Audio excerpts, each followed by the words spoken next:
Ulysses. By James Joyce. Chapter 1. Stately, plump Buck Mulligan came from the stayriad, bearing a bowl of lather on which a mirror and a razor lay crossed. A yellow dressing gown, ungirdled, was sustained gently behind him on the mild morning air. He held the bowl aloft and intoned. Halted, he peered down the dark winding stairs and called out coarsely. Come up, Kinch. Come up, you fearful Jesuit. Solemnly he came forward and mounted the round gun rest. He faced about and blessed gravely thrice the tower, the surrounding land and the awaking mountains. Then, catching sight of Stephen Daedalus, he bent towards him and made rapid crosses in the air, gurgling in his throat and shaking his head. Stephen Daedalus, displeased and sleepy, leaned his arms on the top of the staircase and looked coldly at the shaking gurgling face that blessed him, equine in its length, and at the light untintured hair, grained and hued like pale oak. Buck Mulligan peeped an instant under the mirror and then covered the bowl smartly. Back to barracks, he said sternly. He added in a preacher's tone. For this, O dearly beloved, is the genuine Christine, body and soul and blood and ounds. Slow music, please. Shut your eyes, gents. One moment. A little trouble about those white corpuscles. Silence, all. He peered sideways up and gave a long slow whistle of call, then paused a while in rapt attention, his even white teeth glistening here and there with gold points. Chrysostomus. Two strong shrill whistles answered through the calm. Thanks, old chap, he cried briskly. That will do nicely. Switch off the current, will you? He skipped off the gun rest and looked gravely at his watcher, gathering about his legs the loose folds of his gown. The plump shadowed face and sullen oval jowl recalled a prelate, patron of arts in the Middle Ages. A pleasant smile broke quietly over his lips. The mockery of it, he said gaily. Your absurd name, an ancient Greek. He pointed his finger in friendly jest and went over to the parapet, laughing to himself. Stephen Daedalus stepped up, followed him wearily halfway and sat down on the edge of the gun rest, watching him still as he propped his mirror on the parapet, dipped the brush in the bowl and lathered cheeks and neck. Buck Mulligan's gay voice went on. My name is absurd too, Malachi Mulligan, 2 dactyls. But it has a Hellenic ring, hasn't it? Tripping and sunny like the Buck himself. We must go to Athens. Will you come if I can get the aunt to fork out 20 quid? He laid the brush aside and, laughing with delight, cried. Will he come? The jejune Jesuit. Ceasing, he began to shave with care. Tell me, Mulligan, Stephen said quietly. Yes, my love? How long is Haynes going to stay in this tower? Buck Mulligan showed a shaven cheek over his right shoulder. God, isn't he dreadful? He said frankly. A ponderous Saxon. He thinks you're not a gentleman. God, these bloody English. Bursting with money and indigestion. Because he comes from Oxford. You know, Daedalus, you have the real Oxford manner. He can't make you out. Oh, my name for you is the best, Kinch, the knife blade. He shaved warily over his chin. He was raving all night about a Black Panther, Stephen said. Where is his gun case? A woeful lunatic. Mulligan said. Were you in a funk? I was, Stephen said with energy and growing fear. Out here in the dark with a man I don't know raving and moaning to himself about shooting a Black Panther. You saved men from drowning. I'm not a hero, however. If he stays on here I am off. Buck Mulligan frowned at the lather on his razor blade. He hopped down from his perch and began to search his trouser pockets hastily. Scutter! He cried thickly. He came over to the gun rest and, thrusting a hand into Stephen's upper pocket, said. Lend us a loan of your nose rag to wipe my razor. Stephen suffered him to pull out and hold up on show by its corner a dirty crumpled handkerchief. Buck Mulligan wiped the razor blade neatly. Then, gazing over the handkerchief, he said. The bard's nose rag. A new art color for our Irish poets, snot green. You can almost taste it, can't you? He mounted to the parapet again and gazed out over Dublin Bay, his fair oak paley hair stirring slightly. God! He said quietly. Isn't the sea what Algy calls it, a great sweet mother? The snot green sea. The scrotum tightening sea. Ap oinopaponton. Ah, Daedalus, the Greeks. I must teach you. You must read them in the original. Thalata. Thalata. She is our great sweet mother. Come and look. Stephen stood up and went over to the parapet. Leaning on it he looked down on the water and on the mailboat clearing the harbour mouth of Kingstown. Our mighty mother. Buck Mulligan said. He turned abruptly his grey searching eyes from the sea to Stephen's face. The aunt thinks you killed your mother, he said. That's why she won't let me have anything to do with you. Someone killed her, Stephen said gloomily. You could have knelt down, damn it, Kinch, when your dying mother asked you, Buck Mulligan said. I'm Hyperborean as much as you. But to think of your mother begging you with her last breath to kneel down and pray for her. And you refused. There is something sinister in you. He broke off and lathered again lightly his farther cheek. A tolerant smile curled his lips. But a lovely mummer. He murmured to himself. Kinch, the loveliest mummer of them all. He shaved evenly and with care, in silence, seriously. Stephen, an elbow rested on the jagged granite, leaned his palm against his brow and gazed at the fraying edge of his shiny black coat sleeve. Pain, that was not yet the pain of love, fretted his heart. Silently, in a dream she had come to him after her death, her wasted body within its loose brown grave clothes giving off an odor of wax and rosewood, her breath, that had bent upon him, mute, reproachful, a faint odor of wetted ashes. Across the threadbare cuff edge he saw the sea hailed as a great sweet mother by the well-fed voice beside him. The ring of bay and skyline held a dull green mass of liquid. A bowl of white china had stood beside her deathbed holding the green sluggish bile which she had torn up from her rotting liver by fits of loud groaning vomiting. Buck Mulligan wiped again his razor blade. Ah, poor dog's body, he said in a kind voice. I must give you a shirt and a few nose rags. How are the second-hand breeks? They fit well enough, Stephen answered. Buck Mulligan attacked the hollow beneath his underlip. The mockery of it, he said contentedly. Second leg they should be. God knows what poxy-bozy left them off. I have a lovely pair with a hair stripe, grey. You'll look spiffing in them. I'm not joking, Kinch. You look damn well when you're dressed. Thanks, Stephen said. I can't wear them if they are grey. He can't wear them, Buck Mulligan told his face in the mirror. Etiquette is etiquette. He kills his mother but he can't wear grey trousers. He folded his razor neatly and with stroking palps of fingers felt the smooth skin. Stephen turned his gaze from the sea and to the plump face with its smoke-blue mobile eyes. That fellow I was with in the ship last night, said Buck Mulligan, says you have GPI. He's up in Dottyville with Connolly Norman. General paralysis of the insane. He swept the mirror a half-circle in the air to flash the tidings abroad in sunlight now radiant on the sea. His curling shaven lips laughed and the edges of his white glittering teeth. Laughter seized all his strong well-knit trunk. Look at yourself, he said, you dreadful bard. Stephen bent forward and peered at the mirror held out to him, cleft by a crooked crack. Hair on end. As he and others see me. Who chose this face for me? This dog's body to rid of vermin. It asks me to. I pinched it out of the skivvy's room, Buck Mulligan said. It does her all right. The aunt always keeps plain-looking servants for Malachi. Lead him not into temptation. And her name is Ursula. Laughing again, he brought the mirror away from Stephen's peering eyes. The rage of Caliban at not seeing his face in a mirror, he said. If Wilde were only alive to see you. Drawing back and pointing, Stephen said with bitterness. It is a symbol of Irish art. The cracked looking glass of a servant. Buck Mulligan suddenly linked his arm in Stephen's and walked with him round the tower, his razor and mirror clacking in the pocket where he had thrust them. It's not fair to tease you like that, Kinch, is it? He said kindly. God knows you have more spirit than any of them. Parried again. He fears the lancet of my art as I fear that of his. The cold steel pen. Cracked looking glass of a servant. Tell that to the oxy chap downstairs and touch him for a guinea. He's stinking with money and thinks you're not a gentleman. His old fellow made his tin by selling jalap to Zulus or some bloody swindle or other. God, Kinch, if you and I could only work together we might do something for the island. Hellenicet. Cranley's arm. His arm. And to think of your having to beg from these swine. I'm the only one that knows what you are. Why don't you trust me more? What have you up your nose against me? Is it Haynes? If he makes any noise here I'll bring down Seymour and we'll give him a ragging worse than they gave Clive Kempthorpe. Young shouts of moneyed voices in Clive Kempthorpe's rooms. Pale faces, they hold their ribs with laughter, one clasping another. Oh, I shall expire. Break the news to her gently, Aubrey. I shall die. With slit ribbons of his shirt whipping the air he hops and hobbles round the table, with trousers down at heels, chased by aids of Magdalen with the tailor's shears. A scared calf's face gilded with marmalade. I don't want to be debagged. Don't you play the giddy ox with me. Shouts from the open window startling evening in the quadrangle. A deaf gardener, aproned, masked with Matthew Arnold's face, pushes his mower on the sombre lawn watching narrowly the dancing motes of grass halms. To ourselves, new paganism, Omphalos. Let him stay, Stephen said. There's nothing wrong with him except at night. Then what is it? Buck Mulligan asked impatiently. Cough it up. I'm quite frank with you. What have you against me now? They halted, looking towards the blunt cape of Bray Head that lay on the water like the snout of a sleeping whale. Stephen freed his arm quietly. Do you wish me to tell you? He asked. Yes, what is it? Buck Mulligan answered. I don't remember anything.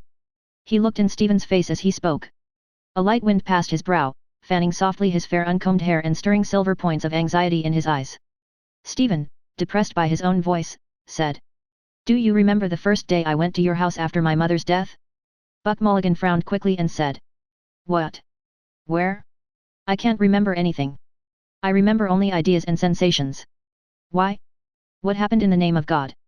You were making tea, Stephen said, and went across the landing to get more hot water. Your mother and some visitor came out of the drawing room. She asked you who was in your room. Yes? Buck Mulligan said. What did I say? I forget. You said, Stephen answered, oh, it's only Daedalus whose mother is beastly dead. A flush which made him seem younger and more engaging rose to Buck Mulligan's cheek. Did I say that? He asked. Well? What harm is that? He shook his constraint from him nervously. And what is death? He asked, your mother's or yours or my own? You saw only your mother die. I see them pop off every day in the mater and Richmond and cut up into tripes in the dissecting room. It's a beastly thing and nothing else. It simply doesn't matter. You wouldn't kneel down to pray for your mother on her deathbed when she asked you. Why? Because you have the cursed Jesuit strain in you, only it's injected the wrong way. To me it's all a mockery and beastly. Her cerebral lobes are not functioning. She calls the doctor Sir Peter Teasel and picks buttercups off the quilt. Humor her till it's over. You crossed her last wish in death and yet you sulk with me because I don't whinge like some hired mute from Lolloets. Absurd. I suppose I did say it. I didn't mean to offend the memory of your mother. He had spoken himself into boldness. Stephen, shielding the gaping wounds which the words had left in his heart, said very coldly. I am not thinking of the offence to my mother. Of what then? Buck Mulligan asked. Of the offence to me, Stephen answered. Buck Mulligan swung round on his heel. Oh, an impossible person! He exclaimed. He walked off quickly round the parapet. Stephen stood at his post, gazing over the calm sea towards the headland. Sea and headland now grew dim. Pulses were beating in his eyes, veiling their sight, and he felt the fever of his cheeks. A voice within the tower called loudly. Are you up there, Mulligan? I'm coming, Buck Mulligan answered. He turned towards Stephen and said. Look at the sea. What does it care about offences? Chuck Loyola, Kinch, and come on down. The sass Enoch wants his morning rashers. His head halted again for a moment at the top of the staircase, level with the roof. Don't mope over it all day, he said. I'm inconsequent. Give up the moody brooding. His head vanished but the drone of his descending voice boomed out of the Stariad. And no more turn aside and brood upon love's bitter mystery. For Fergus rules the brazen cars. Wood shadows floated silently by through the morning peace from the Stariad seaward where he gazed. Inshore and farther out the mirror of water widened, spurned by light-shod hurrying feet. White breast of the dim sea. The twining stresses, two by two. A hand plucking the harp strings, merging their twining chords. Wave-white wedded words shimmering on the dim tide. A cloud began to cover the sun slowly, wholly, shadowing the bay in deeper green. It lay beneath him, a bowl of bitter waters. Fergus' song, I sang it alone in the house, holding down the long dark chords. Her door was open, she wanted to hear my music. Silent with awe and pity I went to her bedside. She was crying in her wretched bed. For those words, Stephen, love's bitter mystery. Where now? Her secrets, old feather fans, tasseled dank e-cards, powdered with musk, a god of amber beads in her locked drawer. A birdcage hung in the sunny window of her house when she was a girl. She heard old Royce sing in the pantomime of Turco the Terrible and laughed with others when he sang. I am the boy that can enjoy invisibility. Phantasmal mirth, folded away, musk perfumed. And no more turn aside and brood. Folded away in the memory of nature with her toys. Memories beset his brooding brain. Her glass of water from the kitchen tap when she had approached the sacrament. A cord apple, filled with brown sugar, roasting for her at the hob on a dark autumn evening.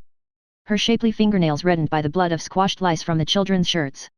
In a dream, silently, she had come to him, her wasted body within its loose grave clothes giving off an odor of wax and rosewood, her breath, bent over him with mute secret words, a faint odor of wetted ashes.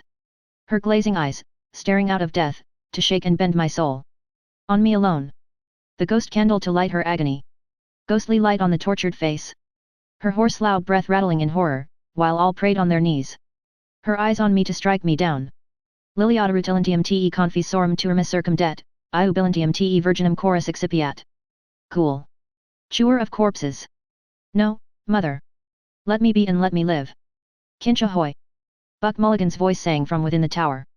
It came nearer up the staircase, calling again.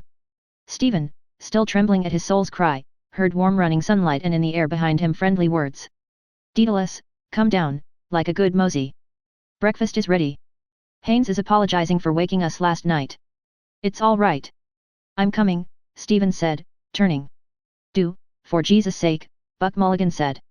For my sake and for all our sakes. His head disappeared and reappeared. I told him your symbol of Irish art.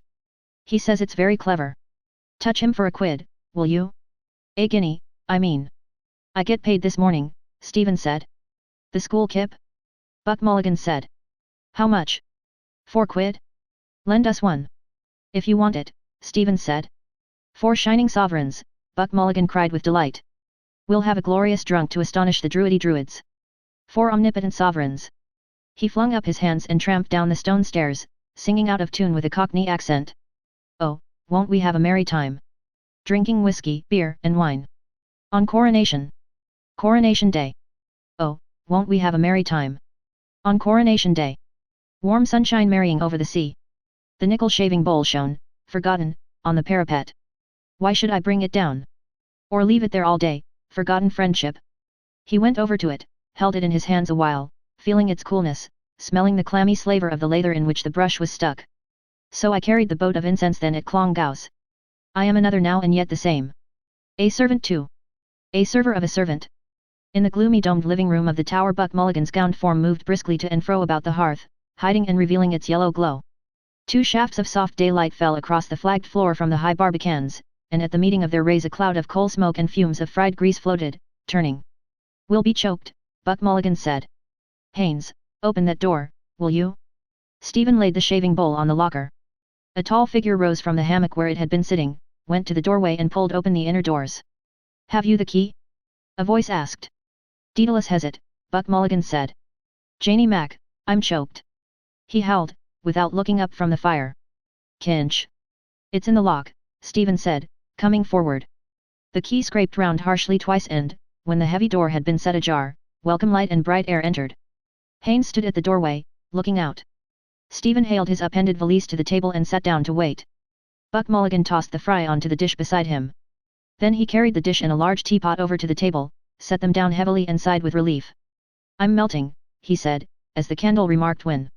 But, hush. Not a word more on that subject. Kinch, wake up. Bread, butter, honey. Haynes, come in. The grub is ready. Bless us, O Lord, and these thy gifts. Where's the sugar? Oh, Jay, there's no milk. Stephen fetched the loaf and the pot of honey and the butter cooler from the locker. Buck Mulligan sat down in a sudden pet. What sort of a kip is this? He said. I told her to come after 8. We can drink it black, Stephen said thirstily. There's a lemon in the locker. Oh, damn you and your Paris fads. Buck Mulligan said. I want Sandy Cove milk. Haynes came in from the doorway and said quietly. That woman is coming up with the milk. The blessings of God on you. Buck Mulligan cried, jumping up from his chair. Sit down. Pour out the tea there. The sugar is in the bag. Here, I can't go fumbling at the damned eggs. He hacked through the fry on the dish and slapped it out on 3 plates, saying. In nomine Patris et Filii et Spiritus Sancti. Haynes sat down to pour out the tea. I'm giving you 2 lumps each, he said. But, I say, Mulligan, you do make strong tea, don't you? Buck Mulligan, hewing thick slices from the loaf, said in an old woman's wheedling voice. When I makes tea, as old Mother Grogan said. And when I makes water, I makes water. By Jove, it is tea, Haynes said. Buck Mulligan went on hewing and wheedling.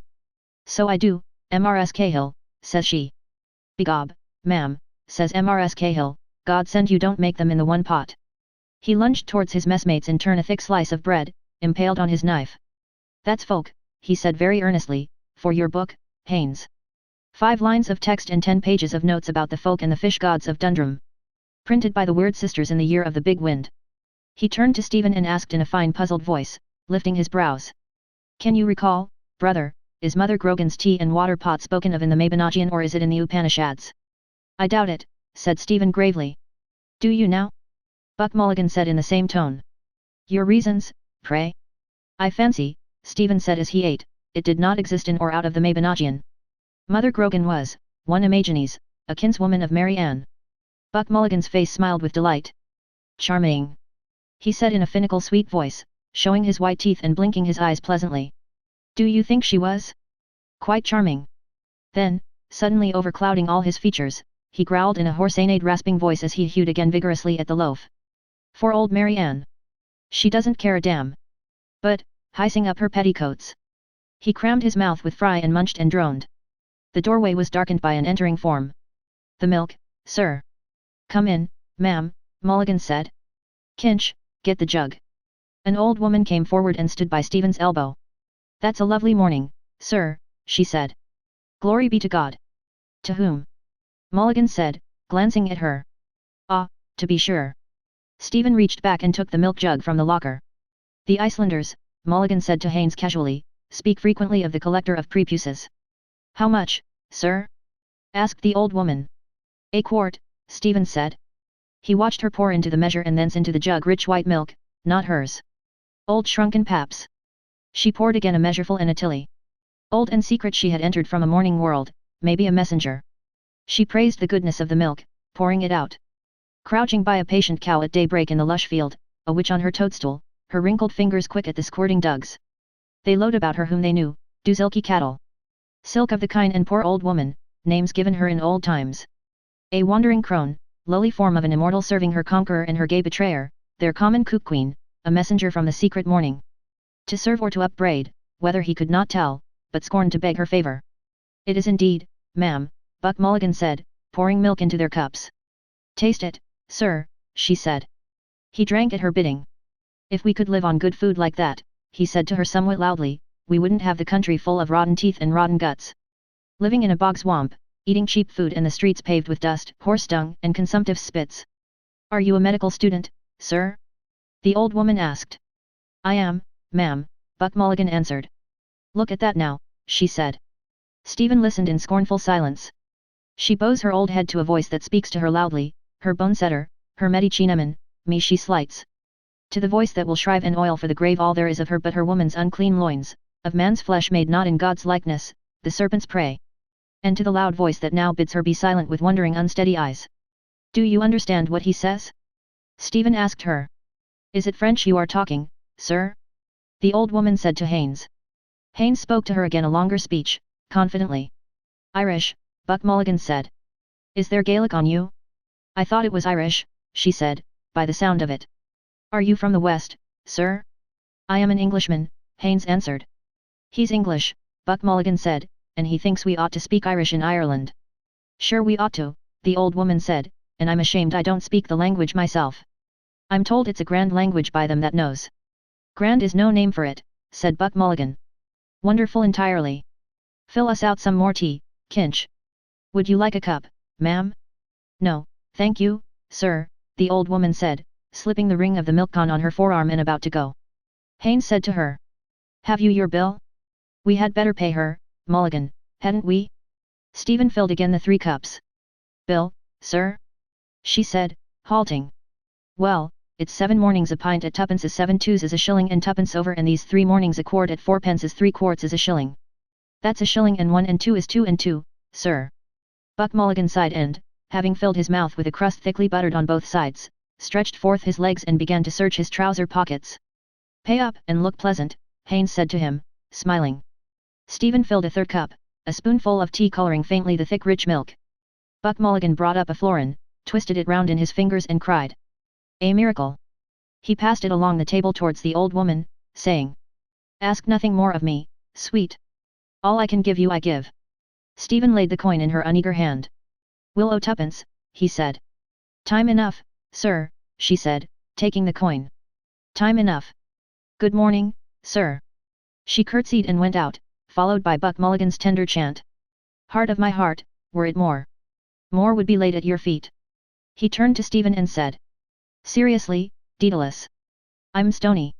Hurry out to your school kip and bring us back some money. Today the bards must drink and junket. Ireland expects that every man this day will do his duty. That reminds me, Haynes said, rising, that I have to visit your National Library today. Our swim first, Buck Mulligan said. He turned to Stephen and asked blandly. Is this the day for your monthly wash, Kinch? Then he said to Haynes. The unclean bard makes a point of washing once a month. All Ireland is washed by the Gulf Stream, Stephen said as he let honey trickle over a slice of the loaf. Haynes from the corner where he was knotting easily a scarf about the loose collar of his tennis shirt spoke. I intend to make a collection of your sayings if you will let me. Speaking to me. They wash and tub and scrub. Agen bite of wit. Conscience. Yet here's a spot. That one about the cracked looking glass of a servant being the symbol of Irish art is deuced good. Buck Mulligan kicked Stephen's foot under the table and said with warmth of tone. Wait till you hear him on Hamlet, Haynes. Well, I mean it, Haynes said, still speaking to Stephen. I was just thinking of it when that poor old creature came in. Would I make any money by it? Stephen asked. Haynes laughed and, as he took his soft grey hat from the holdfast of the hammock, said. I don't know, I'm sure. He strolled out to the doorway. Buck Mulligan bent across to Stephen and said with coarse vigor. You put your hoof in it now. What did you say that for? Well? Stephen said. The problem is to get money. From whom? From the milkwoman or from him? It's a toss-up, I think. I blow him out about you, Buck Mulligan said, and then you come along with your lousy leer and your gloomy Jesuit jibes. I see little hope, Stephen said, from her or from him. Buck Mulligan sighed tragically and laid his hand on Stephen's arm. From me, Kinch, he said. In a suddenly changed tone he added. To tell you the God's truth I think you're right. Damn all else they are good for. Why don't you play them as I do? To hell with them all. Let us get out of the kip. He stood up, gravely ungirdled and disrobed himself of his gown, saying resignedly.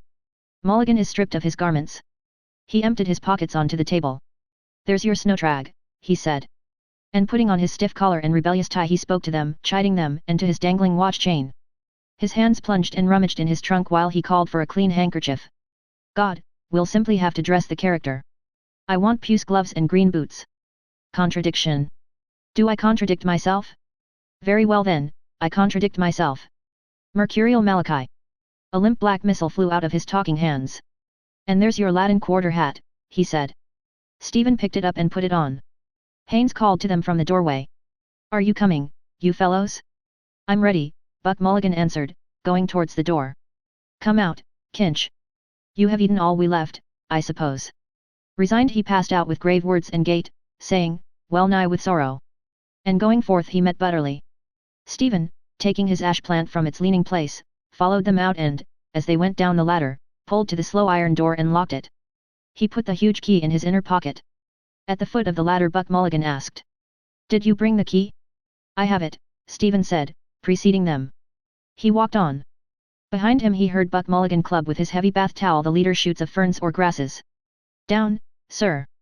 How dare you, sir? Haynes asked. Do you pay rent for this tower? 12 quid, Buck Mulligan said. To the Secretary of State for War, Stephen added over his shoulder. They halted while Haynes surveyed the tower and said at last. Rather bleak in wintertime, I should say. Martello you call it? Billy Pitt had them built, Buck Mulligan said, when the French were on the sea. But ours is the Omphalos. What is your idea of Hamlet? Haynes asked Stephen. No, no, Buck Mulligan shouted in pain. I'm not equal to Thomas Aquinas and the 55 reasons he has made out to prop it up. Wait till I have a few pints in me first. He turned to Stephen, saying, as he pulled down neatly the peaks of his primrose waistcoat. You couldn't manage it under 3 pints, Kinch, could you? It has waited so long, Stephen said listlessly, it can wait longer. You pique my curiosity, Haynes said amiably. Is it some paradox? Pooh. Buck Mulligan said. We have grown out of wild and paradoxes. It's quite simple. He proves by algebra that Hamlet's grandson is Shakespeare's grandfather and that he himself is the ghost of his own father. What?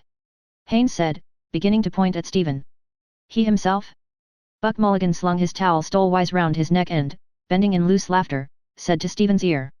Oh, shade of Kinch the elder. Japhet in search of a father. We're always tired in the morning, Stephen said to Haynes. And it is rather long to tell. Buck Mulligan, walking forward again, raised his hands. The sacred pint alone can unbind the tongue of Daedalus, he said. I mean to say, Haynes explained to Stephen as they followed, this tower and these cliffs here remind me somehow of Elsinore. That beetles o'er his base into the sea, isn't it? Buck Mulligan turned suddenly for an instant towards Stephen but did not speak. In the bright silent instant Stephen saw his own image in cheap dusty mourning between their gay attires. It's a wonderful tale, Haynes said, bringing them to halt again. Eyes, pale as the sea the wind had freshened, paler, firm and prudent. The sea's ruler, he gazed southward over the bay, empty save for the smoke plume of the mailboat vague on the bright skyline and a sail tacking by the Muglins.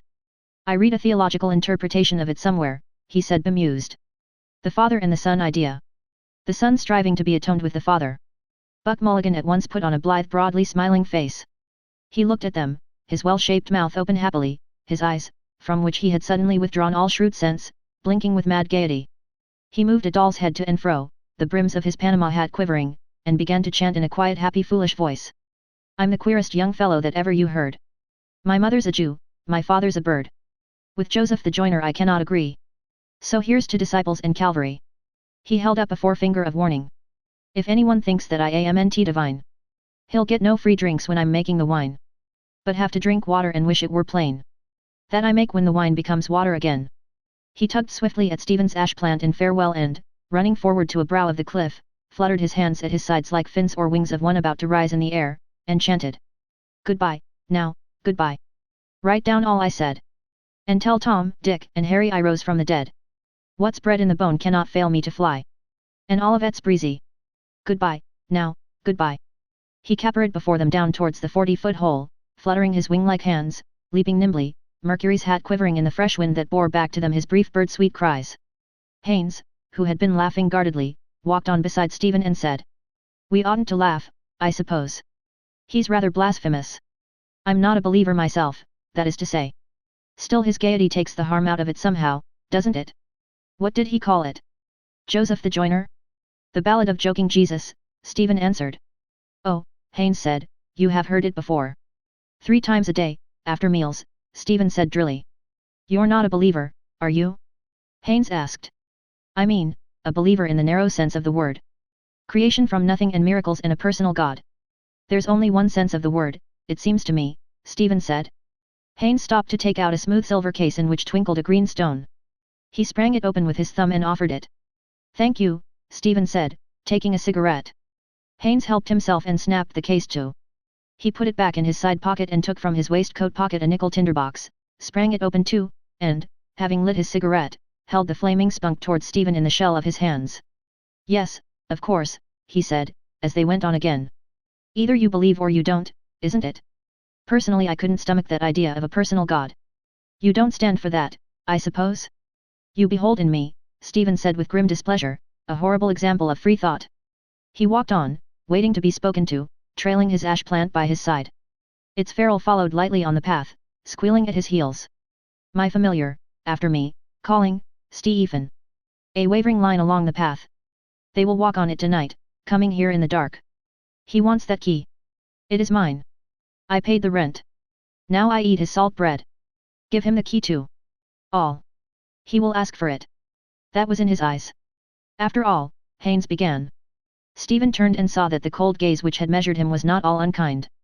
After all, I should think you are able to free yourself. You are your own master, it seems to me. I am a servant of 2 masters, Stephen said, an English and an Italian. Italian? Haines said. A crazy queen, old and jealous. Kneel down before me. And a third, Stephen said, there is who wants me for odd jobs. Italian? Haines said again. What do you mean? The Imperial British State, Stephen answered, his color rising, and the Holy Roman Catholic and Apostolic Church. Haines detached from his underlip some fibers of tobacco before he spoke. I can quite understand that, he said calmly. An Irishman must think like that, I dare say. We feel in England that we have treated you rather unfairly. It seems history is to blame. The proud potent titles clanged over Stephen's memory the triumph of their brazen bells, et unam sanctam Catholicam et apostolicam ecclesiam, the slow growth and change of rite and dogma like his own rare thoughts, a chemistry of stars. Symbol of the apostles in the Mass for Pope Marcellus, the voices blended, singing alone loud in affirmation, and behind their chant the vigilant angel of the Church militant disarmed and menaced her heresy arches. A horde of heresies fleeing with mitres awry, Photius and the brood of mockers of whom Mulligan was one, and Arius, warring his life long upon the consubstantiality of the Son with the Father, and Valentine, spurning Christ's terrene body, and the subtle African heresy Sabellius who held that the Father was himself his own Son. Words Mulligan had spoken a moment since in mockery to the stranger. Idle mockery. The void awaits surely all them that weave the wind, a menace, a disarming and a worsting from those embattled angels of the Church, Michael's host, who defend her ever in the hour of conflict with their lances and their shields. Here, here. Prolonged applause. Zoot. Nom de Dieu. Of course I'm a Britisher, Haynes's voice said, and I feel as one. I don't want to see my country fall into the hands of German Jews either. That's our national problem, I'm afraid, just now.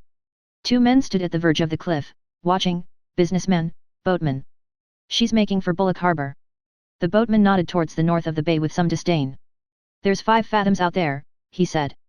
It'll be swept up that way when the tide comes in about 1. It's 9 days today. The man that was drowned. A sail veering about the blank bay waiting for a swollen bundle to bob up, roll over to the sun, a puffy face, salt white. Here I am. They followed the winding path down to the creek. Buck Mulligan stood on a stone, in shirt sleeves, his unclipped tie rippling over his shoulder. A young man clinging to a spur of rock near him, moved slowly frogwise, his green legs in the deep jelly of the water. Is the brother with you, Malachi? Down in Westmouth. With the Bannons. Still there? I got a card from Bannon. Says he found a sweet young thing down there. Photo girl he calls her. Snapshot, eh? Brief exposure. Buck Mulligan sat down to unlace his boots. An elderly man shot up near the spur of rock, a blowing red face. He scrambled up by the stones, water glistening on his pate and on its garland of grey hair, water rilling over his chest and paunch and spilling jets out of his black sagging loincloth. Buck Mulligan made way for him to scramble past and, glancing at Haynes and Stephen, crossed himself piously with his thumbnail at brow and lips and breastbone. Seymour's back in town, the young man said, grasping again his spur of rock. Chucked medicine and going in for the army. Ah, go to God. Buck Mulligan said. Going over next week to stew. You know that Red Carlisle girl, Lily? Yes. Spooning with him last night on the pier. The father is Rotto with money. Is she up the pole? Better ask Seymour that. Seymour a bleeding officer. Buck Mulligan said. He nodded to himself as he drew off his trousers and stood up, saying tritely. Red-headed women buck like goats. He broke off in alarm, feeling his side under his flapping shirt. My 12th rib is gone, he cried. I'm the Ubermensch. Toothless Kinch and I, the Superman. He struggled out of his shirt and flung it behind him to where his clothes lay. Are you going in here, Malachi? Yes. Make room in the bed. The young man shoved himself backward through the water and reached the middle of the creek in 2 long clean strokes. Haynes sat down on a stone, smoking. Are you not coming in? Buck Mulligan asked. Later on, Haynes said. Not on my breakfast. Stephen turned away. I'm going, Mulligan, he said. Give us that key, Kinch, Buck Mulligan said, to keep my chemise flat. Stephen handed him the key. Buck Mulligan laid it across his heaped clothes. And 2pence, he said, for a pint. Throw it there. Stephen threw 2 pennies on the soft heap. Dressing, undressing. Buck Mulligan erect, with joined hands before him, said solemnly. He who stealeth from the poor lendeth to the Lord. Thus spake Zarathustra. His plump body plunged. We'll see you again, Haynes said, turning as Stephen walked up the path and smiling at wild Irish. Horn of a bull, hoof of a horse, smile of a Saxon. The ship, Buck Mulligan cried. 12:30. Good, Stephen said. He walked along the upward curving path. Liliata rutilantium. Turma circumdet. Iubilantium te virginum. The priest's grey nimbus in a niche where he dressed discreetly. I will not sleep here tonight. Home also I cannot go. A voice, sweet-toned and sustained, called to him from the sea. Turning the curve he waved his hand. It called again. A sleek brown head, a seal's, far out on the water, round. Usurper. Chapter 2. You, Cochrane, what city sent for him? Tarentum, sir. Very good. Well? There was a battle, sir. Very good. Where? The boy's blank face asked the blank window. Fabled by the daughters of memory. And yet it was in some way if not as memory fabled it. A phrase, then, of impatience, thud of Blake's wings of excess. I hear the ruin of all space, shattered glass, and toppling masonry, and time one livid final flame. What's left us then? I forget the place, sir. 279 BC. Asculum, Stephen said, glancing at the name and date in the Gorsgard book. Yes, sir. And he said, another victory like that and we are done for. That phrase the world had remembered. A dull ease of the mind. From a hill above a corpse-strewn plain a general speaking to his officers, leaned upon his spear. Any general to any officers. They lend ear. You, Armstrong, Stephen said. What was the end of Pyrrhus? End of Pyrrhus, sir? I know, sir. Ask me, sir, Comyn said. Wait. You, Armstrong. Do you know anything about Pyrrhus? A bag of fig rolls lay snugly in Armstrong's satchel. He curled them between his palms at whiles and swallowed them softly. Crumbs adhered to the tissue of his lips. A sweetened boy's breath. Well-off people, proud that their eldest son was in the navy. Vico Road, Dalkey. Pyrrhus, sir? Pyrrhus, appear. All laughed. Mirthless high malicious laughter. Armstrong looked round at his classmates, silly glee in profile. In a moment they will laugh more loudly, aware of my lack of rule and of the fees their papas pay. Tell me now, Stephen said, poking the boy's shoulder with the book, what is a pier? A pier, sir, Armstrong said. A thing out in the water. A kind of a bridge. Kingstown Pier, sir. Some laughed again, mirthless but with meaning. Two in the back bench whispered. Yes. They knew, had never learned nor ever been innocent. All. With envy he watched their faces, Edith, Ethel, Gertie, Lily. Their likes, their breaths, too, sweetened with tea and jam, their bracelets tittering in the struggle. Kingstown Pier, Stephen said. Yes, a disappointed bridge. The words troubled their gaze. How, sir? Coman asked. A bridge is across a river. For Haynes's chapbook. No one here to hear. Tonight deftly amid wild drink and talk, to pierce the polished mail of his mind. What then? A jester at the court of his master, indulged and disesteemed, winning a clement master's praise. Why had they chosen all that part? Not wholly for the smooth caress. For them too history was a tale like any other too often heard, their land a pawnshop. Had Pyrrhus not fallen by a beldam's hand in Argos or Julius Caesar not been knifed to death? They are not to be thought away. Time has branded them and fettered they are lodged in the room of the infinite possibilities they have ousted. But can those have been possible seeing that they never were? Or was that only possible which came to pass? Weaver of the wind. Tell us a story, sir. Oh, do, sir. A ghost story. Where do you begin in this? Stephen asked, opening another book. Weep no more, Coman said. Go on then, Talbot. And the story, sir? After, Stephen said. Go on, Talbot. A swarthy boy opened a book and propped it nimbly under the breastwork of his satchel. He recited jerks of verse with odd glances at the text. Weep no more, woeful shepherds, weep no more. For Lycidas, your sorrow, is not dead. Sunk though he be beneath the watery floor. It must be a movement then, an actuality of the possible as possible. Aristotle's phrase formed itself within the gabbled verses and floated out into the studious silence of the library of Saint Genevieve where he had read, sheltered from the sin of Paris, night by night. By his elbow a delicate Siamese conned a handbook of strategy. Fed and feeding brains about me, under glow lamps, impaled, with faintly beating feelers, and in my mind's darkness a sloth of the underworld, reluctant, shy of brightness, shifting her dragon scaly folds. Thought is the thought of thought. Tranquil brightness. The soul is in a manner all that is, the soul is the form of forms. Tranquility sudden, vast, consent, form of forms. Talbot repeated. Through the dear might of him that walked the waves. Through the dear might. Turn over, Stephen said quietly. I don't see anything. What, sir? Talbot asked simply, bending forward. His hand turned the page over. He leaned back and went on again, having just remembered. Of him that walked the waves. Here also over these craven hearts his shadow lies and on the scoffer's heart and lips and on mine. It lies upon their eager faces who offered him a coin of the tribute. To Caesar what is Caesar's, to God what is God's. A long look from dark eyes, a riddling sentence to be woven and woven on the church's looms. I. Riddle me, Randy R.O. My father gave me seeds to sow. Talbot slid his closed book into his satchel. Have I heard all? Stephen asked. Yes, sir. Hockey at 10, sir. Half day, sir. Thursday. Who can answer a riddle? Stephen asked.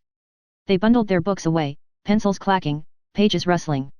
Crowding together they strapped and buckled their satchels, all gabbling gaily. A riddle, sir?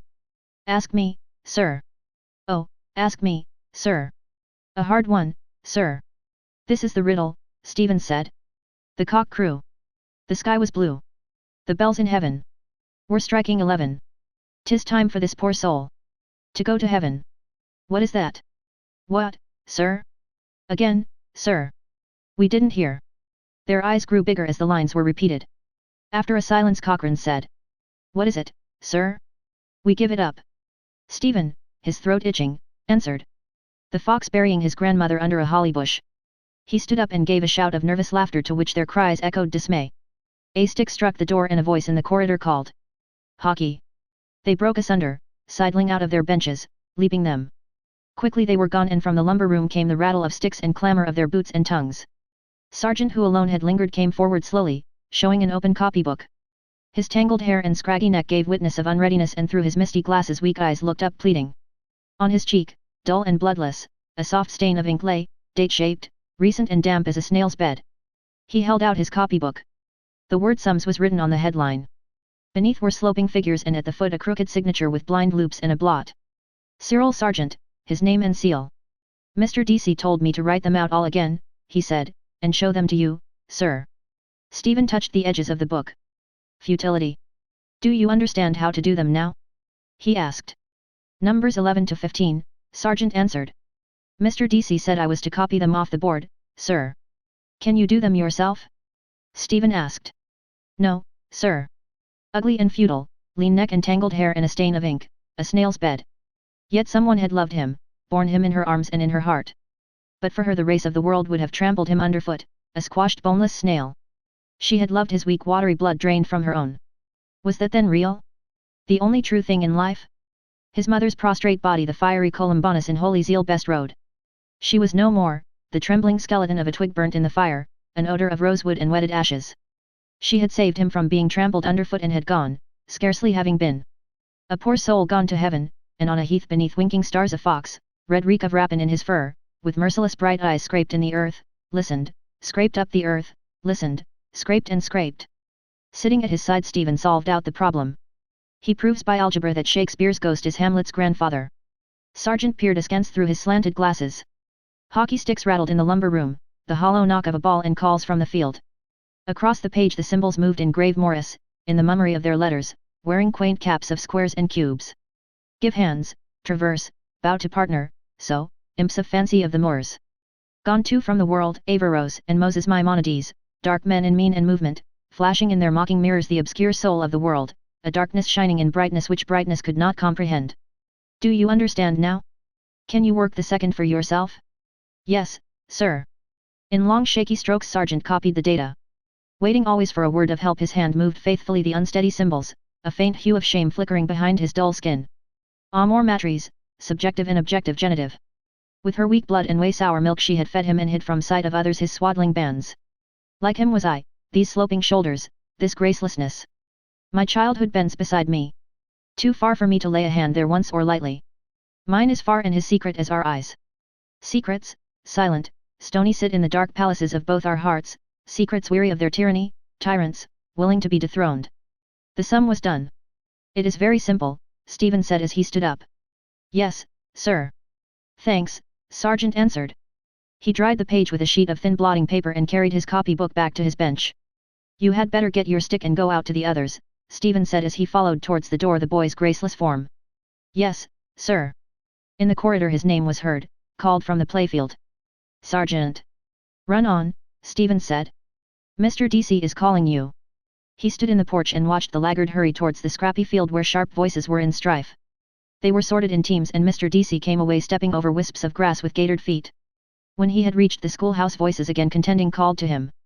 He turned his angry white mustache. What is it now? He cried continually without listening. Cochrane and Halliday are on the same side, sir, Stephen said. Will you wait in my study for a moment, Mr. D.C. said, till I restore order here. And as he stepped fussily back across the field his old man's voice cried sternly. What is the matter? What is it now? Their sharp voices cried about him on all sides, their many forms closed round him, the garish sunshine bleaching the honey of his ill-dyed head. Stale smoky air hung in the study with the smell of drab abraded leather of its chairs. As on the first day he bargained with me here. As it was in the beginning, is now. On the sideboard the tray of Stuart coins, base treasure of a bog, and ever shall be. And snug in their spoon case of purple plush, faded, the 12 apostles having preached to all the Gentiles, world without end. A hasty step over the stone porch and in the corridor. Blowing out his rare mustache Mr. D.C. halted at the table. First, our little financial settlement, he said. He brought out of his coat a pocketbook bound by a leather thong. It slapped open and he took from it 2 notes, one of joined halves, and laid them carefully on the table. 2, he said, strapping and stowing his pocketbook away. And now his strong room for the gold. Stephen's embarrassed hand moved over the shells heaped in the cold stone mortar, whelks and money cowries and leopard shells, and this, whirled as an emir's turban, and this, the scallop of St. James. An old pilgrim's hoard, dead treasure, hollow shells. A sovereign fell, bright and new, on the soft pile of the tablecloth. 3. Mr. DC said, turning his little savings box about in his hand. These are handy things to have. See. This is for sovereigns. This is for shillings. Sixpences, half-crowns. And here crowns. See. He shot from it 2 crowns and 2 shillings. 312, he said. I think you'll find that's right. Thank you, sir, Stephen said, gathering the money together with shy haste and putting it all in a pocket of his trousers. No thanks at all, Mr. DC said. You have earned it. Stephen's hand, free again, went back to the hollow shells. Symbols too of beauty and of power. A lump in my pocket, symbol soiled by greed and misery. Don't carry it like that, Mr. DC said. You'll pull it out somewhere and lose it. You just buy one of these machines. You'll find them very handy. Answer something. Mine would be often empty, Stephen said. The same room and hour, the same wisdom, and I the same. 3 times now. 3 nooses round me here. Well? I can break them in this instant if I will. Because you don't save, Mr. DC said, pointing his finger.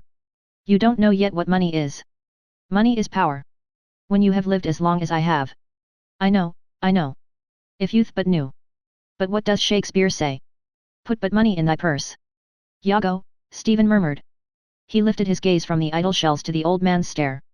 He knew what money was, Mr. DC said. He made money.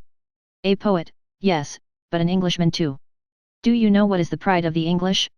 Do you know what is the proudest word you will ever hear from an Englishman's mouth? The sea's ruler. His sea-cold eyes looked on the empty bay. It seems history is to blame, on me and on my words, unhating. That on his empire, Stephen said, the sun never sets. B.A. Mr. DC cried. That's not English. A French Celt said that. He tapped his savings box against his thumbnail.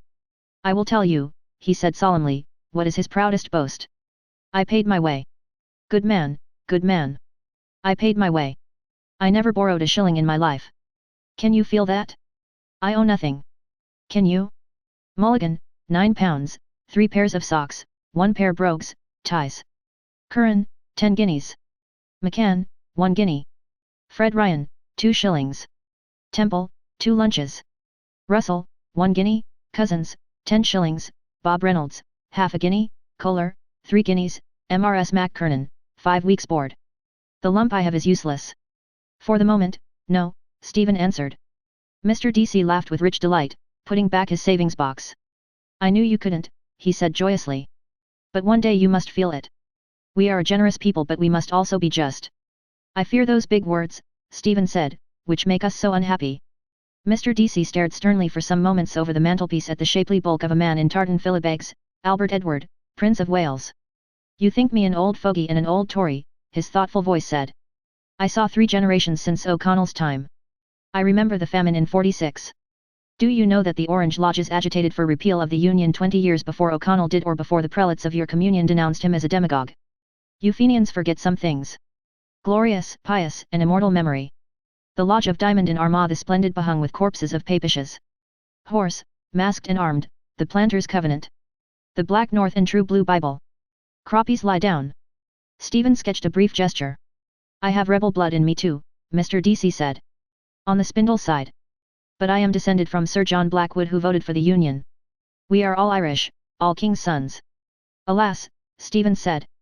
Per vias rectas, Mr. DC said firmly, was his motto. He voted for it and put on his top boots to ride to Dublin from the Ards of Down to do so. Low the row the R.A. The rocky road to Dublin. A gruff squire on horseback with shiny top boots. Soft day, Sir John. Soft day, your honour. Day. Day. 2 top boots jog dangling on to Dublin. Low the row the R.A. Low the row the ratty. That reminds me, Mr. DC said. You can do me a favour, Mr. Dedalus, with some of your literary friends.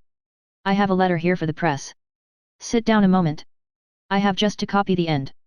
He went to the desk near the window, pulled in his chair twice and read off some words from the sheet on the drum of his typewriter. Sit down.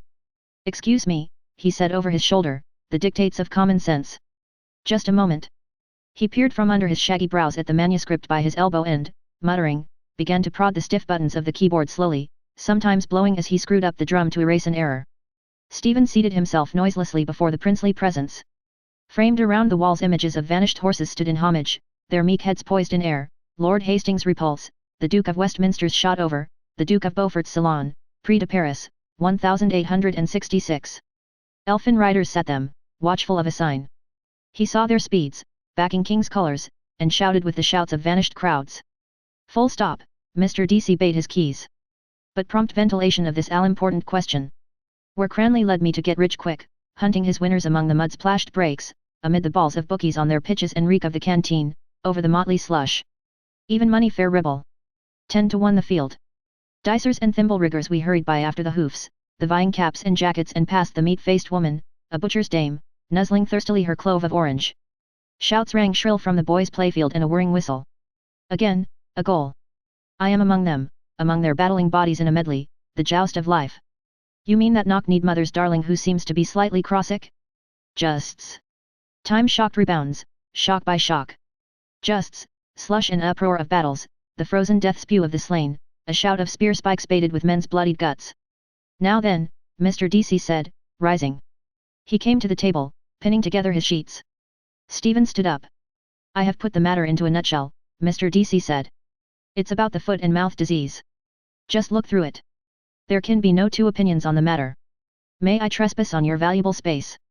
That doctrine of laissez-faire which so often in our history. Our cattle trade. The way of all our old industries. Liverpool ring which jockeyed the Galway harbour scheme. European conflagration. Grain supplies through the narrow waters of the Channel. The pluter-perfect imperturbability of the Department of Agriculture. Pardoned a classical allusion. Cassandra. By a woman who was no better than she should be. To come to the point at issue. I don't mince words, do I? Mr. D.C. asked as Stephen read on. Foot and mouth disease. Known as Koch's preparation. Serum and virus. Percentage of salted horses. Rinderpest. Emperor's horses at Mersteg, Lower Austria. Veterinary surgeons. Mr. Henry Blackwood Price. Courteous offer a fair trial. Dictates of common sense. All-important question. In every sense of the word take the bull by the horns. Thanking you for the hospitality of your columns. I want that to be printed and read, Mr. D.C. said. You will see at the next outbreak they will put an embargo on Irish cattle. And it can be cured. It is cured. My cousin, Blackwood Price, writes to me it is regularly treated and cured in Austria by cattle doctors there. They offered to come over here. I am trying to work up influence with the department. Now I'm going to try publicity. I am surrounded by difficulties, by intrigues, by backstairs influence, by. He raised his forefinger and beat the air oldly before his voice spoke. Mark my words, Mr. Daedalus, he said. England is in the hands of the Jews. In all the highest places, her finance, her press. And they are the signs of a nation's decay. Wherever they gather they eat up the nation's vital strength. I have seen it coming these years. As sure as we are standing here the Jew merchants are already at their work of destruction. Old England is dying. He stepped swiftly off, his eyes coming to blue life as they passed a broad sunbeam. He faced about and back again. Dying, he said again, if not dead by now. The harlots cry from street to street. Shall weave old England's winding sheet? His eyes open wide in vision stared sternly across the sunbeam in which he halted. A merchant, Stephen said, is one who buys cheap and sells dear, Jew or Gentile, is he not? They sinned against the light, Mr. D.C. said gravely. And you can see the darkness in their eyes. And that is why they are wanderers on the earth to this day. On the steps of the Paris Stock Exchange the gold-skinned men quoting prices on their gemmed fingers. Gabble of geese. They swarmed loud, uncouth about the temple, their heads thick plodding under maladroit silk hats. Not theirs, these clothes, this speech, these gestures. Their full slow eyes belied the words, the gestures eager and unoffending, but knew the rancors massed about them and knew their zeal was vain. Vain patience to heap and hoard. Time surely would scatter all. A hoard heaped by the roadside, plundered and passing on. Their eyes knew their years of wandering and, patient, knew the dishonours of their flesh. Who has not? Stephen said. What do you mean? Mr. D.C. asked. He came forward a pace and stood by the table. His underjaw fell sideways open uncertainly. Is this old wisdom? He waits to hear from me. History, Stephen said, is a nightmare from which I am trying to awake. From the playfield the boys raised a shout. A whirring whistle, goal. What if that nightmare gave you a back kick? The ways of the Creator are not our ways, Mr. D.C. said. All human history moves towards one great goal, the manifestation of God. Stephen jerked his thumb towards the window, saying, "That is God. Hooray! White are we?" "What?"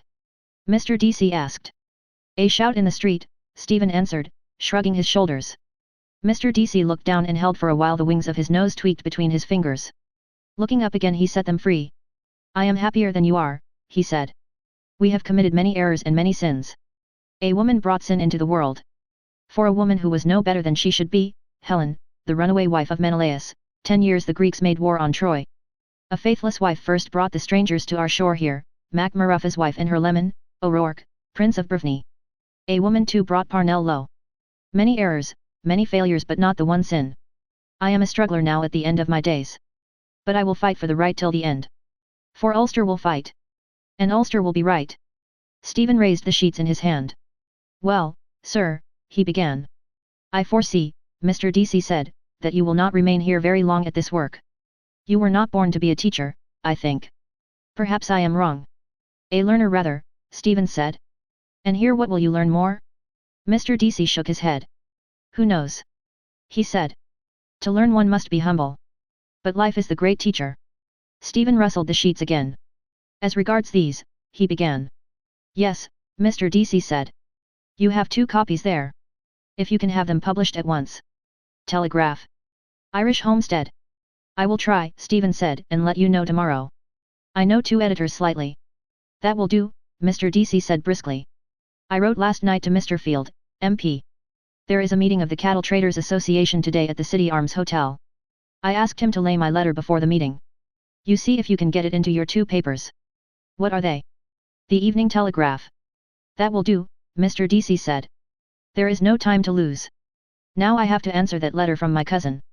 "Good morning, sir," Stephen said, putting the sheets in his pocket. "Thank you." "Not at all," Mr. DC said as he searched the papers on his desk. "I like to break a lance with you, old as I am."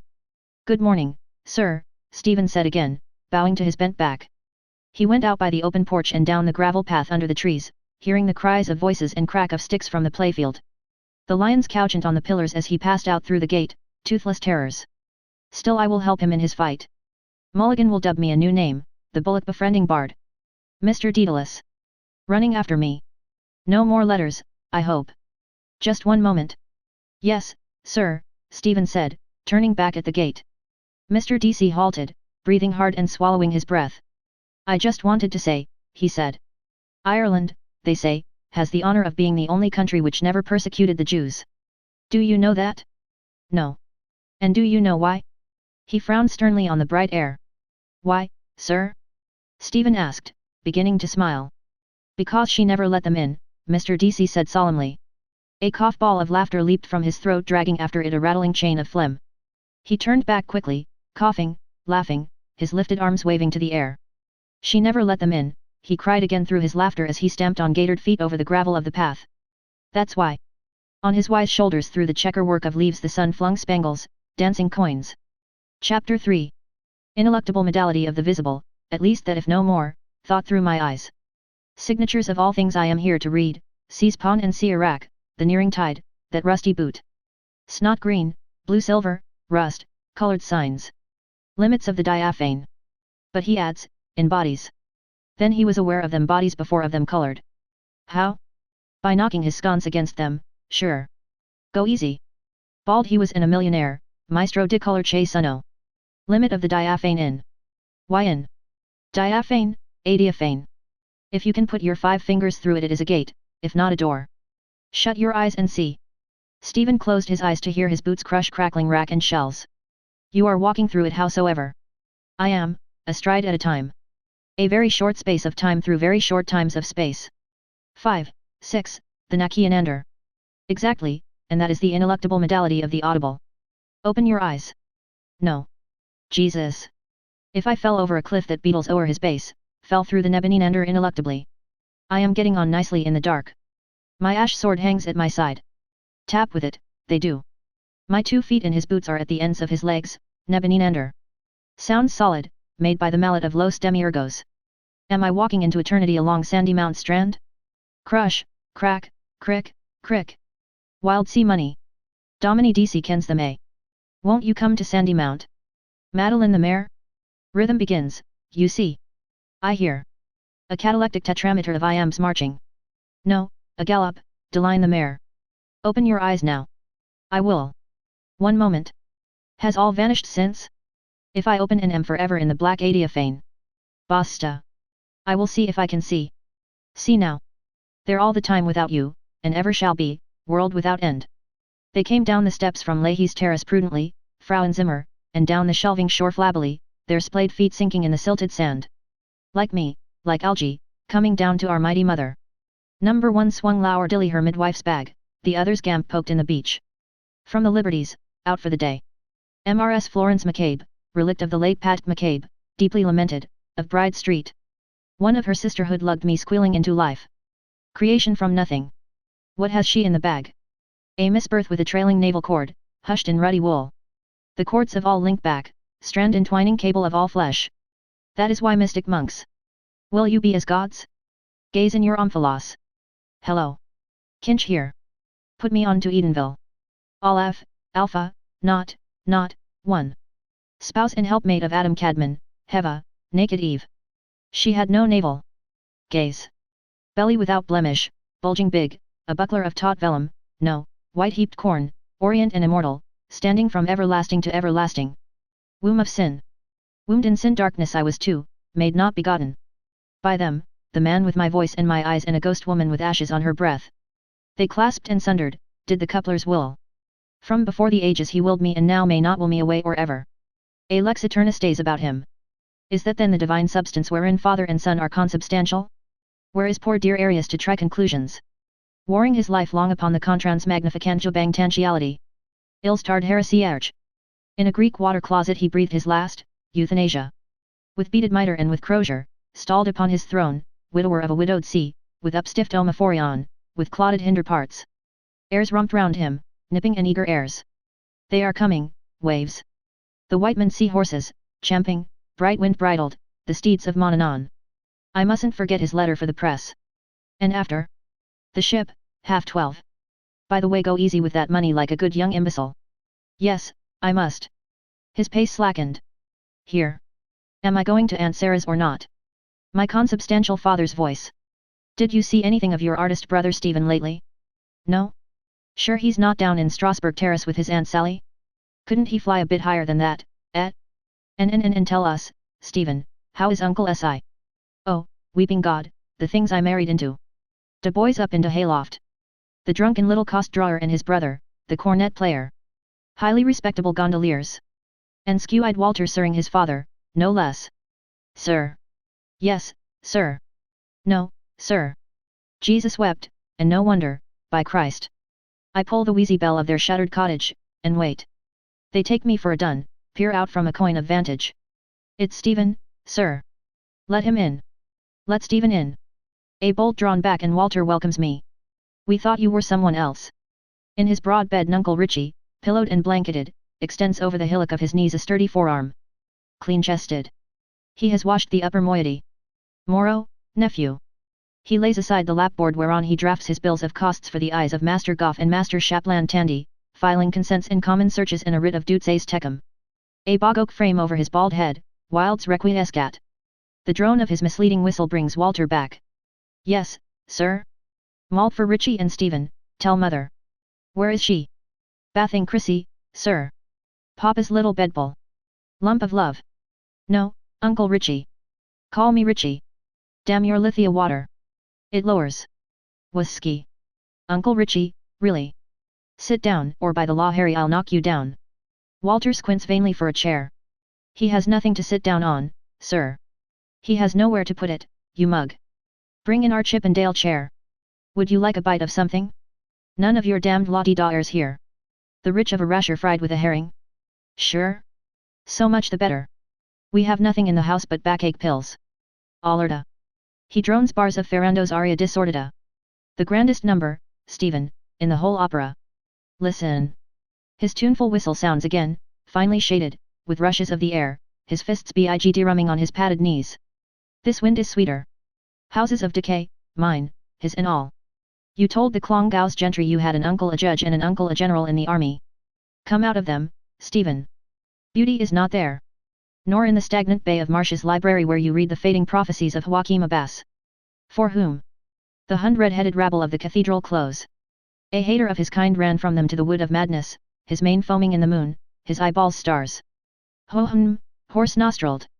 The oval equine faces, Temple, Buck Mulligan, Foxy Campbell, Lantern Jaws. Abbas' father, Furious Dean, what offence laid fire to their brains? Paf.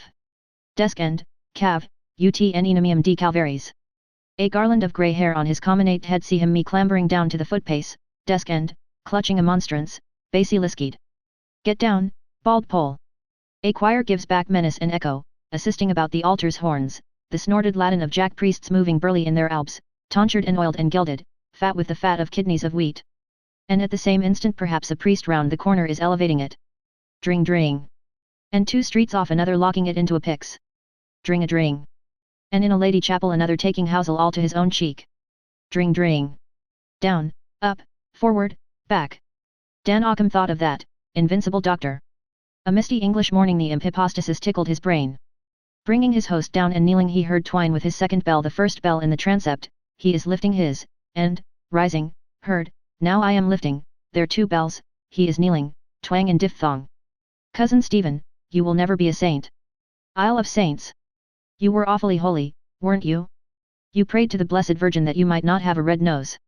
You prayed to the devil in Serpentine Avenue that the fubsy widow in front might lift her clothes still more from the wet street. OSI, certo. Sell your soul for that, do, dyed rags pinned round a squaw. More tell me, more still. On the top of the Houth tram alone crying to the rain, naked women. Naked women. What about that, eh? What about what? What else were they invented for? Reading 2 pages apiece of 7 books every night, eh? I was young. You bowed to yourself in the mirror, stepping forward to applause earnestly, striking face. Hooray for the goddamned idiot. Hooray. No one saw, tell no one. Books you were going to write with letters for titles. Have you read his F? Oh yes, but I prefer Q. Yes, but W is wonderful. Oh yes, W remember your epiphanies written on green oval leaves, deeply deep, copies to be sent if you died to all the great libraries of the world, including Alexandria. Someone was to read them there after a few thousand years, a Mahamanvantara. Pico della Mirandola like. Very like a whale. When one reads these strange pages of one long gone one feels that one is at one with one who once. The grainy sand had gone from under his feet. His boots trod again a damp crackling mast, razor shells, squeaking pebbles, that on the unnumbered pebbles beats, wood sieved by the shipworm, lost armada. Unwholesome sand flats waited to suck his treading soles, breathing upward sewage breath, a pocket of seaweed smoldered in sea fire under a midden of man's ashes. He coasted them, walking warily. A porter bottle stood up, stoked to its waist, in the cakey sand dough. A sentinel, isle of dreadful thirst. Broken hoops on the shore, at the land a maze of dark cunning nets, farther away chalk-scrawled backdoors and on the higher beach a drying line with 2 crucified shirts. Rings end, wigwams of brown steersmen and master mariners. Human shells. He halted. I have passed the way to Aunt Sarah's. Am I not going there? Seems not. No one about. He turned northeast and crossed the firmer sand towards the pigeon house. Qui vous miss Dan set fishwi position? Say le pigeon, Joseph. Patrice, home on furlough, lapped warm milk with me in the bar McMahon. Son of the wild goose, Kevin Egan of Paris. My father's a bird, he lapped the sweet lechade with pink young tongue, plump bunny's face. Lappin'. He hopes to win in the gros lots. About the nature of women he read in Michelet. But he must send me La Vie to Jesus by M. Leo Taxil. Lent it to his friend. Say tordant, vous savez. Moi, je suis socialiste. Je ne crois pas en l'existence de Dieu. Faut pas le dire à Monday père. Il croit? Monday père, oui. Schluss. He laps. My Latin quarter hat. God, we simply must dress the character. I want puce gloves. You were a student, weren't you? Of what in the other devil's name? Paysayen. PCN, you know, physiques, chimiques et naturels. Aha. Eating your groat's worth of Mao and civet, flesh pots of Egypt, elbowed by belching cabmen. Just say in the most natural tone, when I was in Paris, Bullmich, I used to. Yes, used to carry punched tickets to prove an alibi if they arrested you for murder somewhere. Justice. On the night of the 17th of February 1904 the prisoner was seen by 2 witnesses. Other fellow did it, other me. Hat, tie, overcoat, nose. Oui, c'est moi. You seem to have enjoyed yourself. Proudly walking. Whom were you trying to walk like? Forget, a dispossessed. With mother's money order, 8 shillings, the banging door of the post office slammed in your face by the usher. Hunger toothache. Encore 2 minutes. Look clock. Must get. Firm. Hired dog. Shoot him to bloody bits with a bang shotgun, bits man spattered walls all brass buttons. Bits all clack in place clack back. Not hurt? Oh, that's all right. Shake hands. See what I meant, see? Oh, that's all right. Shake a shake. Oh, that's only all right. You were going to do wonders, what? Missionary to Europe after fiery Columbanus. Fiacre and Scotus on their creepy stools in heaven spilt from their pint pots, loud laden laughing, Yug. Yug. Pretending to speak broken English as you dragged your valise, porter threepence, across the slimy pier at New Haven. Comment? Rich booty you brought back, le tutu, 5 tattered numbers of Pantalon Blanc et culotte rouge, a blue French telegram, curiosity to show.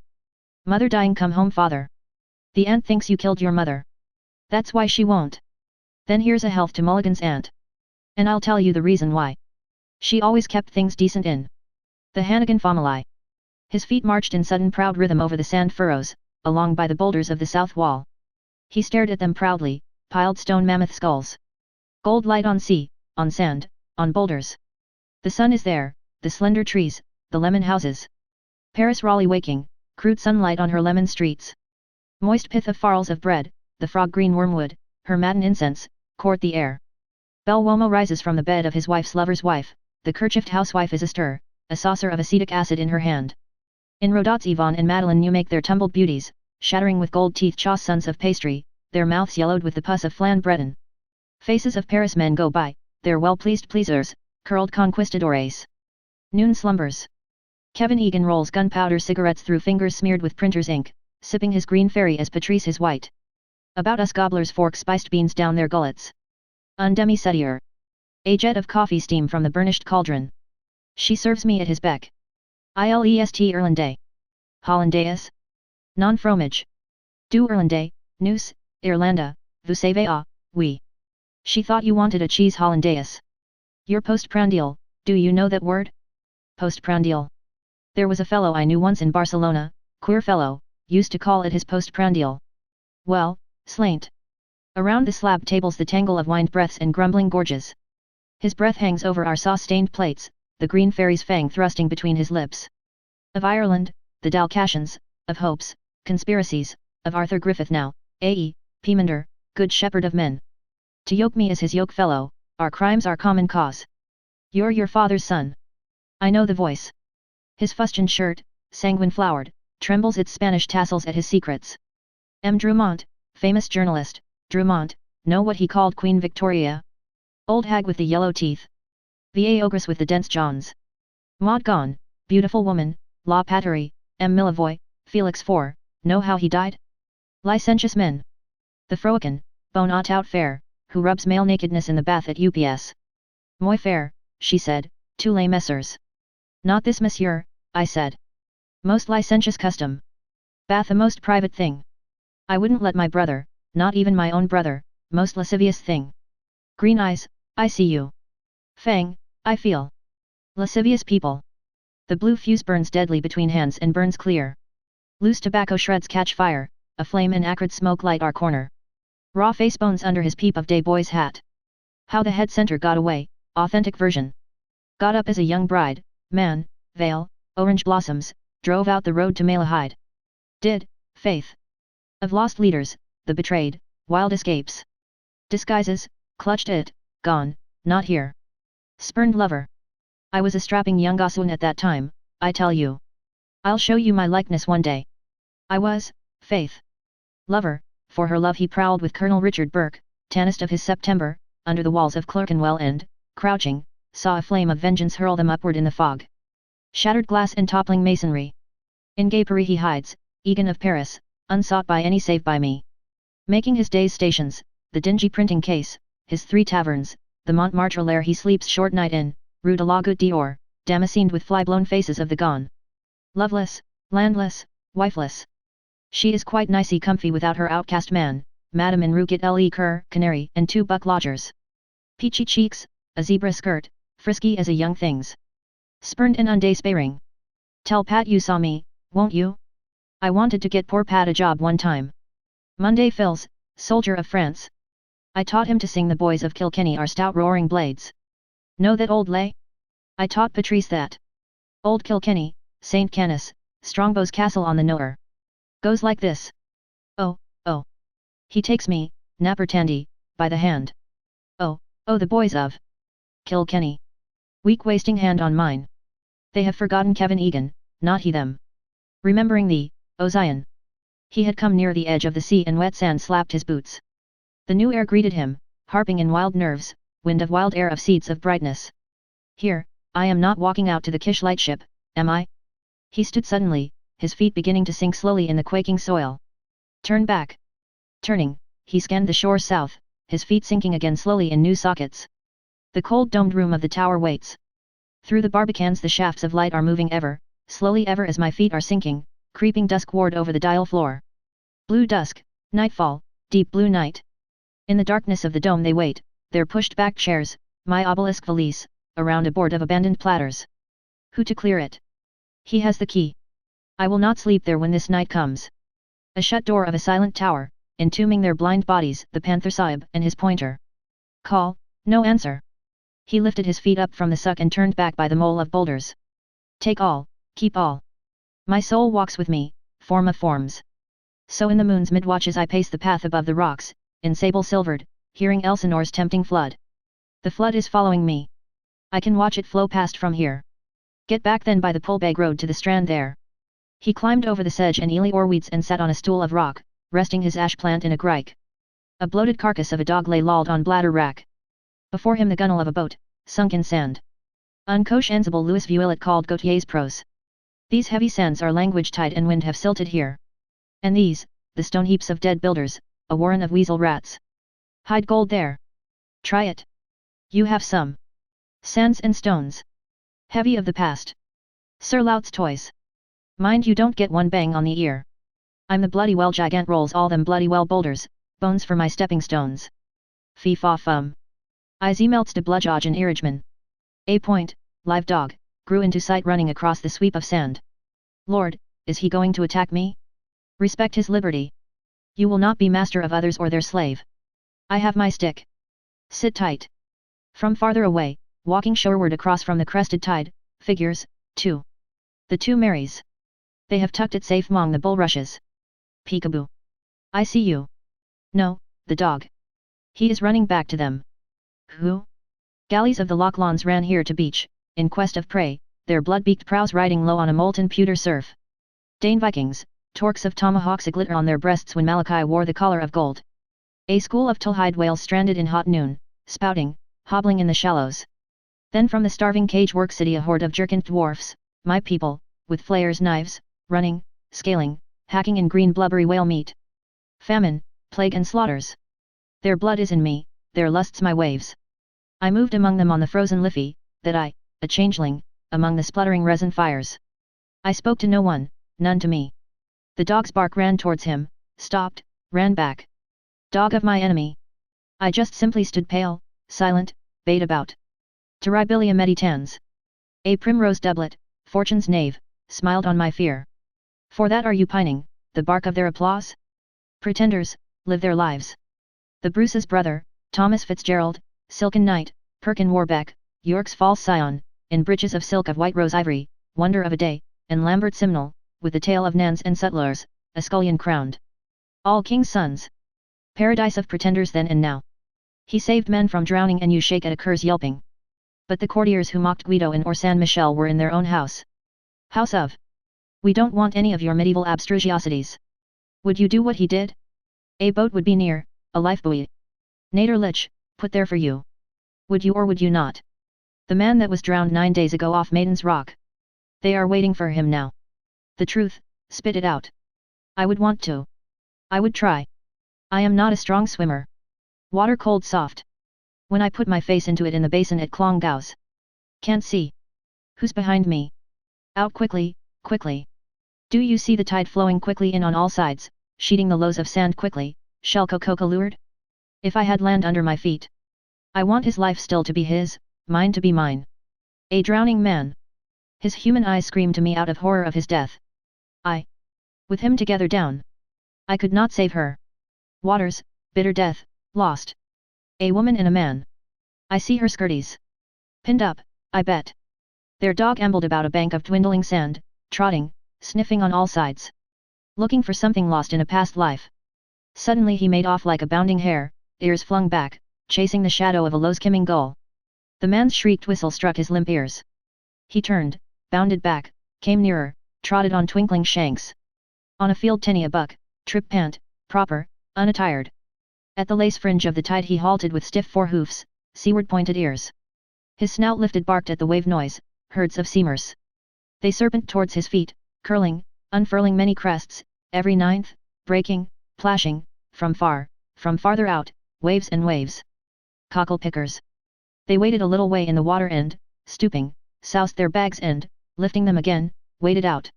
The dog yelped running to them, reared up and pawed them, dropping on all fours, again reared up at them with mute bearish fawning. Unheeded he kept by them as they came towards the drier sand, a rag of wolf's tongue red panting from his jaws. His speckled body ambled ahead of them and then loped off at a calf's gallop. The carcass lay on his path. He stopped, sniffed, stalked round it, brother, nosing closer, went round it, sniffling rapidly like a dog all over the dead dog's bedraggled fell. Dog's cull, dog's sniff, eyes on the ground, moves to one great goal. Ah, poor dog's body! Here lies poor dog's body's body. Tatters! Out of that, you mongrel! The cry brought him skulking back to his master and a blunt bootless kick sent him unscathed across a spit of sand, crouched in flight. He slunk back in a curve. Doesn't see me. Along by the edge of the mole he lolloped, dawdled, smelt a rock and from under a cocked hind leg pissed against it. He trotted forward and, lifting again his hind leg, pissed quick short at an unsmelt rock. The simple pleasures of the poor. His hind paws then scattered the sand, then his forepaws dabbled and delved. Something he buried there, his grandmother. He rooted in the sand, dabbling, delving and stopped to listen to the air, scraped up the sand again with a fury of his claws, soon ceasing, a pard, a panther, got in spouse breach, vulturing the dead. After he woke me last night same dream or was it? Wait. Open hallway. Street of harlots. Remember. Haroun al-Raskid. I am almosting it. That man led me, spoke. I was not afraid. The melon he held against my face. Smiled, cream fruit smell. That was the rule, said. In. Come. Red carpet spread. You will see who. Shouldering their bags they trudged, the red Egyptians. His blued feet out of turned-up trousers slapped the clammy sand, a dull brick muffler strangling his unshaven neck. With woman steps she followed, the ruffian and his strolling mort. Spoils slung at her back. Loose sand and shell grit crusted her bare feet. About her winddraw face hair trailed. Behind her lord, his helpmate, being a wasp to Romeville. When night hides her body's flaws calling under her brown shawl from an archway where dogs have mired. Her fancy man is treating 2 royal Dublins and O'Loughlin's of black pits. Bus her, whap in rogue's rum lingo, for, oh, my dimber whopping dell. A Shafieen's whiteness under her rancid rags. Fum Bolly's lane that night, the 10-yard smells.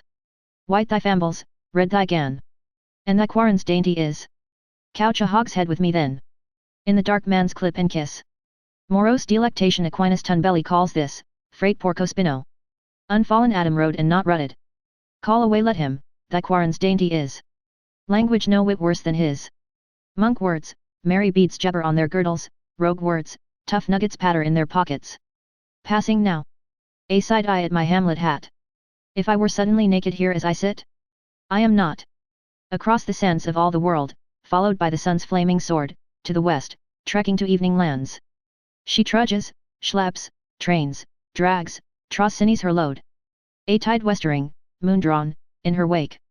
Tides, myriad island, within her, blood not mine, Oinapaponton, a wine-dark sea. Behold the handmaid of the moon. In sleep the wet sign calls her hour, bids her rise. Brit Eved, child bed, bed of death, ghost candled. Omnis caro ad te evaniat. He comes, pale vampire, through storm his eyes, his bat sails bloodying the sea, mouth to her mouth's kiss. Here. Put a pin in that chap, will you?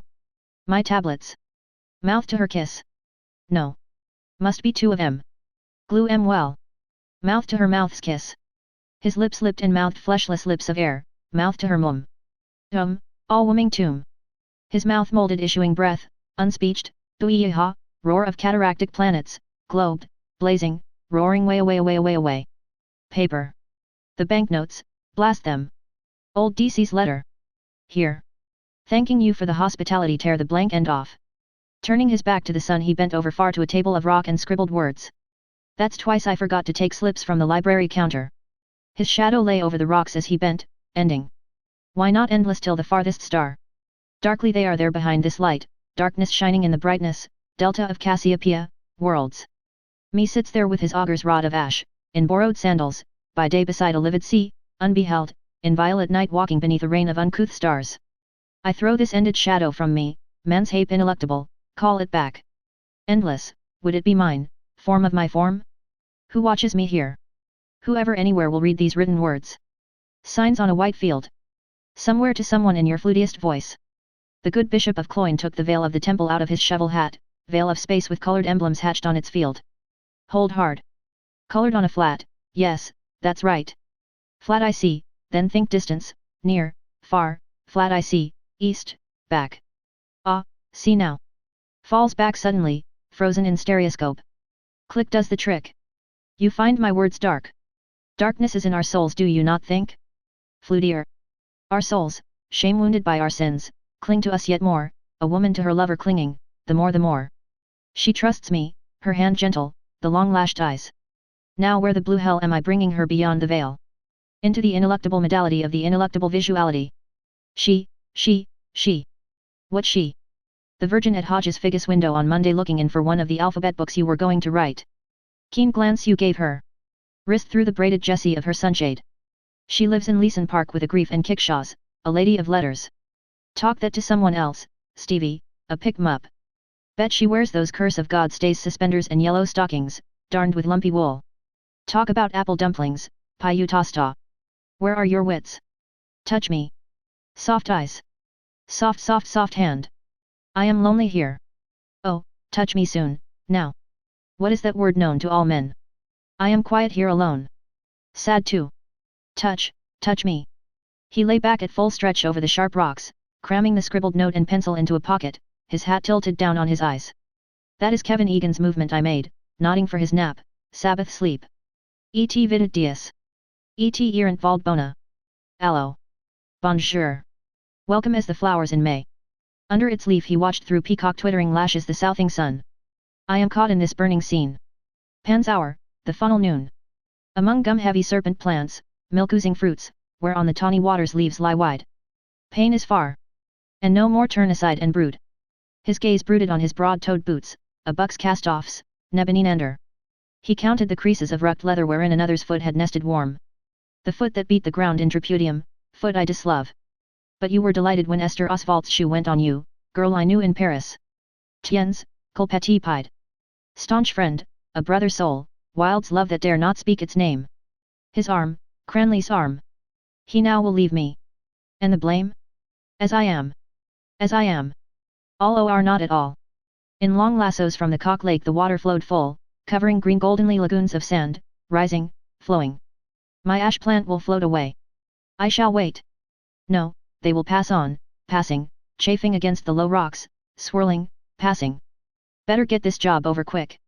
Listen, a four-worded wave speech, Sisu, HRSS, RCS, OOOs. Vehement breath of waters amid sea snakes, rearing horses, rocks. In cups of rocks it slops, flop, slop, slap, bounded in barrels. And, spent, its speech ceases. It flows purling, widely flowing, floating foam pool, flower unfurling. Under the upswelling tide he saw the writhing weeds lift languidly and sway reluctant arms, hissing up their petticoats, in whispering water swaying and upturning coy silver fronds. Day by day, night by night, lifted, flooded and let fall. Lord, they are weary, and, whispered to, they sigh. Saint Ambrose heard it, sigh of leaves and waves, waiting, awaiting the fullness of their times, diebus ac noctibus inurias patiens in gemisi. To no end gathered, vainly then released, forth flowing, wending back, loom of the moon. Weary too in sight of lovers, lascivious men, a naked woman shining in her courts, she draws a toil of waters. 5 fathoms out there. Full fathom 5 thy father lies. At 1, he said. Found drowned. High water at Dublin Bar. Driving before it a loose drift of rubble, fan shoals of fishes, silly shells. A corpse rising salt white from the undertow, bobbing apace a porpoise landward. There he is. Hook it quick. Pull. Sunk though he be beneath the watery floor. We have him. Easy now. Bag of corpse eggs sopping in foul brine. A quiver of minnows, fat of a spongy titbit, flash through the slits of his button true surfly. God becomes man becomes fish becomes barnacle goose becomes featherbed mountain. Dead breaths I living breathe, tread dead dust, devour a Uranus awful from all dead. Hauled stark over the gunwale he breathes upward the stench of his green grave, his leprous nosehole snoring to the sun. AC change this, brown eyes salt blue. Cediath, mildest of all deaths known to man. Old Father Ocean. Pre to Paris, beware of imitations. Just you give it a fair trial. We enjoyed ourselves immensely. Come. I thirst. Clouding over. No black clouds anywhere, are there?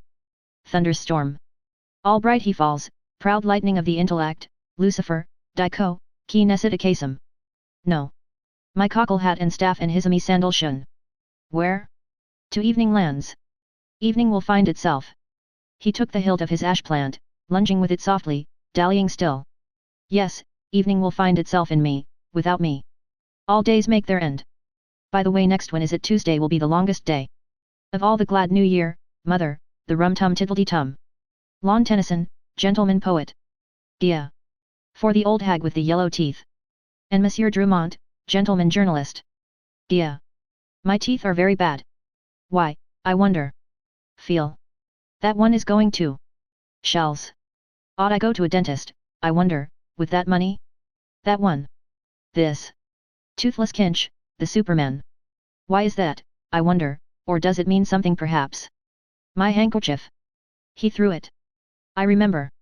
Did I not take it up? His hand groped vainly in his pockets. No, I didn't. Better buy one. He laid the dry snot picked from his nostril on a ledge of rock, carefully. For the rest let look who will. Behind. Perhaps there is someone. He turned his face over a shoulder, rear regardant. Moving through the air high spars of a three-master, her sails brailed up on the crosstrees, homing, upstream, silently moving, a silent ship. Chapter 4. Mr. Leopold Bloom ate with relish the inner organs of beasts and fowls. He liked thick giblet soup, nutty gizzards, a stuffed roast heart, liver slices fried with crust crumbs, fried hencods roes. Most of all he liked grilled mutton kidneys which gave to his palate a fine tang of faintly scented urine. Kidneys were in his mind as he moved about the kitchen softly, writing her breakfast things on the humpy tray. Gelid light and air were in the kitchen but out of doors gentle summer morning everywhere.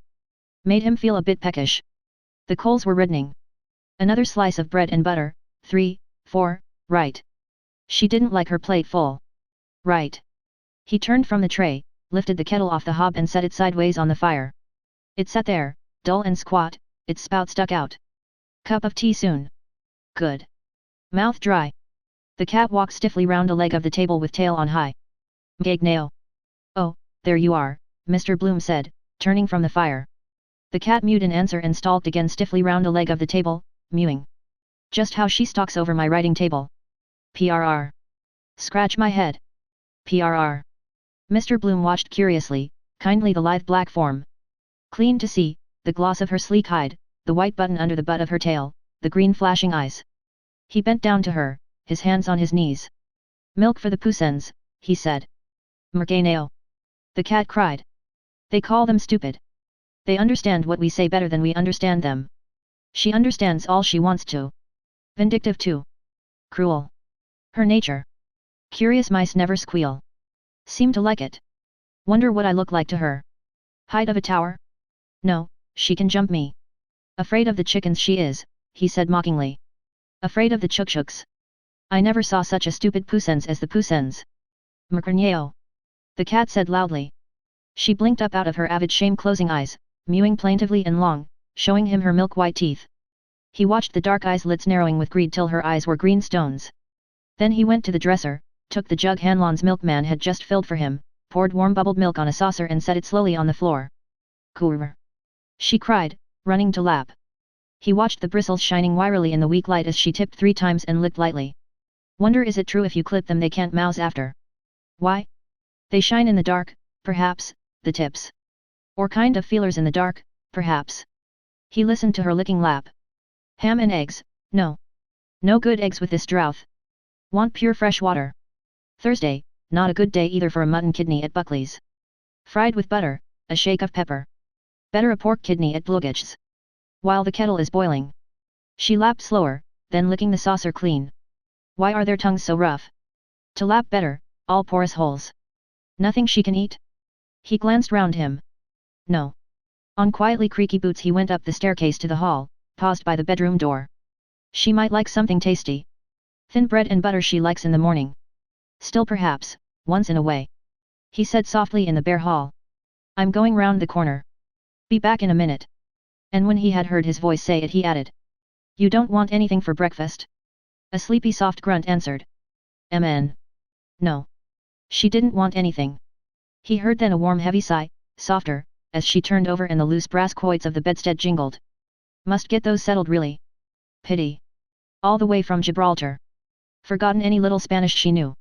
Wonder what her father gave for it. Old style. Ah yes. Of course. Bought it at the governor's auction. Got a short knock. Hard as nails at a bargain, old Tweedy. Yes, sir. At Plevna that was. I rose from the ranks, sir, and I'm proud of it.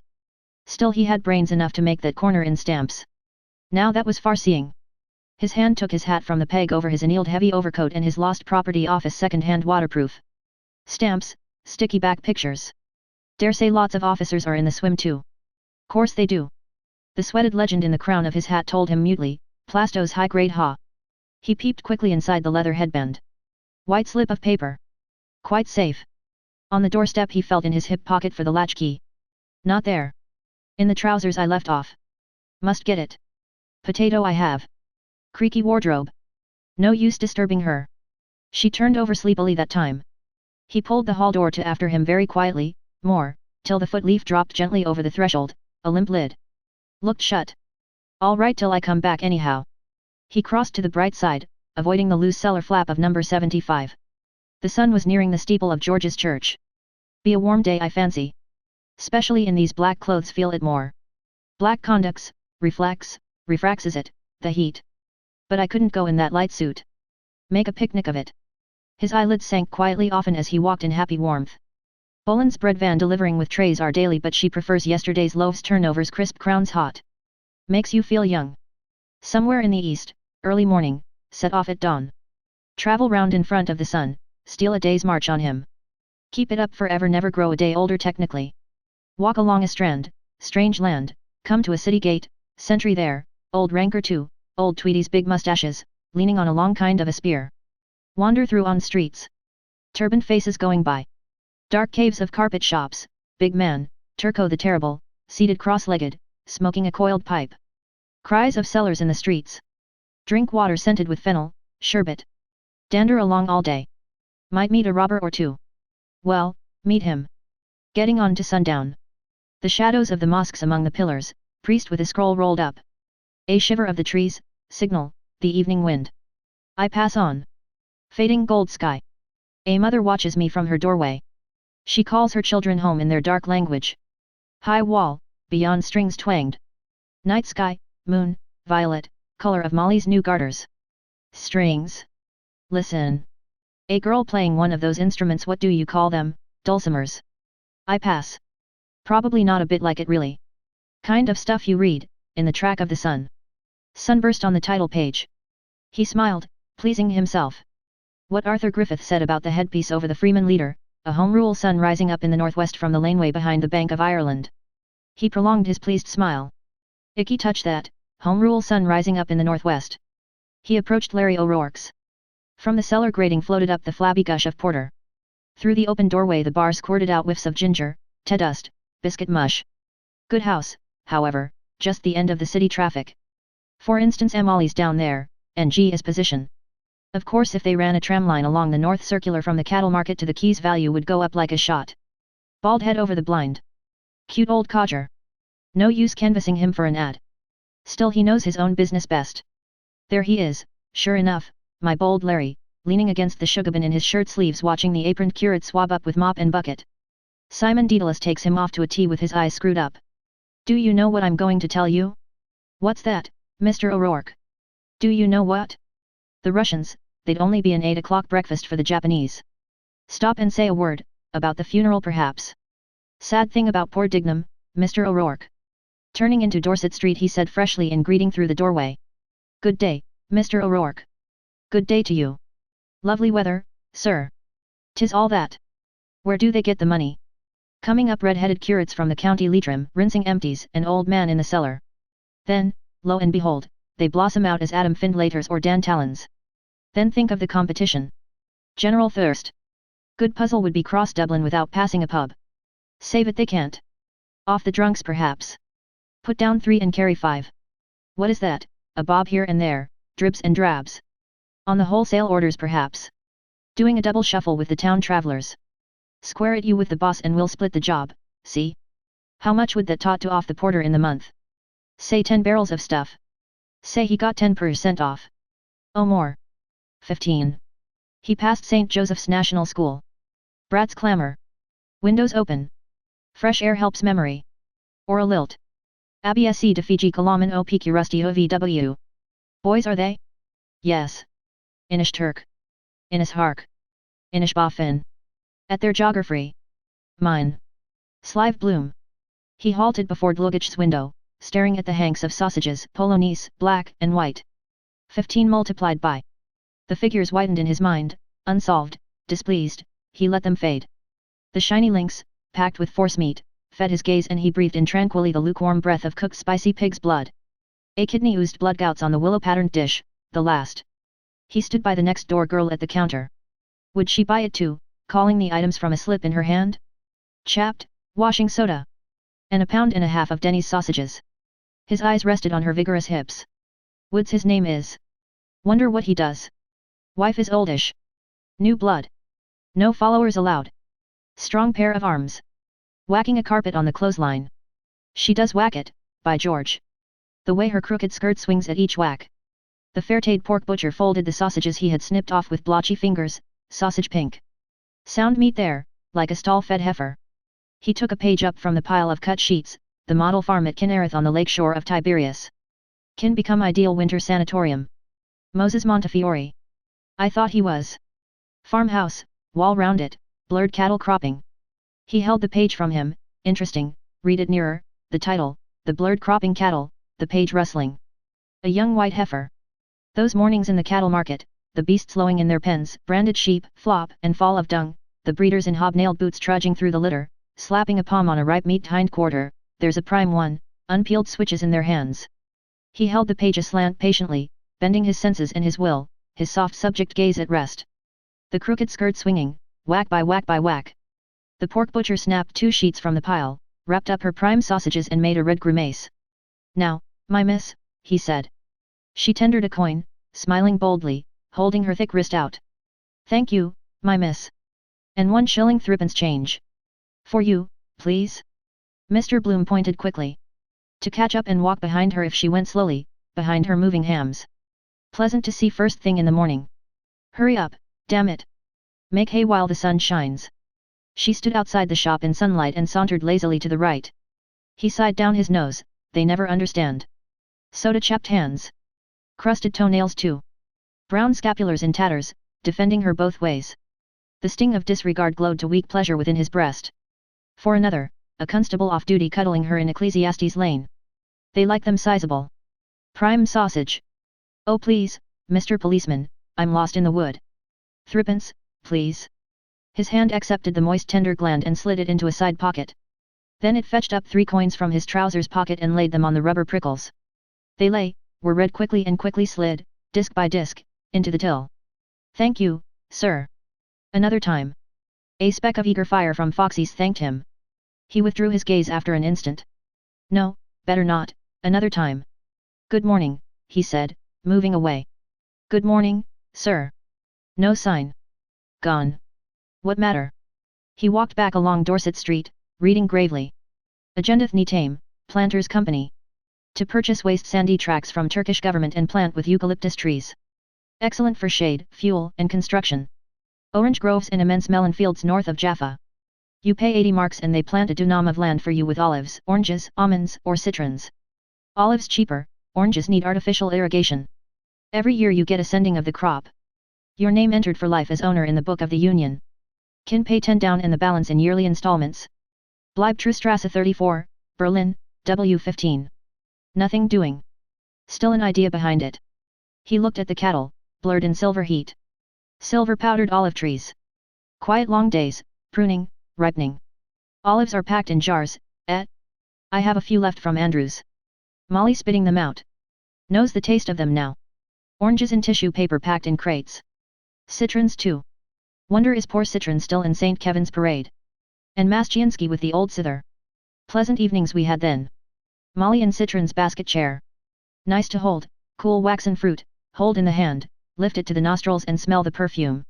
Like that, heavy, sweet, wild perfume. Always the same, year after year. They fetched high prices too, Moisel told me. Arbutus Place, Pleasant Street, pleasant old times. Must be without a flaw, he said. Coming all that way, Spain, Gibraltar, Mediterranean, the Levant. Crates lined up on the quayside at Jaffa, chap ticking them off in a book, navvies handling them barefoot in soiled dungarees. There's what do you call him out of? How do you? Doesn't see. Chap you know just to salute bit of a bore. His back is like that Norwegian captain's. Wonder if I'll meet him today. Watering cart. To provoke the rain. On earth as it is in heaven. A cloud began to cover the sun slowly, holy.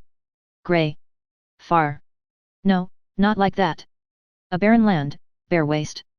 Volcanic lake, the Dead Sea, no fish, weedless, sunk deep in the earth. No wind could lift those waves, grey metal, poisonous foggy waters. Brimstone they called it raining down, the cities of the plain, Sodom, Gomorrah, Edom.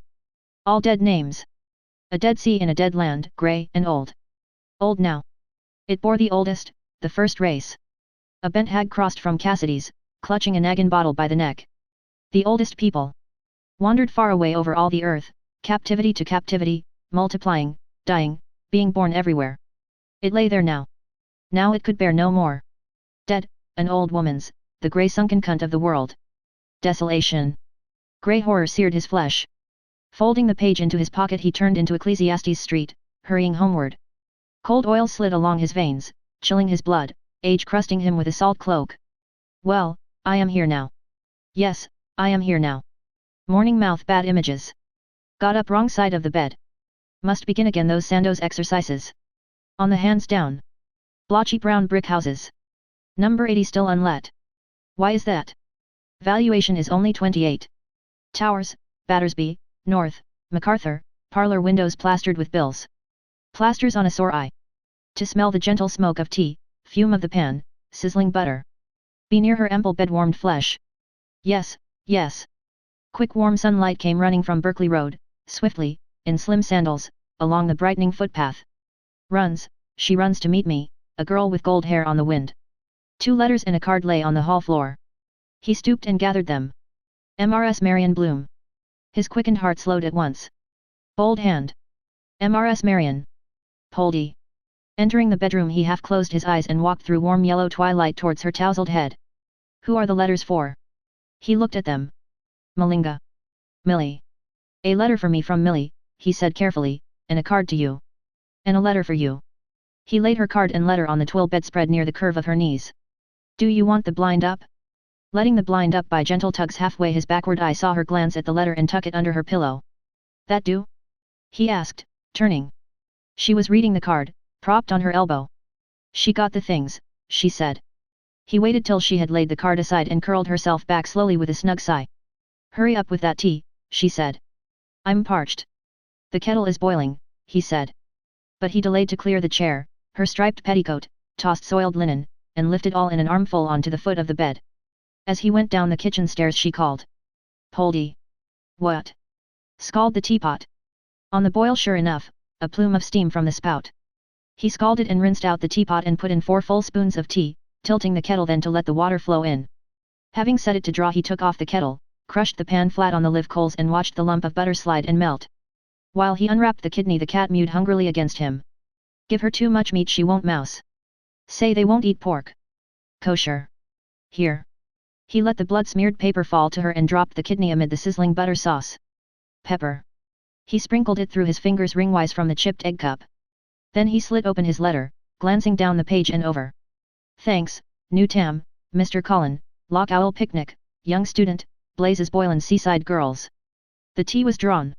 He filled his own moustache cup, sham crown derby, smiling. Silly Millie's birthday gift. Only 5 she was then. No, wait, 4.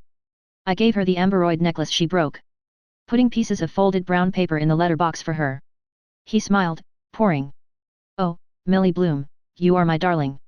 You are my looking glass from night to morning. I'd rather have you without a farthing than Katie Keel with her ass and garden. Poor old Professor Goodwin. Dreadful old case. Still he was a courteous old chap. Old-fashioned way he used to bow Molly off the platform. And the little mirror in his silk hat. The night Millie brought it into the parlor. Oh, look what I found in Professor Goodwin's hat. All we laughed. Sex breaking out even then. Pert little piece she was. He prodded a fork into the kidney and slapped it over, then fitted the teapot on the tray. Its hump bumped as he took it up. Everything on it. Bread and butter, 4, sugar, spoon, her cream. Yes. He carried it upstairs, his thumb hooked in the teapot handle. Nudging the door open with his knee he carried the tray in and set it on the chair by the bedhead. What a time you were! She said. She set the brasses jingling as she raised herself briskly, an elbow on the pillow. He looked calmly down on her bulk and between her large soft bubs, sloping within her nightdress like a shagoat's udder. The warmth of her couched body rose on the air, mingling with the fragrance of the tea she poured. A strip of torn envelope peeped from under the dimpled pillow. In the act of going he stayed to straighten the bedspread. Who was the letter from? He asked. Bold hand. Marion. Oh, Boylan, she said. He's bringing the program. What are you singing? La Ci Darum with J.C. Doyle, she said, and Love's Old Sweet Song. Her full lips, drinking, smiled. Rather stale smell that incense leaves next day. Like foul flower water. Would you like the window open a little? She doubled a slice of bread into her mouth, asking. What time is the funeral? 11, I think, he answered. I didn't see the paper. Following the pointing of her finger he took up a leg of her soiled drawers from the bed. No? Then, a twisted grey garter looped round a stocking, rumpled, shiny sole. No, that book. Other stocking. Her petticoat. It must have fell down, she said. He felt here and there. Voglio e non vorrei. Wonder if she pronounces that right, Voglio. Not in the bed. Must have slid down. He stooped and lifted the valance. The book, fallen, sprawled against the bulge of the Orangiki chamber pot. Show here, she said. I put a mark in it. There's a word I wanted to ask you. She swallowed a draught of tea from her cup held by nut handle and, having wiped her fingertips smartly on the blanket, began to search the text with the hairpin till she reached the word. Met him what? He asked. Here, she said. What does that mean? He leaned downward and read near her polished thumbnail. Metempsychosis? Yes. Who's he when he's at home? Metempsychosis, he said, frowning. It's Greek, from the Greek. That means the transmigration of souls. Oh, rocks. She said. Tell us in plain words. He smiled, glancing askance at her mocking eyes. The same young eyes. The first night after the charades. Dolphin's Barn. He turned over the smudged pages. Ruby, the pride of the ring. Hello. Illustration. Fierce Italian with carriage whip. Must be Ruby pride of the on the floor naked. She'd kindly lent. The monster Maffei desisted and flung his victim from him with an oath. Cruelty behind it all. Doped animals. Trapeze at Hengelers. Had to look the other way. Mob gaping. Break your neck and we'll break our sides. Families of them. Bone them young so they metempsychosis. That we live after death. Our souls. That a man's soul after he dies. Dignam's soul. Did you finish it? He asked. Yes, she said. There's nothing smutty in it. Is she in love with the first fellow all the time? Never read it. Do you want another? Yes. Get another of Paul de Kock's. Nice name he has. She poured more tea into her cup, watching it flow sideways. Must get that Capel Street Library book renewed or they'll write to Carney, my guarantor. Reincarnation, that's the word. Some people believe, he said, that we go on living in another body after death, that we lived before. They call it reincarnation. That we all lived before on the earth thousands of years ago or some other planet. They say we have forgotten it. Some say they remember their past lives. The sluggish cream wound curdling spirals through her tea. Better remind her of the word, metempsychosis. An example would be better. An example? The bath of the nymph over the bed. Given away with the Easter number of photo bits, splendid masterpiece in art colors. Tea before you put milk in. Not unlike her with her hair down, slimmer. 3 and 6 I gave for the frame. She said it would look nice over the bed.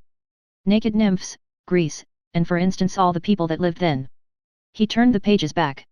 Metempsychosis, he said, is what the ancient Greeks called it.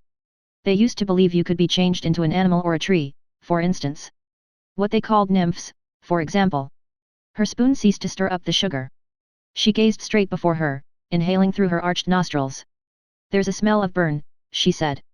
Did you leave anything on the fire? The kidney. He cried suddenly. He fitted the book roughly into his inner pocket and, stubbing his toes against the broken commode, hurried out towards the smell, stepping hastily down the stairs with a flurried stork's legs. Pungent smoke shot up in an angry jet from a side of the pan. By prodding a prong of the fork under the kidney he detached it and turned it turtle on its back. Only a little burnt. He tossed it off the pan onto a plate and let the scanty brown gravy trickle over it. Cup of tea now. He sat down, cut and buttered a slice of the loaf. He shore away the burnt flesh and flung it to the cat. Then he put a forkful into his mouth, chewing with discernment the toothsome pliant meat. Done to a turn. A mouthful of tea. Then he cut away dies of bread, sopped one in the gravy and put it in his mouth. What was that about some young student and a picnic? He creased out the letter at his side, reading it slowly as he chewed, sopping another die of bread in the gravy and raising it to his mouth. Dearest Papli. Thanks ever so much for the lovely birthday present. It suits me splendid. Everyone says I am quite the belle in my new tam. I got Mummy's lovely box of creams and am writing. They are lovely. I am getting on swimming in the photo business now. Mr. Colin took one of me and Mrs. will send when developed. We did great biz yesterday. Fair day and all the beef to the heels were in. We are going to Loch Owl on Monday with a few friends to make a scrap picnic. Give my love to Mummy and to yourself a big kiss and thanks. I hear them at the piano downstairs. There is to be a concert in the Greville Arms on Saturday. There is a young student comes here some evenings named Ben and his cousins or something are big swells and he sings Boylan's. I was on the pop of writing Blaze's Boylan's song about those seaside girls. Tell him Silly Millie sends my best respects. I must now close with fondest love. Your fond daughter. Millie.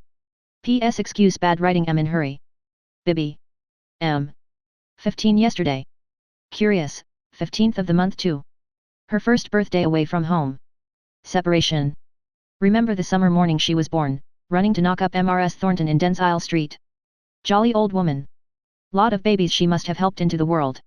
She knew from the first poor little Rudy wouldn't live.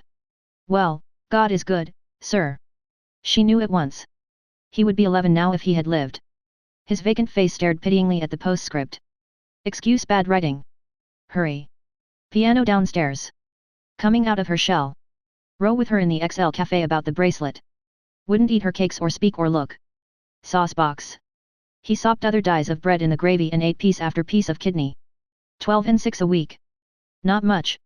Still, she might do worse. Music hall stage. Young student. He drank a draught of cooler tea to wash down his meal. Then he read the letter again, twice. Oh, well, she knows how to mind herself. But if not? No, nothing has happened. Of course it might. Wait in any case till it does. A wild piece of goods. Her slim legs running up the staircase. Destiny. Ripening now. Vain, very. He smiled with troubled affection at the kitchen window. Day I caught her in the street pinching her cheeks to make them red. Anemic a little. Was given milk too long. On the errands king that day round the kish. Damned old tub pitching about. Not a bit funky. Her pale blue scarf loose in the wind with her hair. All dimpled cheeks and curls. Your head it simply swirls. Seaside girls. Torn envelope. Hands stuck in his trousers pockets, Jarvey off for the day, singing. Friend of the family. Swirls, he says. Pier with lamps, summer evening, band. Those girls, those girls. Those lovely seaside girls. Millie too. Young kisses, the first. Far away now past. Mrs. Marion. Reading, lying back now, counting the strands of her hair, smiling, braiding. A soft qualm, regret, flowed down his backbone, increasing. Will happen, yes. Prevent. Useless, can't move. Girl's sweet light lips. Will happen too. He felt the flowing qualm spread over him. Useless to move now. Lips kissed, kissing, kissed. Full gluey woman's lips. Better where she is down there, away. Occupy her. Wanted a dog to pass the time. Might take a trip down there. August bank holiday, only 2 and 6 return. 6 weeks off, however. Might work a press pass. Or through MCOY. The cat, having cleaned all her fur, returned to the meat-stained paper, nosed at it and stalked to the door. She looked back at him, mewing. Wants to go out. Wait before a door, sometime it will open. Let her wait. Has the fidgets. Electric. Thunder in the air. Was washing at her ear with her back to the fire too.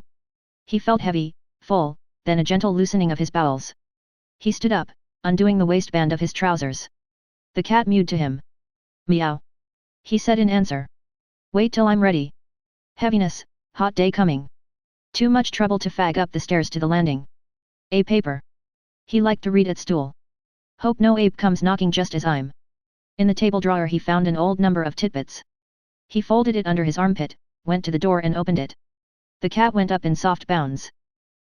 Wanted to go upstairs, curl up in a ball on the bed. Listening, he heard her voice. Come, pussy. Come. He went out through the back door into the garden, stood to listen towards the next garden. No sound. Perhaps hanging clothes out to dry. The maid was in the garden. Fine morning. He bent down to regard a lean file of spearmint growing by the wall. Make a summer house here. Scarlet runners. Virginia creepers. Want to manure the whole place over, scabby soil. A coat of liver of sulfur. All soil like that without dung. Household slops. Loam, what is this that is? The hens in the next garden, their droppings are very good top dressing. Best of all though are the cattle, especially when they are fed on those oil cakes. Mulch of dung. Best thing to clean ladies' kid gloves. Dirty cleans. Ashes too. Reclaim the whole place. Grow peas in that corner there. Lettuce. Always have fresh greens then. Still gardens have their drawbacks. That bee or blue bottle here Whit Monday. He walked on. Where is my hat, by the way? Must have put it back on the peg. Or hanging up on the floor. Funny I don't remember that. Hall stand too full. 4 umbrellas, her rain cloak. Picking up the letters. Drago's shopple ringing. Queer, I was just thinking that moment. Brown brilliant hair over his collar. Just had a wash and brush up. Wonder have I time for a bath this morning. Tara Street. Chap in the paybox there got away James Stevens, they say. O'Brien. Deep voice that fellowed luggage has. Agendeth, what is it? Now, my miss. Enthusiast. He kicked open the crazy door of the Jakes. Better be careful not to get these trousers dirty for the funeral. He went in, bowing his head under the low lintel. Leaving the door ajar, amid the stench of moldy lime wash and stale cobwebs he undid his braces. Before sitting down he peered through a chink up at the next door windows. The king was in his counting house. Nobody. A squat on the cook stool he folded out his paper, turning its pages over on his bared knees. Something new and easy. No great hurry. Keep it a bit. Our prize titbit, Matchame's masterstroke. Written by Mr. Philip Beaufoy, Playgoers Club, London. Payment at the rate of 1 guinea a column has been made to the writer. 3.5. £3 3. £3, 13 and 6. Quietly he read, restraining himself, the first column and, yielding but resisting, began the second. Midway, his last resistance yielding, he allowed his bowels to ease themselves quietly as he reading still patiently that slight constipation of yesterday quite gone. Hope it's not too big, bring on piles again. No, just right. So. Costive. One tabloid of Cascara Sagrada. Life might be so. It did not move or touch him, but it was something quick and neat. Print anything now. Silly season. He read on, seated calm above his own rising smell. Neat certainly. Matchame often thinks of the masterstroke by which he won the Laughing Witch, who now begins and ends morally. Hand in hand.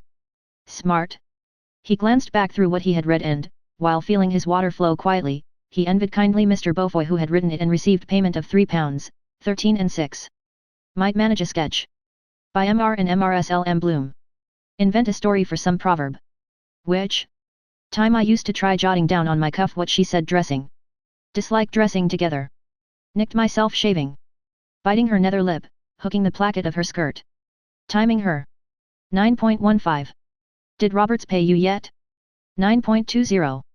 What had Greta Conroy on? 9.23. What possessed me to buy this comb? 9.24.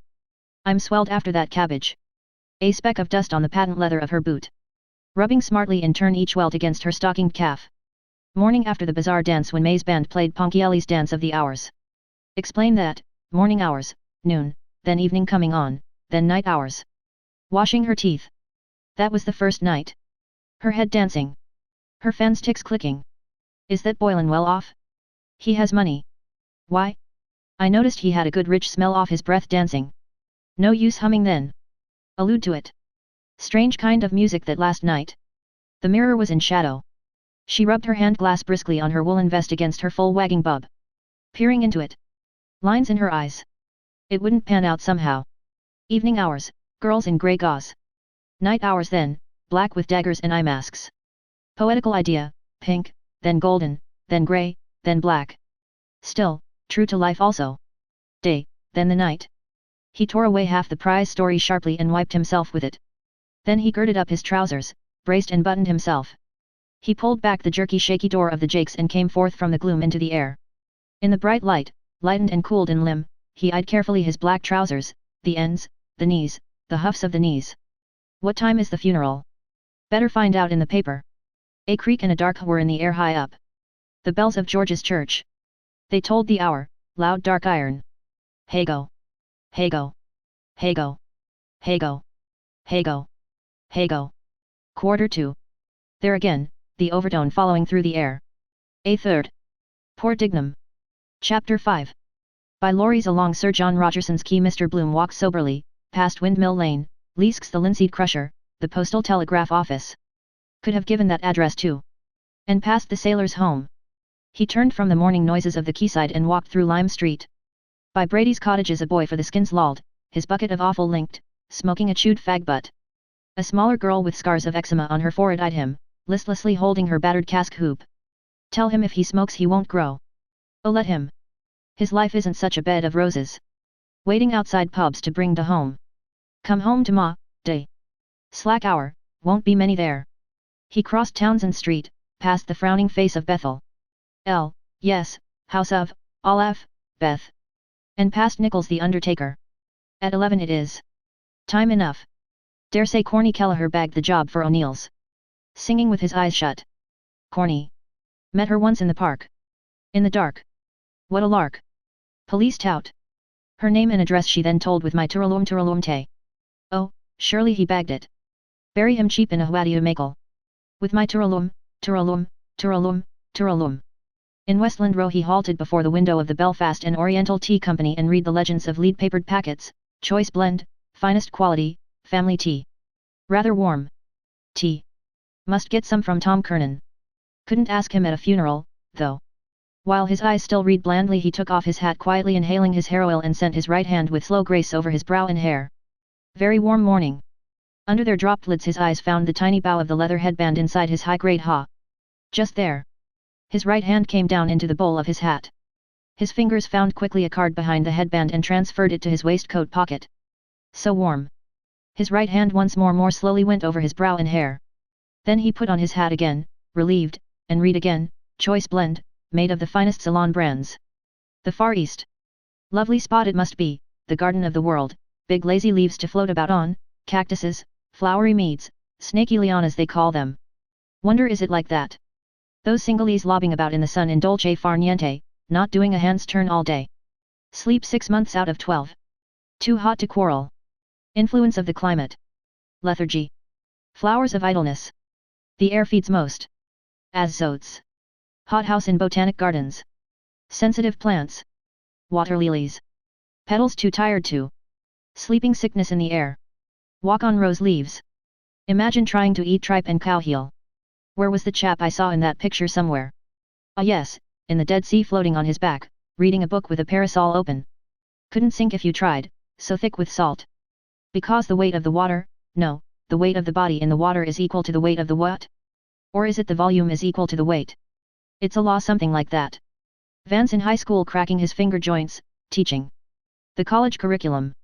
Cracking curriculum. What is weight really when you say the weight? 32 feet per second. Law of falling bodies, per second. They all fall to the ground. The earth. It's the force of gravity of the earth is the weight. He turned away and sauntered across the road. How did she walk with her sausages? Like that something.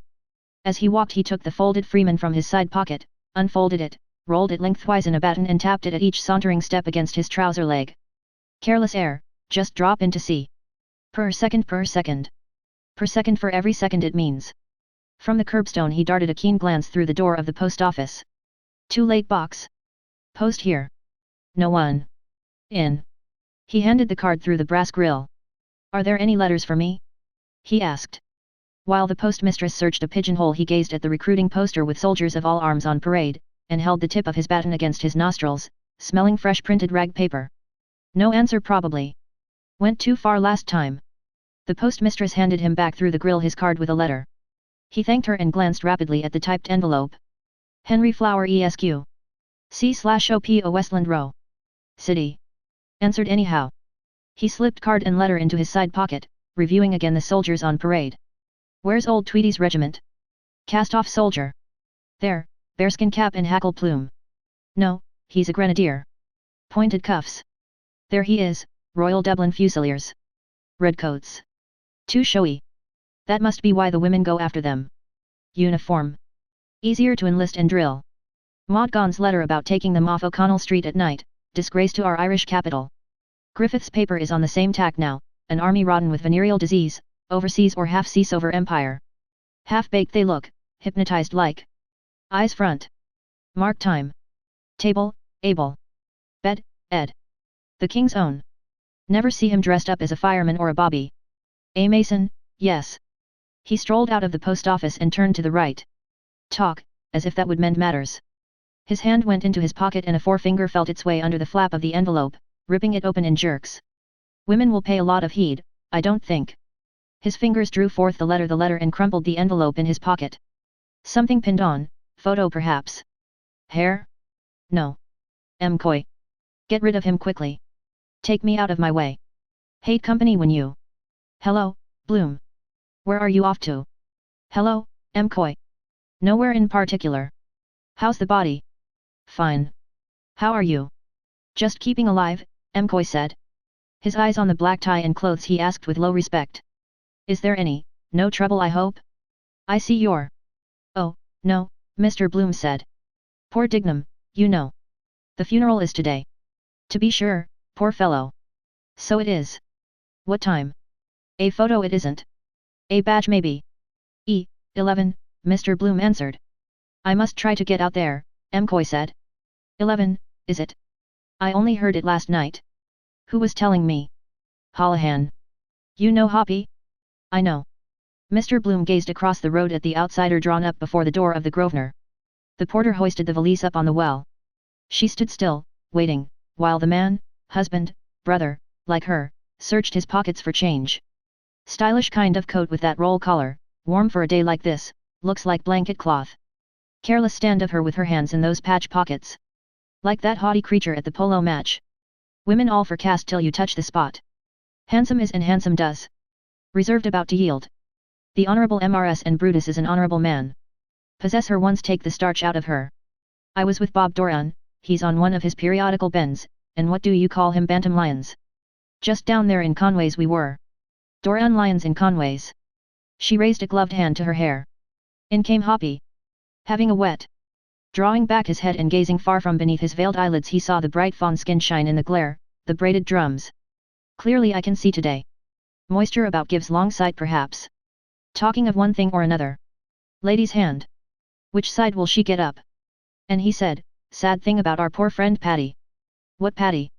I said. Poor little Patty Dignam, he said. Off to the country, Broadstone probably. High brown boots with laces dangling. Well turned foot. What is he fusteering over that change for? Sees me looking. Eye out for other fellow always. Good fallback. 2 strings to her bow. Why? I said. What's wrong with him? I said. Proud, rich, silk stockings. Yes, Mr. Bloom said. He moved a little to the side of Coy's talking head. Getting up in a minute.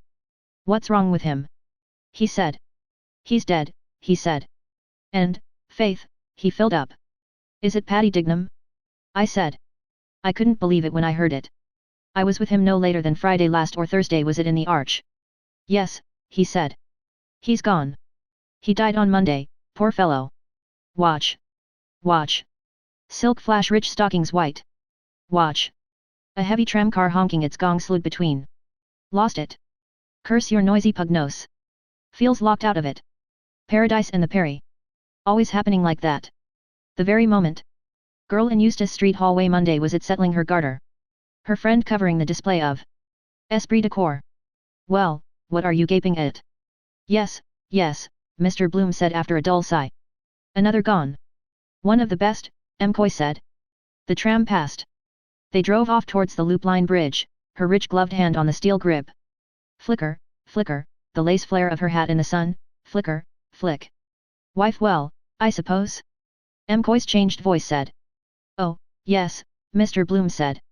Tip-top, thanks. He unrolled the newspaper batten idly and read idly. What is home without? Plum trees potted meat? Incomplete. With it an abode of bliss. My missus has just got an engagement. At least it's not settled yet. Valise tack again. By the way, no harm. I'm off that, thanks. Mr. Bloom turned his large-lidded eyes with unhasty friendliness. My wife too, he said. She's going to sing at a swagger affair in the Ulster Hall, Belfast, on the 25th. That's so?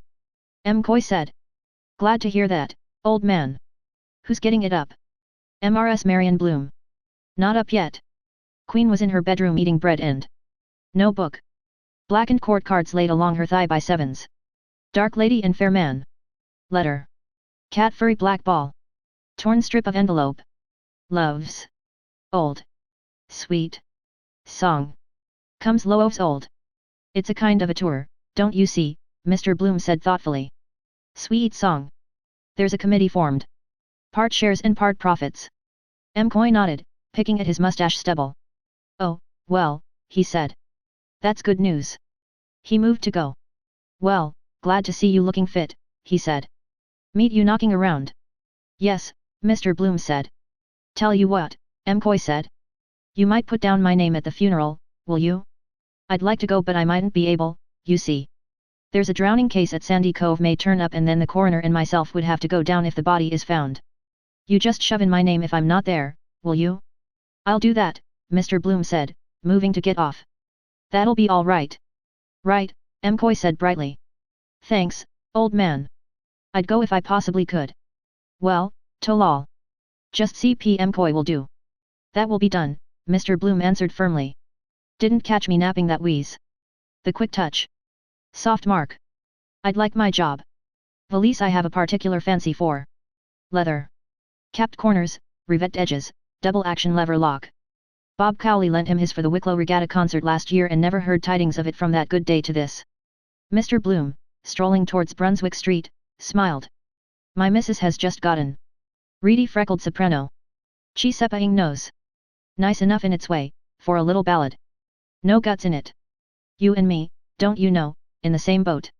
Soft soaping. Give you the needle that would. Can't he hear the difference? Think he's that way inclined a bit. Against my grain somehow. Thought that Belfast would fetch him. I hope that smallpox up there doesn't get worse. Suppose she wouldn't let herself be vaccinated again. Your wife and my wife. Wonder is he pimping after me? Mr. Bloom stood at the corner, his eyes wandering over the multicolored hoardings. Cantrell and Cochrane's ginger ale, aromatic. Clary's summer sale. No, he's going on straight. Hello. Leah tonight. MRS bandman Palmer. Like to see her again in that Hamlet she played last night. Male impersonator. Perhaps he was a woman. Why Ophelia committed suicide. Poor Papa. How he used to talk of Kate Bateman in that. Outside the Adelphi in London waited all the afternoon to get in. Year before I was born that was, 65. Enristery in Vienna. What is this the right name is? By Mosenthal it is. Rachel, is it? No. The scene he was always talking about where the old blind Abraham recognizes the voice and puts his fingers on his face. Nathan's voice. His son's voice. I hear the voice of Nathan who left his father to die of grief and misery in my arms, who left the house of his father and left the God of his father. Every word is so deep, Leopold. Poor Papa. Poor man. I'm glad I didn't go into the room to look at his face. That day. Oh, dear. Oh, dear. Phoo. Well, perhaps it was best for him. Mr. Bloom went round the corner and past the drooping nags of the hazard. No use thinking of it any more. Nosebag time. Wish I hadn't met that coy fellow. He came nearer and heard a crunching of gilded oats, the gently champing teeth. Their full buck eyes regarded him as he went by, amid the sweet oaten reek of horse piss. Their Eldorado. Poor Jugginses. Damn all they know or care about anything with their long noses stuck in nose bags. Too full for words. Still they get their feed all right and their doss. Gelded too, a stump of black gutta percha wagging limp between their haunches. Might be happy all the same that way. Good poor brutes they look. Still their neigh can be very irritating. He drew the letter from his pocket and folded it into the newspaper he carried. Might just walk into her here. The lane is safer. He passed the cabman's shelter. Curious the life of drifting cabbies. All weathers, all places, time, or set down, no will of their own. Voglio e non. Like to give them an odd cigarette. Sociable. Shout a few flying syllables as they pass. He hummed. La ci darum la mano. La la la la la la. He turned into Cumberland Street and, going on some paces, halted in the lee of the station wall. No one. Meadas timber yard. Piled box. Ruins and tenements. With careful tread he passed over a hopscotch court with its forgotten picky stone. Not a sinner. Near the timber yard a squatted child at marbles, alone, shooting the taw with a cunny thumb. A wise tabby, a blinking sphinx, watched from her warm sill. Pity to disturb them. Mohammed cut a piece out of his mantle not to wake her. Open it. And once I played marbles when I went to that old dame's school. She liked mignonette. Mrs. Ellis's. An Mr. He opened the letter within the newspaper. A flower. I think it's a yellow flower with flattened petals. Not annoyed then? What does she say? Dear Henry. I got your last letter to me and thank you very much for it. I am sorry you did not like my last letter. Why did you enclose the stamps? I am awfully angry with you. I do wish I could punish you for that. I called you naughty boy because I do not like that other world. Please tell me what is the real meaning of that word? Are you not happy in your home, you poor little naughty boy?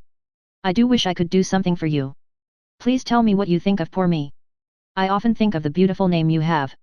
Dear Henry, when will we meet? I think of you so often you have no idea. I have never felt myself so much drawn to a man as you. I feel so bad about. Please write me a long letter and tell me more. Remember, if you do not I will punish you. So now you know what I will do to you, you naughty boy, if you do not wrote. Oh, how I long to meet you. Henry dear, do not deny my request before my patience are exhausted. Then I will tell you all. Goodbye now, naughty darling, I have such a bad headache. Today. And write by return to your longing. Martha. P.S. Do tell me what kind of perfume does your wife use? I want to know. He tore the flower gravely from its pinhold, smelt its almost no smell and placed it in his heart pocket. Language of flowers. They like it because no one can hear. Or a poison bouquet to strike him down. Then walking slowly forward he read the letter again, murmuring here and there a word. Angry tulips with you darling man flower, punish your cactus if you don't please, poor forget me not, how I long violets to dear roses when we soon anemone meet, all naughty night stalk wife Martha's perfume. Having read it all he took it from the newspaper and put it back in his side pocket. Weak joy opened his lips. Changed since the first letter. Wonder did she wrote it herself. Doing the indignant, a girl of good family like me, respectable character. Could meet one Sunday after the rosary. Thank you, not having any. Usual love scrimmage. Then running round corners. Bad as a row with Molly. Cigar has a cooling effect. Narcotic. Go further next time. Naughty boy, punish, afraid of words, of course. Brutal, why not? Try it anyhow. A bit at a time. Fingering still the letter in his pocket he drew the pin out of it. Common pin, eh? He threw it on the road. Out of her clothes somewhere, pinned together. Queer the number of pins they always have. No roses without thorns. Flat Dublin voices bawled in his head. Those two sluts that night in the coombe, linked together in the rain. Oh, Mary lost the pin of her drawers. She didn't know what to do. To keep it up. To keep it up. It. Them. Such a bad headache. Has her roses probably. Or sitting all day typing. I focus bad for stomach nerves. What perfume does your wife use? Now could you make out a thing like that? To keep it up. Martha, Mary. I saw that picture somewhere, I forget now, old master or faked for money. He is sitting in their house, talking. Mysterious. Also the two sluts in the coombe would listen. To keep it up. Nice kind of evening feeling. No more wandering about. Just loll there, quiet dusk, let everything rip. Forget. Tell about places you have been, strange customs. The other one, jar on her head, was getting the supper, fruit, olives, lovely cool water out of a well, stone cold like the hole in the wall at Ashtown. Must carry a paper goblet next time I go to the trotting matches. She listens with big dark soft eyes. Tell her, more and more, all. Then a sigh, silence. Long rest. Going under the railway arch he took out the envelope, tore it swiftly in shreds and scattered them towards the road. The shreds fluttered away, sank in the dank air, a white flutter, then all sank. Henry Flower. You could tear up a cheque for £100 in the same way. Simple bit of paper. Lord Iviac once cashed a 7-figure cheque for £1 million in the Bank of Ireland. Shows you the money to be made out of porter. Still the other brother Lord Ardylon has to change his shirt 4 times a day, they say. Skin breeds lice or vermin. £1 million, wait a moment. 2p a pint, 4p a quart, 8p a gallon of porter, no, 1 and 4p a gallon of porter. 1 and 4 into 20, 15 about. Yes, exactly. 15 millions of barrels of porter. What am I saying barrels? Gallons. About 1 million barrels all the same. An incoming train clanked heavily above his head, coach after coach. Barrels bumped in his head, dull porter slopped and churned inside. The bungholes sprang open and a huge dull flood leaked out, flowing together, winding through mud flats all over the level land, a lazy pooling swirl of liquor bearing along wide-leaved flowers of its froth. He had reached the open back door of All Hallows. Stepping into the porch he doffed his hat, took the card from his pocket and tucked it again behind the leather headband. Damn it! I might have tried to work MCOY for a pass to Malinga. Same notice on the door.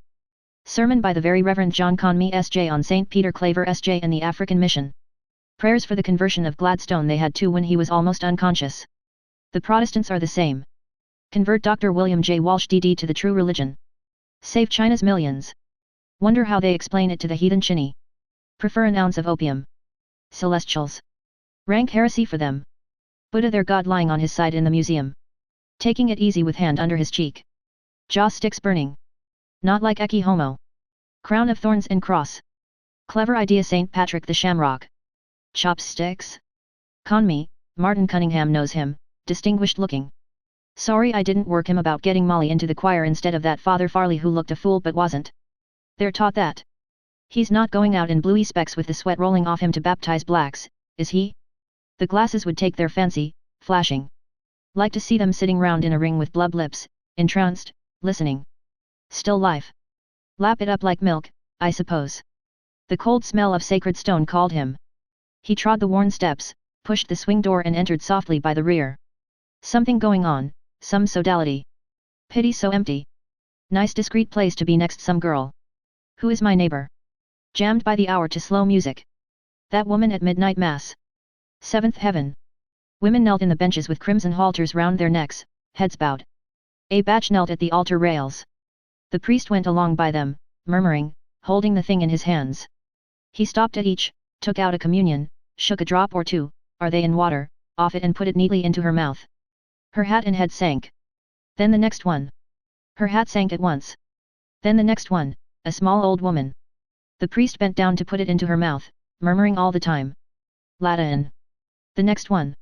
Shut your eyes and open your mouth. What? Corpus, body. Corpse. Good idea the Latin. Stupefies them first. Hospice for the dying. They don't seem to chew it, only swallow it down. Rum idea, eating bits of a corpse. Why the cannibals cotton to it? He stood aside watching their blind masks pass down the aisle, one by one, and seek their places. He approached a bench and seated himself in its corner, nursing his hat and newspaper. These pots we have to wear. We ought to have hats modelled on our heads. They were about him here and there, with heads still bowed in their crimson halters, waiting for it to melt in their stomachs.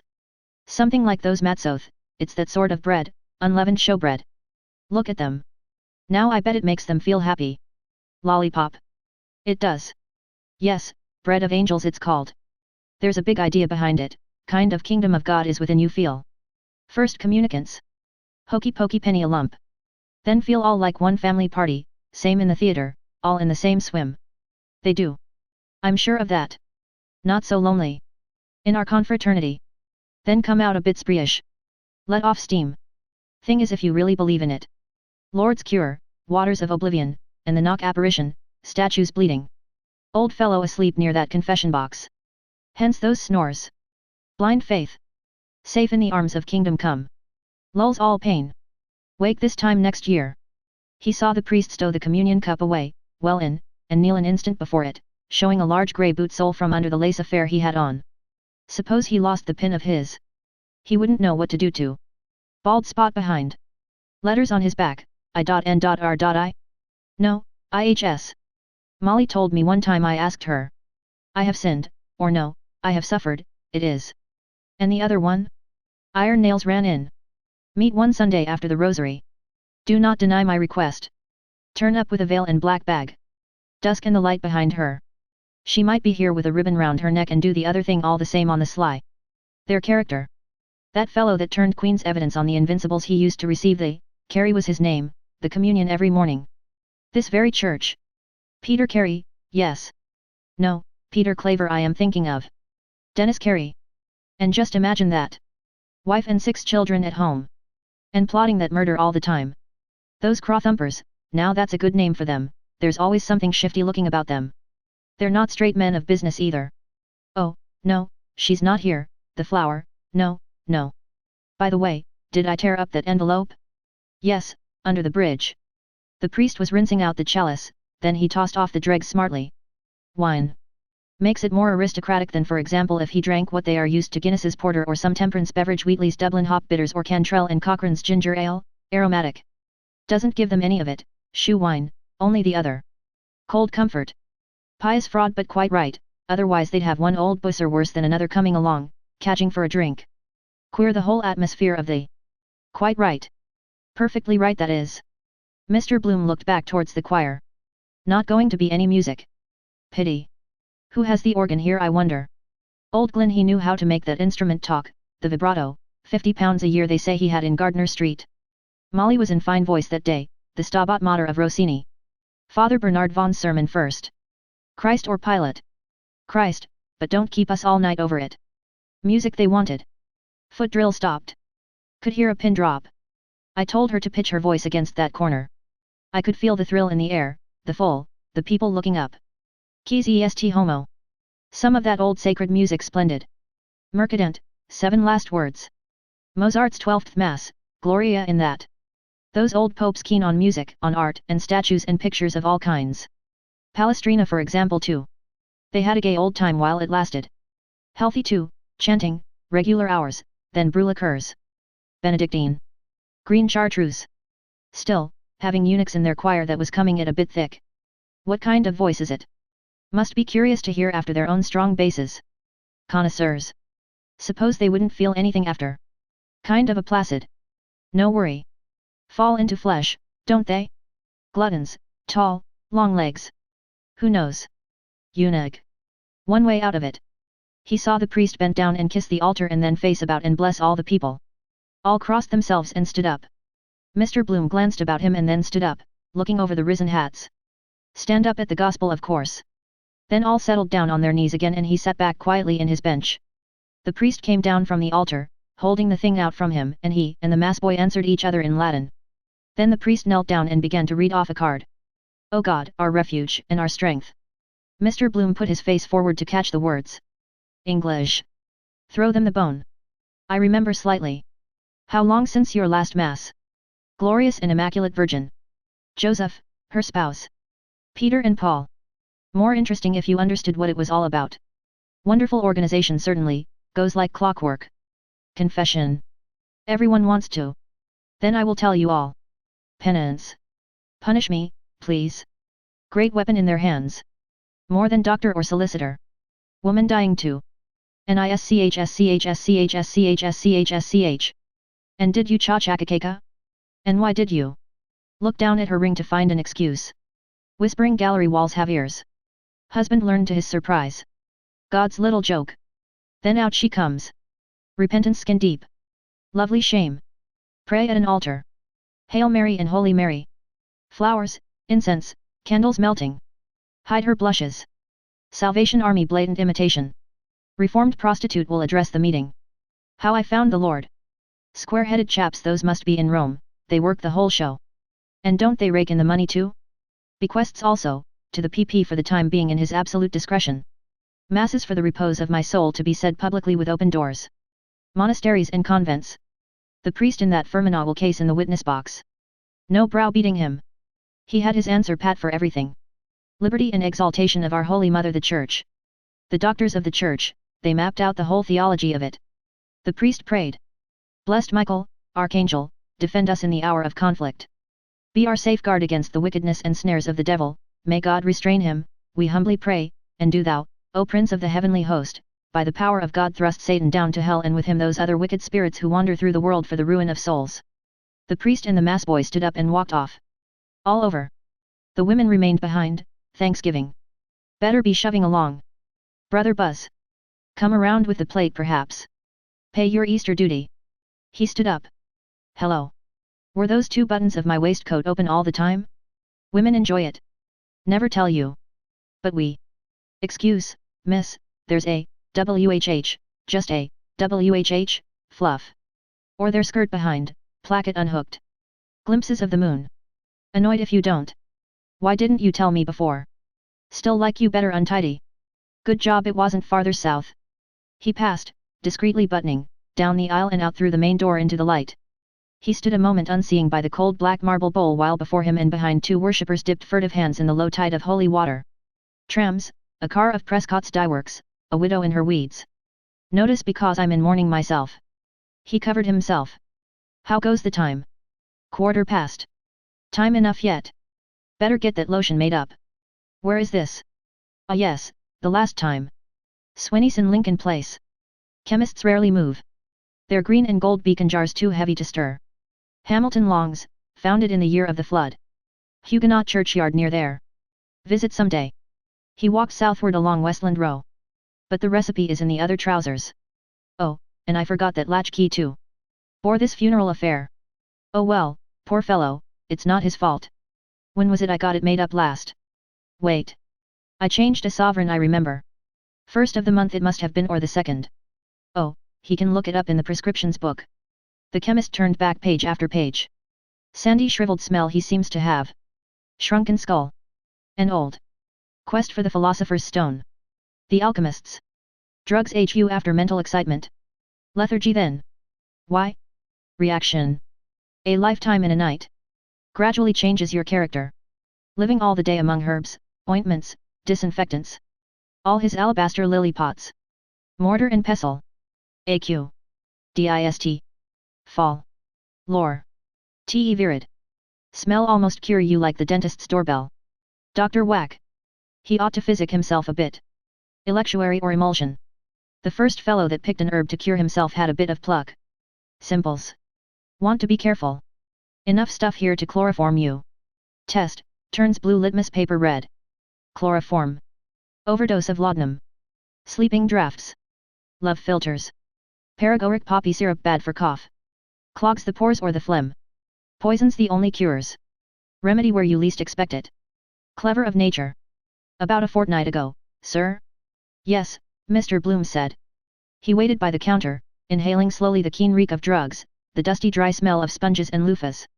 Lot of time taken up telling your aches and pains. Sweet almond oil and tincture of benzoin, Mr. Bloom said, and then orange flower water. It certainly did make her skin so delicate white like wax. And white wax also, he said. Brings out the darkness of her eyes. Looking at me, the sheet up to her eyes, Spanish, smelling herself, when I was fixing the links in my cuffs. Those homely recipes are often the best, strawberries for the teeth, nettles in rainwater, oatmeal they say steeped in buttermilk. Skin food. One of the old Queen's sons, Duke of Albany was it. Had only one skin. Leopold, yes. 3 we have. Warts, bunions and pimples to make it worse. But you want a perfume too. What perfume does your Peau d'Espagne? That orange flower water is so fresh. Nice smell these soaps have. Pure curd soap. Time to get a bath round the corner. Hammam. Turkish. Massage. Dirt gets rolled up in your navel. Nicer if a nice girl did it. Also I think I. Yes I. Do it in the bath. Curious longing I water to water. Combine business with pleasure. Pity no time for massage. Feel fresh then all the day. Funeral be rather glum. Yes, sir, the chemist said. That was 2 and 9. Have you brought a bottle? No, Mr. Bloom said. Make it up, please. I'll call later in the day and I'll take one of these soaps. How much are they? 4 pence, sir. Mr. Bloom raised a cake to his nostrils. Sweet lemon wax. I'll take this one, he said. That makes 3 and a penny. Yes, sir, the chemist said. You can pay all together, sir, when you come back. Good, Mr. Bloom said. He strolled out of the shop, the newspaper batten under his armpit, the cool wrappered soap in his left hand. At his armpit Bantam Lion's voice and hand said. Hello, Bloom. What's the best news? Is that today's? Show us a minute. Shaved off his mustache again, by Jove. Long cold upper lip. To look younger. He does look bummy. Younger than I am. Bantam Lion's yellow-black nailed fingers unrolled the baton. Wants a wash too? Take off the rough dirt. Good morning, have you used Pear's soap? Dandruff on his shoulders. Scalp wants oiling. I want to see about that French horse that's running today, Bantam Lion said. Where the bugger is it? He rustled the pleated pages, jerking his chin on his high collar. Barber's itch. Tight collar, he'll lose his hair. Better leave him the paper and get shut of him. You can keep it, Mr. Bloom said. Ask it. Gold cup. Wait, Bantam Lions muttered. Half a mo. Maximum the second. I was just going to throw it away, Mr. Bloom said. Bantam Lions raised his eyes suddenly and leered weakly. What's that? His sharp voice said. I say you can keep it, Mr. Bloom answered. I was going to throw it away that moment. Bantam Lions doubted an instant, leering, then thrust the outspread sheets back on Mr. Bloom's arms. I'll risk it, he said. Here, thanks. He sped off towards Conway's corner. Godspeed, Scut. Mr. Bloom folded the sheets again to a neat square and lodged the soap in it, smiling. Silly lips of that chap. Bedding. Regular hotbed of it lately. Messenger boy stealing to put on sixpence. Raffle for large tender turkey. Your Christmas dinner for threepence. Jack Fleming embezzling to gamble then smuggled off to America. Keeps a hotel now. They never come back. Fleshpots of Egypt. He walked cheerfully towards the Mosque of the Baths. Remind you of a mosque, red-baked bricks, the minarets. College sports today I see. He eyed the horseshoe poster over the gate of College Park, cyclist doubled up like a cod in a pot. Damn bad ad. Now if they had made it round like a wheel. Then the spokes, sports, sports, sports, and the hub big, college. Something to catch the eye. There's Hornblower standing at the porter's lodge. Keep him on hands, might take a turn in there on the nod. How do you do, Mr. Hornblower? How do you do, sir? Heavenly weather really. If life was always like that. Cricket weather. Sit around under sunshades. Over after over. Out. They can't play it here. Duck for 6 wickets. Still Captain Culler broke a window in the Kildare Street Club with a slog to square leg. Donnybrook fair more in their line. And the skulls we were a-cracking when M. Carthy took the floor. Heatwave. Won't last. Always passing, the stream of life, which in the stream of life we trace is dearer than them all. Enjoy a bath now, clean trough of water, cool enamel, the gentle tepid stream. This is my body. He foresaw his pale body reclined in it at full, naked, in a womb of warmth, oiled by scented melting soap, softly laved. He saw his trunk and limbs rippled over and sustained, buoyed lightly upward, lemon yellow, his navel, bud of flesh, and saw the dark tangled curls of his bush floating hair of the stream around the limp father of thousands, a languid floating flower. Chapter 6. Martin Cunningham, first, poked his silk-hatted head into the creaking carriage and, entering deftly, seated himself. Mr. Power stepped in after him, curving his height with care. Come on, Simon. After you, Mr. Bloom said. Mr. Dedalus covered himself quickly and got in, saying. Yes, yes. Are we all here now? Martin Cunningham asked. Come along, Bloom. Mr. Bloom entered and sat in the vacant place. He pulled the door to after him and slammed it twice till it shut tight. He passed an arm through the arms trap and looked seriously from the open carriage window at the lowered blinds of the avenue. One dragged aside, an old woman peeping. Nose white flattened against the pane. Thanking her stars she was passed over. Extraordinary the interest they take in a corpse. Glad to see us go, we give them such trouble coming. Job seems to suit them. Hugger-mugger in corners. Slop about in slipper-slappers for fear he'd wake. Then getting it ready. Laying it out. Molly and Mrs. Fleming making the bed. Pull it more to your side. Our winding sheet. Never know who will touch you dead. Wash and shampoo. I believe they clip the nails and the hair. Keep a bit in an envelope. Grows all the same after. Unclean job. All waited. Nothing was said. Stowing in the wreaths probably. I am sitting on something hard. Ah, that soap, in my hip pocket. Better shift it out of that. Wait for an opportunity. All waited. Then wheels were heard from in front, turning, then nearer, then horses' hoofs. A jolt. Their carriage began to move, creaking and swaying. Other hoofs and creaking wheels started behind. The blinds of the avenue passed and number 9 with its craped knocker, door ajar. At walking pace. They waited still, their knees jogging, till they had turned and were passing along the tram tracks. Tritonville Road. Quicker. The wheels rattled rolling over the cobbled causeway and the crazy glasses shook rattling in the door frames. What way is he taking us? Mr. Power asked through both windows. Irish Town, Martin Cunningham said. Ringsend. Brunswick Street. Mr. Dedalus nodded, looking out. That's a fine old custom, he said. I am glad to see it has not died out. All watched a while through their windows, caps and hats lifted by passers. Respect. The carriage swerved from the tram track to the smoother road past Watery Lane. Mr. Bloom at gaze saw a lithe young man, clad in mourning, a white hat. There's a friend of yours gone by, Dedalus, he said. Who is that? Your son and heir. Where is he? Mr. Dedalus said, stretching over across. The carriage, passing the open drains and mounds of ripped-up roadway before the tenement houses, lurched round the corner and, swerving back to the tram track, rolled on noisily with chattering wheels. Mr. Dedalus fell back, saying. Was that Mulligan cad with him? His fidus achates. No, Mr. Bloom said. He was alone. Down with his Aunt Sally, I suppose, Mr. Dedalus said, the Golding faction, the drunken little cost-drawer and Chrissy, Papa's little lump of dung, the wise child that knows her own father. Mr. Bloom smiled joyously on Ringsend Road. Wallace Brothers, the Bottle Works, Dodder Bridge. Richie Golding and the legal bag. Golding, Collis and Ward he calls the firm. His jokes are getting a bit damp. Great card he was. Waltzing in Stamer Street with Ignatius Gallagher on a Sunday morning, the landlady's 2 hats pinned on his head. Out on the rampage all night. Beginning to tell on him now, that backache of his, I fear. Wife ironing his back. Thinks he'll cure it with pills. All breadcrumbs they are. About 600% profit. He's in with a low-down crowd, Mr. Dedalus snarled. That Mulligan is a contaminated bloody double-deed ruffian by all accounts. His name stinks all over Dublin. But with the help of God and his blessed mother I'll make it my business to write a letter one of those days to his mother or his aunt or whatever she is that will open her eye as wide as a gate. I'll tickle his catastrophe, believe you me. He cried above the clatter of the wheels. I won't have her bastard of a nephew ruin my son. A counter-jumper's son. Selling tapes in my cousin, Peter Paul M. Swinney's. Not likely. He ceased. Mr. Bloom glanced from his angry mustache to Mr. Power's mild face and Martin Cunningham's eyes and beard, gravely shaking. Noisy self-willed man. Full of his son. He is right. Something to hand on. If little Rudy had lived. See him grow up. Hear his voice in the house. Walking beside Molly in an Eden suit. My son. Me in his eyes.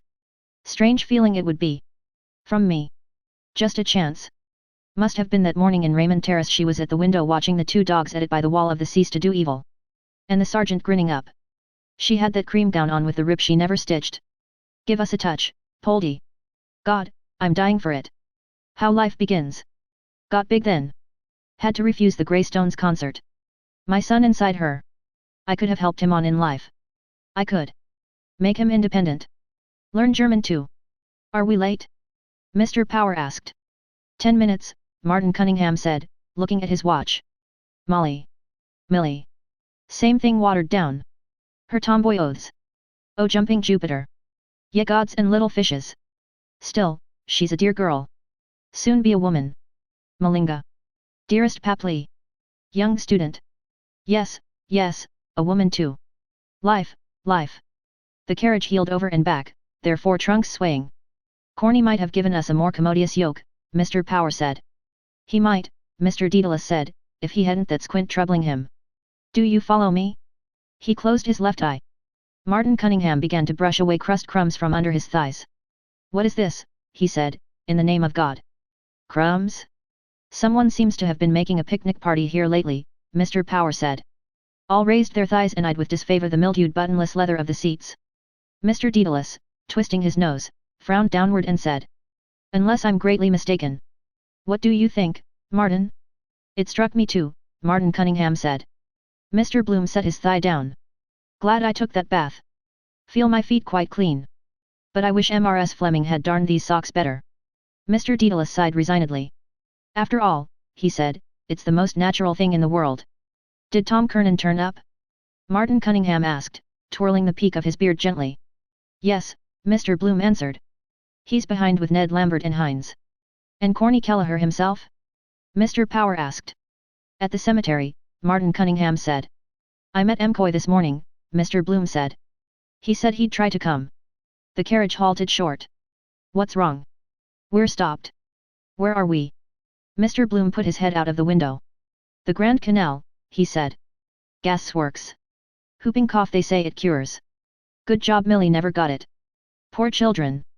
Doubles them up black and blue in convulsions. Shame really. Got off lightly with illnesses compared. Only measles. Flaxseed tea. Scarlatina, influenza epidemics. Canvassing for death. Don't miss this chance. Dog's home over there. Poor old Athos. Be good to Athos, Leopold, is my last wish. Thy will be done. We obey them in the grave. A dying scrawl. He took it to heart, pined away. Quiet brute. Old men's dogs usually are. A raindrop spat on his hat. He drew back and saw an instant of shower spray dots over the grey flags. Apart. Curious. Like through a colander. I thought it would. My boots were creaking, I remember now. The weather is changing, he said quietly. A pity it did not keep up fine, Martin Cunningham said. Wanted for the country, Mr. Power said. There's the sun again coming out. Mr. Daedalus, peering through his glasses towards the veiled sun, hurled a mute curse at the sky. It's as uncertain as a child's bottom, he said. We're off again. The carriage turned again, its stiff wheels and their trunks swayed gently. Martin Cunningham twirled more quickly the peak of his beard. Tom Kernan was immense last night, he said. And Paddy Leonard taking him off to his face. Oh, draw him out, Martin, Mr. Power said eagerly. Wait till you hear him, Simon, on Ben Dollard's singing of the Crappie Boy. Immense, Martin Cunningham said pompously. His singing of that simple ballad, Martin, is the most trenchant rendering I ever heard in the whole course of my experience. Trenchant, Mr. Power said laughing. He's dead nuts on that. And the retrospective arrangement? Did you read Dan Dawson's speech? Martin Cunningham asked. I did not then, Mr. Daedalus said. Where is it? In the paper this morning. Mr. Bloom took the paper from his inside pocket. That book I must change for her. No, no, Mr. Daedalus said quickly. Later on please. Mr. Bloom's glance travelled down the edge of the paper, scanning the deaths, Callan, Coleman, Dignam, Fawcett, Lowry, Nauman, Peake. What Peake is that? Is it the chap was in Crosby and Allen's? No, Sexton, Earbright. Inked characters fast fading on the frayed breaking paper. Thanks to the little flower. Sadly missed. To the inexpressible grief of his. Aged 88 after a long and tedious illness. Month's mind, Quinlan. On whose soul sweet Jesus have mercy. It is now a month since dear Henry fled. To his home up above in the sky. While his family weeps and mourns his loss. Hoping someday to meet him on high. I tore up the envelope? Yes. Where did I put her letter after I read it in the bath? He patted his waistcoat pocket. They're all right. Dear Henry fled. Before my patients are exhausted. National School. Meadas Yard. The Hazard. Only 2 there now. Nodding. Full as a tick. Too much bone in their skulls. The other trotting round with a fare. An hour ago I was passing there. The Jarvies raised their hats. A pointsman's back straightened itself upright suddenly against a tramway standard by Mr. Bloom's window. Couldn't they invent something automatic so that the wheel itself much handier? Well, but that fellow would lose his job then?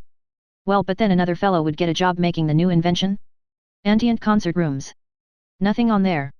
A man in a buff suit with a crepe armlet. Not much grief there. Quarter morning. People in law perhaps. They went past the bleak pulpit of St. Mark's, under the railway bridge, past the Queen's Theatre, in silence. Hoardings, Eugene Stratton, MRS bandman Palmer. Could I go to see Leah tonight, I wonder? I said I. Or the Lily of Killarney. Elster Grimes Opera Company. Big powerful change. Wet bright bills for next week. Fun on the Bristol. Martin Cunningham could work a pass for the Gaiety. Have to stand a drink or two. As broad as it's long. He's coming in the afternoon. Her songs. Plastos.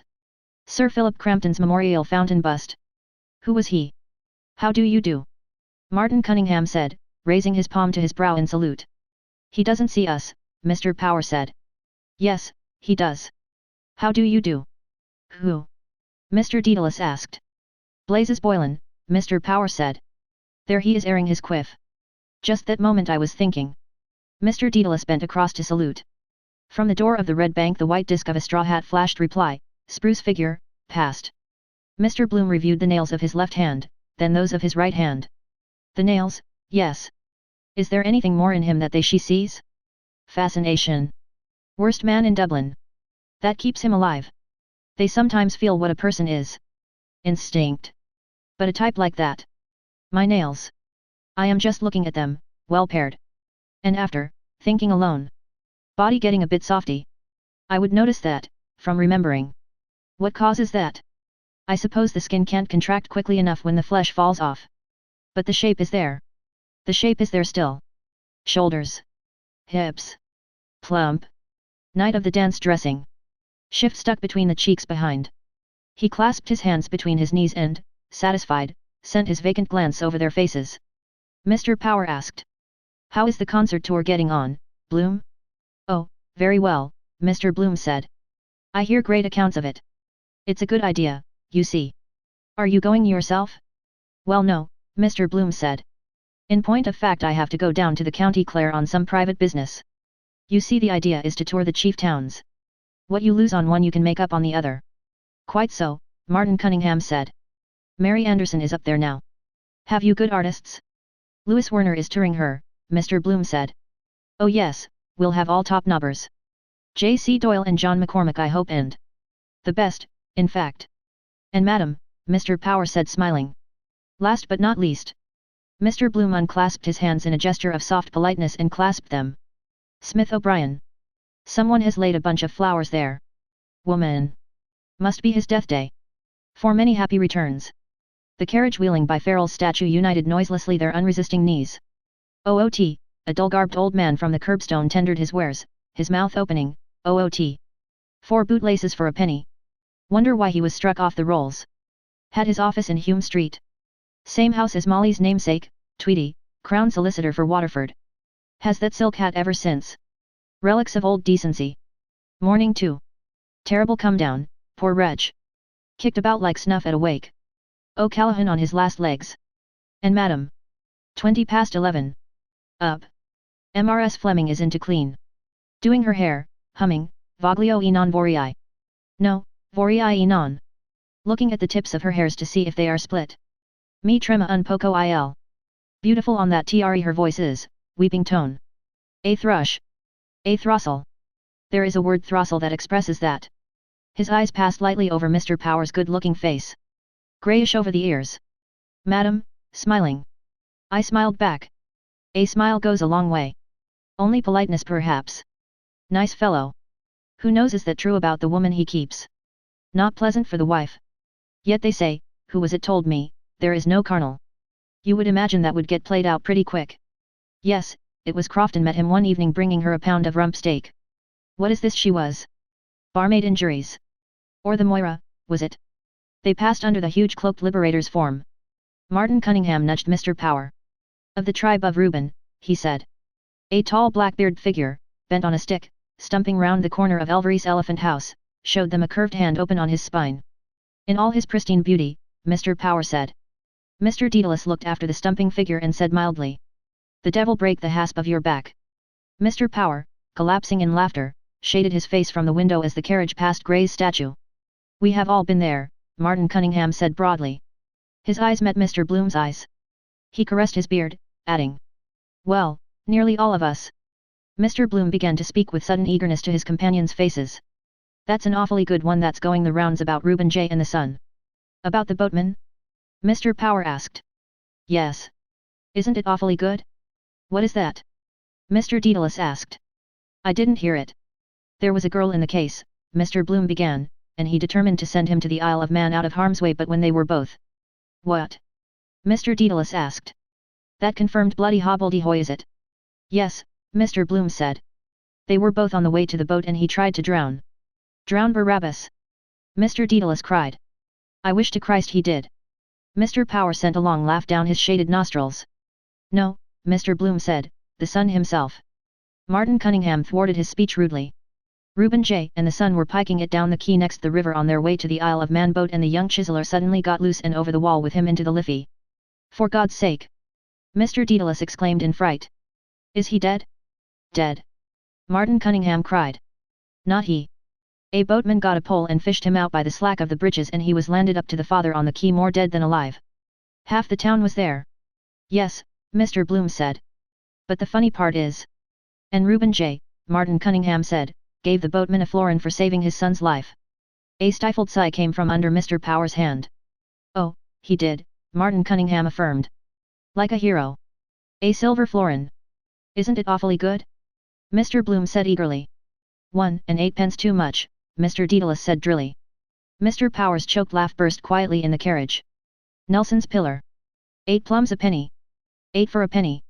We had better look a little serious," Martin Cunningham said. Mr. Dedalus sighed. "Ah then indeed," he said, "poor little Patty wouldn't grudge us a laugh. Many a good one," he told himself. "The Lord forgive me," Mr. Power said, wiping his wet eyes with his fingers. "Poor Patty. I little thought a week ago when I saw him last and he was in his usual health that I'd be driving after him like this. He's gone from us. As decent a little man as ever wore a hat," Mr. Dedalus said. "He went very suddenly." "Breakdown," Martin Cunningham said. "Heart." He tapped his chest sadly.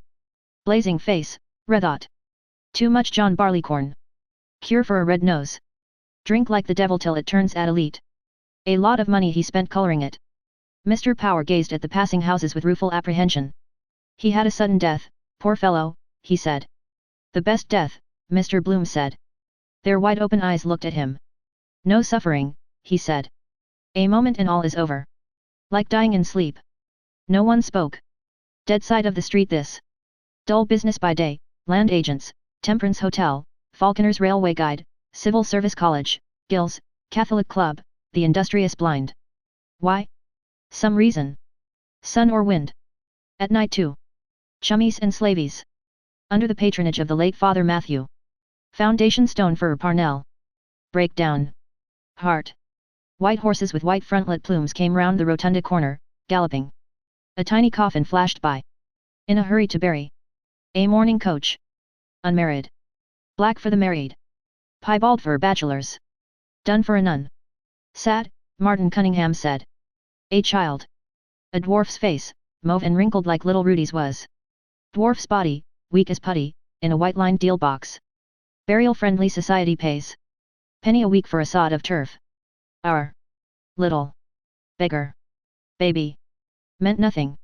Mistake of nature. If it's healthy it's from the mother. If not from the man. Better luck next time. Poor little thing, Mr. Dedalus said. It's well out of it. The carriage climbed more slowly the hill of Rutland Square. Rattle his bones. Over the stones.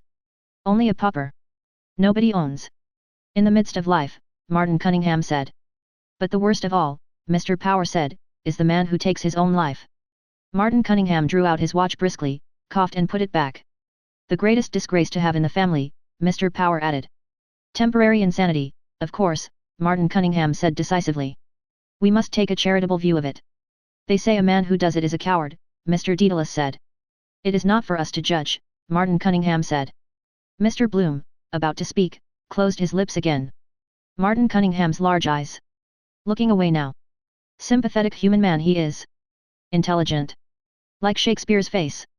Always a good word to say. They have no mercy on that here or infanticide. Refuse Christian burial. They used to drive a stake of wood through his heart in the grave.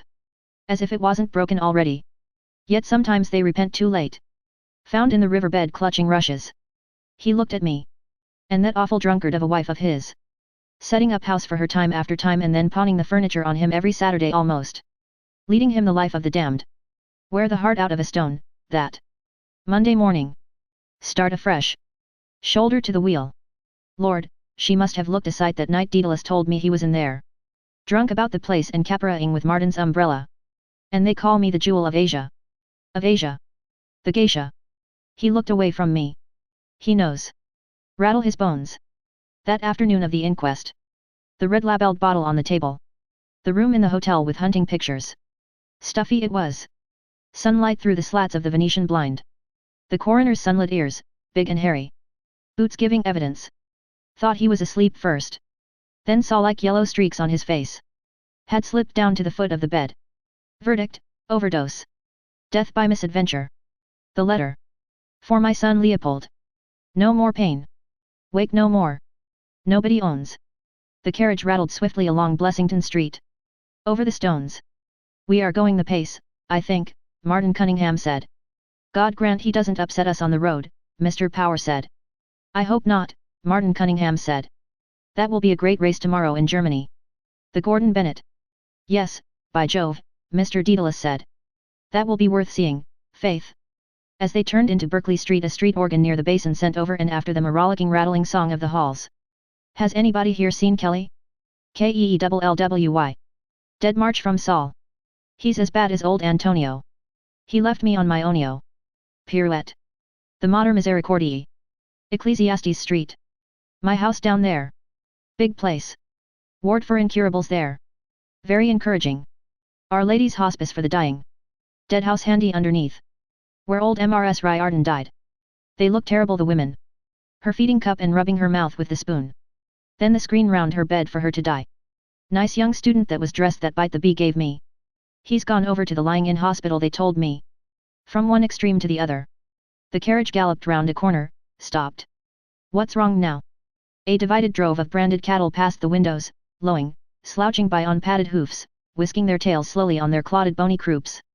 Outside them and through them ran rattled sheep bleating their fear. Emigrants, Mr. Power said. Phew! The drover's voice cried, his switch sounding on their flanks. Phew! Out of that. Thursday, of course. Tomorrow is killing day. Springers. Cuff sold them about 27 quid each. For Liverpool probably. Roast beef for Old England. They buy up all the juicy ones. And then the fifth quarter lost, all that raw stuff, hide, hair, horns. Comes to a big thing in a year. Dead meat trade. Buy products of the slaughterhouses for tanneries, soap, margarine. Wonder if that dodge works now, getting dicky meat off the train at Clonzilla. The carriage moved on through the drove. I can't make out why the corporation doesn't run a tramline from the park gate to the quays, Mr. Bloom said. All those animals could be taken in trucks down to the boats. Instead of blocking up the thoroughfare, Martin Cunningham said. Quite right. They ought to. Yes, Mr. Bloom said, and another thing I often thought, is to have municipal funeral trams like they have in Milan, you know. Run the line out to the cemetery gates and have special trams, hearse and carriage and all. Don't you see what I mean? Oh, that be damned for a story, Mr. Daedalus said. Pullman car and saloon dining room. A poor lookout for Corny, Mr. Power added. Why? Mr. Bloom asked, turning to Mr. Daedalus. Wouldn't it be more decent than galloping two abreast? Well, there's something in that, Mr. Daedalus granted. And, Martin Cunningham said, we wouldn't have scenes like that when the hearse capsized round Dunphy's and upset the coffin onto the road. That was terrible, Mr. Power's shocked face said, and the corpse fell about the road. Terrible. First round Dunphy's, Mr. Daedalus said, nodding. Gordon Bennett Cup. Praises be to God. Martin Cunningham said piously. Vom. Upset. A coffin bumped out onto the road. Burst open. Paddy Dignam shot out and rolling over stiff in the dust in a brown habit too large for him. Red face, grey now. Mouth fallen open. Asking what's up now. Quite right to close it. Looks horrid open. Then the insides decompose quickly. Much better to close up all the orifices. Yes, also. With wax.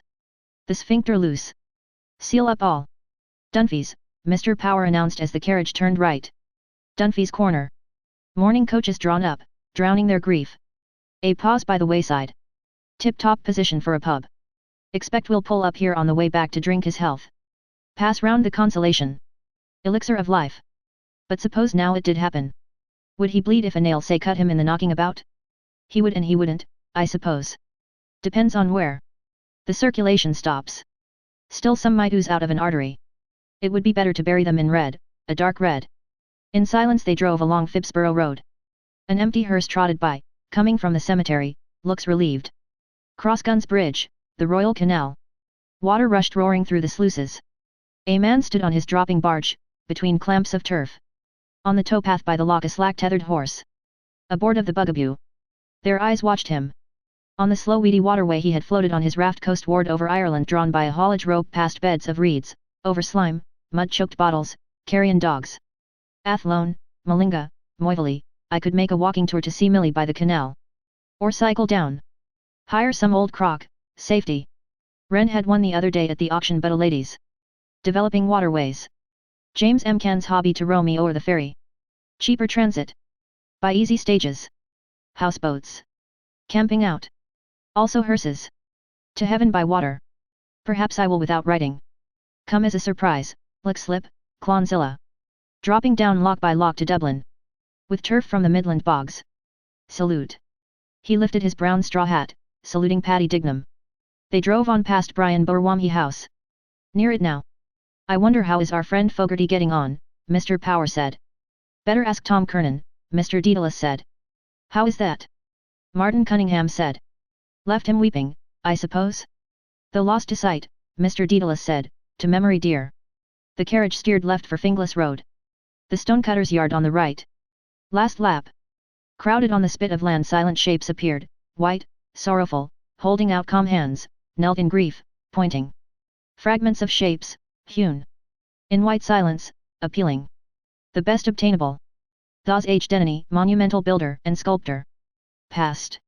On the curbstone before Jimmy Geary, the sexton's, an old tramp sat, grumbling, emptying the dirt and stones out of his huge dust-brown yawning boot. After life's journey. Gloomy gardens then went by one, gloomy houses. Mr. Power pointed. That is where Childs was murdered, he said. The last house. So it is, Mr. Dedalus said. A gruesome case. Seymour Bush got him off. Murdered his brother. Or so they said. The Crown had no evidence, Mr. Power said. Only circumstantial, Martin Cunningham added.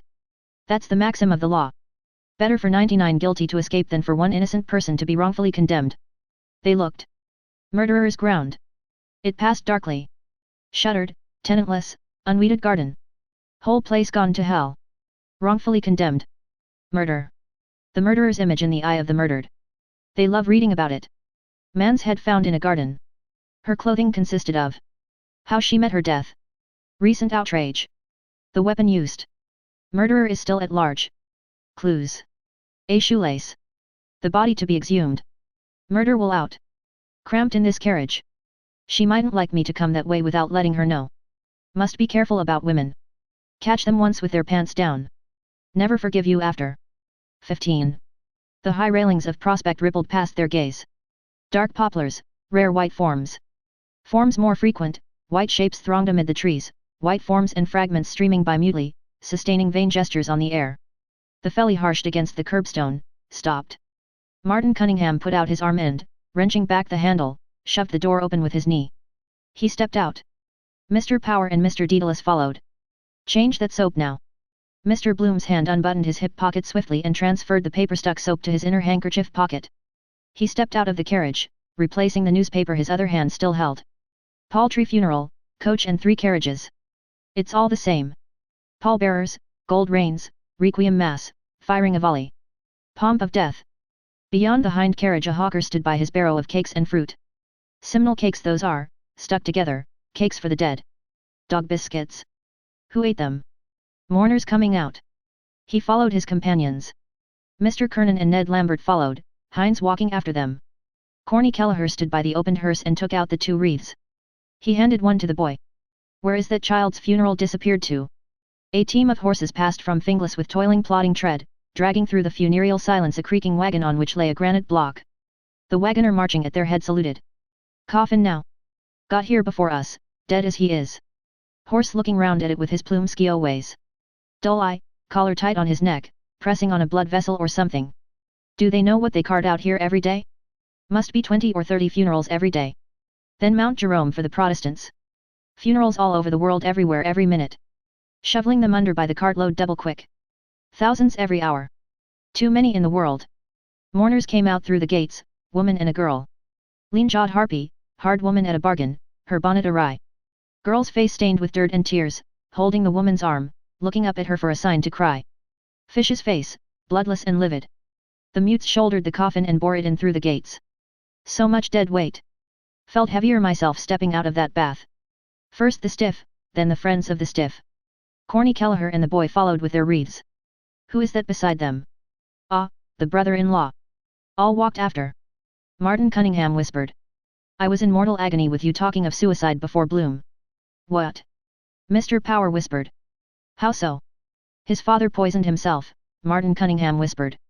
Had the Queen's Hotel in Ennis. You heard him say he was going to Clare.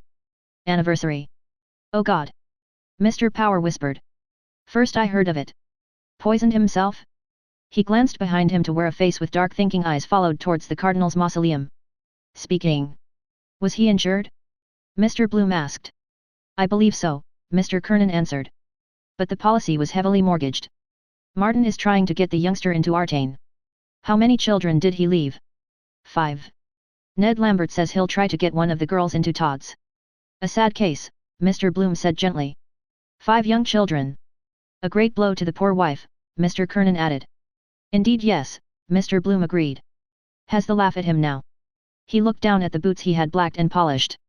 She had outlived him. Lost her husband. More dead for her than for me. One must outlive the other. Wise men say. There are more women than men in the world. Condole with her. Your terrible loss. I hope you'll soon follow him. For Hindu widows only. She would marry another. Him? No. Yet who knows after? Widowhood not the thing since the old queen died. Drawn on a gung carriage. Victoria and Albert. Frogmore Memorial morning. But in the end she put a few violets in her bonnet. Vain in her heart of hearts. All for a shadow. Consort not even a king. Her son was the substance. Something new to hope for, not like the past she wanted back, waiting. It never comes. One must go first, alone, under the ground, and lie no more in her warm bed. How are you, Simon? Ned Lambert said softly, clasping hands. Haven't seen you for a month of Sundays. Never better. How are all in Cork's own town? I was down there for the Cork Park races on Easter Monday, Ned Lambert said. Same old 6 and 8 pence. Stopped with Dick Tivy. And how is Dick, the solid man? Nothing between himself and heaven, Ned Lambert answered. By the holy Paul. Mr. Dedalus said in subdued wonder. Dick Tivy bald? Martin is going to get up a whip for the youngsters, Ned Lambert said, pointing ahead. A few bob a skull. Just to keep them going till the insurance is cleared up. Yes, yes, Mr. Dedalus said dubiously. Is that the eldest boy in front? Yes, Ned Lambert said, with the wife's brother. John Henry Menton is behind. He put down his name for a quid. I'll engage he did, Mr. Dedalus said. I often told poor Paddy he ought to mind that job. John Henry is not the worst in the world. How did he lose it? Ned Lambert asked. Liquor, what? Many a good man's fault, Mr. Dedalus said with a sigh. They halted about the door of the mortuary chapel. Mr. Bloom stood behind the boy with the wreath, looking down at his sleek combed hair and at the slender furrowed neck inside his brand new collar. Poor boy. Was he there when the father? Both unconscious. Lighten up at the last moment and recognize for the last time. All he might have done. I owe 3 shillings to O'Grady. Would he understand? The mutes bore the coffin into the chapel. Which end is his head? After a moment he followed the others in, blinking in the screened light. The coffin lay on its bier before the chancel, 4 tall yellow candles at its corners. Always in front of us. Corny Kelleher, laying a wreath at each 4 corner, beckoned to the boy to kneel. The mourners knelt here and there in praying desks.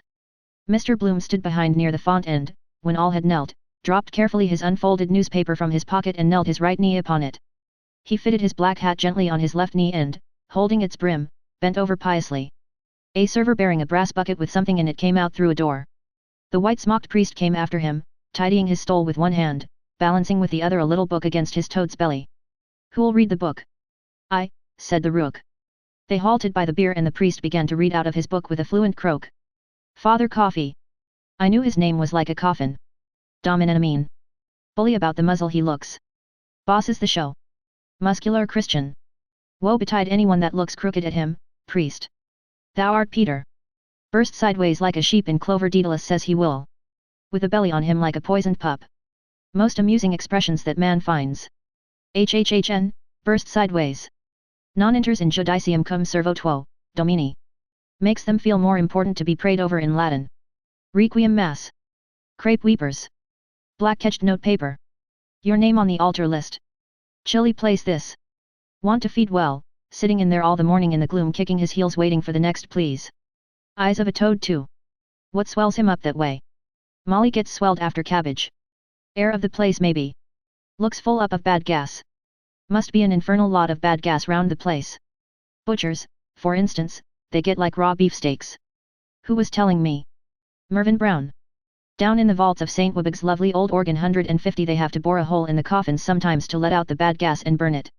Out it rushes, blue. One whiff of that and you're a goner. My kneecap is hurting me. Ow. That's better.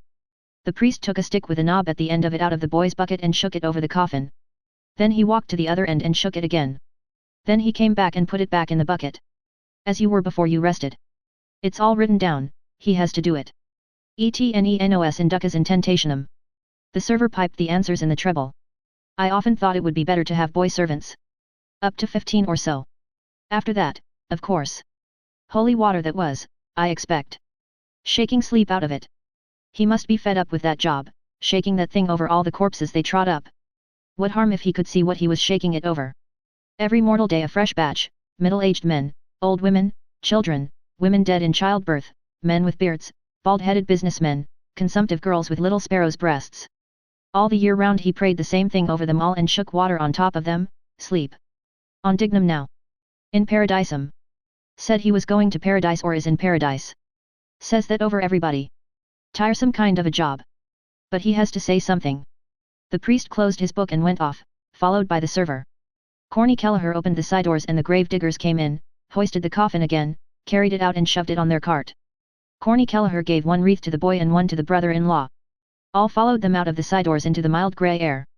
Mr. Bloom came last folding his paper again into his pocket. He gazed gravely at the ground till the coffin cart wheeled off to the left. The metal wheels ground the gravel with a sharp grating cry and the pack of blunt boots followed the trundled barrow along a lane of sepulchres. The re the ra the re the ra the roo. Lord, I mustn't lilt here. The O'Connell Circle, Mr. Dedalus said about him. Mr. Power's soft eyes went up to the apex of the lofty cone. He's at rest, he said, in the middle of his people, old Dan O. But his heart is buried in Rome. How many broken hearts are buried here, Simon? Her grave is over there, Jack, Mr. Dedalus said. I'll soon be stretched beside her. Let him take me whenever he likes. Breaking down, he began to weep to himself quietly, stumbling a little in his walk. Mr. Power took his arm. She's better where she is, he said kindly. I suppose so, Mr. Dedalus said with a weak gasp. I suppose she is in heaven if there is a heaven. Corny Kelleher stepped aside from his rank and allowed the mourners to plod by. Sad occasions, Mr. Kernan began politely. Mr. Bloom closed his eyes and sadly twice bowed his head. The others are putting on their hats, Mr. Kernan said. I suppose we can do so too. We are the last. This cemetery is a treacherous place. They covered their heads. The reverend gentleman read the service too quickly, don't you think? Mr. Kernan said with reproof. Mr. Bloom nodded gravely looking in the quick bloodshot eyes. Eyes, secret searching. Mason, I think, not sure. Beside him again. We are the last. In the same boat. Hope he'll say something else. Mr. Kernan added. The service of the Irish Church used in Mount Jerome is simpler, more impressive I must say. Mr. Bloom gave prudent assent. The language of course was another thing. Mr. Kernan said with solemnity. I am the resurrection and the life. That touches a man's inmost heart. It does, Mr. Bloom said. Your heart perhaps, but what price the fellow in the 6 feet by 2 with his toes to the daisies? No touching that. Seat of the affections. Broken heart. A pump after all, pumping thousands of gallons of blood every day. One fine day it gets bunged up, and there you are. Lots of them lying around here, lungs, hearts, livers. Old rusty pumps, damn the thing else. The resurrection and the life. Once you are dead you are dead. That last day idea. Knocking them all up out of their graves. Come forth, Lazarus. And he came fifth and lost the job. Get up. Last day. Then every fellow mousing around for his liver and his lights and the rest of his traps. Find damn all of himself that morning. Pennyweight of powder in a skull. 12 grams 1 pennyweight. Troy measure. Corny Kelleher fell into step at their side. Everything went off A1, he said. What? He looked on them from his drawling eye. Policeman's shoulders. With your turalum. As it should be, Mr. Kernan said. What? Corny Kelleher said. Mr. Kernan assured him. Who is that chap behind with Tom Kernan? John Henry Menton asked. I know his face. Ned Lambert glanced back. Bloom, he said, Madame Marion Tweedy that was, the soprano. She's his wife. Oh, to be sure, John Henry Menton said. I haven't seen her for some time. She was a fine-looking woman. I danced with her, 15-17 golden years ago, at Matt Dillon's in Round Town. And a good armful she was. He looked behind through the others. What is he? He asked. What does he do? Wasn't he in the stationery line? I fell foul of him one evening, I remember, at bowls. Ned Lambert smiled. Yes, he was, he said, in Wisdom Helly's. A traveller for blotting paper. In God's name, John Henry Menton said, what did she marry a coon like that for? She had plenty of game in her then. Has still, Ned Lambert said. He does some canvassing for ads. John Henry Menton's large eyes stared ahead. The barrow turned into a side lane. A portly man, ambushed among the grasses, raised his hat in homage. The gravediggers touched their caps. John O'Connell, Mr. Power said pleased. He never forgets a friend. Mr. O'Connell shook all their hands in silence. Mr. Dedalus said. I am come to pay you another visit. My dear Simon, the caretaker answered in a low voice. I don't want your custom at all. Saluting Ned Lambert and John Henry Menton, he walked on at Martin Cunningham's side, puzzling two long keys at his back. Did you hear that one? He asked them, about Mulcahy from the Coombe? I did not, Martin Cunningham said. They bent their silk hats in concert and Hines inclined his ear. The caretaker hung his thumbs in the loops of his gold watch chain and spoke in a discreet tone to their vacant smiles. They tell the story, he said, that two drunks came out here one foggy evening to look for the grave of a friend of theirs. They asked for Mulcahy from the Coombe and were told where he was buried. After traipsing about in the fog they found the grave sure enough. One of the drunks spelled out the name, Terence Mulcahy. The other drunk was blinking up at a statue of Our Saviour the widow had got put up. The caretaker blinked up at one of the sepulchres they passed. He resumed. And, after blinking up at the sacred figure, not a bloody bit like the man, says he. That's not Mulcahy, says he, whoever done it. Rewarded by smiles he fell back and spoke with Corny Kelleher, accepting the dockets given him, turning them over and scanning them as he walked. That's all done with a purpose, Martin Cunningham explained to Hines. I know, Hines said. I know that. To cheer a fellow up, Martin Cunningham said. It's pure good-heartedness, damn the thing else. Mr. Bloom admired the caretaker's prosperous bulk. All want to be on good terms with him. Decent fellow, John O'Connell, real good sort. Keys, like Keys's ad, no fear of anyone getting out. No pass-out checks. Habeas corpus. I must see about that ad after the funeral. Did I write Ballsbridge on the envelope I took to cover when she disturbed me writing to Martha? Hope it's not chucked in the dead letter office. Be the better of a shave. Grey sprouting beard. That's the first sign when the hairs come out grey. And temper getting cross. Silver threads among the grey. Fancy being his wife. Wonder he had the gumption to propose to any girl. Come out and live in the graveyard. Dangle that before her. It might thrill her first. Courting death. Shades of night hovering here with all the dead stretched about. The shadows of the tombs when churchyards yawn, and Daniel O'Connell must be a descendant, I suppose. Who is this used to say he was a queer breedy man, great Catholic all the same, like a big giant in the dark. Will-o'-the-wisp. Gas of graves. Want to keep her mind off it to conceive at all. Women especially are so touchy. Tell her a ghost story in bed to make her sleep. Have you ever seen a ghost? Well, I have. It was a pitch-dark night. The clock was on the stroke of 12. Still they'd kiss all right if properly keyed up. Whores in Turkish graveyards. Learn anything if taken young. You might pick up a young widow here. Men like that. Love among the tombstones. Romeo. Spice of pleasure. In the midst of death we are in life. Both ends meet. Tantalizing for the poor dead. Smell of grilled beefsteaks to the starving. Gnawing their vitals. Desire to grig people. Molly wanting to do it at the window. 8 children he has anyway. He has seen a fair share go under in his time, lying around him field after field. Holy fields. More room if they buried them standing. Sitting or kneeling you couldn't. Standing? His head might come up some day above ground in a landslip with his hand pointing. All honeycombed the ground must be, oblong cells. And very neat he keeps it too, trim grass and edgings. His garden Major Gamble calls Mount Jerome. Well, so it is. Ought to be flowers of sleep. Chinese cemeteries with giant poppies growing produce the best opium, Mastiansky told me. The botanic gardens are just over there. It's the blood sinking in the earth gives new life. Same idea those Jews they said killed the Christian boy. Every man his price. Well-preserved fat corpse, gentleman, epicure, invaluable for fruit garden. A bargain. By carcass of William Wilkinson, auditor and accountant, lately deceased, £3 13 and 6. With thanks. I dare say the soil would be quite fat with corpse manure, bones, flesh, nails. Charnel houses. Dreadful. Turning green and pink, decomposing. Rot quick in damp earth. The lean old ones tougher. Then a kind of a tallowy kind of a cheesy.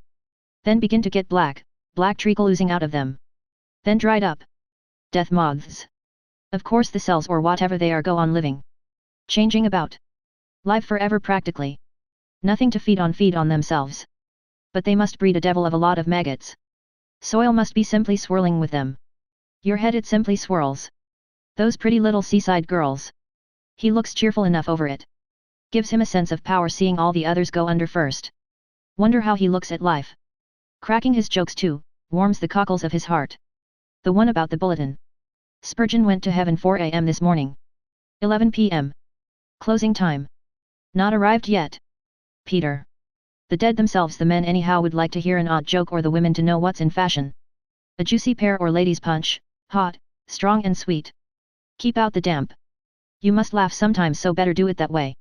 Gravediggers in Hamlet. Shows the profound knowledge of the human heart. Daren't joke about the dead for 2 years at least. De mortuis nil nisi prius. Go out of mourning first. Hard to imagine his funeral. Seems a sort of a joke.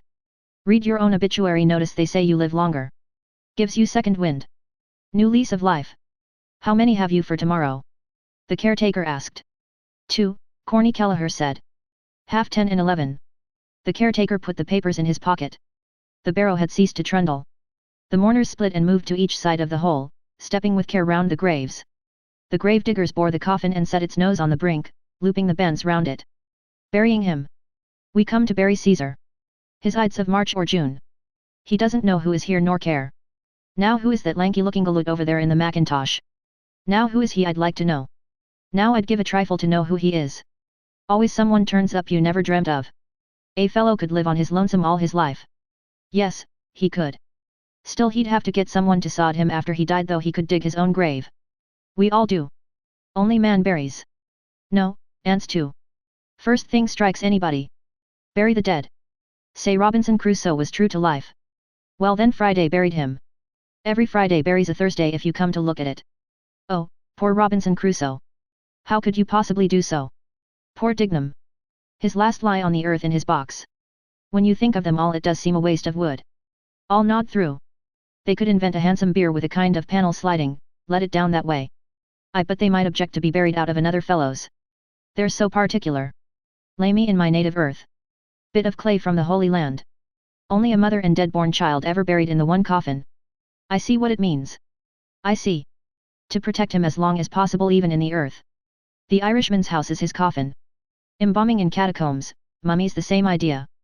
Mr. Bloom stood far back, his hat in his hand, counting the bared heads. 12? I'm 13.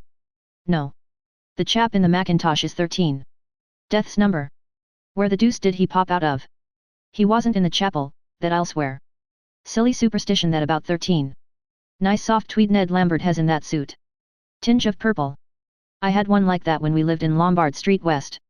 Dressy fellow he was once. Used to change 3 suits in the day. Must get that grey suit of mine turned by Messias. Hello. It's dyed. His wife, I forgot he's not married, or his landlady ought to have picked out those threads for him. The coffin dived out of sight, eased down by the men straddled on the grave trestles. They struggled up and out, and all uncovered. 20. Pause. If we were all suddenly somebody else.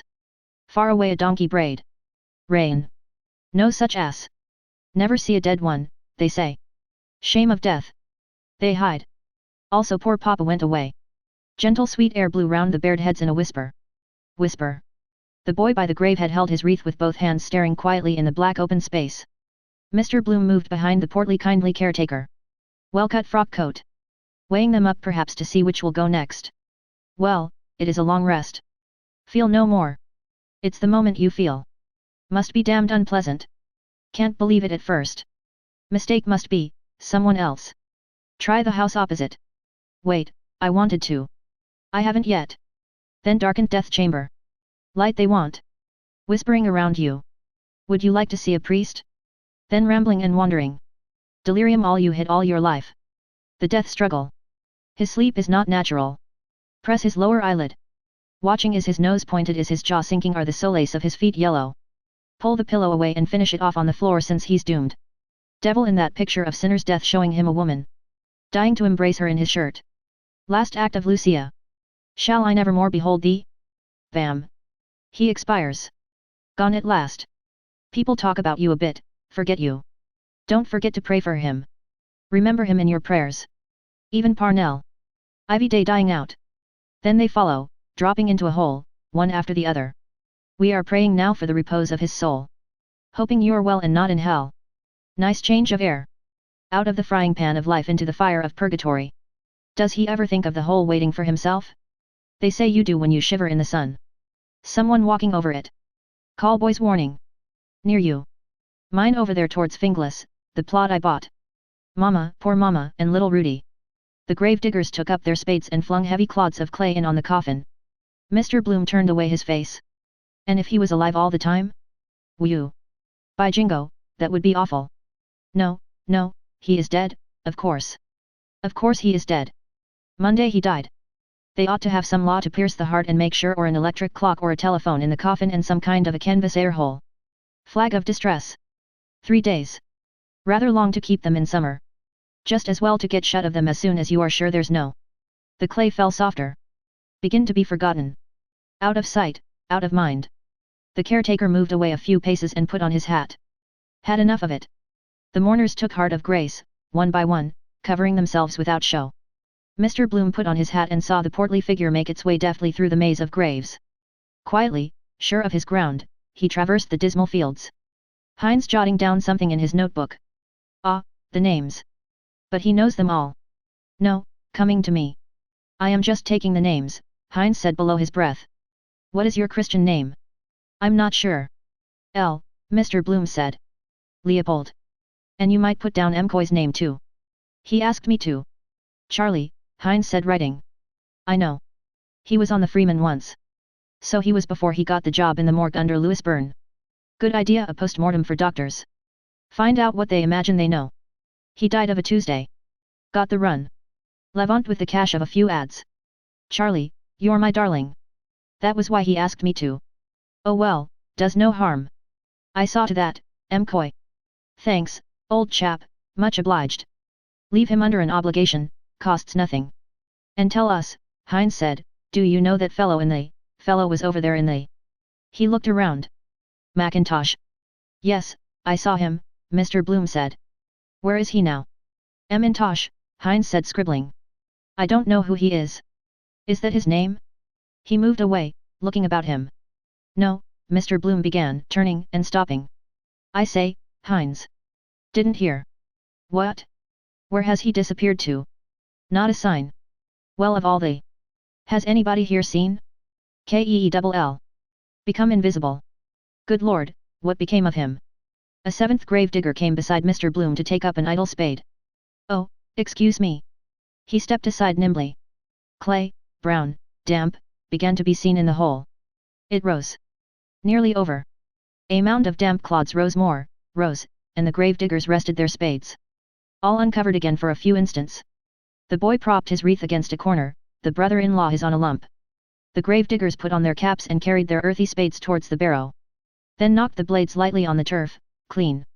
One bent to pluck from the haft a long tuft of grass. One, leaving his mates, walked slowly on with shouldered weapon, its blade blue glancing. Silently at the grave head another coiled the coffin band. His navel cord. The brother-in-law, turning away, placed something in his free hand. Thanks in silence. Sorry, sir, trouble. Head shake. I know that. For yourselves just. The mourners moved away slowly without aim, by devious paths, staying at whiles to read a name on a tomb. Let us go round by the chief's grave, Heinz said. We have time. Let us, Mr. Power said. They turned to the right, following their slow thoughts. With awe Mr. Power's blank voice spoke. Some say he is not in that grave at all. That the coffin was filled with stones. That one day he will come again. Heinz shook his head. Parnell will never come again, he said. He's there, all that was mortal of him. Peace to his ashes. Mr. Bloom walked unheeded along his grove by saddened angels, crosses, broken pillars, family vaults, stone hopes praying with upcast eyes, old Ireland's hearts and hands. More sensible to spend the money on some charity for the living. Pray for the repose of the soul of. Does anybody really? Plant him and have done with him. Like down a coal chute. Then lump them together to save time. All Souls Day. 27th I'll be at his grave. 10 shillings for the gardener. He keeps it free of weeds. Old man himself. Bent down double with his shears clipping. Near death's door. Who passed away? Who departed this life? As if they did it of their own accord. Got the shove, all of them. Who kicked the bucket?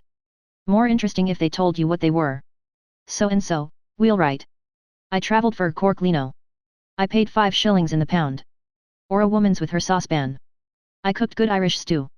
Eulogy in a country churchyard, it ought to be that poem of whose is it Wordsworth or Thomas Campbell. Entered into rest the Protestants put it. Old Dr. Murrens. The great physician called him home. Well, it's God's acre for them. Nice country residence. Newly plastered and painted. Ideal spot to have a quiet smoke and read the church times. Marriage ads they never try to beautify. Rusty wreaths hung on knobs, garlands of bronze foil. Better value that for the money. Still, the flowers are more poetical. The other gets rather tiresome, never withering. Expresses nothing. Immortelles. A bird sat tamely perched on a poplar branch. Like stuffed. Like the wedding present Alderman Hooper gave us. Who? Not a budge out of him. Knows there are no catapults to let fly at him. Dead animal even sadder. Silly Millie burying the little dead bird in the kitchen matchbox, a daisy chain and bits of broken Chinese on the grave. The Sacred Heart that is, showing it. Heart on his sleeve. Ought to be sideways and red, it should be painted like a real heart. Ireland was dedicated to it or whatever that. Seems anything but pleased. Why this infliction? Would birds come then and peck like the boy with the basket of fruit, but he said no because they ought to have been afraid of the boy. Apollo that was. How many?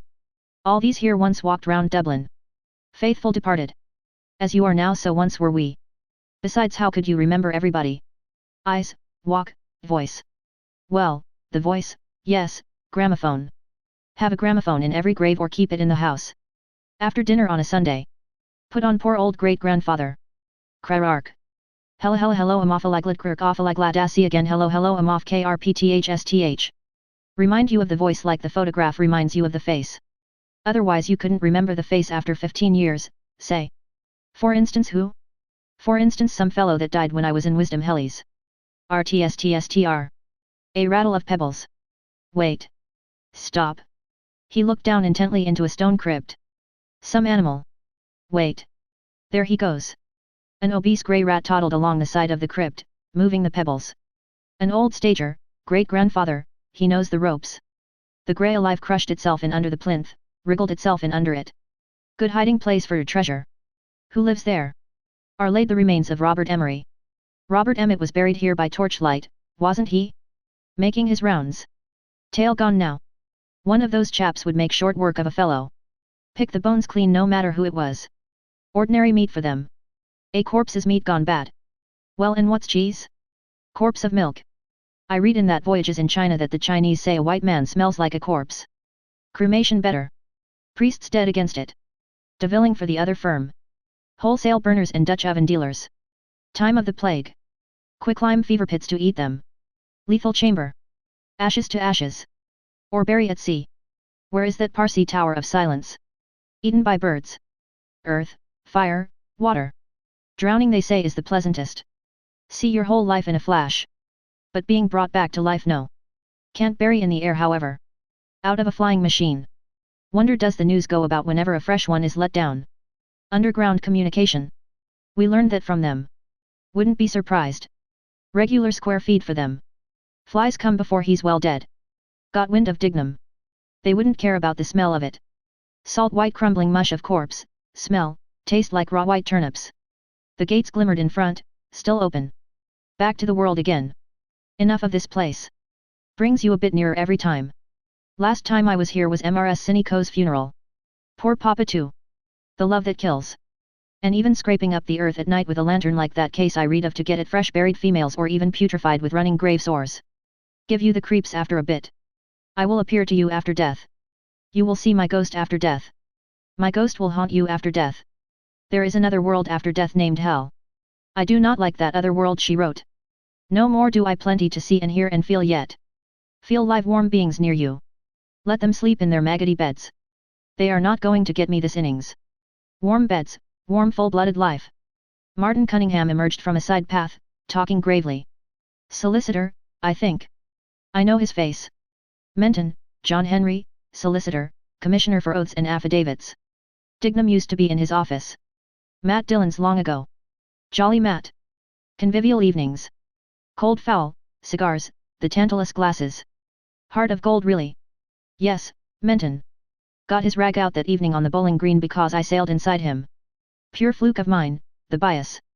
Why he took such a rooted dislike to me. Hate at first sight. Molly and Floey Dillon linked under the lilac tree, laughing. Fellow always like that, mortified if women are bi. Got a dinge in the side of his hat. Carriage probably. Excuse me, sir, Mr. Bloom said beside them. They stopped. Your hat is a little crushed, Mr. Bloom said pointing. John Henry Menton stared at him for an instant without moving. There, Martin Cunningham helped, pointing also. John Henry Menton took off his hat, bulged out the dinge and smoothed the nap with care on his coat sleeve. He clapped the hat on his head again.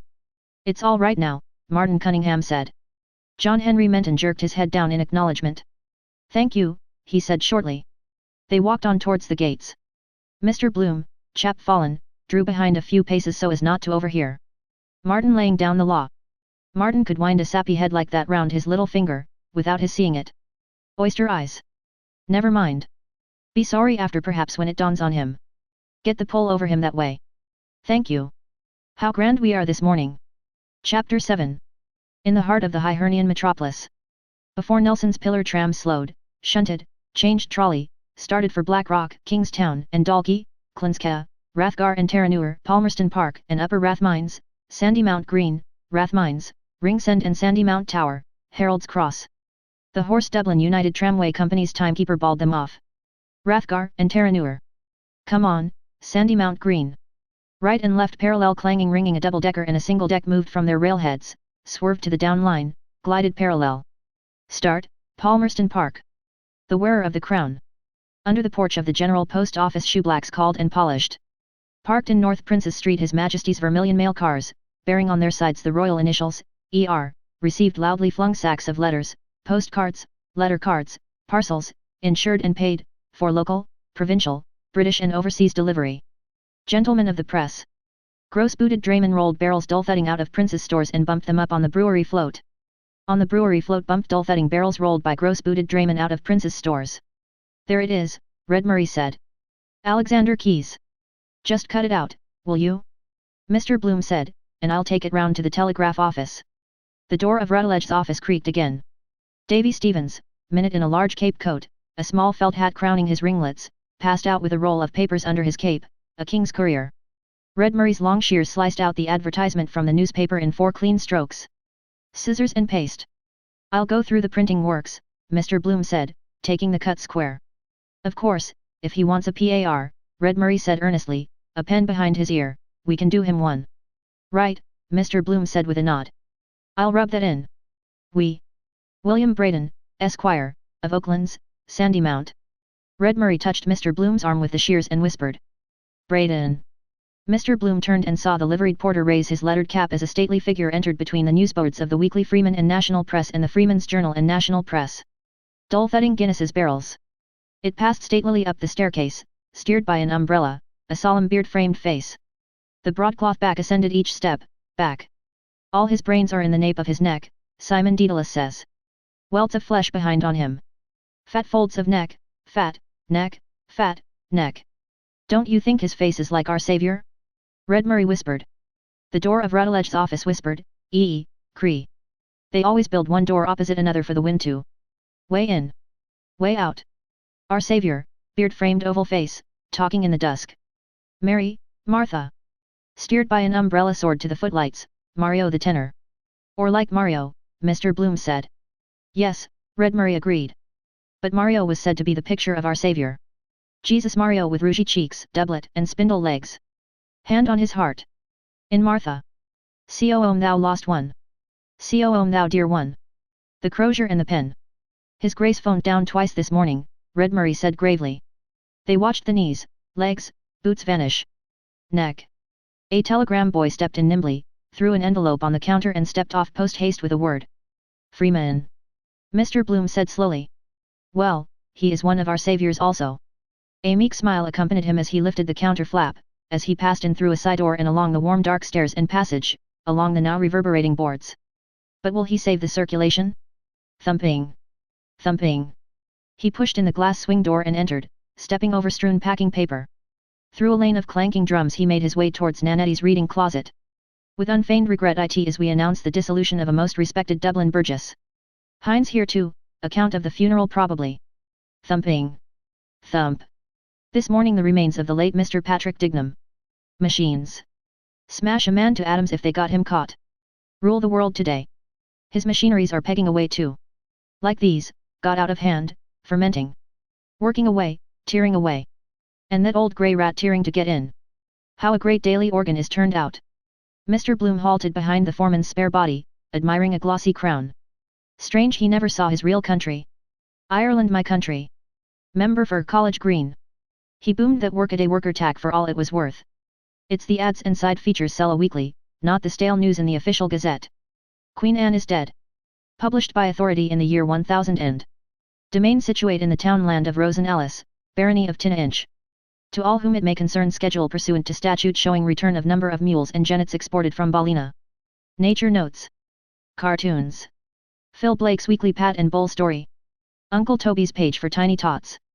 Country bumpkins queries. Dear Mr. Editor, what is a good cure for flatulence? I'd like that part. Learn a lot teaching others. The personal note. MAP mainly all pictures.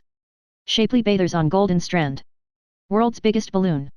Double marriage of sisters celebrated. Two bridegrooms laughing heartily at each other. Coprany 2, printer. More Irish than the Irish. The machines clanked in 3/4 time. Thump, thump, thump. Now if he got paralyzed there and no one knew how to stop them they'd clank on and on the same, print it over and over and up and back. Monkey doodle the whole thing. Want a cool head? Well, get it into the evening edition, Counselor, Hines said. Soon be calling him my Lord Mayor. Long John is backing him, they say. The foreman, without answering, scribbled press on a corner of the sheet and made a sign to a typesetter. He handed the sheet silently over the dirty glass screen. Right, thanks, Hines said moving off. Mr. Bloom stood in his way. If you want to draw the cashier is just going to lunch, he said, pointing backward with his thumb. Did you? Hines asked. Mr. Bloom said. Look sharp and you'll catch him. Thanks, old man, Hines said. I'll tap him too. He hurried on eagerly towards the Freeman's Journal. 3 bob I lent him in meagres. 3 weeks. Third hint. We see the canvasser at work. Mr. Bloom laid his cutting on Mr. Nanetti's desk. Excuse me, Counselor, he said. This ad, you see. Keys, you remember? Mr. Nanetti considered the cutting a while and nodded. He wants it in for July, Mr. Bloom said. The foreman moved his pencil towards it. But wait, Mr. Bloom said. He wants it changed. Keys, you see. He wants 2 keys at the top. Hell of a racket they make. He doesn't hear it. Nanan. Iron nerves. Maybe he understands what I. The foreman turned round to hear patiently and, lifting an elbow, began to scratch slowly in the armpit of his alpaca jacket. Like that, Mr. Bloom said, crossing his 4 fingers at the top. Let him take that in first. Mr. Bloom, glancing sideways up from the cross he had made, saw the foreman's sallow face, think he has a touch of jaundice, and beyond the obedient reels feeding in huge webs of paper. Clank it. Clank it. Miles of it unreeled. What becomes of it after? Oh, wrap up meat, parcels, various uses, 1001 things. Slipping his words deftly into the pauses of the clanking he drew swiftly on the scarred woodwork. House of key, E.S. Like that, see. 2 crossed keys here. A circle. Then here the name. Alexander Keys, tea, wine, and spirit merchant. So on. Better not teach him his own business. You know yourself, Counselor, just what he wants. Then round the top and leaded, the House of Keys. You see? Do you think that's a good idea? The foreman moved his scratching hand to his lower ribs and scratched there quietly. The idea, Mr. Bloom said, is the House of Keys. You know, Counselor, the Manx Parliament. Innuendo of Home Rule. Tourists, you know, from the Isle of Man. Catches the eye, you see. Can you do that? I could ask him perhaps about how to pronounce that voglio. But then if he didn't know only make it awkward for him. Better not. We can do that, the foreman said. Have you the design? I can get it, Mr. Bloom said. It was in a Kilkenny paper. He has a house there too. I'll just run out and ask him. Well, you can do that in just a little par calling attention. You know the usual. High-class licensed premises. Long felt want. So on. The foreman thought for an instant. We can do that, he said. Let him give us a 3 months renewal. A typesetter brought him a limp galley page. He began to check it silently. Mr. Bloom stood by, hearing the loud throbs of cranks, watching the silent typesetters at their cases. Orthographical. Want to be sure of his spelling. Proof fever. Martin Cunningham forgot to give us his spelling bee conundrum this morning. It is amusing to view the unpar 1ar alleled embarrassed 2rs is it. Double S meant of a harassed peddler while gauging the symmetry with a Y of a peeled pear under a cemetery wall. Silly, isn't it? Cemetery put in of course on account of the symmetry. I should have said when he clapped on his topper. Thank you. I ought to have said something about an old hat or something. No. I could have said. Looks as good as new now. See his fizz then. SLLT. The nethermost deck of the first machine jogged forward its flyboard with SLLT, the first batch of quire folded papers.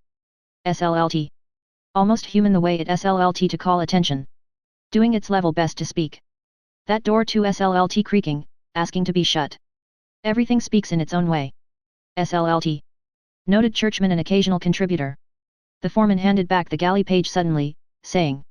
Wait. Where's the Archbishop's letter? It's to be repeated in the Telegraph. Where's what's his name? He looked about him round his loud unanswering machines. Monks, sir? A voice asked from the casting box. Aye. Where's Monks? Monks. Mr. Bloom took up his cutting. Time to get out. Then I'll get the design, Mr. Nanetti, he said, and you'll give it a good place I know. Monks. Yes, sir. 3 months renewal. Want to get some wind off my chest first. Try it anyhow. Rub in August, good idea, horse show month. Balls Bridge. Tourists over for the show. A day father. He walked on through the case room passing an old man, bowed, spectacled, aproned. Old Monks, the day father. Queer lot of stuff he must have put through his hands in his time, obituary notices, pubs ads, speeches, divorce suits, found drowned. Nearing the end of his tether now. Sober serious man with a bit in the savings bank I'd say. Wife a good cook and washer. Daughter working the machine in the parlor. Plain Jane, no damn nonsense. And it was the feast of the Passover. He stayed in his walk to watch a typesetter neatly distributing type. Reads it backwards first. Quickly he does it. Must require some practice that. Mangy deek certa p. Poor papa with his Haggadah book, reading backwards with his finger to me. Pesach. Next year in Jerusalem. Dear, oh dear. All that long business about that brought us out of the land of Egypt and into the house of bondage, alleluia. Shema Israel Adonai Elohenu. No, that's the other. Then the 12 brothers, Jacob's sons. And then the lamb and the cat and the dog and the stick and the water and the butcher. And then the angel of death kills the butcher and he kills the ox and the dog kills the cat. Sounds a bit silly till you come to look into it well. Justice it means, but it's everybody eating everyone else. That's what life is after all. How quickly he does that job. Practice makes perfect. Seems to see with his fingers. Mr. Bloom passed on out of the clanking noises through the gallery onto the landing. Now am I going to tram it out all the way and then catch him out perhaps? Better phone him up first. Number? Yes. Same as Citron's house. 28. 2844. Only once more that soap. He went down the house staircase. Who the deuce scrawled all over those walls with matches? Looks as if they did it for a bet. Heavy greasy smell there always is in those works. Lukewarm glue in Tom's next door when I was there. He took out his handkerchief to dab his nose. Citron lemon? Ah, the soap I put there. Lose it out of that pocket. Putting back his handkerchief he took out the soap and stowed it away, buttoned, into the hip pocket of his trousers. What perfume does your wife use? I could go home still, tram, something I forgot. Just to see, before, dressing. No. Here. No. A sudden screech of laughter came from the Evening Telegraph office. Know who that is? What's up? Pop in a minute to phone. Ned Lambert it is. He entered softly. Aaron, green gem of the Silver Sea. The ghost walks, Professor MacHugh murmured softly, biscuitfully to the dusty windowpane. Mr. Daedalus, staring from the empty fireplace at Ned Lambert's quizzing face, asked of it sourly. Agonizing Christ, wouldn't it give you a heartburn on your arse? Ned Lambert, seated on the table, read on. Or again, note the meanderings of some purling rill as it babbles on its way, though quarrelling with the stony obstacles, to the tumbling waters of Neptune's blue domain, mid mossy banks, fanned by gentlest zephyrs, played on by the glorious sunlight or neath the shadows cast o'er its pensive bosom by the overarching leafage of the giants of the forest. What about that, Simon? He asked over the fringe of his newspaper. How's that for high? Changing his drink, Mr. Daedalus said. Ned Lambert, laughing, struck the newspaper on his knees, repeating. The pensive bosom and the overarching leafage. Oh boys! Oh boys! And Xenophon looked upon Marathon, Mr. Daedalus said, looking again on the fireplace and to the window, and Marathon looked on the sea. That will do, Professor MacHugh cried from the window. I don't want to hear any more of the stuff. He ate off the crescent of water biscuit he had been nibbling and, hungered, made ready to nibble the biscuit in his other hand. Highfalutin stuff. Bladder bags. Ned Lambert is taking a day off, I see. Rather upsets a man's day, a funeral does. He has influence, they say. Old Chatterton, the Vice-Chancellor, is his granduncle or his great-granduncle. Close on 90, they say. Subleader for his death ridden this long time perhaps. Living to spite them. Might go first himself. Johnny, make room for your uncle. The Right Honourable Hedges heir Chatterton. Dare say he writes him an odd shaky cheque or two on gale days. Windfall when he kicks out. Alleluia. Just another spasm, Ned Lambert said. What is it? Mr. Bloom asked. A recently discovered fragment of Cicero, Professor MacHugh answered with pomp of tone. Our lovely land. Short but to the point. Whose land? Mr. Bloom said simply. Most pertinent question, the professor said between his chews. With an accent on the whose. Dan Dawson's land, Mr. Daedalus said. Is it his speech last night? Mr. Bloom asked. Ned Lambert nodded. But listen to this, he said. The doorknob hit Mr. Bloom in the small of the back as the door was pushed in. Excuse me, J.J. O'Malloy said, entering. Mr. Bloom moved nimbly aside. I beg yours, he said. Good day, Jack. Come in. Come in. Good day. How are you, Daedalus? Well. And yourself? J.J. O'Malloy shook his head. Sad. Cleverest fellow at the junior bar he used to be. Decline, poor chap. That hectic flush spells finest for a man. Touch and go with him. What's in the wind, I wonder? Money worry. Or again if we but climb the serried mountain peaks. You're looking extra. Is the editor to be seen? J.J. O'Malloy asked, looking towards the inner door. Very much so, Professor MacHugh said. To be seen and heard. He's in his sanctum with Lenehan. J.J. O'Malloy strolled to the sloping desk and began to turn back the pink pages of the file. Practice dwindling. A might have ebon. Losing heart. Gambling. Debts of honor. Reaping the whirlwind. Used to get good retainers from D&T Fitzgerald. Their wigs to show the grey matter. Brains on their sleeve like the statue in Glasnevin. Believe he does some literary work for the Express with Gabriel Conroy. Well-read fellow. Miles Crawford began on the Independent. Funny the way those newspaper men veer about when they get wind of a new opening. Weathercocks. Hot and cold in the same breath. Wouldn't know which to believe. One story good till you hear the next. Go for one another bald-headed in the papers and then all blows over. Hail fellow well met the next moment. Ah, listen to this for God's sake, Ned Lambert pleaded. Or again if we but climb the serried mountain peaks. Bombast. The professor broke in testily. Enough of the inflated windbag. Peaks, Ned Lambert went on, towering high on high, to bathe our souls, as it were. Bathe his lips, Mr. Daedalus said. Blessed and eternal God. Yes? Is he taking anything for it? As 'twere, in the peerless panorama of Ireland's portfolio, unmatched, despite their well-praised prototypes in other vaunted prize regions, for very beauty, of bosky grove and undulating plain and luscious pasture land of vernal green, steeped in the transcendent translucent glow of our mild mysterious Irish twilight. His native Doric.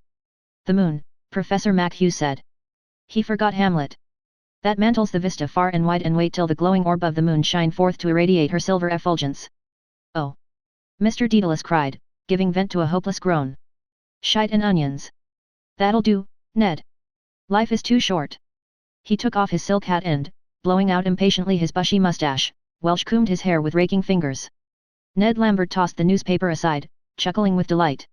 An instant after a hoarse bark of laughter burst over Professor MacHugh's unshaven black-spectacled face. Dowie da! He cried. What weather up said.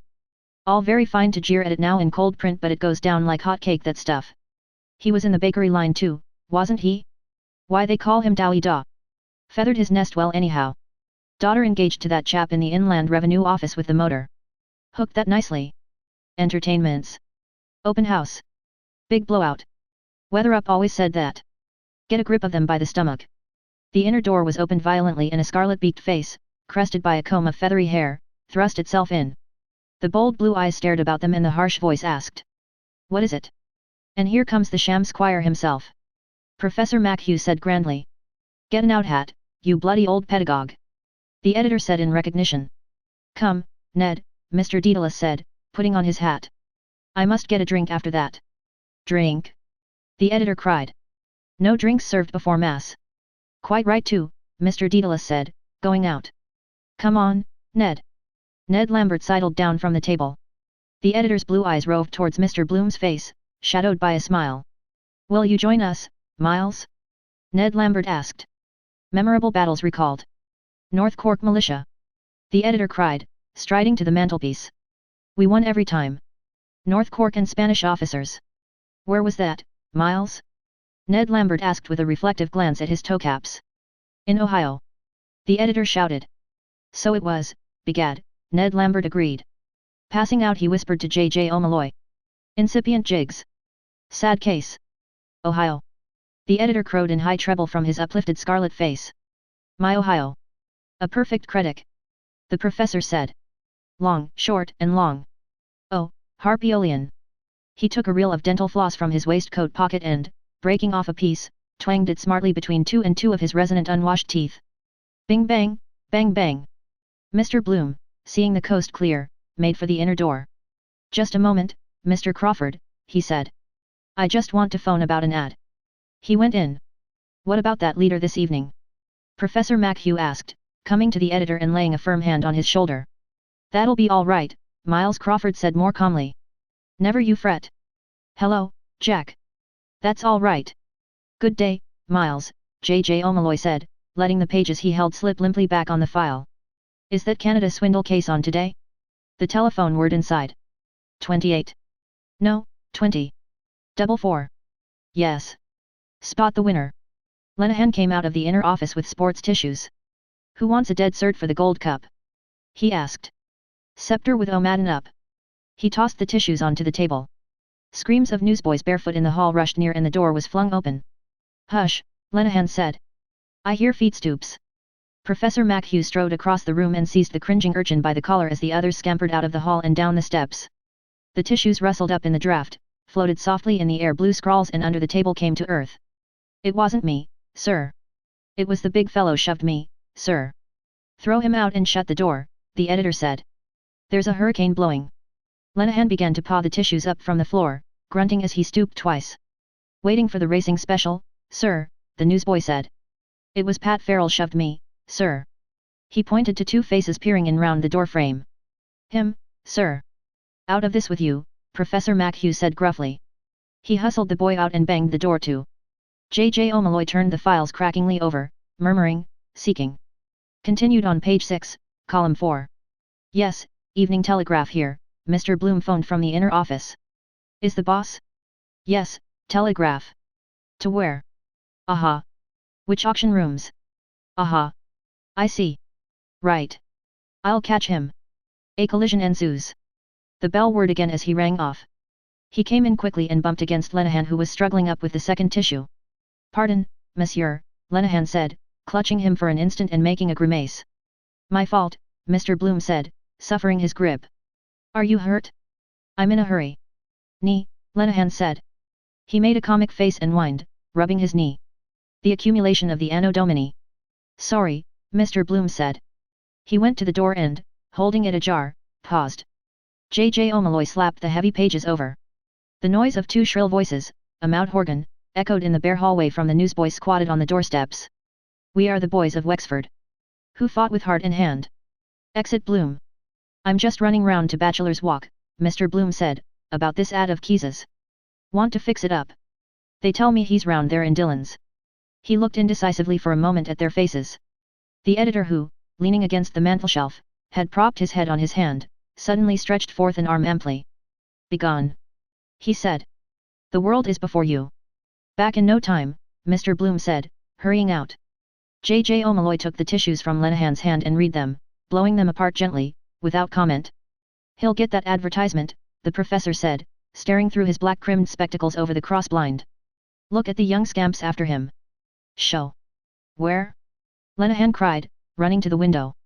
"A street cortege." Both smiled over the cross-blind at the file of caperahing newsboys in Mr. Bloom's wake, the last zigzagging white on the breeze a mocking kite, a tail of white bowknots.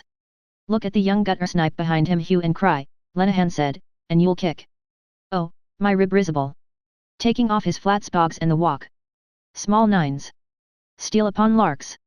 He began to mazurka in swift caricature across the floor on sliding feet past the fireplace to J.J. O'Malloy, who placed the tissues in his receiving hands. "What's that?" Miles Crawford said with a start. "Where are the other two gone?" "Who?" the professor said, turning. "They're gone round to the Oval for a drink. Paddy Hooper is there with Jack Hall. Came over last night." "Come on then," Miles Crawford said. "Where's my hat?" He walked jerkily into the office behind, parting the vent of his jacket, jingling his keys in his back pocket. They jingled then in the air and against the wood as he locked his desk drawer. "He's pretty well on," Professor McHugh said in a low voice. "Seems to be," J.J. O'Malloy said, taking out a cigarette case and murmuring meditation, "but it is not always as it seems. Who has the most matches?" "The Calumet of Peace." He offered a cigarette to the professor and took one himself. Lenehan promptly struck a match for them and lit their cigarettes in turn. J.J. O'Malloy opened his case again and offered it. "Thank you, Lenehan said, helping himself. The editor came from the inner office, a straw hat awry on his brow. He declaimed in song, pointing sternly at Professor McHugh. "'Twas rank and fame that tempted thee. 'Twas empire charmed thy heart." The professor grinned, locking his long lips. You bloody old Roman Empire?" Miles Crawford said. He took a cigarette from the open case. Lenehan, lighting it for him with quick grace, said. "Silence for my brand new riddle." "Imperium Romanum," J.J. O'Malloy said gently. "It sounds nobler than British or Brixton. The word reminds one somehow of fat in the fire." Miles Crawford blew his first puff violently towards the ceiling. "That's it," he said. "We are the fat. You and I are the fat in the fire. We haven't got the chance of a snowball in hell. The grandeur that was Rome." "Wait a moment," Professor McHugh said, raising two quiet claws. "We mustn't be led away by words, by sounds of words. We think of Rome, imperial, imperious, imperative." He extended elocutionary arms from frayed-stained shirt cuffs, pausing. "What was their civilization? Vast, I allow, but vile. Cloacae, sewers. The Jews in the wilderness and on the mountaintop said, 'It is meet to be here. Let us build an altar to Jehovah.' The Roman, like the Englishman who follows in his footsteps, brought to every new shore on which he set his foot. On our shore he never set it, only his cloacal obsession. He gazed about him in his toga and he said, 'It is meet to be here. Let us construct a water closet.' Which they accordingly did do," Lenehan said. "Our old ancient ancestors, as we read in the first chapter of Guinnesses, were partial to the running stream. They were nature's gentlemen," J.J. O'Malloy murmured. "But we have also Roman law. And Pontius Pilate is its prophet," Professor McHugh responded. "Do you know that story about Chief Baron Pauls?" J.J. O'Malloy asked. "It was at the Royal University dinner. Everything was going swimmingly." "First my riddle," Lenehan said. "Are you ready?" Mr. O'Madden Burke, tall and copious grey of Donegal tweed, came in from the hallway. Stephen Dedalus, behind him, uncovered as he entered. "Entrés, mes enfants!" Lenehan cried. "I escort a suppliant," Mr. O'Madden Burke said melodiously. "Youth led by experience visits notoriety." "How do you do?" the editor said, holding out a hand. "Come in. Your governor is just gone." Lenehan said to all. Silence. What opera resembles a railway line? Reflect, ponder, excogitate, reply. Stephen handed over the typed sheets, pointing to the title and signature. "Who?" the editor asked. "Bit torn off." "Mr. Garrett D.C., Stephen said. "That old Pelters," the editor said. "Who tore it? Was he short taken? On swift sail flaming. From storm and south. He comes, pale vampire. Mouth to my mouth." "Good day, Stephen," the professor said, coming to peer over their shoulders. "Foot and mouth? Are you turned? Bullock befriending bard. Shindy in well-known restaurant." "Good day, sir," Stephen answered blushing. "The letter is not mine. Mr. Garrett D.C. asked me to." "Oh, I know him," Miles Crawford said, "and I knew his wife too. The bloodiest old Tartar god ever made. By Jesus, she had the foot and mouth disease and no mistake. The night she threw the soup in the waiter's face in the Star and Garter. Oh ho! A woman brought sin into the world. For Helen, the runaway wife of Menelaus, 10 years the Greeks. O'Rourke, Prince of Brittany. Is he a widower? Stephen asked. I, a grass one, Miles Crawford said, his eye running down the typescript. Emperor's horses. Habsburg. An Irishman saved his life on the ramparts of Vienna. Don't you forget. Maximilian Karl O'Donnell, Graf von Tyrconnel in Ireland. Sent his heir over to make the king an Austrian field marshal now. Going to be trouble there one day. Wild geese. Oh yes, every time. Don't you forget that. The moot point is, did he forget it? J.J. O'Malloy said quietly, turning a horseshoe paperweight. Saving princes is a thank you job. Professor MacHugh turned on him. And if not? He said. I'll tell you how it was, Miles Crawford began. A Hungarian it was one day. Lost causes noble Marquis mentioned. We were always loyal to lost causes, the professor said. Success for us is the death of the intellect and of the imagination. We were never loyal to the successful. We serve them. I teach the blatant Latin language. I speak the tongue of a race the acme of whose mentality is the maxim, time is money. Material domination. Dominus. Lord. Where is the spirituality? Lord Jesus? Lord Salisbury? A sofa in a West End club. But the Greek. Kyrie eleison. A smile of light brightened his dark-rimmed eyes, lengthened his long lips. The Greek. He said again. Kyrios. Shining word. The vowels the Semite and the Saxon know not. Kyrie. The radiance of the intellect.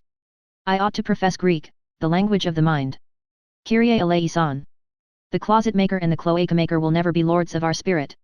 We are liege subjects of the Catholic chivalry of Europe that foundered at Trafalgar and of the empire of the spirit, not an imperium, that went under with the Athenian fleets at Aegospotami. Yes, yes. They went under. Pyrrhus, misled by an oracle, made a last attempt to retrieve the fortunes of Greece. Loyal to a lost cause. He strode away from them towards the window. They went forth to battle, Mr. O'Madden Burke said greyly, but they always fell. Boo-hoo. Lenehan wept with a little noise. Owing to a brick received in the latter half of the matinee. Poor Pyrrhus. He whispered then near Stephen's ear. Lenehan's limerick. There's a ponderous pundit MacHugh. Who wears goggles of ebony hue. As he mostly sees double. To wear them why trouble? I can't see the Joe Miller. Can you? In mourning for Sallust, Mulligan says. Whose mother is beastly dead. Miles Crawford crammed the sheets into a side pocket. That'll be all right, he said. I'll read the rest after. That'll be all right. Lenehan extended his hands in protest. But my riddle. He said. What opera is like a railway line? Opera? Mr. O'Madden Burke's sphinx face re-riddled. Lenehan announced gladly. The Rose of Castile. See the wheeze? Rose of cast steel. Gee. He poked Mr. O'Madden Burke mildly in the spleen. Mr. O'Madden Burke fell back with grace on his umbrella, feigning a gasp. Help. He sighed. I feel a strong weakness. Lenehan, rising to tiptoe, fanned his face rapidly with the rustling tissues. The professor, returning by way of the files, swept his hand across Stephen's and Mr. O'Madden Burke's loose ties. Paris, past and present, he said. You look like communards. Like fellows who had blown up the Bastille, J.J. O'Malloy said in quiet mockery. Or was it you shot the Lord Lieutenant of Finland between you? You look as though you had done the deed. General Bobrikov. Omnium gatherum. We were only thinking about it, Stephen said. All the talents, Miles Crawford said. Law, the classics. The turf, Lenehan put in. Literature, the press. If Bloom were here, the professor said. The gentle art of advertisement. And Madame Bloom, Mr. O'Madden Burke added. The vocal muse. Dublin's prime favourite. Lenehan gave a loud cough. Ahem. He said very softly. Oh, for a fresh of breath air. I caught a cold in the park. The gate was open. You can do it. The editor laid a nervous hand on Stephen's shoulder. I want you to write something for me, he said. Something with a bite in it. You can do it. I see it in your face. In the lexicon of youth. See it in your face. See it in your eye. Lazy idle little schemer. Foot and mouth disease. The editor cried in scornful invective. Great nationalist meeting in Borisinassari. All balls. Bulldozing the public. Give them something with a bite in it. Put us all into it, damn its soul. Father, Son, and Holy Ghost and Jakes M. Carthy. We can all supply mental pabulum, Mr. O'Madden Burke said. Stephen raised his eyes to the bold unheeding stare. He wants you for the press gang, J.J. O'Malloy said. The great Gallagher. You can do it, Miles Crawford repeated, clenching his hand in emphasis. Wait a minute. We'll paralyze Europe, as Ignatius Gallagher used to say when he was on the show Ron, doing billiard marking in the Clarence. Gallagher, that was a pressman for you. That was a pen. You know how he made his mark? I'll tell you. That was the smartest piece of journalism ever known.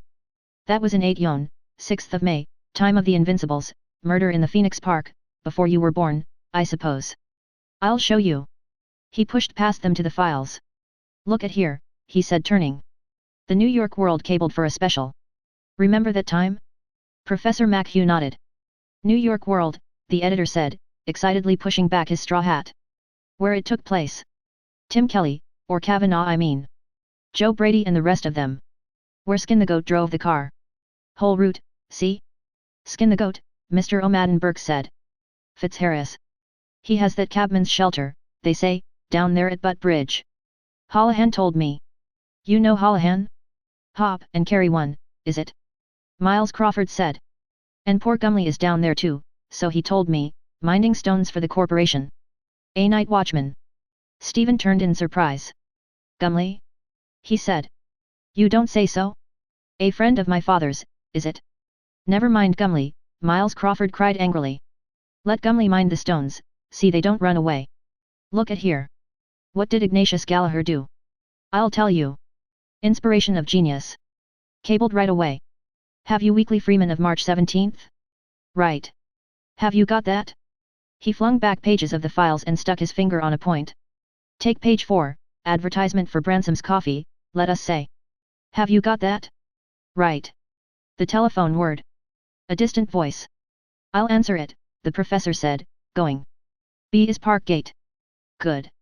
His finger leaped and struck point after point, vibrating. T is Viceregal Lodge. C is where murder took place. K is Knockmaroon Gate. The loose flesh of his neck shook like a cock's wattles.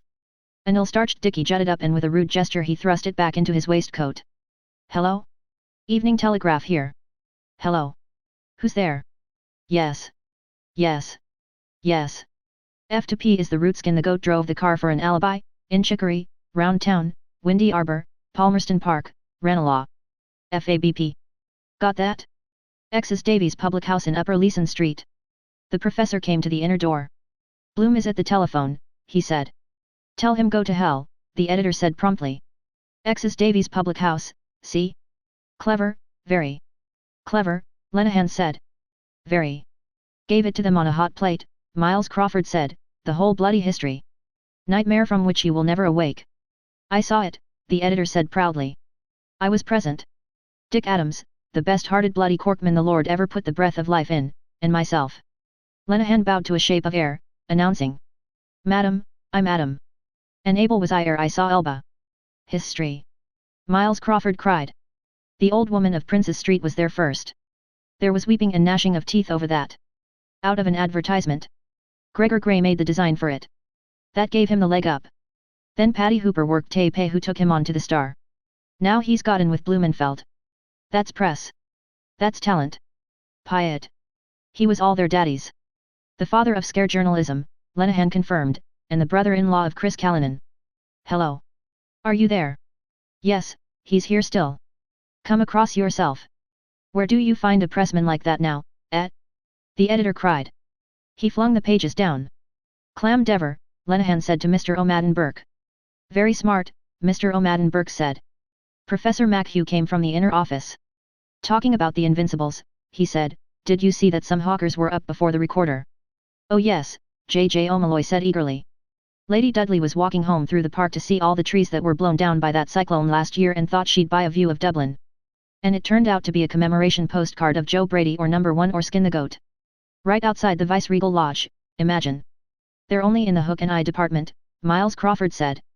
Pshay. Press in the bar. Where have you a man now at the bar like those fellows, like Whiteside, like Isaac Butt, like silver-tongued O'Hagan? Eh? Ah, bloody nonsense. Pshay.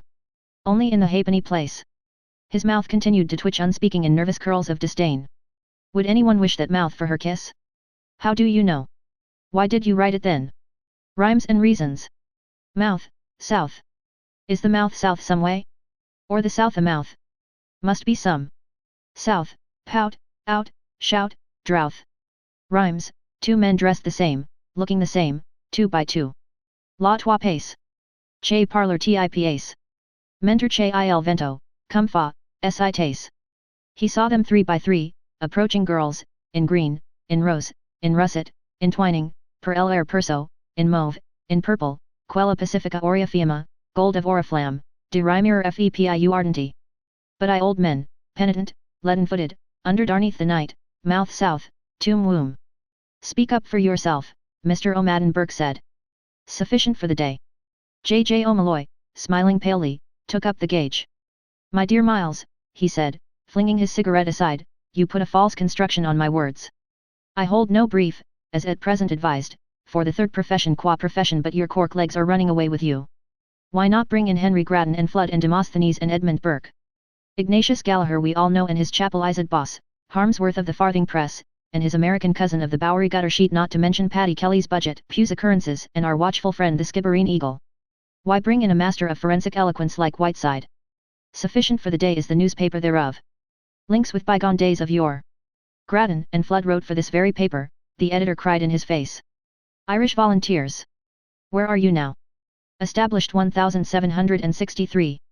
Dr. Lucas. Who have you now, like John Philpott Curran? Pshay.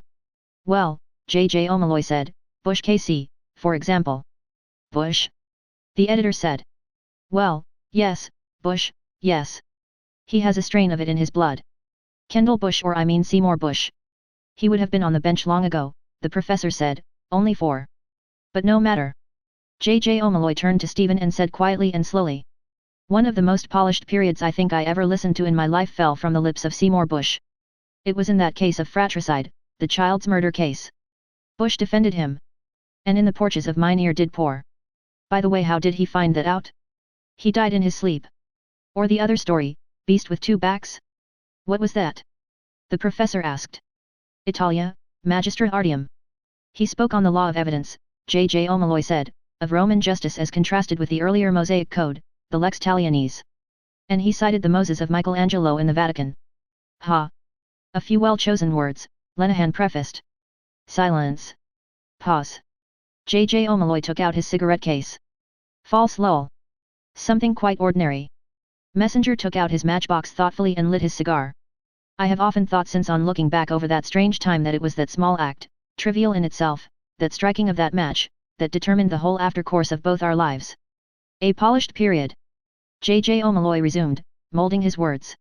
He said of it, that stony effigy in frozen music, horned and terrible, of the human form divine, that eternal symbol of wisdom and of prophecy which, if aught that the imagination or the hand of sculptor has wrought in marble of soul transfigured and of soul transfiguring, deserves to live, deserves to live. His slim hand with a wave graced echo and fall. Fine. Miles Crawford said at once. The divine afflatus, Mr. O'Madden Burke said. You like it? J. O'Malloy asked Stephen. Stephen, his blood wooed by grace of language and gesture, blushed. He took a cigarette from the case. J. O'Malloy offered his case to Miles Crawford.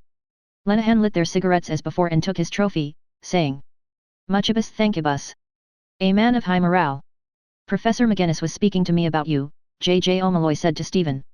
What do you think really of that hermetic crowd, the opal hush poets, a.e. the master mystic?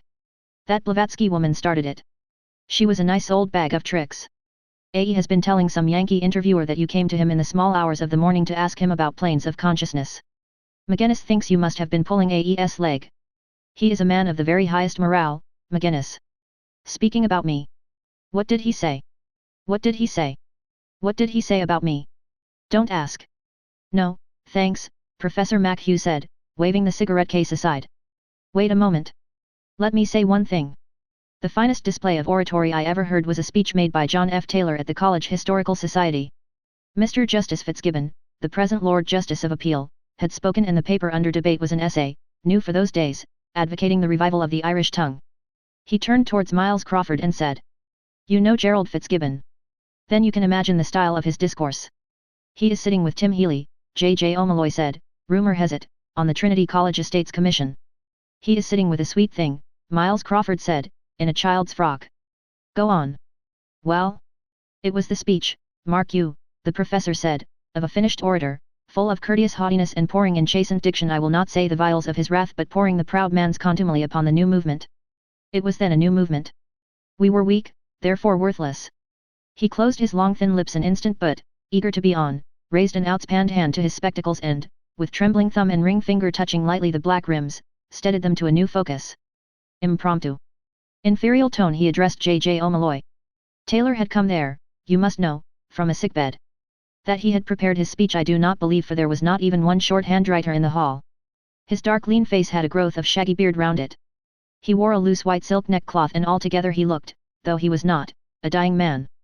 His gaze turned at once but slowly from J.J. O'Malloy's towards Stephen's face and then bent at once to the ground, seeking. His unglazed linen collar appeared behind his bent head, soiled by his withering hair. Still seeking, he said. When Fitzgibbon's speech had ended John F. Taylor rose to reply. Briefly, as well as I can bring them to mind, his words were these. He raised his head firmly. His eyes bethought themselves once more. Witless shellfish swam in the gross lenses to and fro, seeking outlet. He began. Mr. Chairman, ladies and gentlemen, great was my admiration in listening to the remarks addressed to the youth of Ireland a moment since by my learned friend. It seemed to me that I had been transported into a country far away from this country, into an age remote from this age, that I stood in ancient Egypt and that I was listening to the speech of some high priest of that land addressed to the youthful Moses.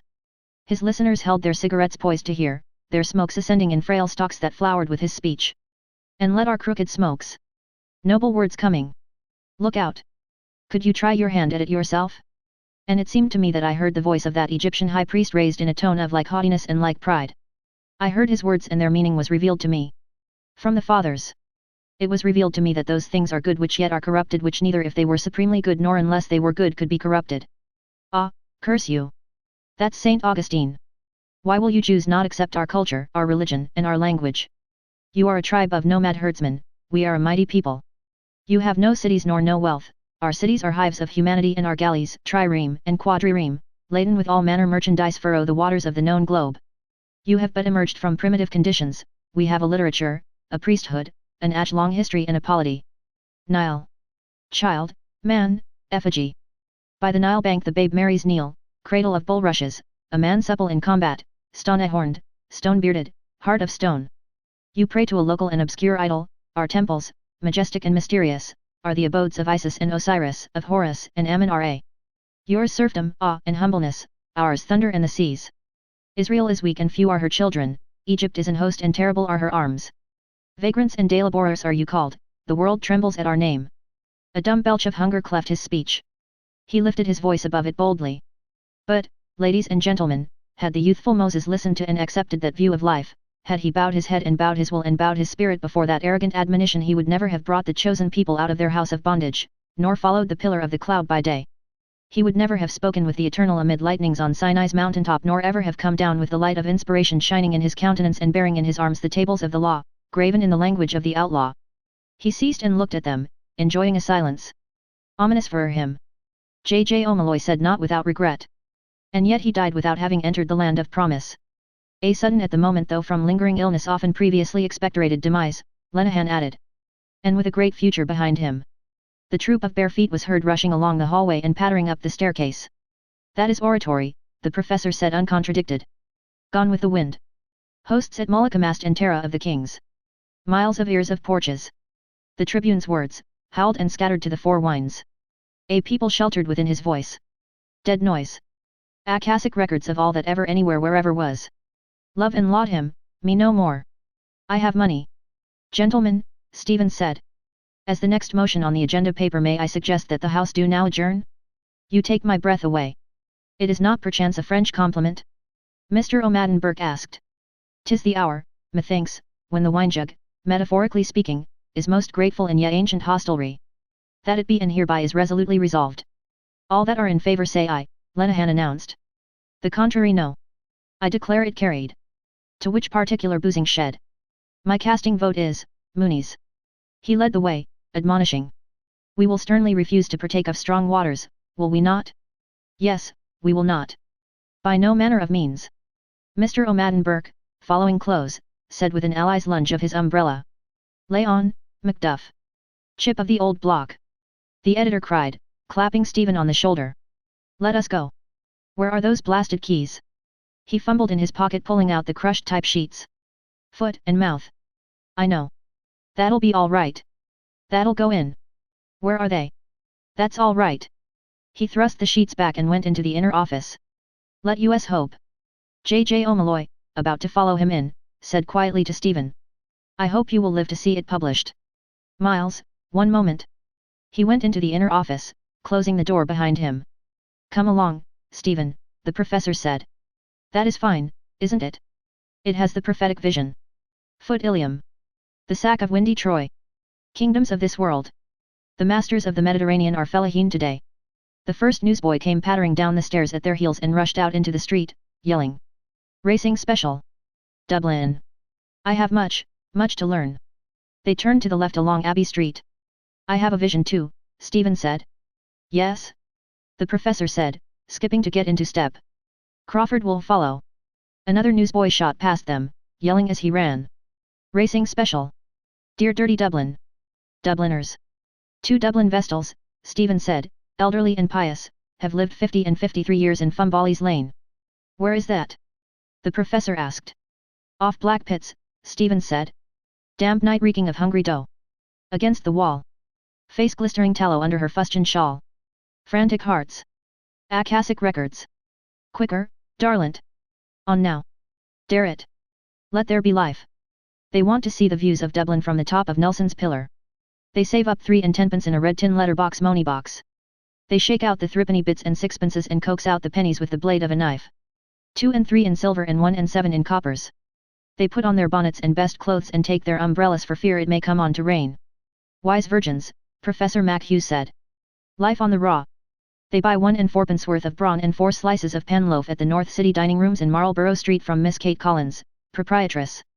They purchase 4 and 20 ripe plums from a girl at the foot of Nelson's Pillar to take off the thirst of the brawn.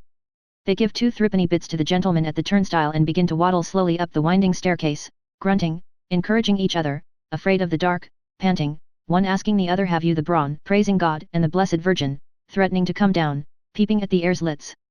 Glory be to God. They had no idea it was that high. Their names are Anne Kearns and Florence McCabe. Anne Kearns has the lumbago for which she rubs on Lord's water, given her by a lady who got a bottleful from a passionist father. Florence McCabe takes a Crubin and a bottle of Double X for supper every Saturday. Antithesis, the professor said nodding twice. Vestal virgins. I can see them. What's keeping our friend? He turned. A bevy of scampering newsboys rushed down the steps, scattering in all directions, yelling, their white papers fluttering. Hard after them Miles Crawford appeared on the steps, his hat aureoling his scarlet face, talking with J.J. O'Malloy. Come along, the professor cried, waving his arm. He set off again to walk by Stephen's side. Return of Bloom. Yes, he said. I see them. Mr. Bloom, breathless, caught in a whirl of wild newsboys near the offices of the Irish Catholic and Dublin Penny Journal, called. Mr. Crawford. A moment. Telegraph. Racing Special. What is it? Miles Crawford said, falling back a pace. A newsboy cried in Mr. Bloom's face. Terrible tragedy in Rathmines. A child bit by a bellows. Interview with the editor. Just this ad, Mr. Bloom said, pushing through towards the steps, puffing, and taking the cutting from his pocket. I spoke with Mr. Keyes just now. He'll give a renewal for 2 months, he says. After he'll see. But he wants a PAR to call attention in the Telegraph too, the Saturday Pink. And he wants it copied if it's not too late. I told Councillor Nanetti from the Kilkenny People. I can have access to it in the National Library. House of Keys, don't you see? His name is Keyes. It's a play on the name. But he practically promised he'd give the renewal. But he wants just a little puff. What will I tell him, Mr. Crawford? KMA. Will you tell him he can kiss my arse? Miles Crawford said, throwing out his arm for emphasis. Tell him that straight from the stable. A bit nervy. Look out for squalls. All off for a drink. Arm in arm. Lenehan's yachting cap on the catch beyond. Usual blarney. Wonder is that young Daedalus the moving spirit.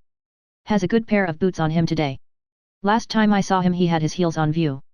Been walking in muck somewhere. Careless chap. What was he doing in Irish Town?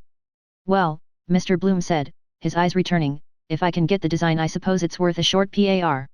He'd give the ad, I think. I'll tell him. KMRIA. He can kiss my royal Irish arse, Miles Crawford cried loudly over his shoulder. Any time he likes, tell him. While Mr. Bloom stood weighing the point and about to smile, he strode on jerkily, raising the wind.